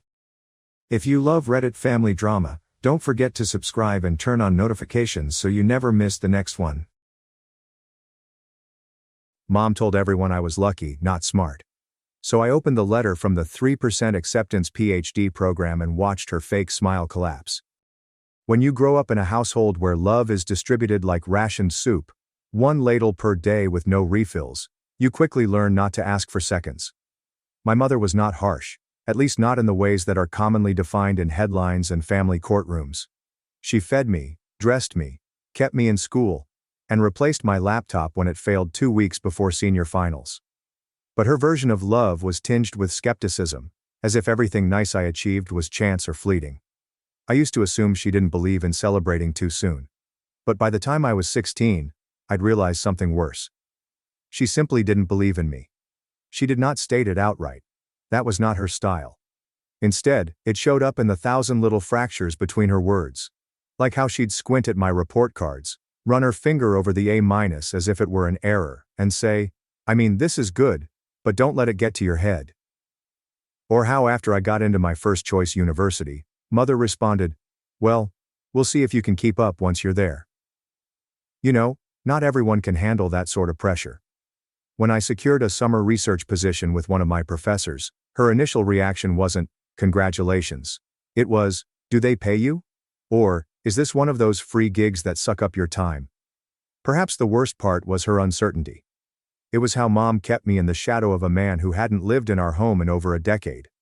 My father, the phantom dropout, who abandoned me when I was 12 and stopped calling when I became 13.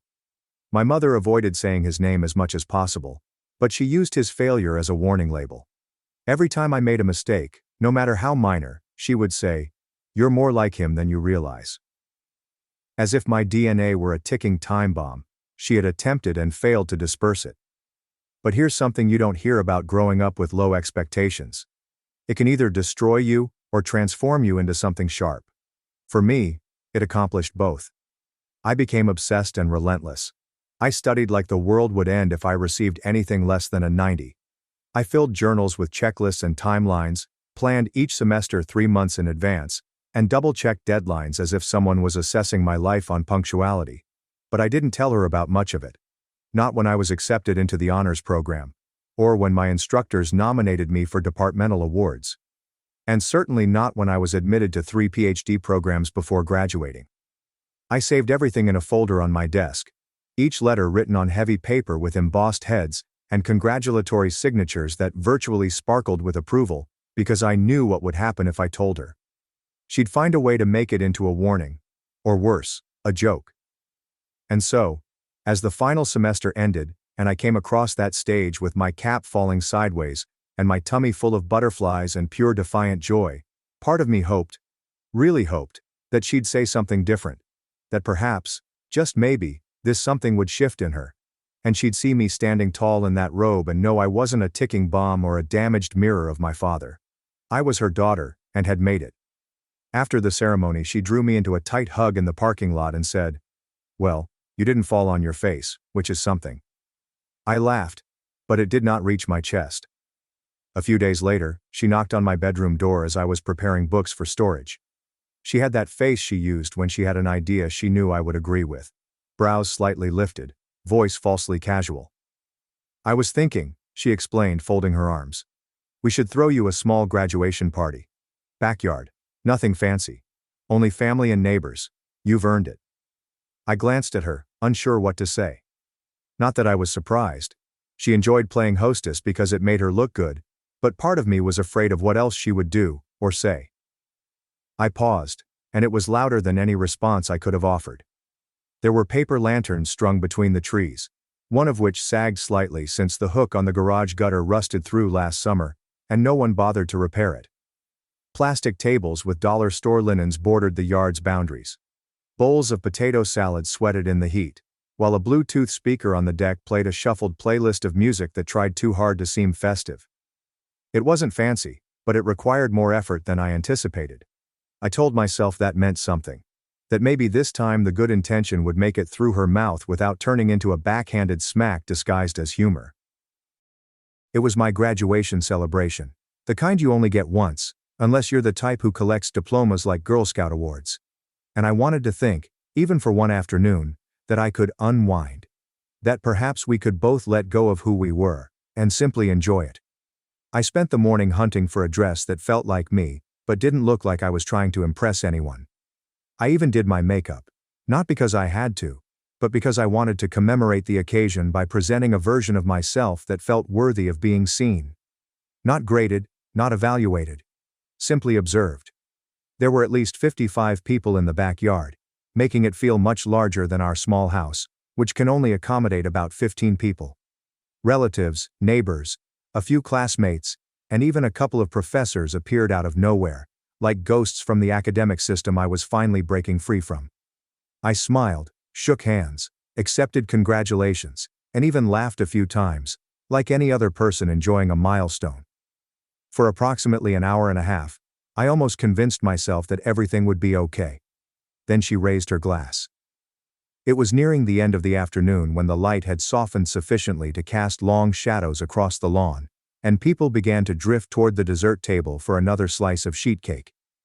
My mother rose up from her chair, clinking a spoon against her champagne glass in the manner that people do when they want to get someone's attention, but don't want to come across as desperate.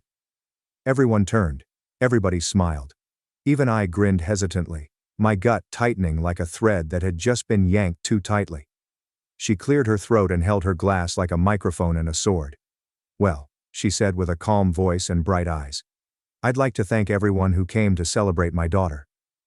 She pushed hard, and despite our reservations, she made it, pausing for laughing that hadn't yet begun.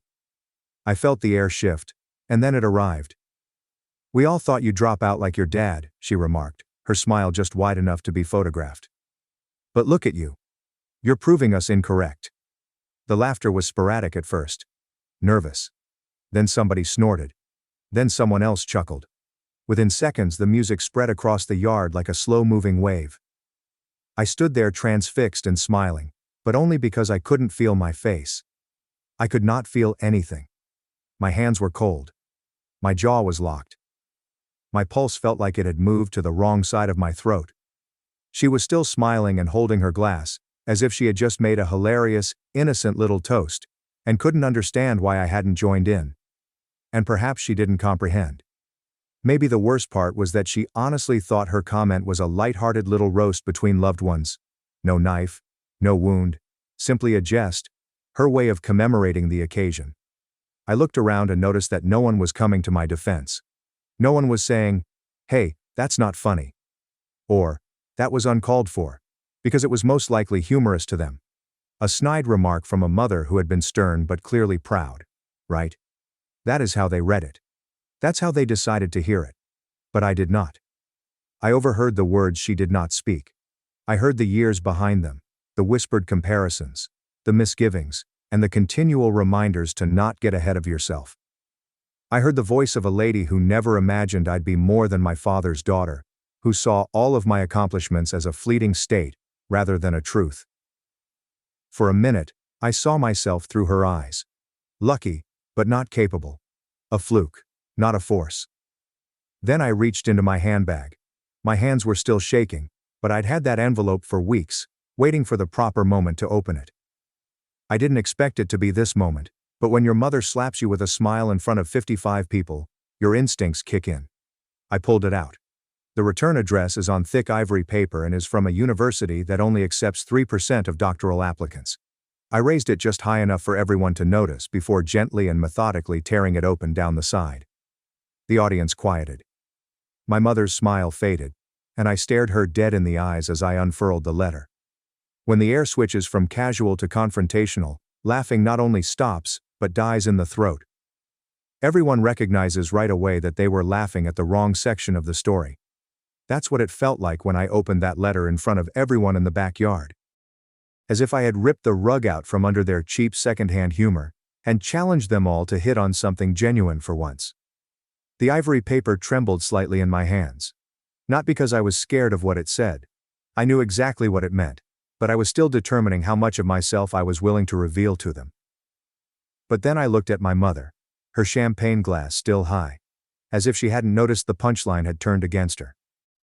I made the decision without realizing it. I wasn't intending on reading this today. I said, voice louder than I expected, the type of loudness that fills space without asking for permission. But since we're making pronouncements about who I am and what I'm capable of, I suppose now is as good a moment as any. A few people shifted uncomfortably in their plastic chairs, eyes darting from me to my mother like they were watching a slow-motion car crash, and couldn't tell which way the debris was going to fly. I cleared my throat and began reading aloud. each word like a scalpel cutting through the day's shallow ceremony. Dear Hilary Langston, we are pleased to offer you full admission to the Department of Comparative Literature's PhD program beginning this fall. In recognition of your outstanding academic record, research portfolio, and personal statement, we are also delighted to extend a full-ride fellowship package, which includes tuition coverage, a $32,000 annual living stipend, and guaranteed teaching assistant opportunities beginning in your second year. We believe you will be a valuable and remarkable addition to our academic community. I hesitated after the final sentence, allowing it to sink in and sting. My mother's smile had vanished, her lips pulled into a line so tight that they appeared to be attempting to disappear from her face completely. I noticed her gaze shift to the throng. She saw the gears turning as she tried to save the image she'd created for this occasion. Proud mother of a daughter who outperformed the odds despite not being born with potential. She seemed to want to say something. Maybe even applaud or try to laugh. But I didn't give her that chance. Funny, I said, folding the letter back into its envelope with meticulous, patient movements, since I don't recall them asking if I was more like my father. I turned and walked away. I did not say farewell. I didn't wait for reactions. I didn't even take a plate of cake on my way out, which was a real shame because I adore lemon sheet cake, and someone had undoubtedly brought a fantastic one. I just kept walking through the gate, down the driveway, and into the street, as if my feet had been waiting for this exit cue all along. By the end of the block, my phone had buzzed in my hand. That was her.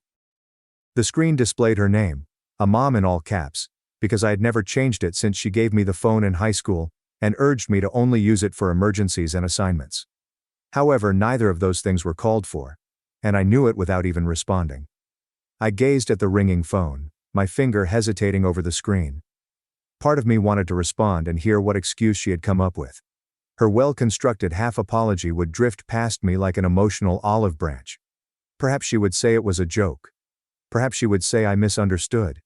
Perhaps she would cry. But I did not tap the screen.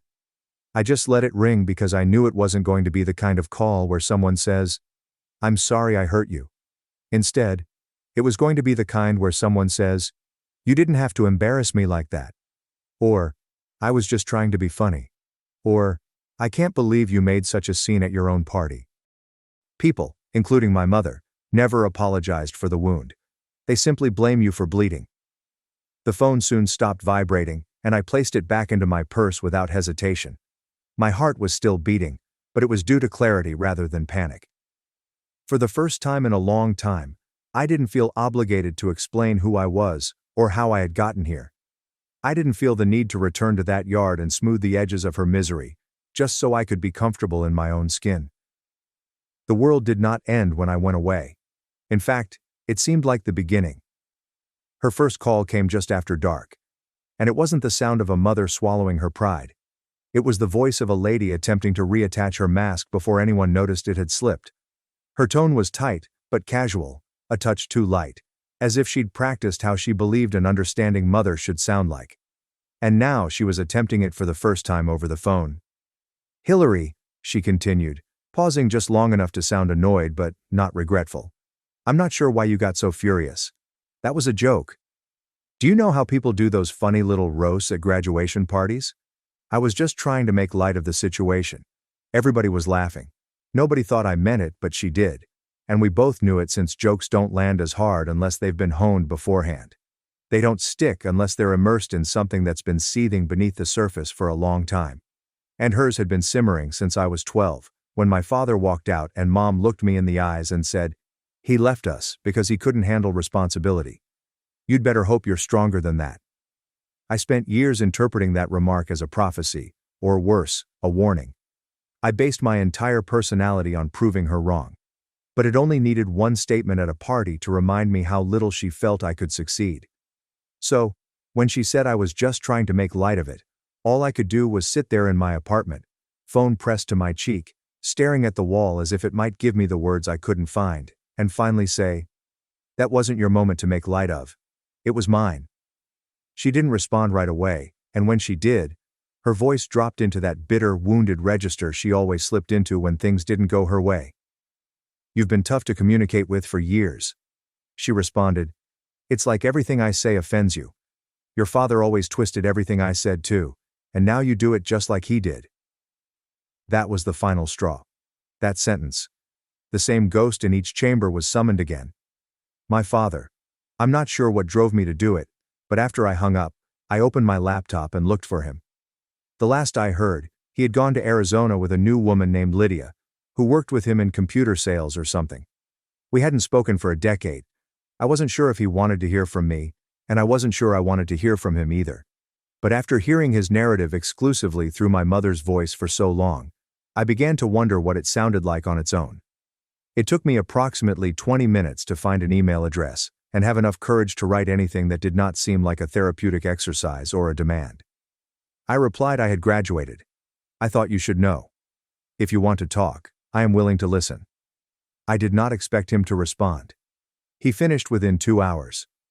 2 days later, I boarded a plane and flew across 2 states to sit across from a man I hadn't seen since I was just old enough to vote. He appeared older, but not in a bad way. Grayer around the temples, slightly slower to move, but still very much himself, which was both comforting and disconcerting. We met at a quiet little diner on the outskirts of town, where no one knew our names and didn't care what we were saying, and it felt like the safest place in the world to have the kind of talk that might shatter your entire childhood. He didn't waste time exchanging niceties. "I figured this would happen one day," he said, sipping coffee from a chipped ceramic mug. "But I didn't think it would take 10 years. I nodded, not sure how to explain that it had taken 10 years, because I wasn't ready to find out that everything I'd believed about him might be wrong, or worse, that it might be correct. "I just need to know," I replied, my voice tense and my heart racing in my ears. "Why did you leave?" He glanced down for a long while, as if he were digging through a memory drawer he hadn't opened in years, and when he finally began, his voice was low and steady, without reproach, but full of weight. "She offered me an ultimatum," he explained. "The last time we fought, she said I wasn't strong enough to be your father, because I didn't treat you like a soldier. If I didn't agree to raise you the way she wanted, she would make sure you thought I was the problem. And I told her I wasn't going to turn you into someone afraid of her own mother." I packed my bag the next day. The words landed with a dull thud in my chest. I'd always imagined him walking out casually, a duffel bag slung over one shoulder, never looking back. But that wasn't the story he told. Even if it wasn't the whole truth, because every story has at least 3 sides, it cracked something open in me. For the first time, I didn't see him as a coward, but as a man who fled to avoid becoming something worse. "Why didn't you ever tell me that?" I asked, barely above a whisper. "Because she told me if I tried," he said, "she'd make sure you never spoke to me again." And for a while, it worked. When I flew home the next day, I didn't call her. I didn't text her. And I didn't send her the graduation photos that my friends had taken, despite the fact that I looked genuinely happy in a few of them for the first time in months, because I had a different image in my head. A daughter standing between 2 broken people, finally asking which one handed her the hammer. Coming home from a trip that splits your reality in 2 is strange, like stepping back into a life that is still dressed in your clothes, but doesn't quite fit anymore. The furniture is the same. The kitchen smells faintly of lemon cleaner and old coffee grounds, and the front door still squeaks slightly when it opens. But you're different. Or maybe not. Maybe you're just finally aware of how much of yourself you've been squeezing into someone else's version of who you were supposed to be. The morning after I returned from visiting my father, I stood in the driveway for a full 3 minutes before going inside, just staring at the chipped paint on the front porch, and wondering how many conversations had been swallowed by the silence in that house. When I finally stepped through the door, she was sitting in the living room, her legs crossed at the ankle, reading a magazine she probably wasn't really reading.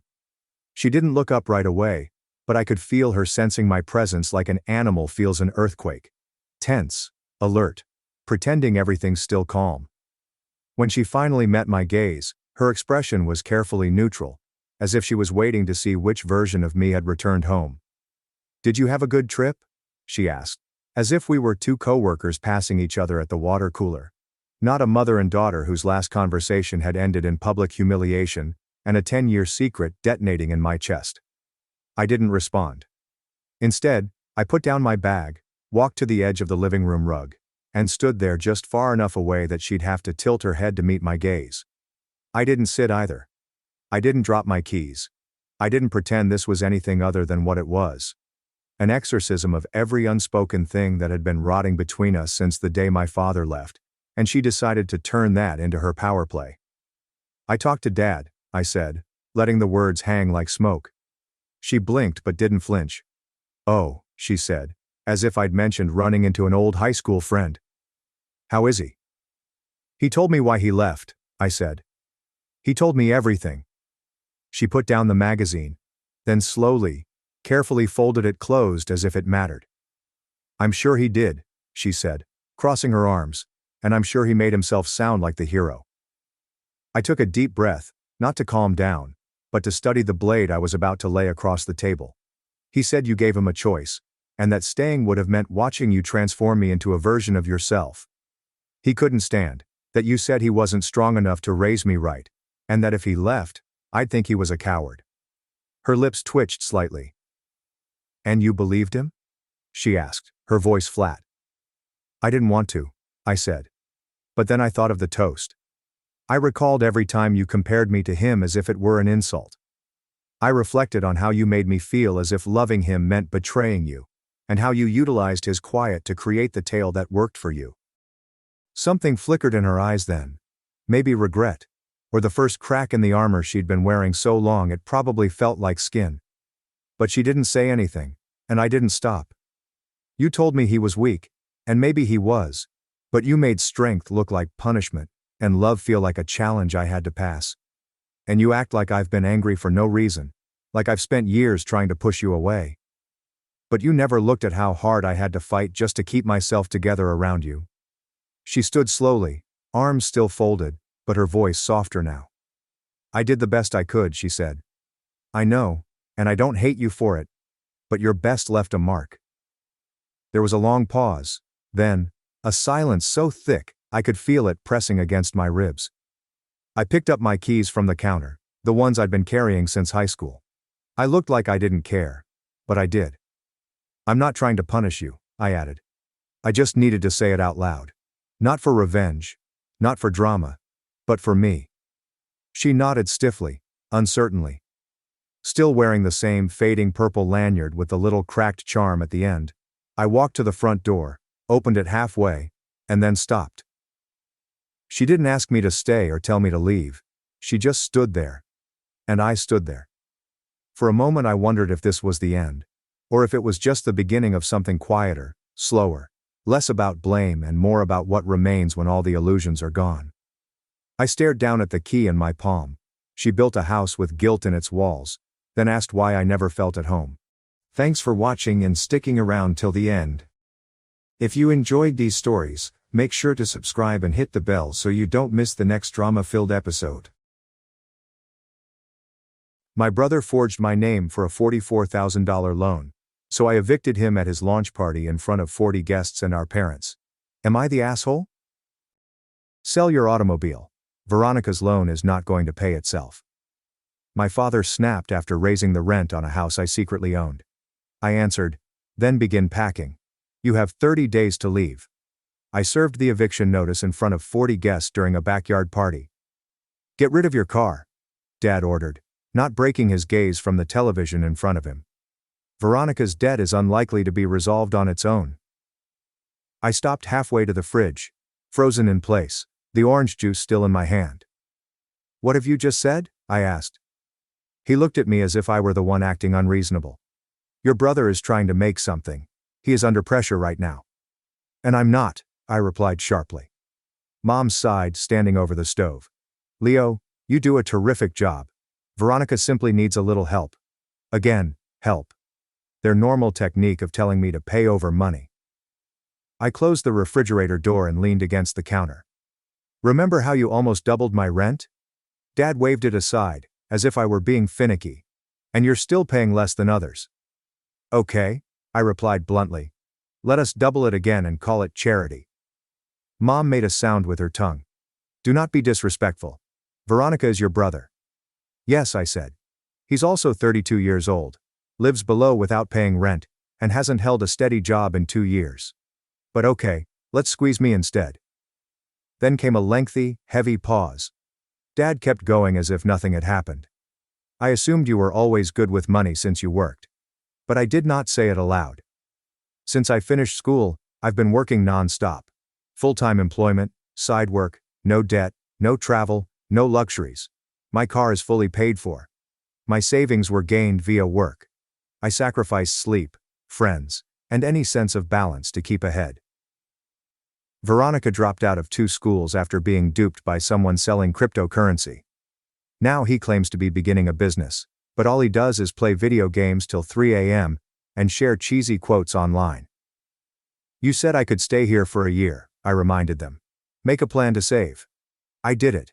Now you're raising the rent and asking me to sell my car for Veronica. He's your brother, Mom said, as if it were written in stone. Families benefit one another. I looked at both of them and laughed briefly. I'll think about it, I murmured under my breath. Dad nodded, as if it were already settled. Good. I knew you would do the right thing. I said nothing else. I returned to my room, closed the door, and sat on the bed, staring at the floor. They had no idea. No idea. I'd already made up my mind. We had no idea what was coming. Let me just say that when Veronica's big moment arrived, I had a surprise for him. Not what they were anticipating. But before we get there, you should know how it all began. This was more than simply a terrible conversation in the kitchen. It was years of silent pressure. I was always expecting from others, and I forgot how it felt to live for myself. Veronica's big day was only the spark. The fire had already been blazing for a long time. It started when I returned home after graduating college. It was intended to last a year. Dad had urged, save some money, get steady, and then move forward. That happened 3 years ago.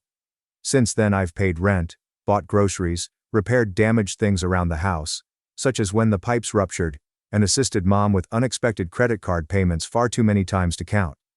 I've never spoken out. I thought this was just what a decent son should do. But the unfairness was too much to bear. Veronica, my younger brother, spent 5 years discovering himself, which largely involved spending money on pointless hobbies and failed ambitions that always required someone else's money. Mom would often remark, he simply needs more time. Dad would urge me, you're the older one, Leo, be a role model. But what does that even mean anymore? I worked 60 hours a week performing technical support. Veronica slept all morning and posted bogus hustle pics from the couch with hashtags like grind mode. Let me explain the situation. Veronica had planned to start a drop shipping firm in 2019. I covered the expense of registering his company and setting up a Shopify account. In 2020, he changed his mind and switched to YouTube. I purchased him a camera and a microphone to tide him over until the advertising revenue began to flow. He assured me that by 2021, everything would revolve on cryptocurrency. I didn't offer him any smell that time. Instead, he took out a $44,000 personal loan. He lost everything in less than 2 months. Now I'm asked to give up my automobile to help pay the loan he can't afford. This is what stings the most. I said no, and I immediately became the bad guy. One night, I returned home to find both of my parents sitting at the kitchen table, as if they were about to punish me. Veronica's not like you, Mom said. He's more emotional, she explained. You've got to work on a solid path. He's chasing something bigger. Oh, my bad, I told him. Does he break out in hives around employment? Stop being nasty, his father said. He's making an attempt, but the strain from his debt is causing him concern. Then I fired back, pawning his gaming console. Perhaps his tension will decrease if he starts planning his spending. Dad got up. No more smart remarks and no more freeloading, I said. You virtually doubled my rent, while he pays nothing. Mom said that he is family. So am I replied. They said nothing but gazed. After that night, things became worse. I started seeing little symptoms. Veronica orders takeout using the family credit card. A gift intended for me was ripped open and tossed aside. It was a new work phone. His girlfriend spent most nights there. She ate our food, insulted me for budgeting, and called me a stiff since I pay for my own belongings. Then came the breaking point. It was Sunday. I was attempting to nap before an overnight shift. Veronica rushed into my room without knocking. Hello, he said. Your credit is good, right? I sat upright. Why? He chuckled as if it were clear. I'd like to redo my loan. May I borrow your name? I'll have a better deal. I stared silently. He kept smiling, as if he had asked for a slice of bread. Do you want me to co-sign your loan? Just for a little while, he responded. You have great credit. There is no risk. It's not like you actually utilize it. Nothing to lose, right? I stood up and walked past him. Didn't say anything. He followed me. Wait, you are angry now. I didn't respond. Wow. He murmured. You always assume you're better than us just because you have money. You owe us. That word stuck. Oh, so what precisely do I owe them? For feeding me as a youngster and raising me in a family where affection was conditional, and praise was only given when someone else fell harder. They did not raise a human. They raised a wallet, a silent funding source with no rights, only responsibilities. Something inside of me shifted that night. For once I didn't feel tired. I was done. I did not yell. I did not argue. I just started making plans slowly and silently, since working in technology taught me one thing. The most effective approach to break a system is from within, and my family. That was the system. My mistake was assuming I was a part of it. I was not. I was merely the battery holding it alive, and I had finished charging it. Veronica had a big event planned. He expected a lot of excitement. I had something else planned. 30 days, one envelope, no notification, but I'm going ahead. You will understand. Veronica's big day was intended to be unforgettable. A celebration to launch his new brand. He created teas with nonsensical slogans. He prepared a promotional package using Canva. He beckoned everyone to the backyard, as if he were ringing the stock market bell. Dad asked me the night before if I could help set up the speakers. I said, no, you're not really coming. Mom stood outside my doorway, like if I were grounded. He's your brother. He is your mission. I told her, go support him. She didn't like it, but I didn't care. They had crossed all boundaries. I was just drawing a new one where they wouldn't be able to cross again. On the morning of the gathering, I printed the documents, placed them in an envelope, and went over each page twice. The law in our area requires 30 days notice for an official removal from a resident. I followed every rule because I didn't want to burn this bridge without proof. By midday, Veronica was already outside, wearing shades and barking commands like he was directing a movie. Where is the sound? Who's got the music ready? He barked at nobody in particular. Dad stood by the grill, turning food. Mom was setting out fake champagne flutes on a fold-out table, as if it were a star party. I remained inside, drinking from my coffee cup. The one with a problem solver printed on it, and observed the ruckus in the backyard through the glass. It truly does fit. I waited until every guest had arrived, and then Veronica took center stage with a microphone that someone had lent him. Speaking confidently about how perseverance trumps privilege, and how none of this would have been possible without his team. I stepped out just as people began to applaud. I walked straight up to him, holding the envelope, and gave it over. What's this? He inquired, chuckling. A surprise, I replied. You've got a month, he said, laughing. A month for what? Dad was already on his way over, bewildered. Mom froze with her glass in midair. To depart, I responded loudly and confidently. My voice did not shake at all. The music stopped off. You're not serious, Veronica replied, opening the envelope. I am, I answered. It's a legal document. This place belongs to me. You're not a renter. You're a problem, and I'm done putting up with it. Leo, what is this? Dad demanded. You can't. I can, I interrupted. And I already have. You almost doubled my rent. You told me to sell my automobile to pay off his loan. You called it fair. This is not the time, Mom remarked firmly. This is really the ideal time, I said. Because I want everyone to hear it. I turned to face the audience. Neighbors, family, and freeloaders. For 3 years, I've been paying rent. I've covered the utilities. I repaired stuff around here while everyone else did nothing. I bought groceries, while Veronica bought supplies for his failing side hustle. I witnessed him crashing every project. Meanwhile, I became the backup plan, the emotional doormat. The family ATM. You're being dramatic, Dad remarked again. Am I? I asked. Then I turned to Veronica. Did you or did you not ask me last week to co-sign a loan for a company you haven't even launched? Veronica's face lit up. It was just an idea, he said. Exactly, I replied. You live in dreams. I live in effort. I'm your brother, the man said.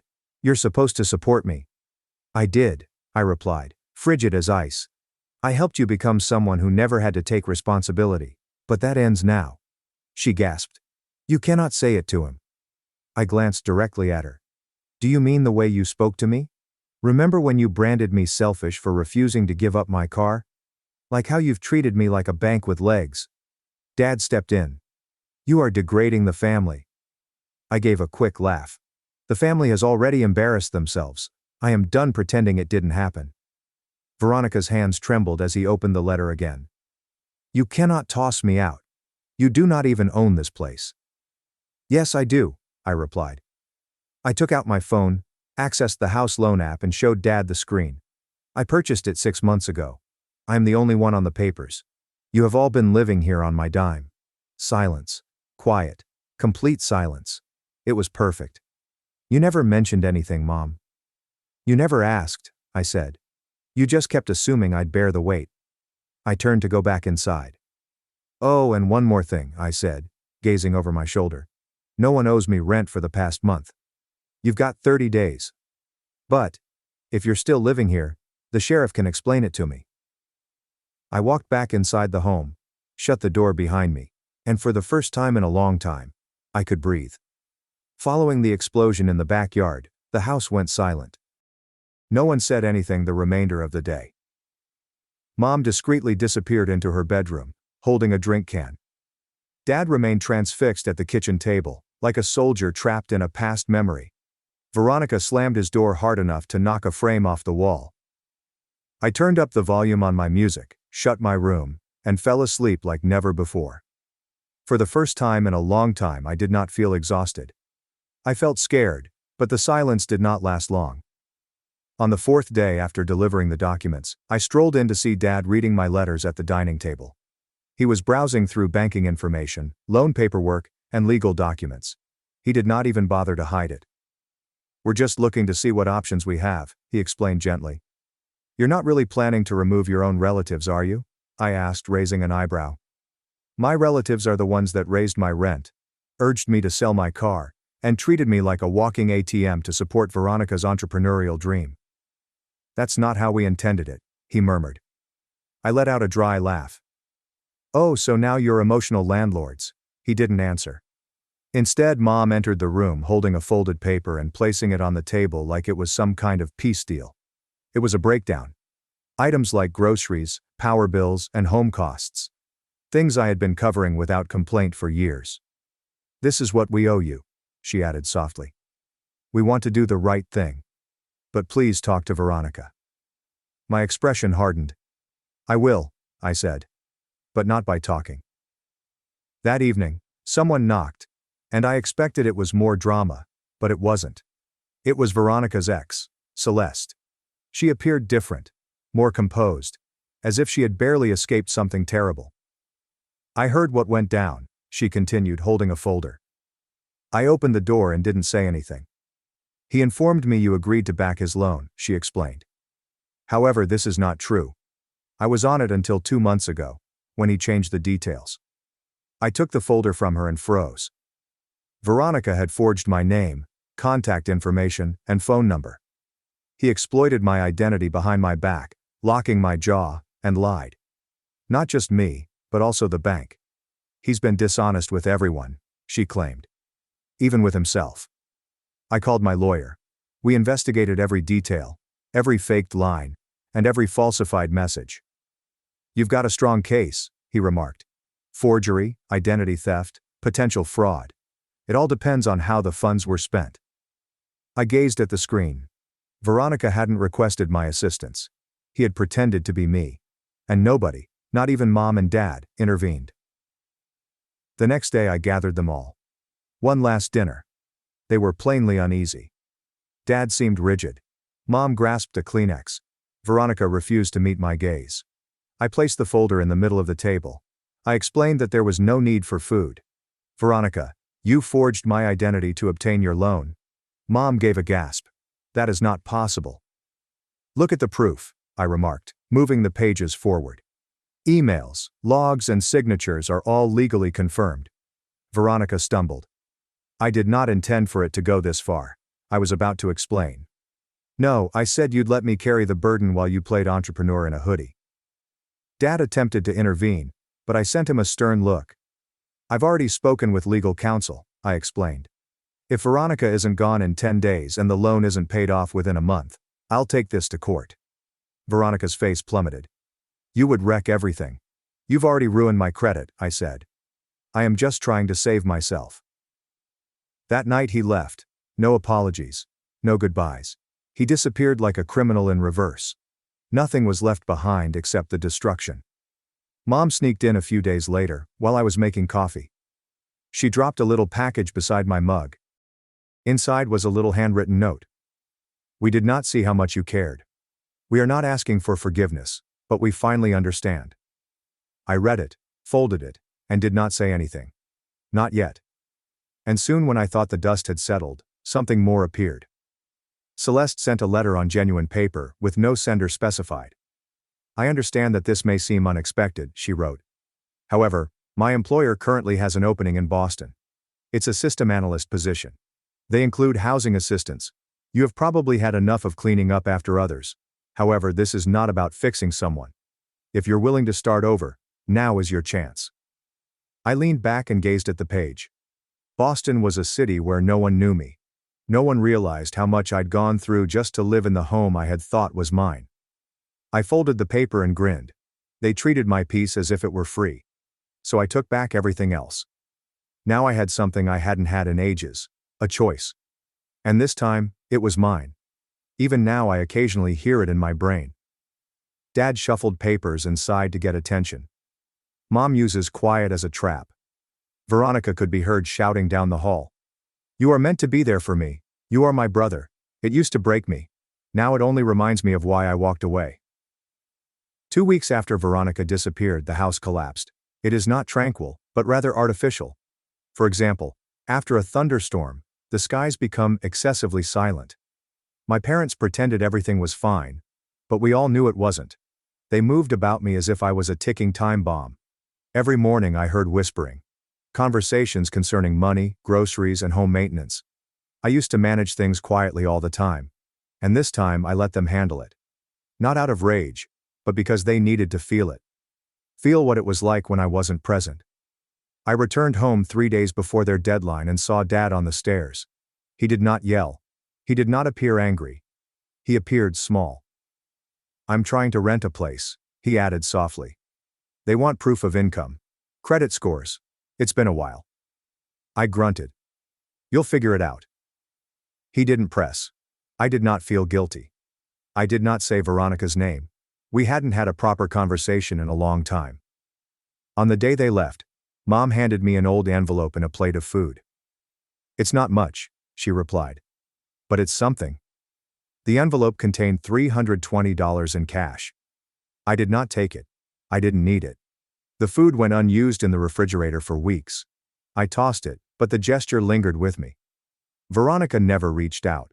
No apology, no explanation, just a fresh Instagram post of myself sitting in a shared office, typing nothing meaningful, and still chasing the same dream. He referred to himself as a resilience coach now. What are you resilient to? Being told, no. The post received 8 likes. I did not give it the 9th. That should have been the end. But a month later, a message appeared. It came from Lacey, a person who knew Celeste. I read your tale on Reddit. She stated, what you did helped more people than you know. Many of us have a Veronica in our lives. We needed to see someone stand up and win. I read her message 3 times.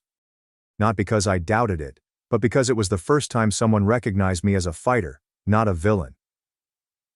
2 weeks later, I packed my belongings, accepted the job offer in Boston, and began again. New job, new apartment, no leeches, no guilt trips, and no more, I should really help Veronica chats over dinner. Even yet, I occasionally find myself accessing my old bank app out of habit, seeking for lost money or waiting for another emergency request, only to find nothing. Just my money and my own life. That was when I realized they had never loved me. They cherished who I was for them. The trustworthy one, the fixer, the one who always said yes, the money machine, the unpaid parent, or the backup plan. And once I stopped playing that part, I became greedy, ungrateful, and cruel. But here, sitting at a Boston cafe, laptop open, phone silent, I finally felt what they were most scared of: freedom. I paid off the mortgage, sold the house, and placed the proceeds into investments. I have a copy of the eviction notice in my drawer. Not in rage, but as a reminder. Saying no is not unkind. Leaving is a wicked act. Boundaries are essential to survival. People ask me if I miss them. Holidays, family gatherings, and togetherness. I tell them the truth. I do not miss my family. I miss what I assumed family meant. What I had was emotional debt cloaked in false devotion. Loyalty with strings. I do not miss that.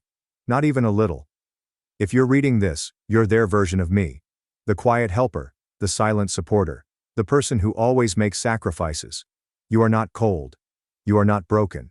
You are not wrong. You are just exhausted.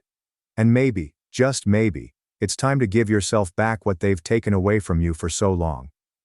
Freedom. And this is the truth. Nobody told me. Being the bad guy in their story is well worth it if it means becoming the hero on your own.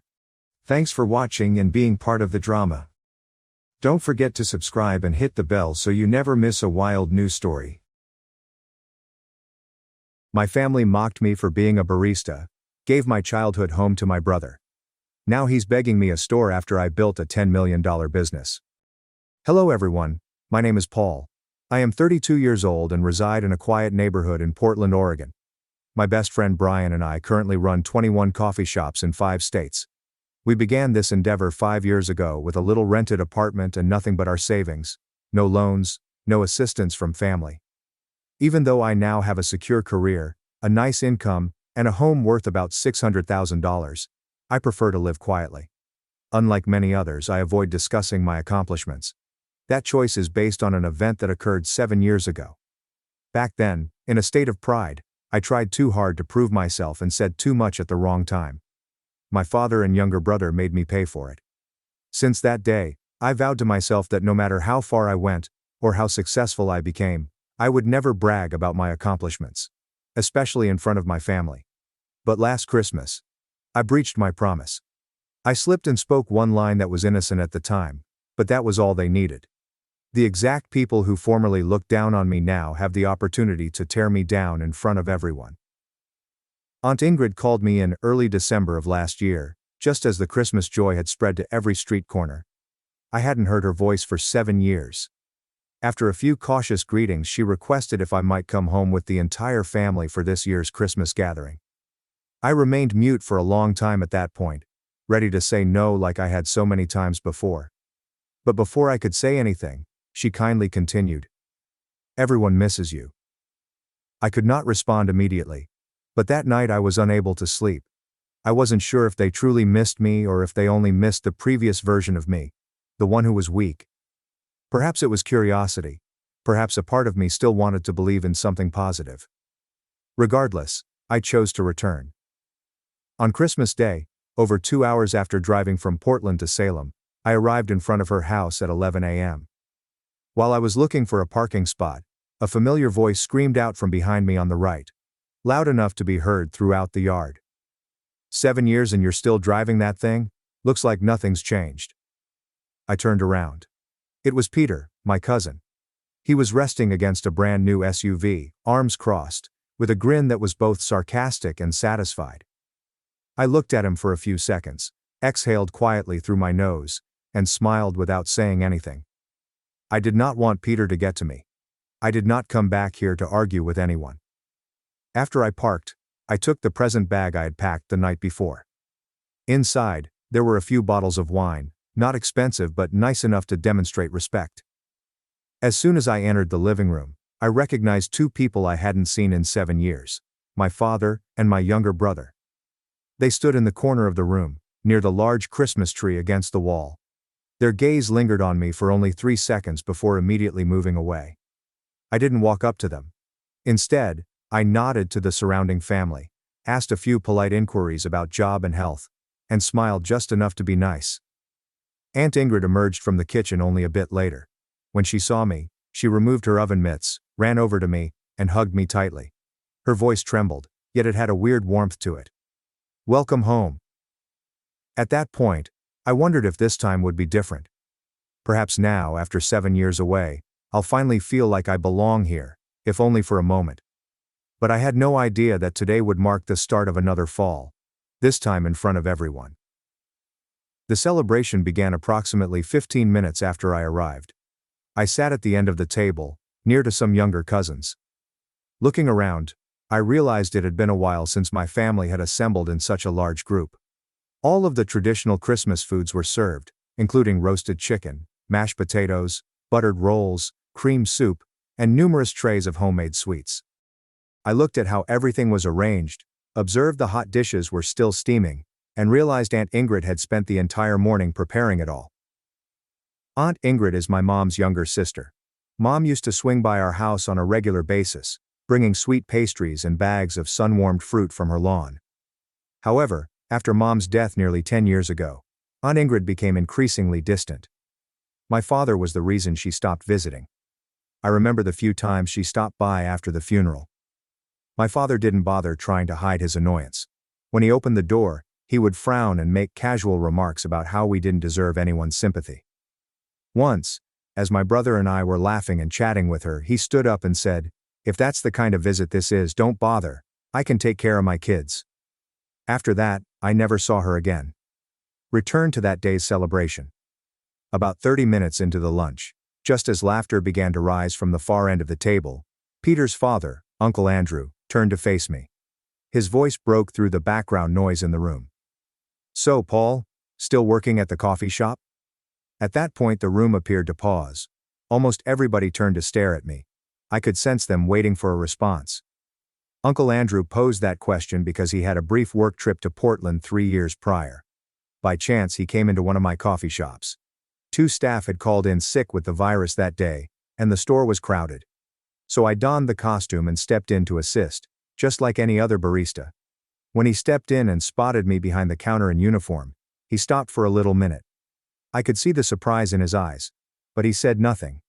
I did not explain. I nodded at him as I would any other customer, and carried a coffee over to the corner table. I never expected him to bring it up again, but a few days later, the texts started flooding in. Sarcastic text messages, some with laughing emojis and a photo of me in uniform. It didn't take long to figure out where everything started. One night, my father sent me a message. There's no build-up, just one sentence. "You embarrassed me." I didn't respond. At that point, my father and I had long lost touch. 3 years later, in the middle of a Christmas party, Uncle Andrew brought it up again, seizing the opportunity to take a jab. His tone was firm, yet his eyes conveyed mockery. I sat quiet, my hand resting on the spoon, thinking I'd just let it go as I always did. But something inside of me altered. Maybe it was my father's stray glance across the table.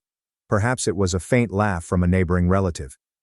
I lifted my head, looked straight at Uncle Andrew, and calmly replied, "Yes, I still do.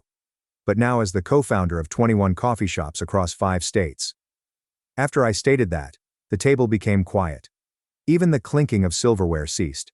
I spotted some people exchanging glances. Some simply stared at me. Then suddenly, Peter, Uncle Andrew's kid, broke into laughter. He slumped back in his chair, shaking his head, and exclaimed, "Oh man, listen to this guy. It sounds like one of those TikTok lads discussing their $1 million enterprise." That was some wild fiction. A few others chuckled. One of my aunts on the left nodded and added, just loud enough, "Yeah, founder, but are you still serving tables?" Something about that does not add up. Someone joined in. Exactly. Anyone can say that. I could likewise declare myself the owner of a 5-star restaurant if all I did was talk. The amusement began to spread around the table, in the form of glances, nods, and discreet snickers that were not hidden. At that point, I looked around the room and felt as if I had just become a joke in the middle of a circus, with my family serving as the audience. Surprisingly, I did not feel ashamed. The only thing I saw were my father's eyes. He was not laughing. He did not speak. He simply stared at the wine glass in front of him, as if he had just heard something he hadn't fully absorbed yet. About a minute after I stopped speaking, as the last bits of laughter faded, the area around the dinner table sank into an undefined silence. It seemed like everyone was waiting to see what would happen next. I just sat there, my hand lightly resting on the edge of the chair, with no powerful emotions remaining inside me. My father then spoke, exactly as I had expected. His speech was low, quiet, and carefully controlled. "You are embarrassing me. Who do you think you are, claiming to run 21 coffee shops? Would you keep driving that old automobile if you were that successful?" After those remarks, I turned to face him. His face was flushed scarlet, and his gaze was unwaveringly fixed on me. The tension at the table was so intense that it felt frozen in the air. A few seconds later, my younger brother Brody spoke from across the table. This time his voice was louder and sharper. "You are always like this. Always trying too hard to stick out. Working in a coffee shop, getting caught in uniform, and still acting like you're unique." After hearing everything, I didn't say anything. I only raised one brow slightly and took a slow, deep inhale. I heard my father's wine glass slam into the table. The sound was loud enough to draw everyone's attention back. The next minute, he sprang up, gazing at me as if he had discovered something filthy in his home. He yelled, "Get out of here, and never show your face to this family again. You are a disgrace." That was when I realized I didn't have a reason to stay. Not because I was hurt, but because I finally saw things clearly. The folks who once called me family were merely waiting for an opportunity to kick me out again. This time they did it publicly and without compassion. Just as I slid my chair back to stand, a distinct and powerful voice came from the head of the table. "That is enough, Caleb. You should leave this party, not Paul. Remember, this is my house. You are a guest, and you have no right to kick someone out of my home." The whole room froze. The voice came from Aunt Ingrid, which surprised everyone. Her tone was not loud, but it was piercing enough to cause the entire table to stop breathing for a few seconds. She gazed at my father, her eyes devoid of their customary tenderness. She wasn't upset, but the way she stood up, kept her back straight, and delivered each phrase made the room feel heavier than any raised voice could. She then turned to Uncle Andrew. Her voice remained steady, but she did not hold back this time. "Andrew, I hope this is the last time you mock someone in my house. The same goes for Peter. Teach your son some respect." Peter looked down at the table, and Uncle Andrew murmured under his breath, I'm sorry, Ingrid." His apologies were so low that only those nearest could hear them. I was not startled by Aunt Ingrid's statements. I knew she could see everything. She simply chose not to interfere. But tonight, she stood up for me, right there at the table, in front of everyone who had for years treated me like an outcast. She turned back to face me. Her gaze softened, and her voice sank, steady but warm. "Stay, Paul. As long as I'm here, no one will push you around." At that point, I could hear the protection in her voice. I nodded slightly, glanced at her and said, "Thank you, Auntie. But I have something at the shop I need to take care of." That line was simply an excuse to depart, and I knew she understood. But instead of trying to stop me with words, she simply sighed and murmured, "Then wait a moment for me." About 10 minutes later, as I buttoned up my coat and went onto the front porch, she returned with a nicely prepared bag of food. She placed it in my hands, looked at me, and said nothing. At that moment I felt a sting rise in the bridge of my nose. Not out of sadness, nor out of appreciation. It was the quiet anguish of knowing that after all these years, someone in my family still cared enough not to let me leave empty-handed. About 2 hours later, I arrived at a familiar Portland location. Everything was as it had always been. The sound of grinders buzzing, the aroma of freshly brewed coffee in the air, and mellow jazz playing from the ceiling speakers. As I stepped in, a couple staff members behind the desk nodded quickly at me. I returned it with a little nod, and the same familiar smile I'd worn every day for the past 5 years, even on the toughest days. When I approached the bar, Luca, who was at the time operating the machine, stood aside without saying anything. He did not require me to say anything. Luca, like every other barista in our stores, knew I like making my own coffee, especially at the end of the day, or after something that had left my head racing. About 10 minutes later, I returned my cup to my customary location by the window. It was private enough yet close enough to see the full cafe. I sat down, placed the cup on the table, and leaned back in my chair, as if I had returned to the safest place I knew. After the first few swallows, the bean's mild bitterness and hint of acidity began to re-energize my body. My head began to clear. But when I looked through the enormous glass pane, I realized I remembered what happened 7 years ago. Not because I wanted to, but after what happened this afternoon, that memory seemed jolted back into the present, sharp, vivid, and still holding that familiar hurt someplace deep in my chest. 7 years ago, on a Sunday afternoon, I had just returned home from work when I noticed my father sitting in the living room with a newspaper barely past the second page. He beckoned me over and said he needed to talk about something. His tone was calm, as if he were about to discuss something utterly ordinary. I pulled out a chair and sat across from him. My younger brother was also present, seated in the corner of the table with his headphones on, but I noticed him peek over when our father began speaking. My father looked me directly in the eyes and said, "I intend to leave this house to your brother. He needs a stable place to start after graduation." I sat still for a few seconds. The line was brief, yet it struck me in a manner I couldn't articulate. I asked him again, this time with a low yet clear voice. "What about me?" He answered without looking at me and without hesitation. "You already have a job. You make good money. You can take care of yourself. Your brother might not land a decent job after school like you did." To maintain my composure, I gently clasped my hands in my lap. Then I inquired, "Do you remember who's been covering most of his senior year tuition?" "A guy who's only been working for a little over a year, sending money back every month like clockwork on the 15th. No one replied. My brother was still wearing his headphones, but he had clearly ceased the music a long time ago. I stared at him directly and questioned, "You don't have anything to say?" He didn't look back and just replied, "This is Dad's decision, I'm not getting involved."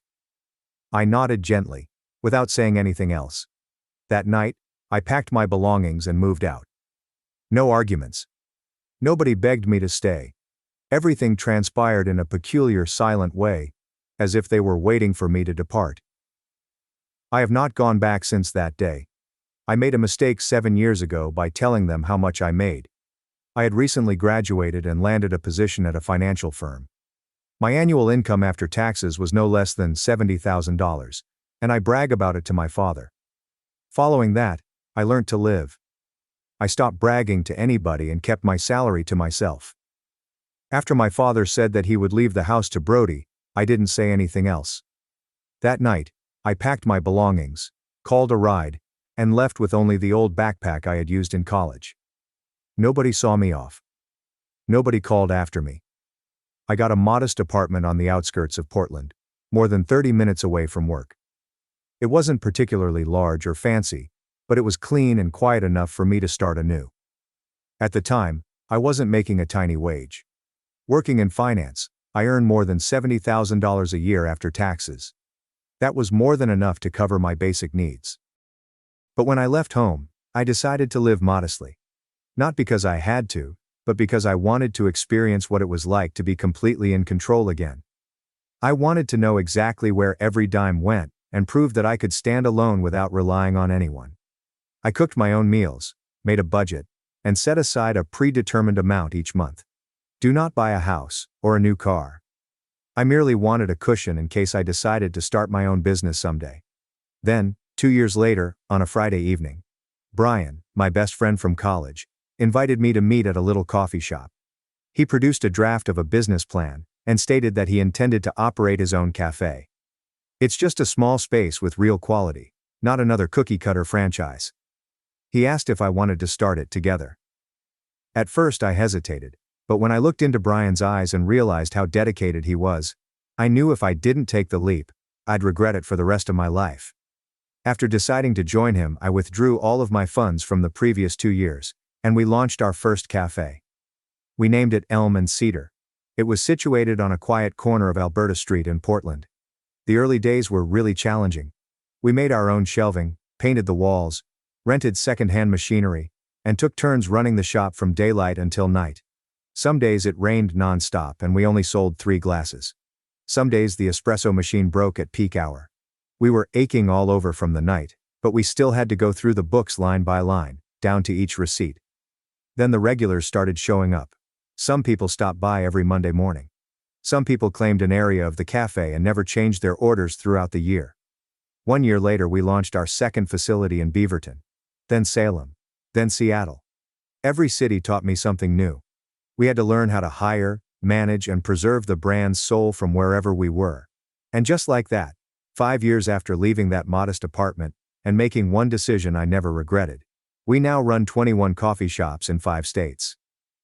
My phone buzzed faintly as I sat in my normal cafe nook, my mind wandering through the memories that had recently resurfaced. A notice from Instagram came up, bringing me back to the present. I opened it out of habit, assuming I'd scroll past it and exit the app. But a few new comments on a piece from months ago gave me pause. It was a snapshot of a coffee with the simple caption, "Slow morning."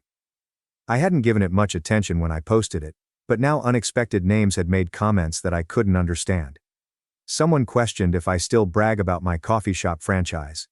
Another ridiculed, "Still hand-making drinks with 21 stores? What a humble CEO." I read a few words and then went silent. I felt a peculiar tightening in my chest. Just then, Luca, the barista on duty, approached me. He gently pulled out his phone and said with concern, "You should see this." I think you need to know." I grabbed the phone immediately away. A newly posted video from a group called Family Drama appeared on the screen. The first image froze me. During today's lunch party, Aunt Ingrid hosted it in her living room. The footage had been cut down. It only maintained the portion where I stated that I co-founded 21 coffee shops. Following that, there was a surge of laughing, mocking remarks from my relatives, and my father screamed, "Get out of here and don't ever show your face again. You're wrecking disgrace." Then I looked at the title. It was bold and apparent at the top of the post. Paul Hart claims to run 21 coffee shops and gets tossed out for lying. As I scrolled down, the view count increased rapidly. So were the remarks. The majority came from people I had never met, but they wrote as if they knew exactly who I was. I handed back the phone to Luca. At the time I didn't feel sorry. I had a very familiar feeling. When individuals don't know the full story, they tend to believe the loudest part. And 20 minutes later, I had to close all of my social media accounts. I didn't want to argue with strangers who had too much time on their hands. At that time, I decided staying silent was the best option.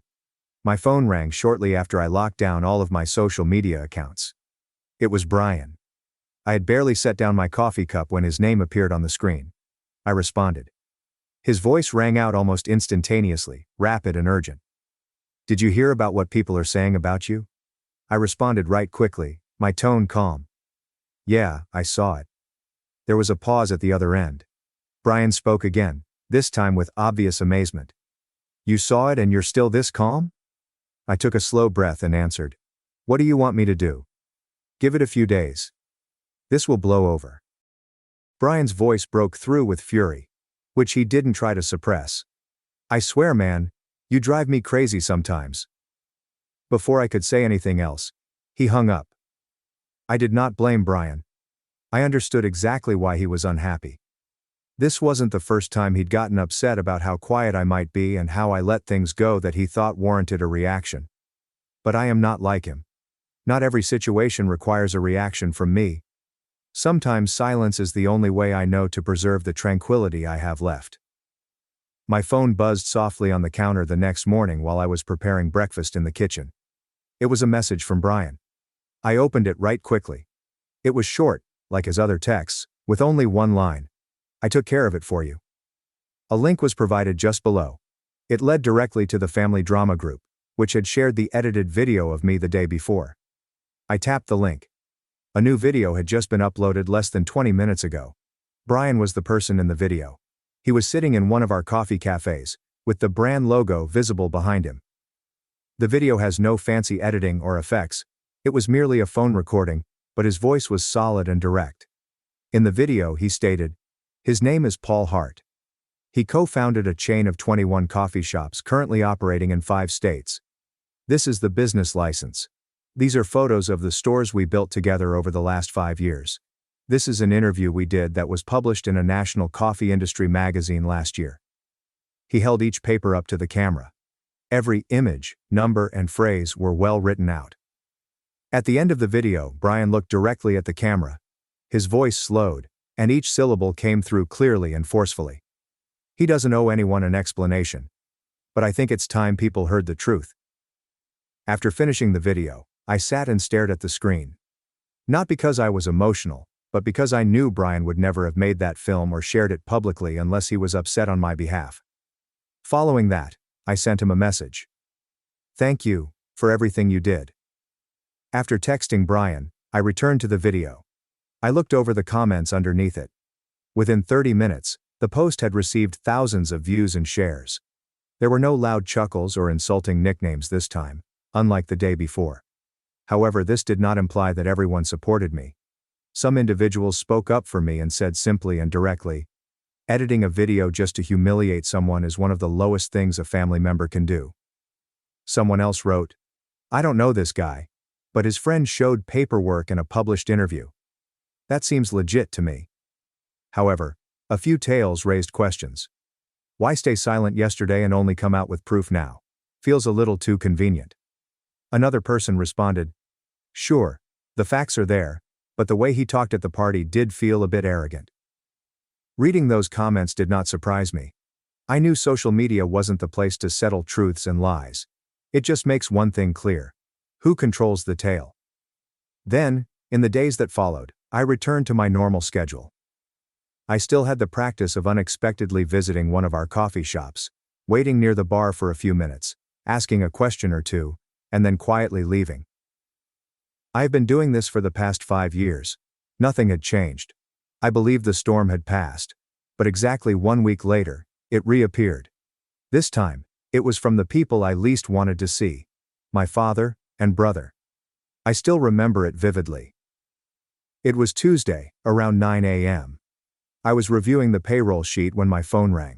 My father's name was shown on TV. I didn't hesitate. I hit decline right away. In less than a minute, a message arrived. Your dad and Brody are waiting at the Portland store. If you don't show up, I'll keep coming back. I stared at the message. I wasn't surprised, but instead of avoiding them, I chose to go. Not to chat, but to hear what they wanted. After 30 minutes, I arrived at the cafe. When I stepped in, they were already sitting in the rear left corner, the shop's most quiet place. When they spotted me, they stood up immediately. Their faces appeared tight and uneasy. The first thing my father said was, I'm sorry about the other day. Brody swiftly nodded and said, me too. I'm sorry. I addressed them directly and responded with a single sentence. Say what you came to say. I did not need to ask twice. Brody jumped right in. His voice was flat and without emotion. We're still family. Can you give me and Dad 10% of the company? Or if not that, maybe transfer one store to each of us. You know how it is. Dad's getting old, and my job doesn't pay well. I did not answer immediately. 5 minutes had gone before I looked up. I peered directly into their eyes and stated only one thing. Go home and wait to hear from my lawyer. I could see a difference in their expressions as soon as I said those words. My father reclined back in his chair. Brody glanced at me in disbelief, and almost relieved. They believed I had agreed. They assumed paperwork was on its way.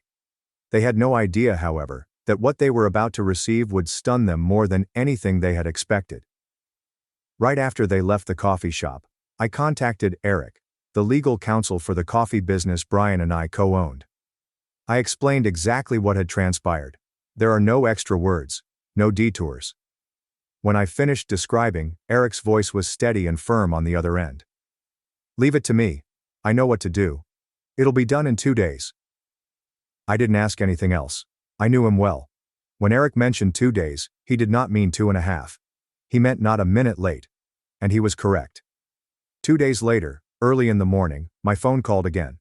It was Eric, this time in his typical report-style voice.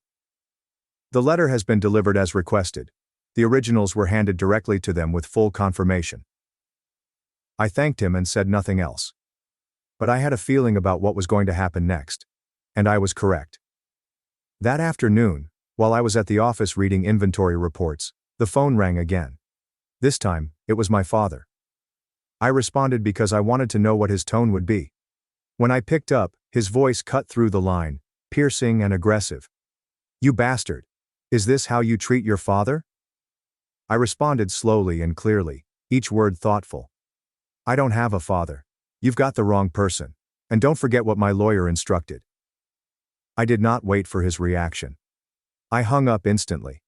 Then I accessed my contacts and blocked both his and Brody's numbers. I didn't do anything in anger. I did it because I understood where his wrath sprang from. It was not due to pain. It stemmed from disappointment. They were expecting a transfer form, a share, and a last-minute compromise from me.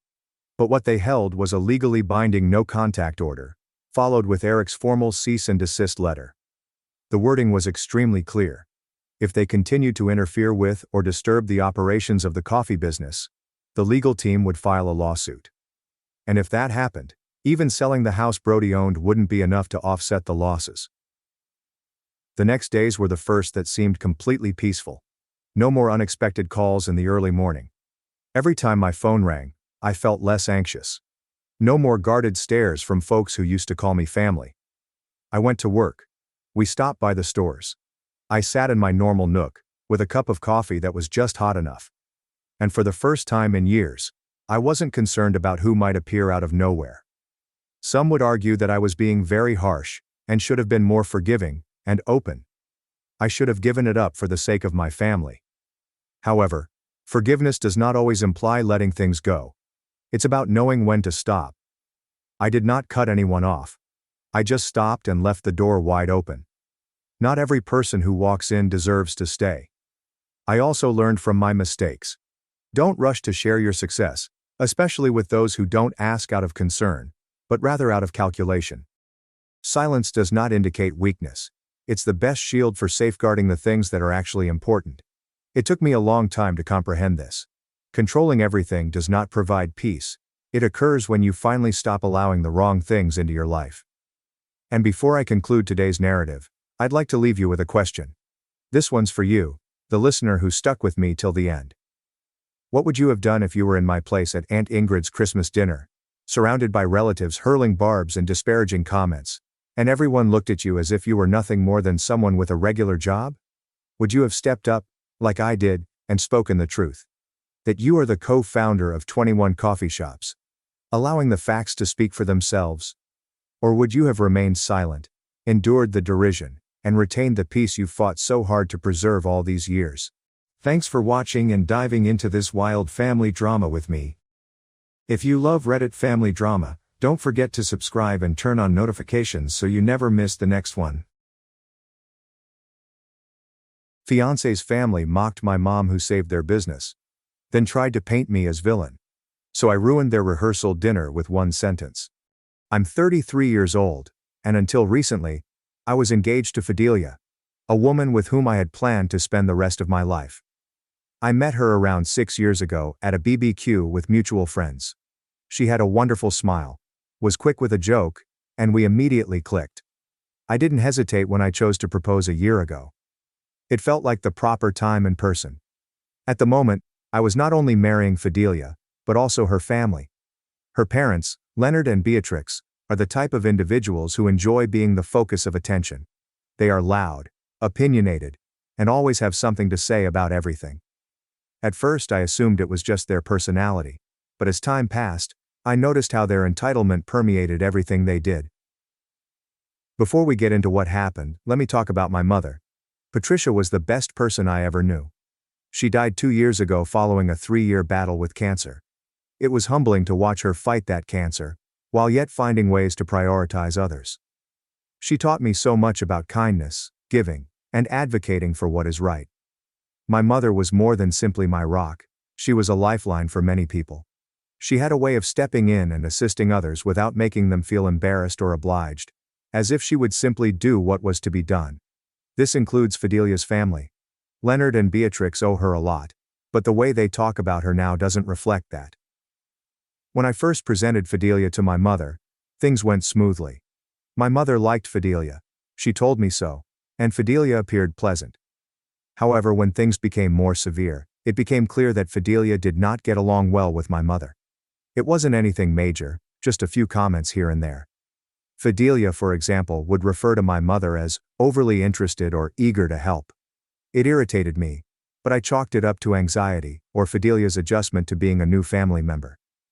The fact is, my mother did a lot for Fidelia's family. Years ago, when their restaurant was about to close, my mother co-signed a loan to assist them out. Nobody else would take that chance, but my mother trusted in them. She even assisted them in organizing their finances and developing a strategy to re-establish profitability in the business. And it worked. The restaurant survived, and Leonard and Beatrix were able to maintain their livelihood. But it did not end there. When their restaurant's industrial oven broke down, and they didn't have the money to replace it, my mother paid for it outright so they wouldn't lose business. She never asked for the money back, despite the fact that she might have used it later to pay her own medical needs. That's simply who she was. Then there was Fidelia's elder brother, Ryan. He was struggling to complete college since he couldn't afford the tuition for his final semester. My mother stepped in and covered the expense so he didn't have to drop out. She went on. Education is one thing no one can take away from you. She provided not just money, but also time and energy. She spent hours assisting Fidelia's family with everything from bookkeeping tips to babysitting Ryan's children so he could concentrate on his studies. And let me tell you something. Leonard, Beatrix, and Ryan never thanked her properly. Sure, they muttered thank you in passing, but there was no genuine recognition of what she had done for them. However, my mother was unconcerned about this. She wasn't looking for recognition. She only wants to help people. My mother passed suddenly, and I was crushed. She was my universe, and losing her felt like a piece of me had vanished forever. Fidelia was there for me at the worst of it, or so I thought. Looking back, I realized that most of her assistance was focused on doing the absolute minimum. She'd say things like, "You need to move on," or, "Your mom wouldn't want you to be stuck in grief." That may have been accurate, but it did not provide comfort. It seemed contemptuous. Leading up to the wedding, I began to see more red flags. Fidelia was strangely disdainful whenever I mentioned my mother in chats about the ceremony. For example, I wanted to include a brief tribute to my mother before the vows, but Fidelia dismissed it, saying, "Isn't that going to make people sad? Weddings are supposed to be happy." I let it go since I did not want to start a quarrel. But small things like this kept stacking up. Then Leonard and Beatrix made their comments. They talked down to me, as if Fidelia's marriage was beneath her. Leonard once made a joke about Fidelia improving her life by marrying someone from a lower socioeconomic status. Beatrix would say things like, "Well, we all make sacrifices for love," as if Fidelia was helping me by agreeing to marry me. It stung, but I kept my mouth shut for Fidelia. Looking back, I wish I had spoken up earlier. Perhaps I could have spared myself some misery. But I kept telling myself that after the wedding was over and the dust had settled, things will improve. I could not have been more wrong. Fast forward roughly a month before the wedding. That's when things began to unravel. As I previously stated, Fidelia's parents, Leonard and Beatrix, offered to host the rehearsal dinner at a prestigious restaurant to which they had relations.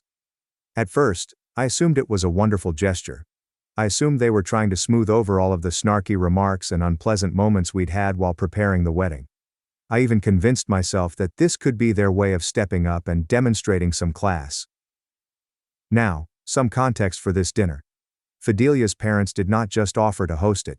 They made a huge show of their generosity.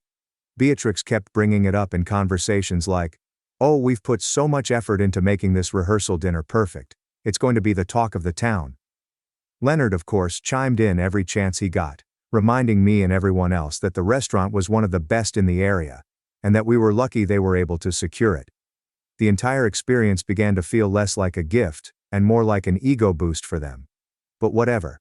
I was focused on making the wedding happen, so I let them handle the rehearsal dinner. A big mistake. As the occasion approached, Leonard and Beatrix's real colors became increasingly apparent. Every chat with them turned into a backhanded or passive-aggressive remark. When I tried to confirm the guest list for the dinner, Beatrix rolled her eyes and said, "We'll handle it, Michael. You don't need to stress over the details, just show up and enjoy." It was a minor thing, but it bothered me. So, this was supposed to be our event, correct? Shouldn't Fidelia and I have a say over who comes? Then there was the menu. Beatrix made a big fuss about how they were planning a high-end dining experience for the evening. She continued to say things like, "Oh, we've got the chef to create something really special. Nothing like what you'd normally find back home, Michael." That final part was her favorite dig. Back home. She enjoyed reminding me that I wasn't in the same social circle as them.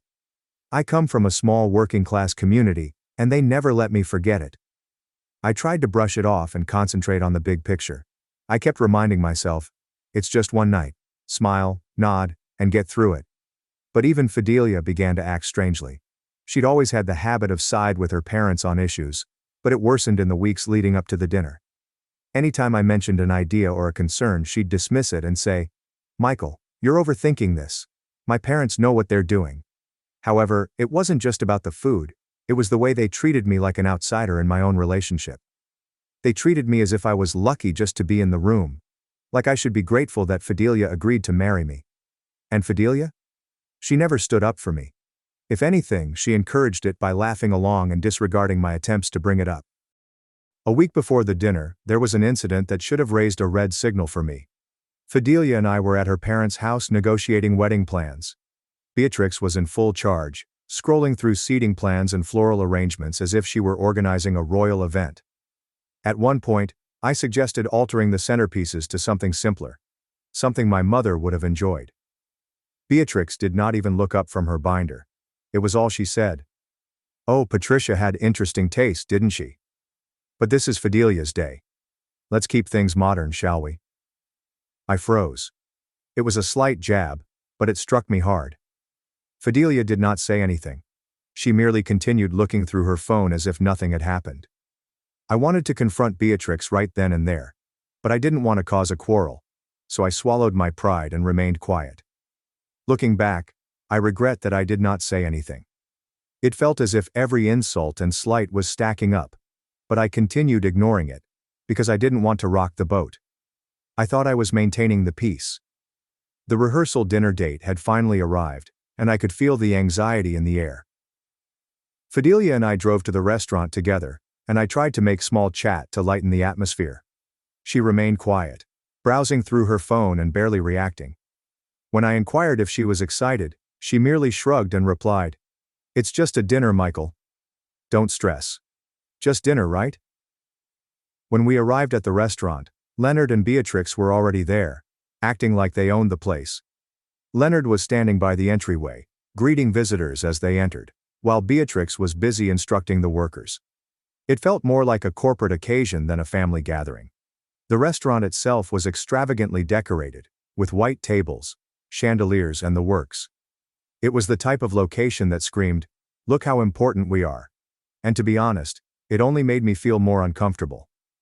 As the guests poured in, I saw something strange. The majority of those present were from Fidelia's side of the family. My family consisted of 3 or 4 members. My father, my sister, and a few close friends and relatives. Everyone else was Fidelia's relative, or one of her parents' business associates. It seemed as if they had transformed the rehearsal supper into a networking opportunity. I drew Fidelia aside and inquired what was going on. "Why aren't more of my family here?" I asked. She gave me a frustrated look and said, "Michael, your family is small. My parents had to fill the room somehow. It's not a big deal." Not a huge deal. That was her solution to everything. I bit my tongue and resumed conversing. But I couldn't get the impression that this evening wasn't about us. It was about Leonard and Beatrix bragging. They had taken what was supposed to be a celebration of our partnership and turned it into their own circus. After everyone had eaten, the real show began. Speeches.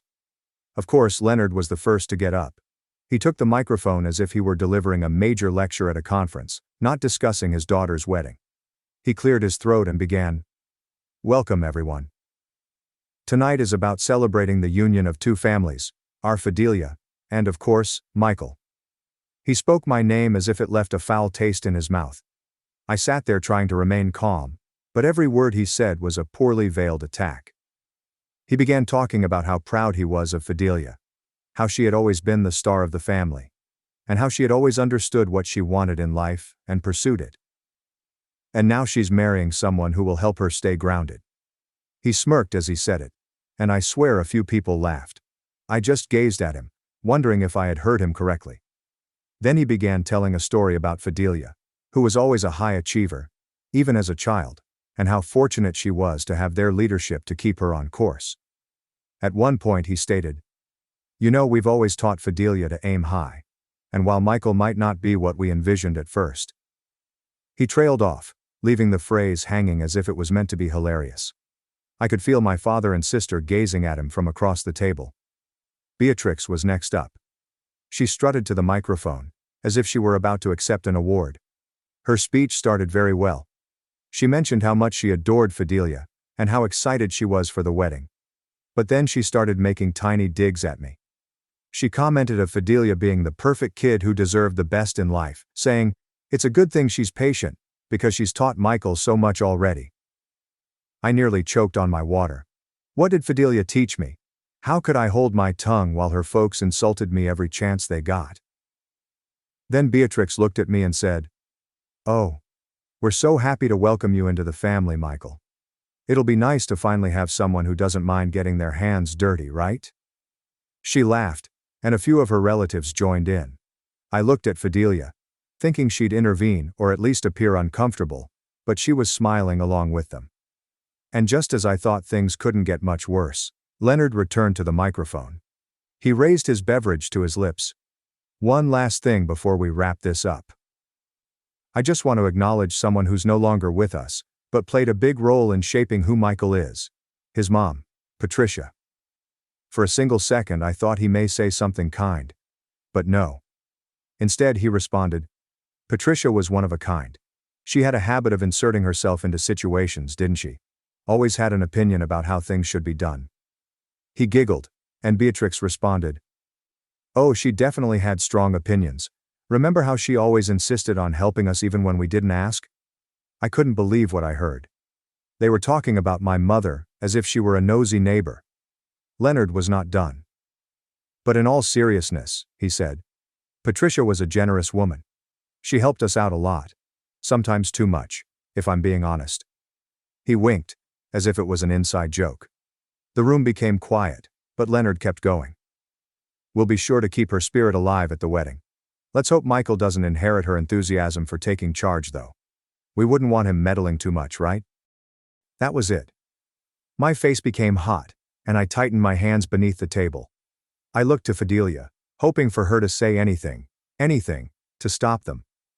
But she just laughed and said, "Oh, Dad, stop," as if everything was harmless fun. Is this harmless fun? They were mocking my mother's memories in front of a large audience, and Fidelia thought it was funny? I could not believe it.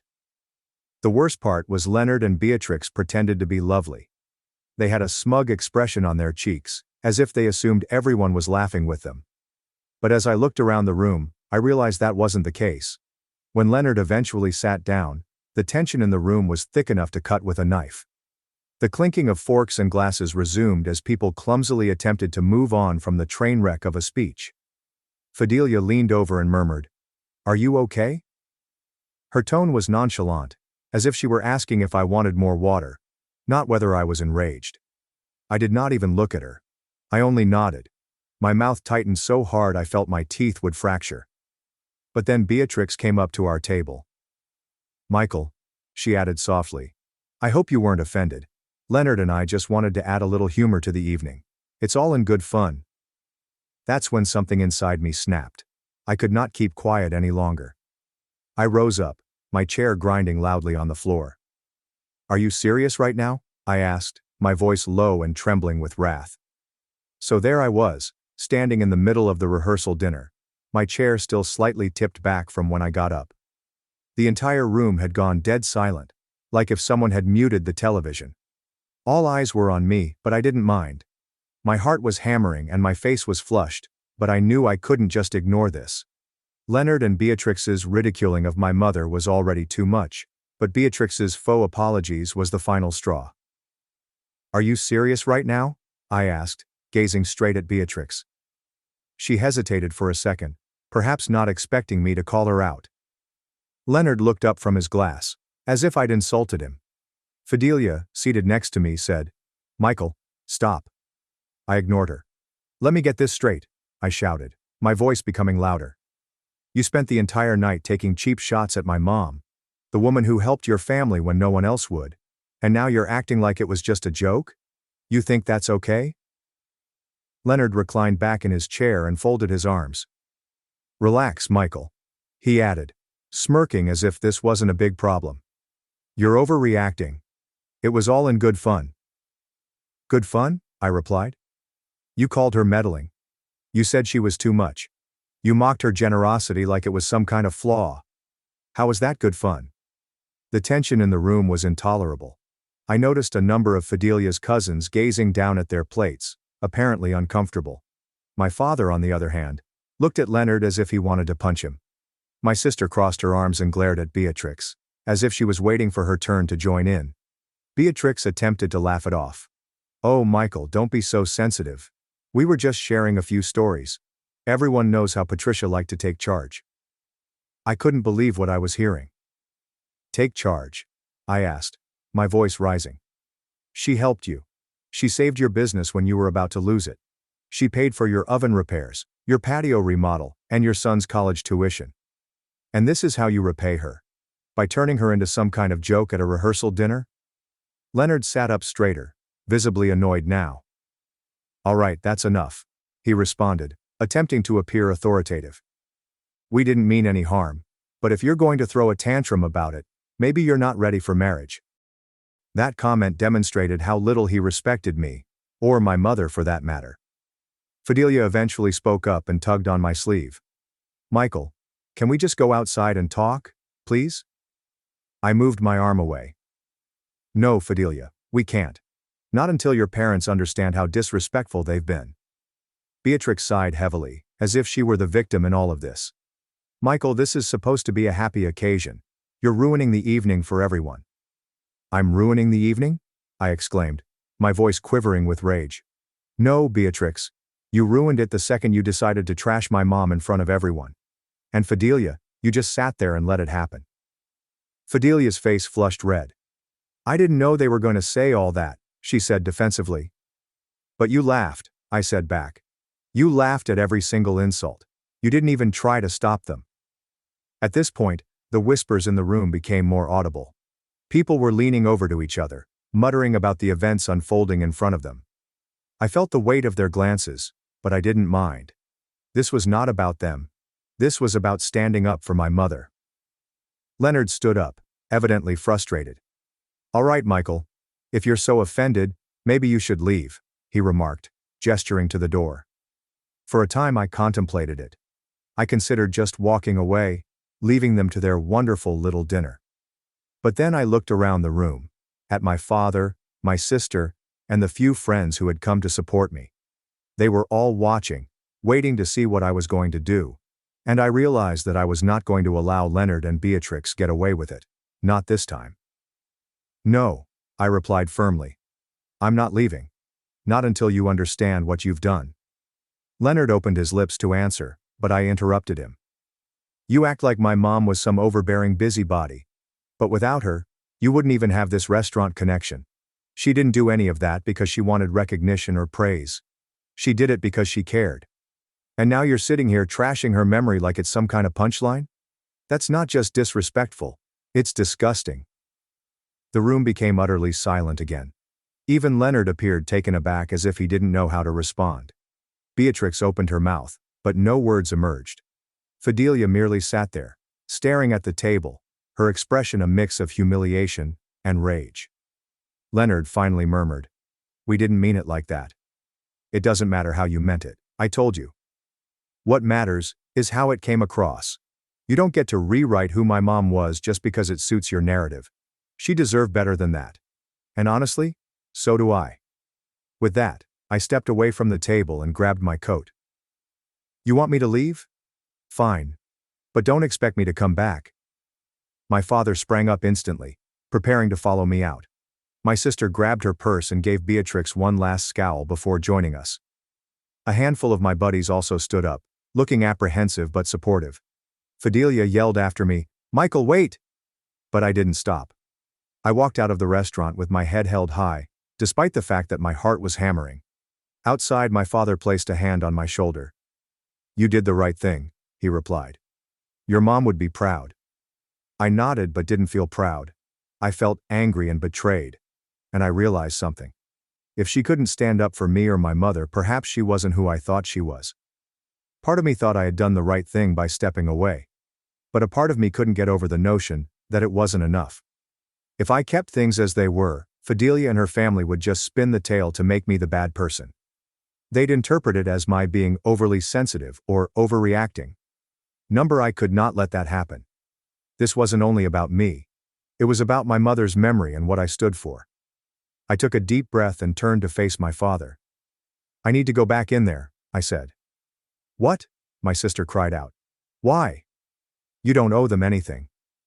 I know, I replied, glancing at her. But I'm not leaving this unfinished. I need to make it clear, to Fidelia, to her parents, to everyone, that I'm done. For good. My father hesitated, then nodded. If that's what you need to do, we'll back you up.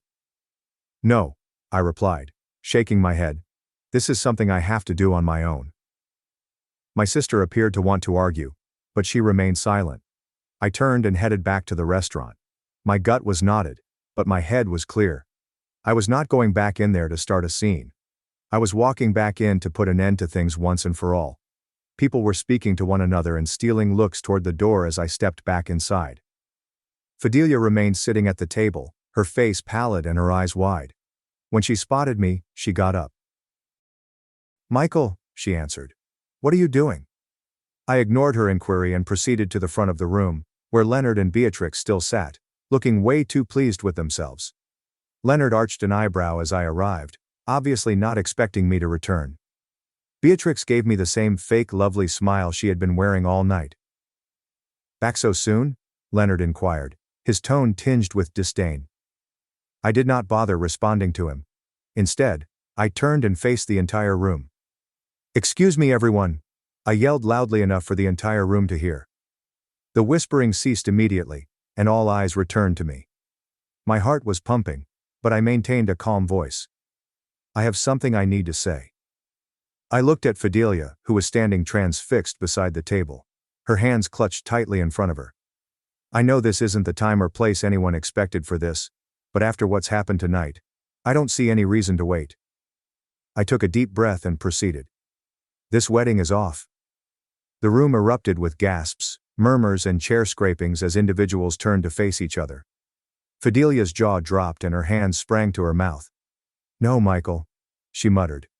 But I raised a hand to stop her. The room was completely silent now. Even the waitstaff had stopped moving and stood frozen in the corners of the room. I returned my attention to the remaining guests. This isn't just about tonight, I corrected myself. This is about the kind of family I'd be marrying into. A family that doesn't respect me, doesn't respect my mom, and doesn't respect the values I was raised with. I can't, and I won't, spend the rest of my life being treated like this. Leonard finally discovered his voice. You're making a big mistake, kid, he replied, with a condescending tone. You're throwing away a good thing over nothing. I laughed bitterly. Nothing. You think disrespecting my mom is nothing? You think treating me like I'm less than is nothing? No, Leonard. The mistake would be going through with this wedding and tying myself to a family that doesn't deserve me. Beatrix appeared to be poised to cry. Or perhaps she was simply humiliated that their little spectacle had failed. Michael, she began with a trembling voice. Let's not make decisions in the heat of the moment. We can talk about this tomorrow when everyone's had a chance to cool down. No, I replied firmly. We're not talking about this tomorrow or ever. This is done. I turned to Fidelia one last time. Her face was smeared with tears, and she looked like she couldn't decide whether to shout or beg. I returned to the door, my footsteps echoing in the silent room. As I grabbed for the handle, Fidelia called after me one more time. Michael, please don't do this. I paused for a second, my hand on the door, before turning around and saying, I already did. Walking out of that restaurant felt like pulling off a bandage. There was a sting, indeed. But the predominant sensation was relief. It was over. The wedding, the ongoing disrespect, the sense of being second best in a family I was supposed to join. It was all behind me. The major consequences began the following morning. I awoke to approximately 100 unread texts on my phone. Most of them came from Fidelia. A handful were from Leonard and Beatrix, and a couple were from odd cousins of hers that I hardly knew. The texts varied from appealing to outright rude. Fidelia's texts were filled with apologies. "I'm sorry, Michael. I didn't mean to hurt you. Please just talk to me." Leonard's were more aggressive. "You embarrassed us in front of everyone. You'll regret this." And Beatrix? She attempted to play the victim. "I can't believe you'd do this to Fidelia. She didn't deserve this." I disregarded them all. Fidelia arrived at my apartment around mid-afternoon. I knew what was coming. I'd been preparing for it all day, but it didn't make things any easier. When I opened the door, she appeared to have not slept. Her eyes were red, and her face was splotchy from sobbing. She was still wearing the same clothing from the night before, as if she had gone straight home and wept herself to sleep. "Michael," she asked gently, her voice cracking. "Can we please talk?" I crossed my arms and leaned against the doorframe. "What's there to talk about, Fidelia?" "I made myself pretty clear last night." She flinched as if I had hit her, but she refused to back down. "I know you're angry, and you have every right to be," she replied. "But we can fix this. We can work through it." I shake my head. "You don't get it, do you? This isn't something we can just work through." She wiped her eyes with the back of her fingers, her voice trembling as she said, "I was scared, okay?" I didn't know what to do. "Scared of what?" I inquired, my rage pouring up. "Scared of upsetting your parents? Scared of making a scene?" She did not have a response. She just stood there crying, and I gazed at her, waiting for something, anything, that would convince me she knew what she'd done. But nothing arrived.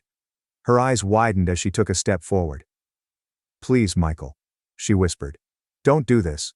We can make it work. I'll talk to my parents. I'll make them apologize. Just don't end it like this." I shook my head again.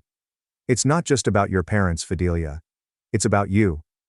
Last night showed me exactly who you are, and I can't unsee it. I deserve better than this." She looked at me for a time, her face falling as realization set in. One Saturday afternoon, I was cleaning out my mother's old treasure box. It was something I'd held onto since Mom died.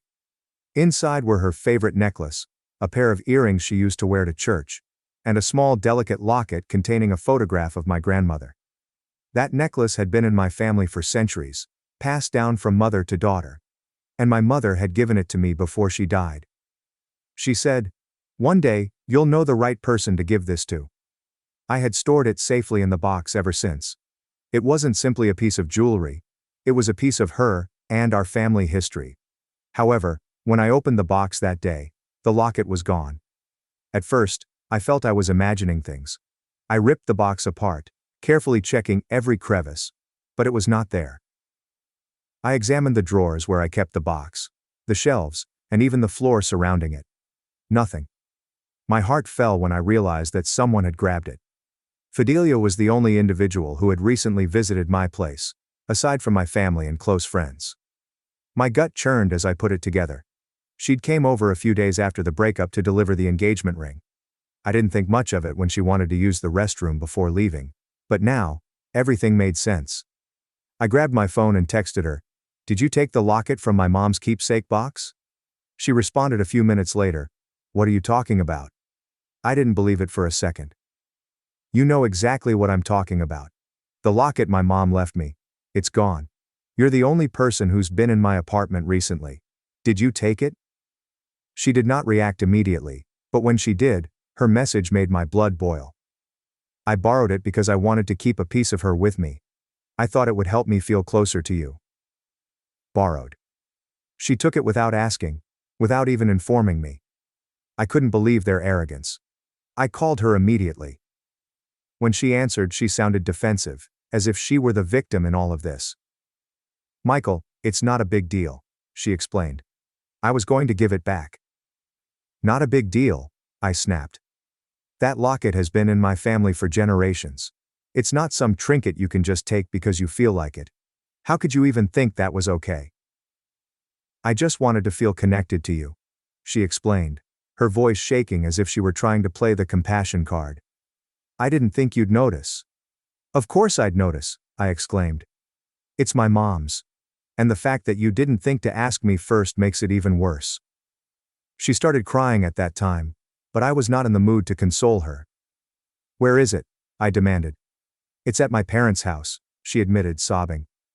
I didn't want to lose it, so I left it there for safekeeping. That was the final straw. "You took something that didn't belong to you. Something that means more to me than you'll ever understand. And you just left it at your parents' house? Are you kidding me?" "I'm sorry," she muttered. "Sorry doesn't cut it," I replied, my voice frigid. "I'm coming to get it now." An hour later, I pulled up to Leonard and Beatrix's home. My rage had risen during the drive, and by the time I knocked on the door, I was about to burst.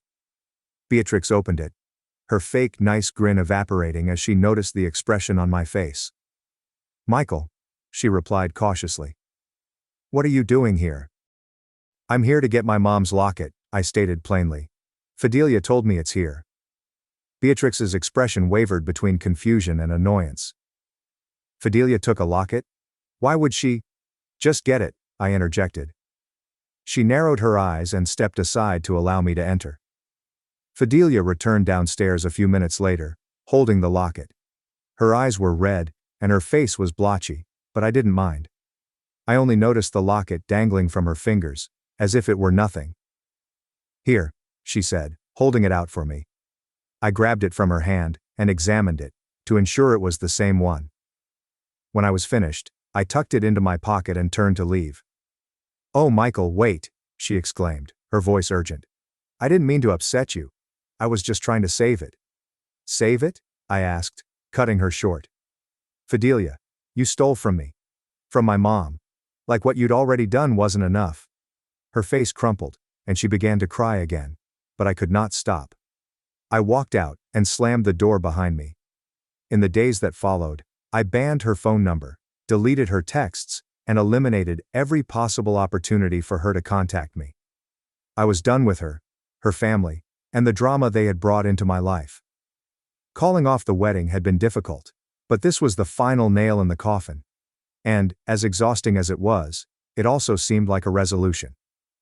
I stood up for myself, my mother, and the principles she taught in me. I knew I had made the proper decision, and for the first time in a long time, I felt calm. Thanks for watching and sticking around till the end. If you enjoyed these stories, make sure to subscribe and hit the bell so you don't miss the next drama-filled episode. My wife planned to ruin me at our anniversary party. So I secretly recorded her, exposed her lies in court, and took everything in the divorce. I'm still in shock as I write this. My entire life crumbled 3 days ago, and I'm attempting to make sense of it by writing everything down. This is difficult to even spell out. I never imagined I'd be one of those guys who talk about their failed relationships on Reddit. I'm using Nathan and Kelsey's names because they appear to be the most common fake names on this sub, and I'm concerned that anyone we know may connect this to us.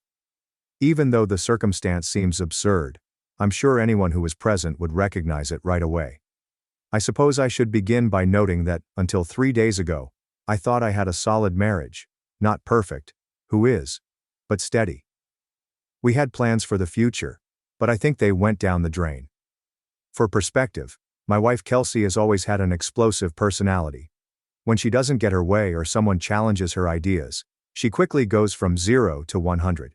She speaks quickly, gets loud, occasionally throws small objects, smashes doors, and generally acts like a cyclone until people submit to her will. Then she will give you the quiet treatment, until she gets what she desires. I've put up with this for years because I love her, and to be honest, I've gotten used to appeasing her in order to avoid the drama. I understand how that sounds, believe me, I do. But you know how it goes. You don't realize the water is growing hotter until you're already boiling. After 10 years together, I developed all these coping mechanisms, all these ways of attempting to maintain calm. I learned to anticipate her moods, to recognize the earliest signs of a rising storm, and to do anything I could to calm it down before it erupted. Before I get to the main event, I'd want to offer you a few examples to help you understand what I've been dealing with all these years. 3 years ago, we were planning some substantial changes to our home. Nothing too wild, just replacing the kitchen and remodeling the master bath. We had been saving for it for years, and I was delighted to finally make our house feel like ours rather than just the starter home we had purchased. Kelsey took over the project right away, which was okay with me because she has always had a keen eye for design. But then she chose a contractor she loved without doing any research. She simply decided this guy was the one after a single meeting in which he supposedly charmed the pants off her. When I looked at their quote, which was far higher than our budget, I detected various red flags. The timeline seems overly optimistic. They claimed they could gut and rebuild our entire kitchen in 2 weeks, which anyone who has done renovations knows is ludicrous. Furthermore, the materials section was strangely ambiguous, just premium countertops and high-quality cabinetry with no specifications regarding brands, models, or even materials. I'd read enough renovation horror stories on Reddit to know this was a formula for disaster, so I politely recommended we obtain a few more estimates to compare. I wasn't accusing her of making a bad decision. I simply believed it was the prudent thing to do with such a large investment. You'd have thought I suggested we set the house on fire.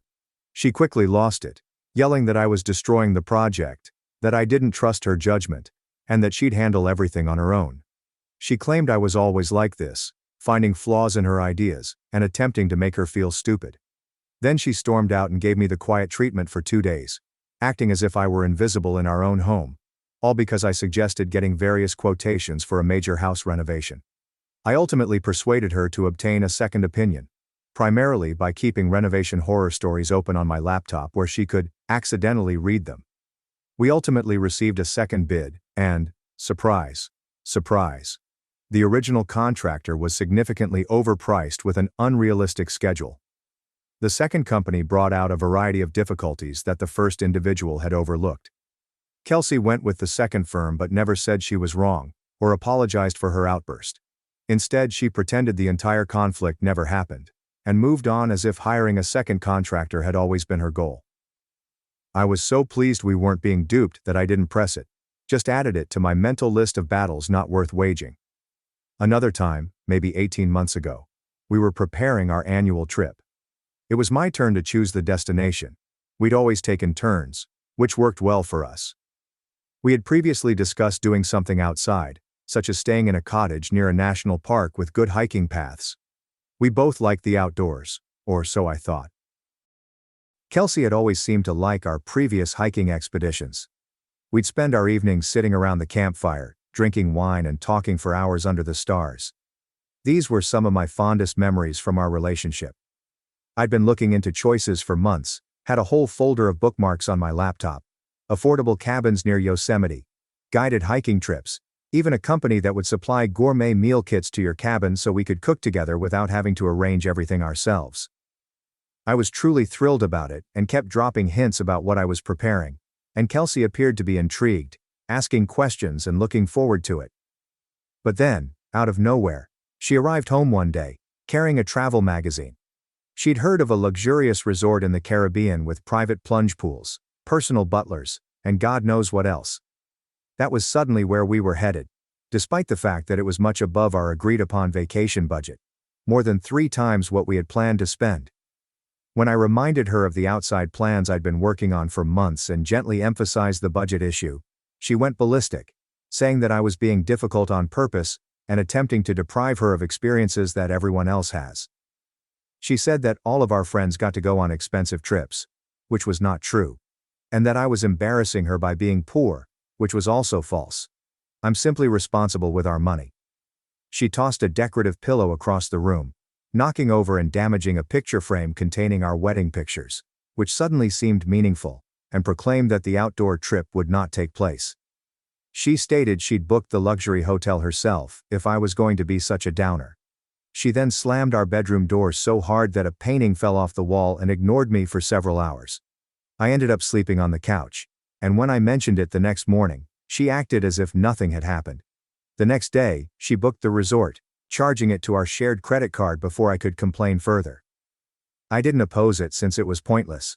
She'd already made up her mind, and I knew from experience that continuing to protest would only result in days or weeks of tension and passive-aggressive digs. We went to a posh hotel. It was nice, I suppose, but I couldn't enjoy it knowing how much it cost and how we got there. This cycle repeated throughout our marriage. When I questioned or disagreed with something, she would have a theatrical outburst, give me the quiet treatment, and then do whatever she wanted anyhow. I usually just presented my opinion calmly, watched her explode, and then agreed to her ideas since it was easier than dealing with the consequences. Our friends used to make fun of Kelsey because she always wore the pants in our relationship. They'd elbow me and say, "Happy wife, happy life, right Nathan?" And I'd laugh along with them because what else could I do? Admit it. I was terrified of my own wife's rage. That I'd given up attempting to be an equal partner in my own marriage because the emotional conflict wasn't worth it. I understand how toxic the whole dynamic was, but you know how it is when you're in it. It simply becomes your normal. You adjust, and you tell yourself that every partnership has its eccentricities. I did love her, and we had some good times. But the continual walking on eggshells, the unpredictable explosions, and the sense that my thoughts and tastes were always second best wore me down over time. I simply didn't understand how much, until everything came crashing down. Now, for what happened 3 nights ago. The night that shattered my marriage and whatever remaining illusions I had about who my wife truly was. We were celebrating our 10th anniversary with approximately 50 guests at a lovely event location downtown that we had booked out for the evening. Kelsey had handled the majority of the planning, which was okay with me. Our closest friends, several of my co-workers, and Kelsey's family, her parents and 2 younger brothers, were among those that attended. My own family is abroad. My parents retired to Portugal a few years ago, and my sister is in Australia, so they were unable to attend, which now appears to be a gift in disguise. At least they didn't have to see the show in person. The evening had been going nicely until that point. The meal was delicious, the bar was open, and people were socializing and having a nice time. Several guests made small toasts over dinner, sharing memories and congratulating us. Kelsey seemed joyful and affectionate with me, squeezing my hand under the table and leaning down to whisper jokes about the speeches. After dinner, I planned to go up to the tiny stage area to thank everyone for coming. I'd planned a brief speech, thanking our guests and complimenting Kelsey on our decade together. But before I could make my way up there, Kelsey appeared on stage with her boss, David. I had no idea he was going to the party because he wasn't on the guest list we discussed. Apparently, he arrived approximately an hour into the gathering, after Kelsey had momentarily departed and returned with him. Her family was also surprised to see him. When David walked in, I noticed her father looking at her mother, perplexed. Kelsey snatched the microphone from its stand, and the room became silent, as everyone turned to gaze at her. She had an odd smile on her face, not her typical friendly smile, but something different, almost triumphant. She began to discuss how tonight was a celebration of more than just our 10 years together. It was also about a fresh beginning for her. I recall feeling confused, but I assumed she was talking about a career advancement or something. Then, without warning, she declared that she was leaving me. The room went completely silent. Everyone was staring back and forth at us, absolutely stunned. I felt as if someone had just knocked all the air out of my lungs. My brain was unable to grasp what was going on. The words did not make sense together. Kelsey and leaving me were not compatible notions in my universe. I kept thinking there was a mistake, that I had misheard, or that this was some strange prank. But she kept going, and things got much worse. She gestured to David, who stood alongside her. He's around 10 years older than us, has been divorced twice, and told me she was leaving me for him because she had found someone better. Someone who was actually man enough to give me what I needed, which was a baby, and the opportunity to start a family. These words, man enough, ripped through me like a knife. We'd been trying to have a baby for some years without success, and I'd recently discovered that I had some fertility concerns. It was something I was still processing, something profoundly personal that we'd only communicated with our closest family members. And there she was, shoving it in my face in front of everyone we knew. She concluded by adding, "This is happening now. This is my choice, and I am moving forward with it," in a cold, resolute voice that I barely recognized, as if she were announcing a business decision rather than ending a decade-long marriage. I simply stood there, frozen. It felt like I had been punched in the gut, or worse, like I had been hit by a vehicle yet was still standing. I could not breathe. My face felt hot, then cold. The room appeared to tilt and wobble around me. I looked around and saw all these people looking at me with sympathy and horror. Friends had just congratulated us.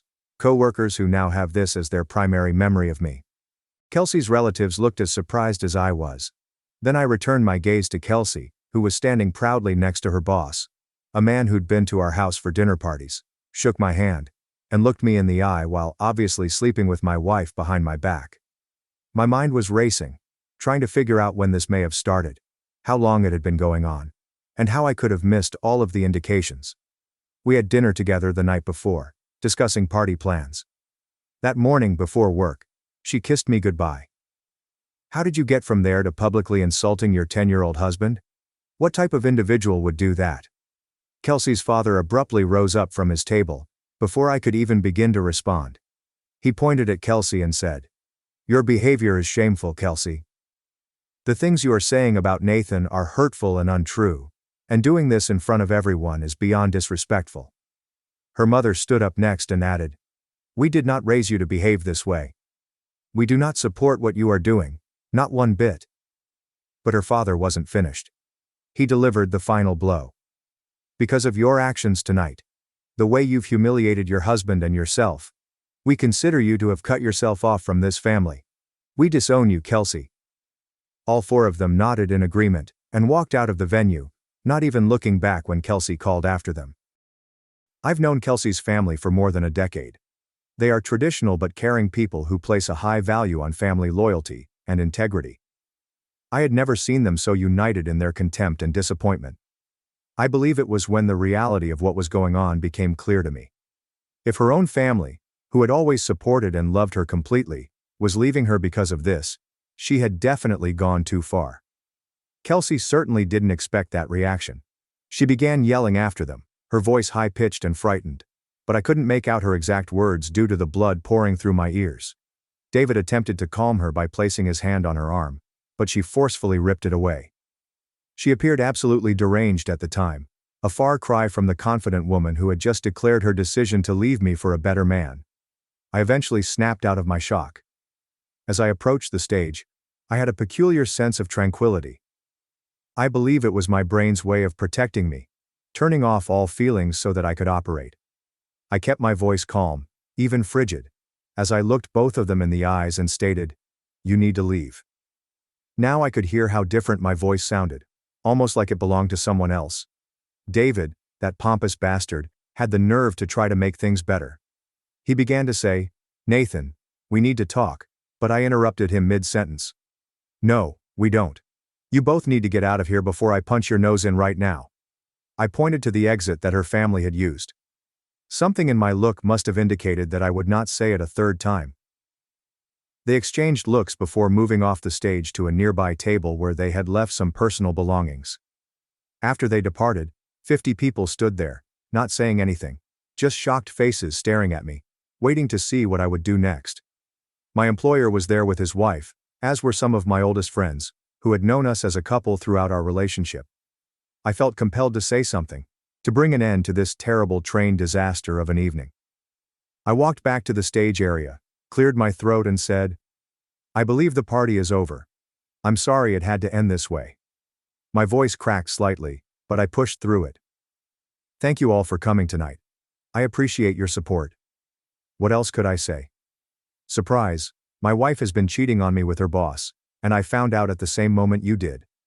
Or, don't worry, I'm just dying inside. There was nothing that could save the situation, and no words could make any of us forget what had occurred. People began gathering their belongings, whispering to one another, and giving me these dreadful looks of pity, as they walked towards the door. A handful of my closest friends approached me, nervously patting my shoulder or giving me quick hugs while murmuring things like, "Call if you need anything," or, "I'm so sorry, man." I nodded mechanically and thanked them. But I couldn't truly process what they were saying. It felt like I was underwater, with everything muted and distant. Within roughly 30 minutes, the space was empty, with the exception of the venue personnel, who were plainly uncomfortable and attempting to be as discreet as possible as they began cleaning up. I stayed to assist with the first cleanup, partially because it was part of our rental agreement, but primarily because I wanted something to do, something normal to focus on while my brain caught up with reality. The venue manager kept giving me sympathetic looks, which only made things worse. I paid the remaining money, signed the documents she put in front of me, and then left. When I went home and walked into our empty house, It hit me all over again. 10 years of marriage had ended. I sat on the edge of our bed, which we had shared for a decade, and eventually broke down. I'm not sure how long I sat there, but I finally got myself together enough to check my phone. Kelsey sent me a deluge of SMS. Her texts were all over the place, shocked by her family's reaction. I can't believe they would do this to me, admitting the revelation was a mistake, but not backing down from leaving me. I shouldn't have done it that way. But you have to understand, I need to move on. Suggesting we chat or see a counselor. We should sit down with someone who can help us through this transition. Claiming it was a cry for help without explaining what help she needed, or why she'd chosen to beg for help by embarrassing me in public.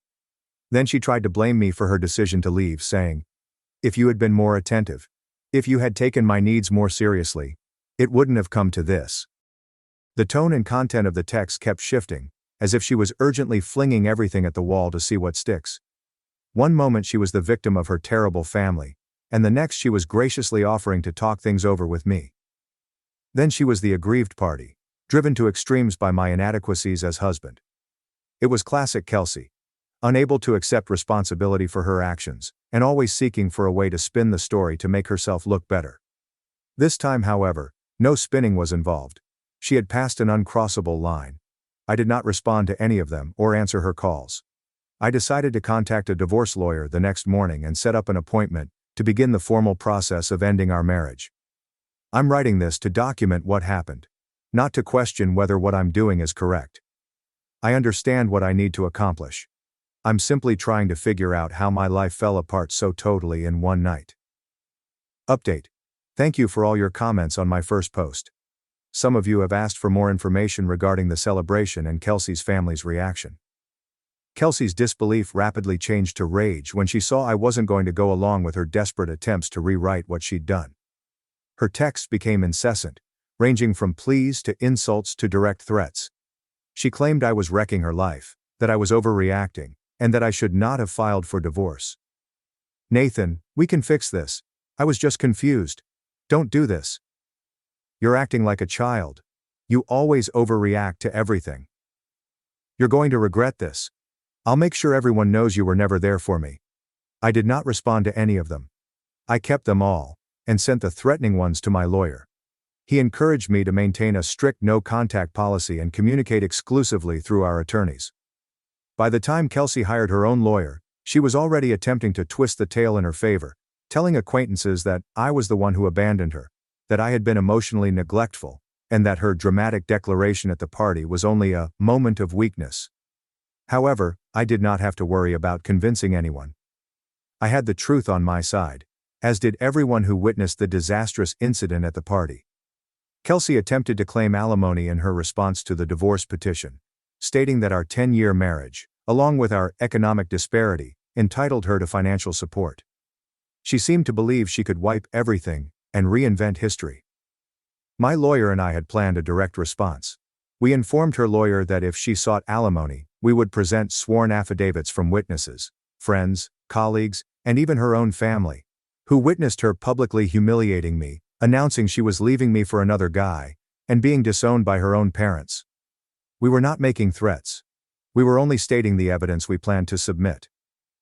Within a few days, Kelsey's lawyer phoned mine to advise us that she was withdrawing her alimony request. That was hardly the end of her issues. Word immediately spread about what she'd done, especially after her family cut her off. Her father was so horrified that he publicly disowned her, and from what I've heard, her mother refused to receive her calls. 2 months later, I discovered through common friends that she had either resigned or been fired from her position at the company where David was her supervisor. I'm not sure whether David threw her under the bus to safeguard his own reputation, or because she became too much of a liability. However, she lost her work and was unable to find anything comparable. Her financial position worsened. She ended up living with one of her cousins, with whom she had a strained relationship, because she couldn't afford her own place. Her convoluted account of events failed to fool her friends. Some remained neutral, but the majority took a step back. In contrast, I maintained a low profile. I went to work, focused on my mental and physical health, and kept silent. The only people who genuinely understood what happened were those who were present that night. And I never sought to push anyone to take sides. Kelsey's desperate attempts to change the story failed. The more she attempted to spin her story, the more others saw through her. Finally, the divorce was formalized. There will be no alimony or division of retirement savings beyond what we have previously agreed upon. I received both the house and the car which I had paid for. I could finally breathe again. But even as I tried to reconstruct my life, a part of me was tormented by that night. The look on Kelsey's face when she made that news. David's smug smirk. The visitor's shocked whispers. Those recollections became ghosts, haunting me in calm moments. But each day the weight became a little lighter. My buddies were there for me.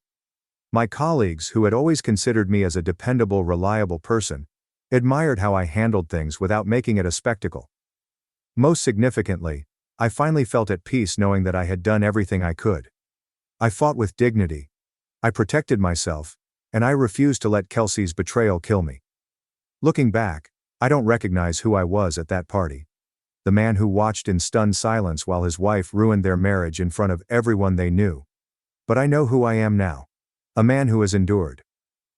My fiancée issued me an ultimatum. Go into debt for her, or lose her. So I selected myself and watched as her fairy stories crumbled, before she reached the altar. My family was not wealthy, but we were not poor either.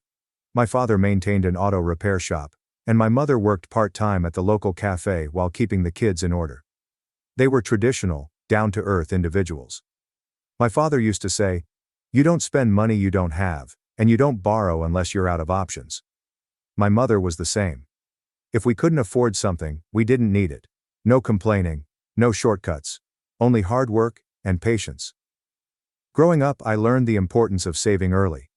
My first job was mowing lawns for neighbors during the summer, and instead of spending the money on video games like my pals, I saved the majority of it. By the time I graduated from high school, I had saved a couple of $1,000s, which felt like a lot at the age of 18. College was not a huge, glamorous affair for me either. I attended a local public school while also working part-time at a hardware store to supplement my income. My degree was in information technology, which was not exciting, but it provided me with solid employment as a network technician after I graduated. It wasn't the type of job that makes you say, "Wow," but it paid well and I didn't dread going to work. By the age of 31, I had achieved the life I imagined for myself. I had a little apartment, a 10-year-old pickup truck that still worked well, and a reasonable savings account. I wasn't into shiny things. I bought my clothes on a bargain, prepared most of my meals at home, and didn't care about following trends. Life was easy, and I was satisfied. Now I will admit that my dating experiences were not particularly memorable. I'd had a few girlfriends in the past, but nothing meaningful. Most of them wanted to relocate to the city, or live a lifestyle that I couldn't and didn't want to afford. That was all right with me. I believed the proper person would come along someday.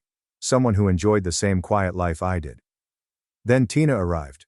I met Tina at a friend's house. My friend Jake had recently moved into a new home, and he had a small party to celebrate. I hadn't planned to meet anyone that day. I arrived in a flannel shirt and jeans, carrying a 6-pack of Coke, just wanting to hang out with my pals. Tina strode in as if she owned the place. She was wearing a flowy dress and sunglasses that seemed more expensive than my truck. She had an aura about her that suggested she was used to being noticed. I recall thinking, she's way out of my league. But we eventually talked. It turns out she was Jake's girlfriend's co-worker who was visiting from the city. I don't recall how the conversation began, but I remember being shocked at how easy it was to communicate with her. She was not as menacing as she appeared. She laughed at my jokes and said she appreciated how relaxed I was. We kept in touch for a few weeks. Tina seemed different from the other women I'd dated. She told me she was weary of the city and liked how authentic everything felt in my hometown. She stated she admired how I didn't try to impress others, and appeared to know exactly what I wanted out of life. For a while, I believed her. Tina began to visit more frequently.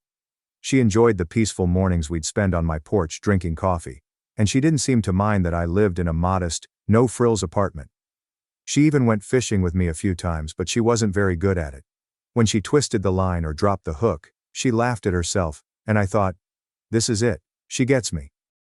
We dated for 2 years, and I thought everything was ideal. Sure, Tina had her moments. She'd occasionally gripe about how boring the town was or how she missed her favorite sushi restaurant in town. But she'd always end with something like, "But it's worth it to be with you." To be honest, I should have seen the cracks emerging. Tina, for example, used to joke that she couldn't wait for me to acquire a better truck. She'd chuckle and remarked, "Imagine us pulling up to a fancy restaurant in this thing." At the time, I assumed it was simply her sense of humor. Now I wonder if that was a foreshadowing of what was to come. Then there was the way she discussed her life before we met. Kelsey publicly ended our marriage during our anniversary celebration. Her family disowned her at that moment. I filed for divorce the following day. She demanded alimony. I threatened to provide extensive documentation of her activities. She withdrew her alimony request. She lost her work and was forced to move in with a relative due to financial difficulties. The divorce is now finalized. We negotiated an agreement to divide our assets, which was quite simple given our financial situation, and the court issued the decree terminating our marriage. Kelsey no longer works at her prior job, receives no financial support from me, and lives with her cousin. Her current status is very different from where she was before all of this happened. We don't have direct communication anymore. Everything passes through our lawyers if necessary, which is uncommon now that the divorce is final. As far as I know, her family has not changed their stance and is still not speaking with her. I will not be posting any further updates about this scenario. It's finished, and I can now begin to go forward with my life. The previous 7 months have been the most difficult of my life. For those curious about David, it appears that he and Kelsey did not endure long following her spectacular profession of love. I've heard they split up around the same time she left the company, but I don't know the specifics, and I honestly don't care. Thanks for watching and diving into this wild family drama with me. If you love Reddit family drama, don't forget to subscribe and turn on notifications so you never miss the next one. My brother expected a $1,500 gift from me. Even if I wasn't invited to his wedding, but before I could react, karma served itself. My name is Samuel, and I am 29 years old.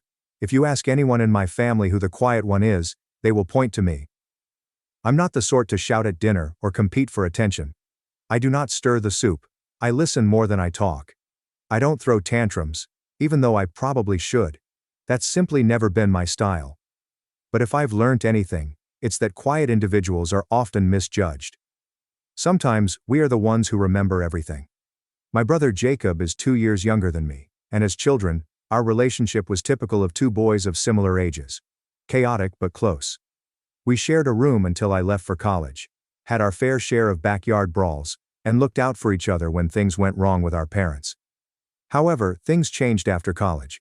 Jacob went into sales and leaned heavily on his appearance, with tailored outfits, a rented BMW, and a social media account full of gym selfies and encouraging slogans he didn't believe in.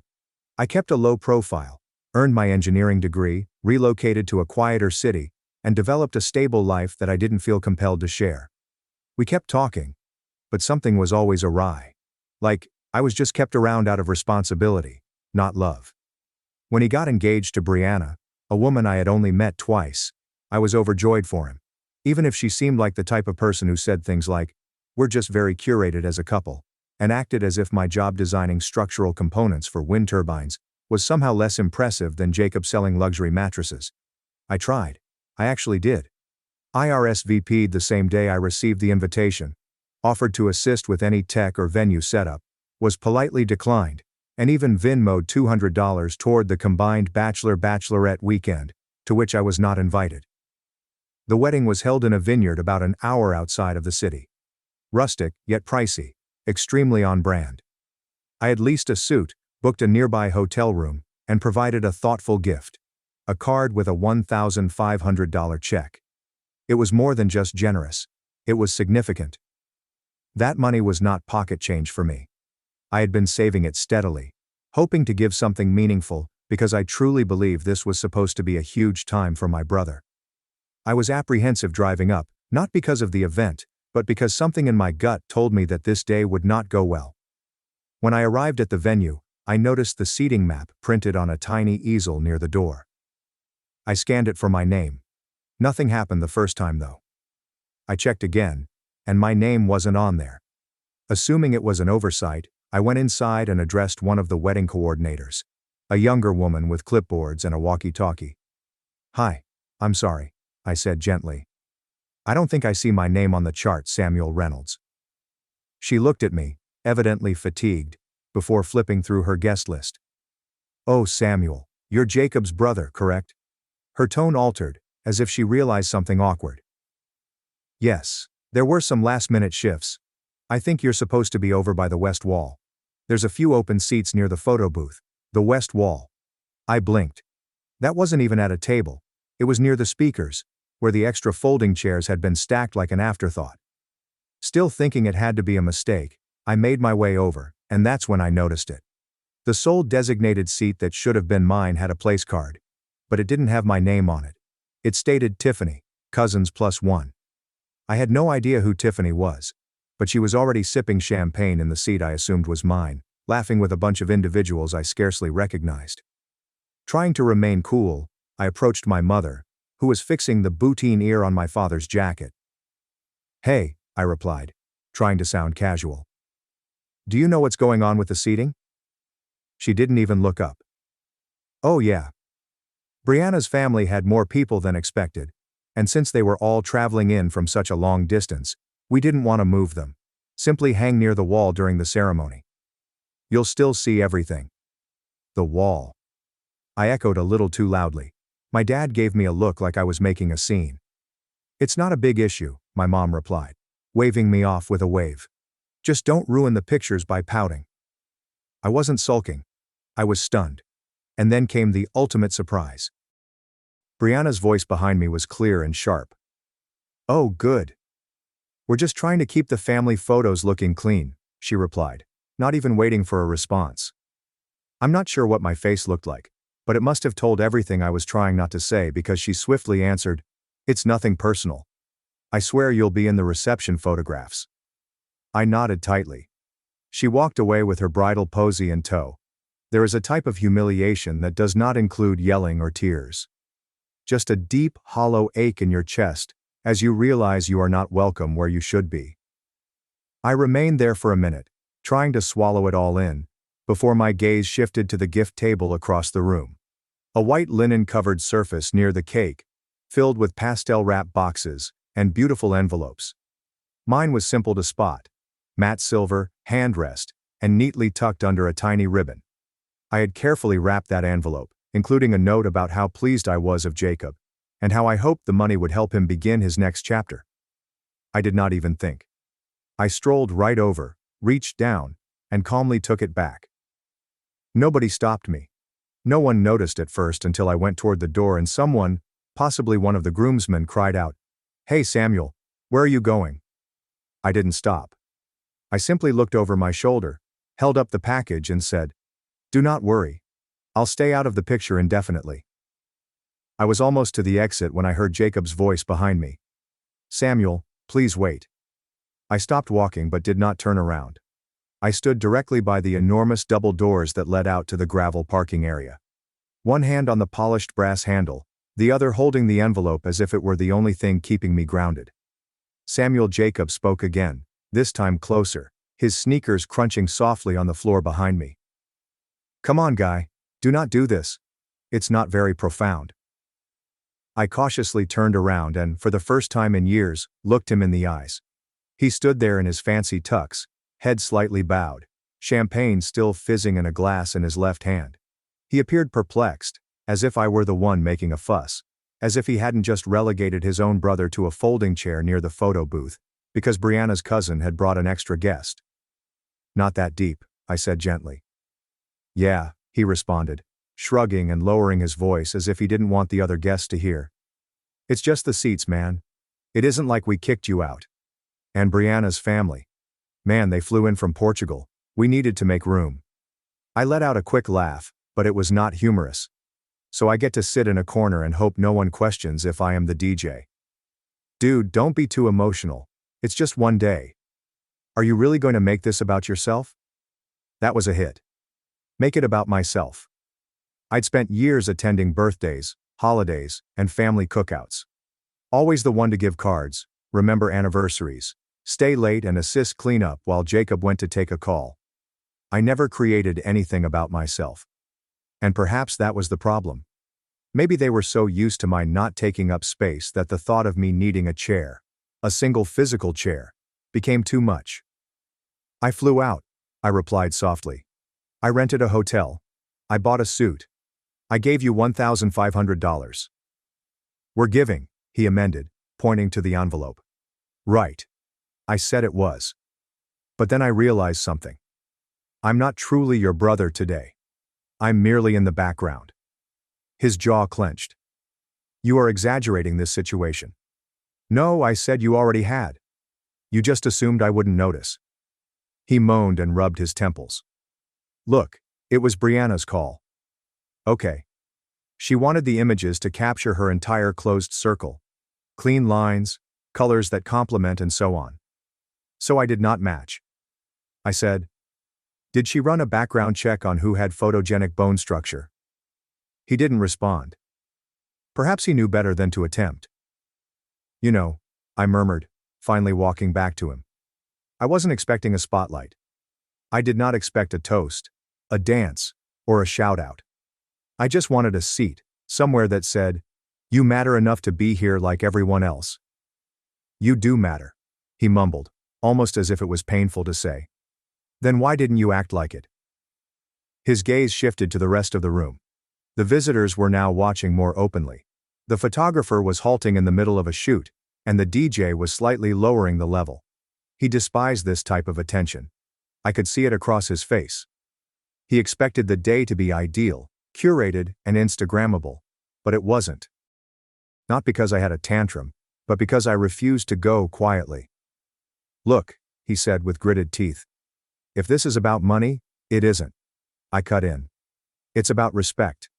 Today taught me how little I have from you. He opened his mouth to complain, but nothing came out. Just one frustrated exhalation. I'm leaving, I explained, adjusting the package in my palm. Don't worry. I'll make sure the images are great. There's no awkward older brother in the backdrop to throw off the symmetry. I went away before he could answer. The dirt crunched under my shoes as I walked to my car. I did not cry. I did not toss anything. I sat behind the wheel for a time, watching the vineyard disappear into the horizon in the rearview mirror. It seemed odd, as if I had just stepped out of a film in which I was not cast as a key character, not even a supporting one, but rather as an extra who ventured too close to the camera. Back at the hotel, I changed out of my suit, packed my suitcase, and examined the envelope I had retrieved.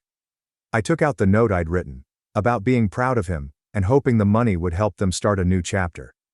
I read it once, and then tore it in half. Then I shut off the phone. It did not stay off for long. When I turned it back on about an hour later, there were 6 missed calls from Jacob to my mother, as well as a succession of increasingly concerned texts. Brianna sent the last one. All it said was, "You really ruined everything today." That's when the guilt disappeared. That line, the way she said it, as if I had ruined their carefully curated little fantasy, made something in me click into place. I had not ruined anything, I'd revealed it. But it was not the end. Definitely not. The following morning I checked out of the motel before sunrise. When I dropped off my keycard, the front desk worker hardly looked up, which was great with me because I didn't want to make small talk. I grabbed a stale croissant from the breakfast bar, flung it into my passenger seat, and drove out of the Grapetown, as if it owed me money. By the time I returned to my apartment, I had 11 more missed calls and 2 voicemails that I didn't want to hear. My mother's text had completely changed tone from, "You shouldn't have walked out to please call your brother, he's devastated," to one that made me giggle. "Samuel, family requires you to make sacrifices from time to time." Sacrifices. I sat down on my couch, still wearing my trousers from the night before, and reread that statement. It sounded like it came from a refrigerator magnet in a petrol station gift shop. What had Jacob sacrificed? His wedding photos would still be on brand.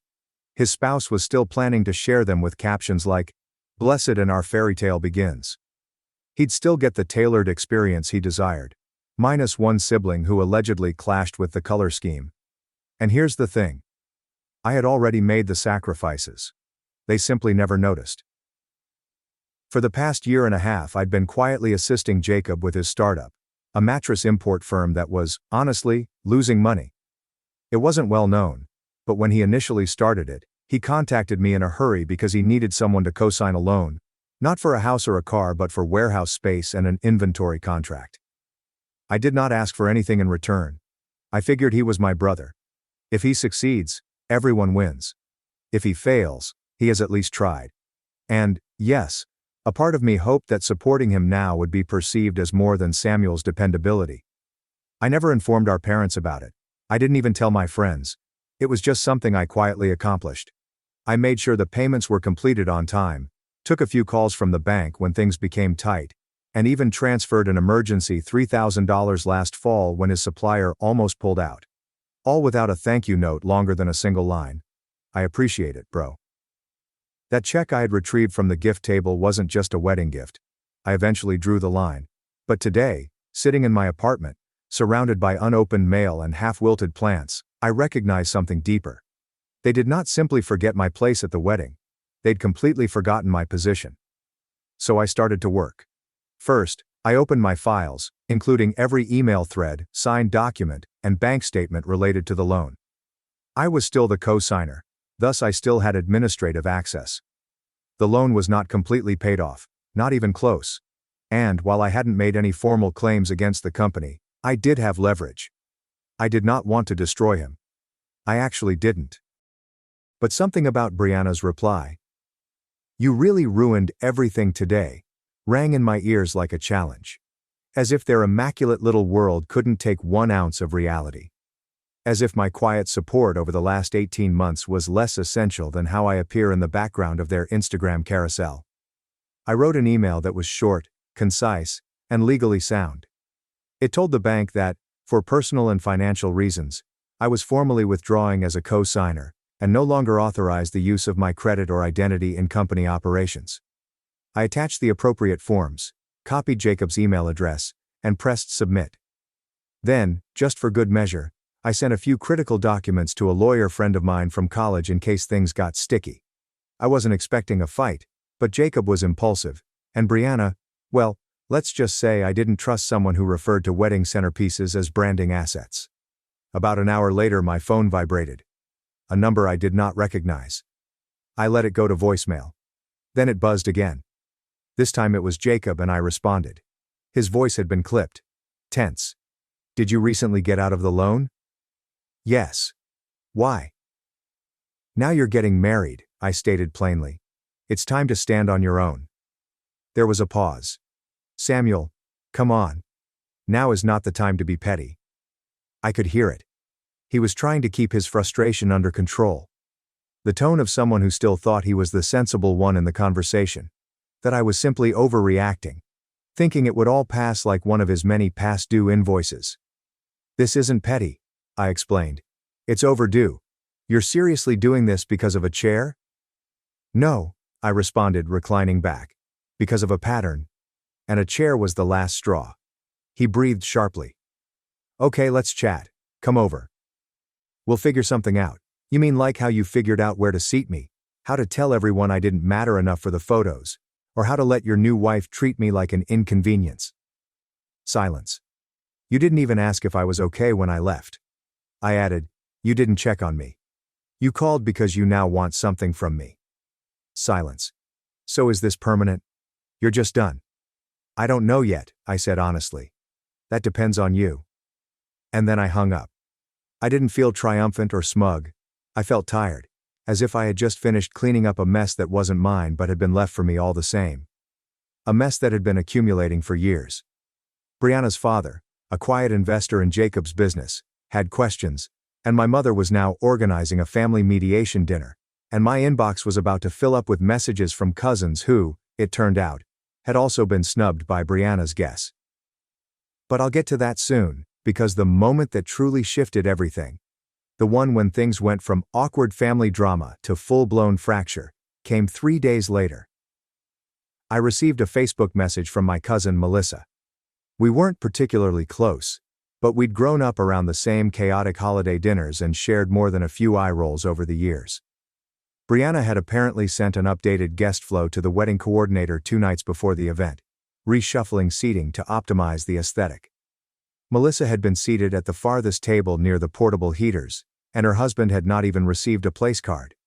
Melissa had already spoken with 2 other cousins, one who had driven 6 hours and was not even offered a drink, and another who had brought a $400 espresso machine from their registry, only to be seated behind a hedge. Melissa ended the call with, "I don't think I'm being dramatic, but this really feels like they used us as fillers." Later that night, I got curious and went to Brianna's Instagram. Sure enough, the photos had started rolling in perfectly filtered snapshots of rustic charm and candid laughs, and Jacob looked like a cologne ad.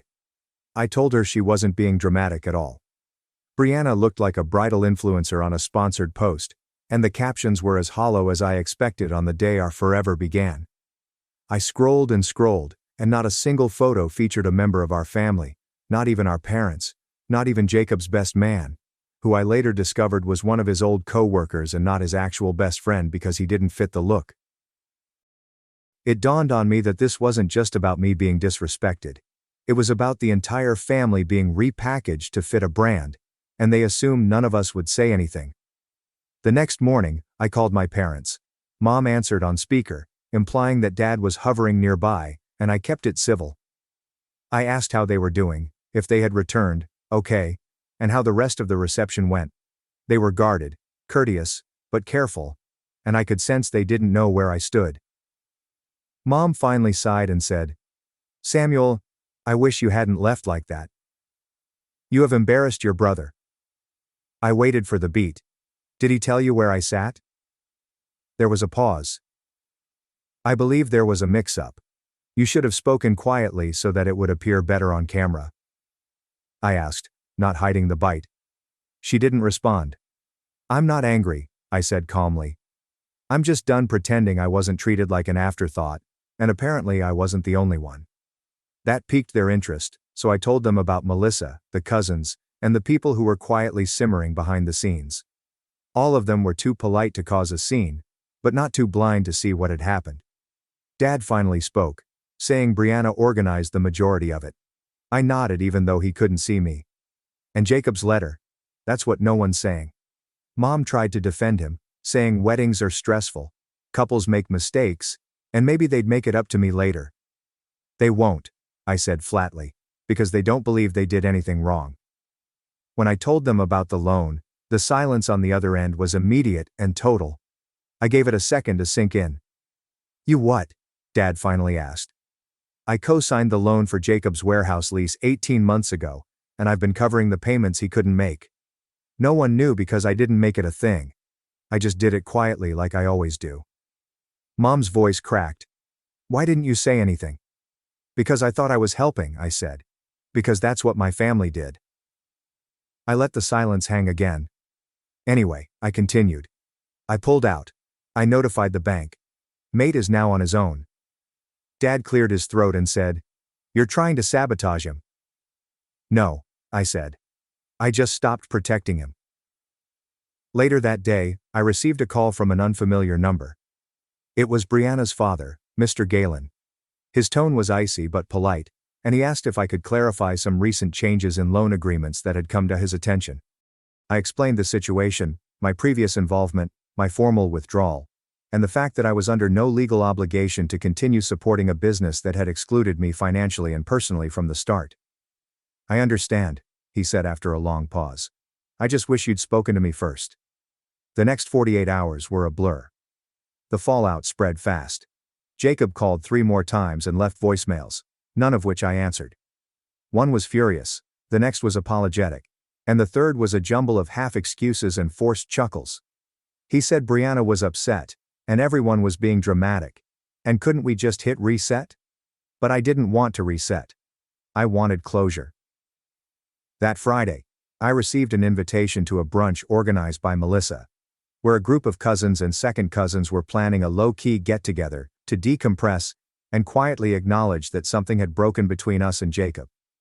There were no staged photos, no filters, no hierarchy of who looked good on camera, just coffee, waffles, and people who wanted to see each other.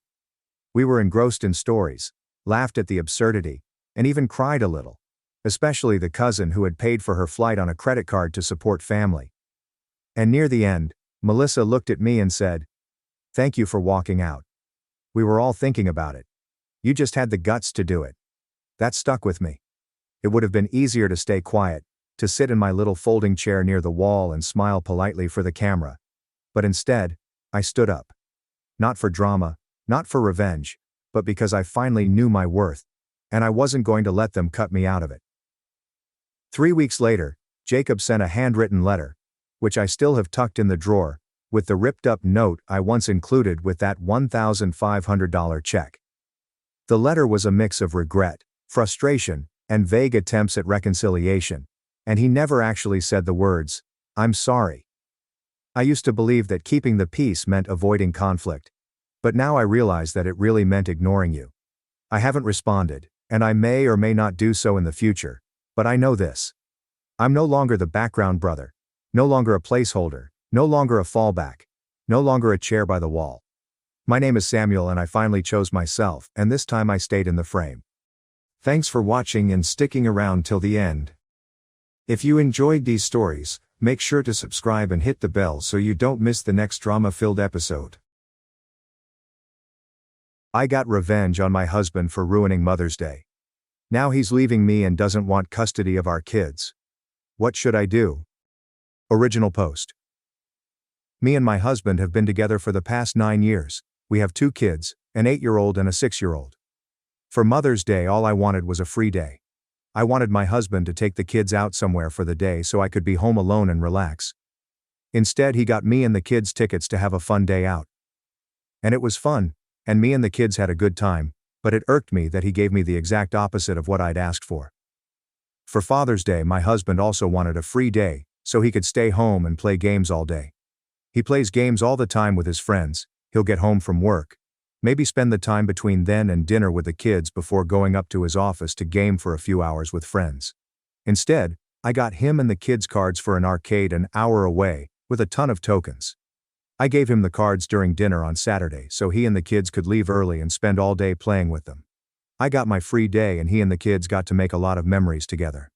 He and I got into a fight when the kids went to bed. He was angry that I ignored what he wanted for Father's Day. I was angry he didn't see that he'd done the same thing to me on Mother's Day. He's been ignoring me since, and won't accept my apologies. Too long, didn't read. I ignored my husband's wish to have a free day of Father's Day, and got him and the kids a day out, because he did the same thing to me on Mother's Day, and now he won't stop ignoring me, or accept my apologies. Edit. Some people are thinking that me, my husband and our kids went out for Mother's Day. We didn't. I took the kids for a day out while he played video games all day with his friends. Edit. I can't believe I have to say this. I do not hate, resent, or in any other way dislike my children. My point was not that going on a day out with them is terrible and I hate it. My point was that it really sucks asking for on thing and being given the opposite relevant comments. Comment 1. That's hilarious. I wouldn't apologize at all. Tell him to come talk to you when he's done being a piss baby. Oop. I really don't feel sorry and I feel like I was justified. I just want him to stop ignoring me. Comment 2. There is no way he didn't know what he was doing when he set up a day with you and the kids on Mother's Day without him around.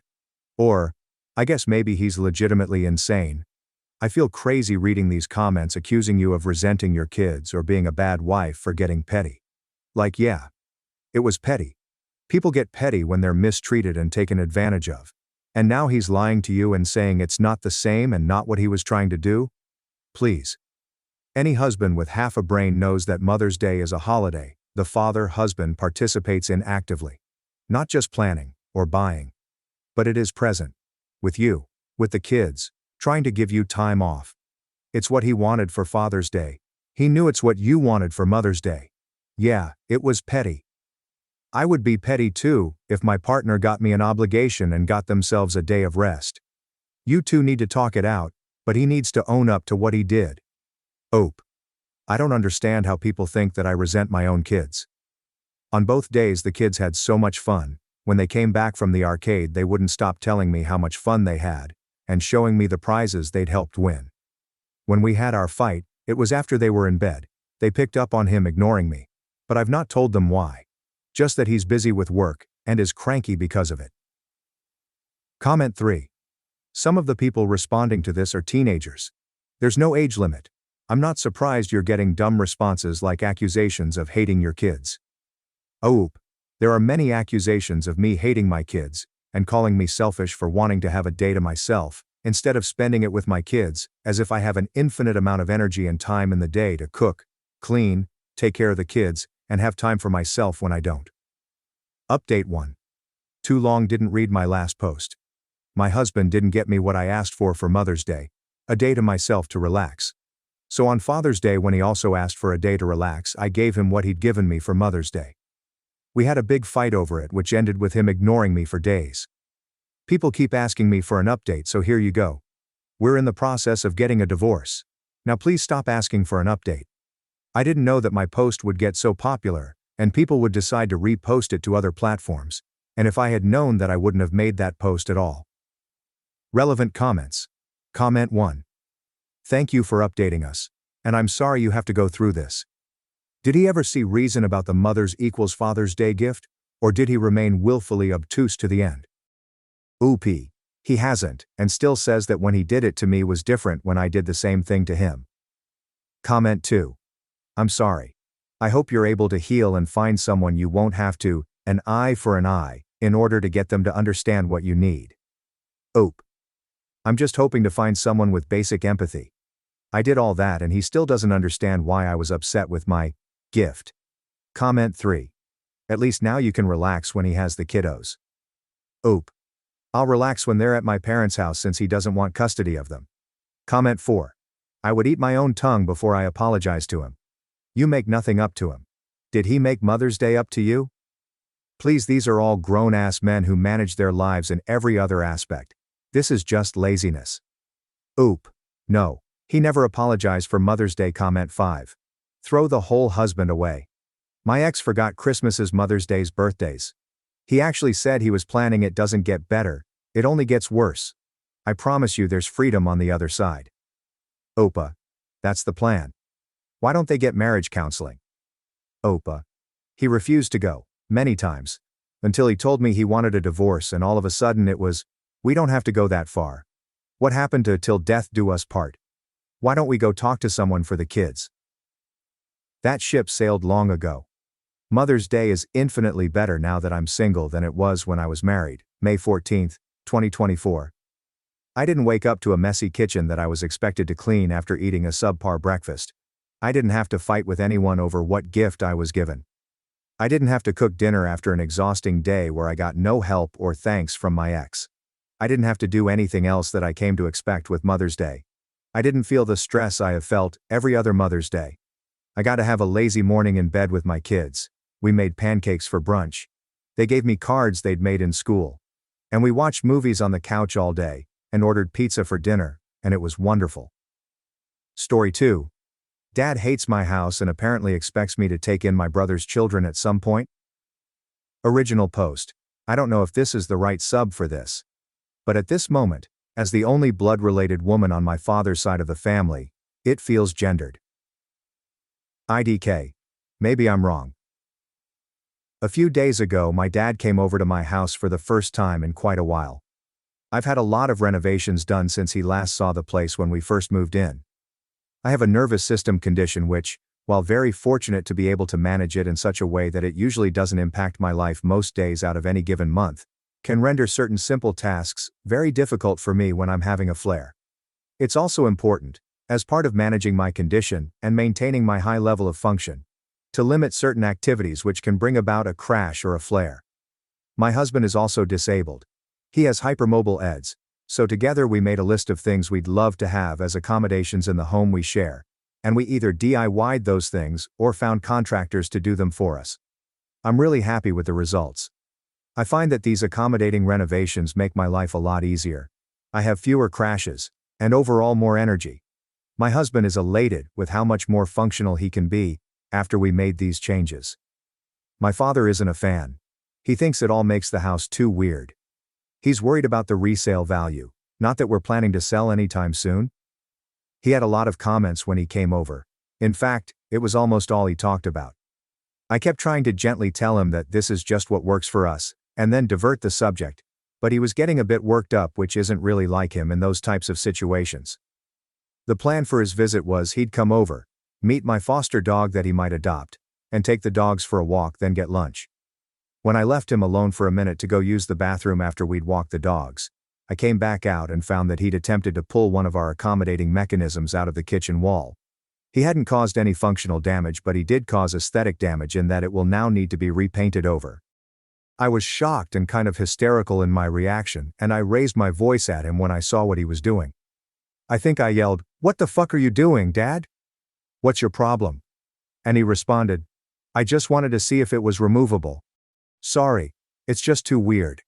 It's too weird, it's just not going to work when Billy and Bobby move in with you." Billy and Bobby are my nephews, my brother's kids. I have never invited them to stay with me, let alone move in for any amount of time, and I've never been asked to do so. Even in the event that my brother and sister-in-law passed away in some tragic manner. To my knowledge, I should be very far down a very long list of people who could be asked to take those kids in before I would be asked. So, I was pretty shocked my dad would say something like that out of the blue, and with so much frustrated emotion, about Billy and Bobby moving in. Because there's no reason, to my knowledge, for anyone to think that would possibly be happening. I asked him to clarify repeatedly, but he just waved it off and told me to forget he said anything, and he didn't want to talk about it. I pressed him, and all he said was, "Well, honey, it's a massive house. You have room for 2 boys. When I asked him why he would even bring it up though, and clarified that not only did I have absolutely no desire to host my nephews for a visit, let alone to move them in, he clammed up again and just said, "Forget I ever said anything." He apologized for damaging my home, immediately transferred a larger sum than necessary to me via Zelle to fix the scratch he'd made, and then took me out to lunch as we planned prior. The rest of the day with him was pretty normal, and I guess I was just a little shocked or something because I didn't bring it up again. But now that it's been a few days, I can't get it out of my head, and I'm so annoyed. First of all, my dad hasn't ever been and would never be that aggressive about any decoration or renovation in my brother's homes. He just wouldn't. And I can't help but feel that he is less respectful of my home because I'm a woman. Which sucks. But more upsetting, confusing. What the fuck was he talking about in terms of my nephews? Like, is my family conspiring in some way to move those kids in with me? It wouldn't be the first time that my family assumed I'd take care of those kids without asking me first, but in the past it was just babysitting, and I have directly told everyone that even that is unacceptable. So I would be really shocked if my brother still thought that was acceptable. I guess I'm just spinning out and don't really know what to do about it. I'm stuck between asking my father about it again first, or just reaching out to my brother directly. Some of UP's comments. Commenter. Is there something wrong with your brother that he can't raise his own kids? Oop. No, nothing wrong. To my knowledge, my brother isn't looking to move his kids out of his own home either. They are sometimes difficult kids. A little delayed and a lot entitled, enabled. In the past they've leaned heavily on family for childcare since my brother has a demanding job and my sil has a hard time being alone with her kids. When I lived with my dad, I was a big part of that equation, and ended up being more responsible for those kids than I'd have agreed to, because I wasn't in control of telling them if they could bring the kids over as it was my father's house. But even when I still lived with my dad, I was able to establish some boundaries, and assert that I wouldn't agree to care for them on demand. And that was generally respected after I put my foot down a few times. Commenter.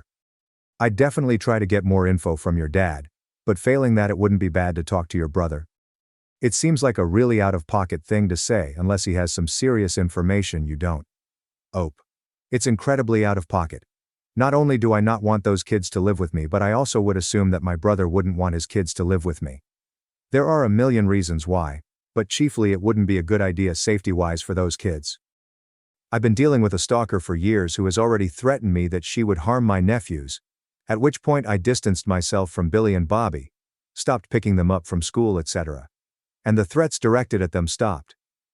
Currently I'm working on taking legal action, but nothing is set in stone, and even the idea of those kids, who are difficult but who I also love very much, being in my home makes me worried that they would be directly targeted, or that there would be some escalation. I actually can't imagine that my family would think it's a good idea to move those kids in with me. Like, I can't imagine circumstances where that would seem appropriate. Commenter. Yeah. Particularly given that information, but even without it, It's hard to imagine your brother or Sil would want or expect you to take in their kids short of some kind of serious health or relationship emergency. And even then, that wouldn't be something for your dad to be concerned about unless he's a particularly worrying person. Ope. Even if there's an emergency, I simply cannot be the first person on their list to take those kids in. I'm the only younger female blood relative, I guess, but there are so many other relatives and family friends who need to come before me on that list. My brother and Sil have a massive village, so I'm talking dozens. It's baffling to me that it would come down to me to take those kids in under any circumstances. Commenter. The fact that he was actively trying to tear your house apart is a huge red flag. My bet is your brother is getting a divorce, and they were just going to dump then on you since his job is so demanding. Ope. Honestly, I feel like a fucking idiot that the two of them getting divorced hadn't even crossed my mind. Not that they have an actively bad marriage or anything, but I think their dynamic is weird and I guess I wouldn't be shocked. Thank you for this insight. I mean, either way it's a no from me for various reasons. Commenter. Better yet. Group text to them. Guys, I'm worried about Dad. He came over the other day and kind of flipped out about our disability accommodations and tried to rip one off the wall. Then he thought Billy and Bobby were coming to live here, but couldn't explain why. I'm worried. Has anyone else noticed strange, aggressive behavior? Oop. I think I'll go with this, but on a call. I want to hear a response in real time. My dad has normalized triangulation a bit too much in this family for my comfort. Commenter. How old is your dad? Could he be having a sort of mental episode that he thinks your nephews are supposed to move in with you? Barring that, I'd ask your brother, hey, do you have any idea why Dad would say this? Is something going on? Oop. He's in his 70s, but he's still sharp enough to be working.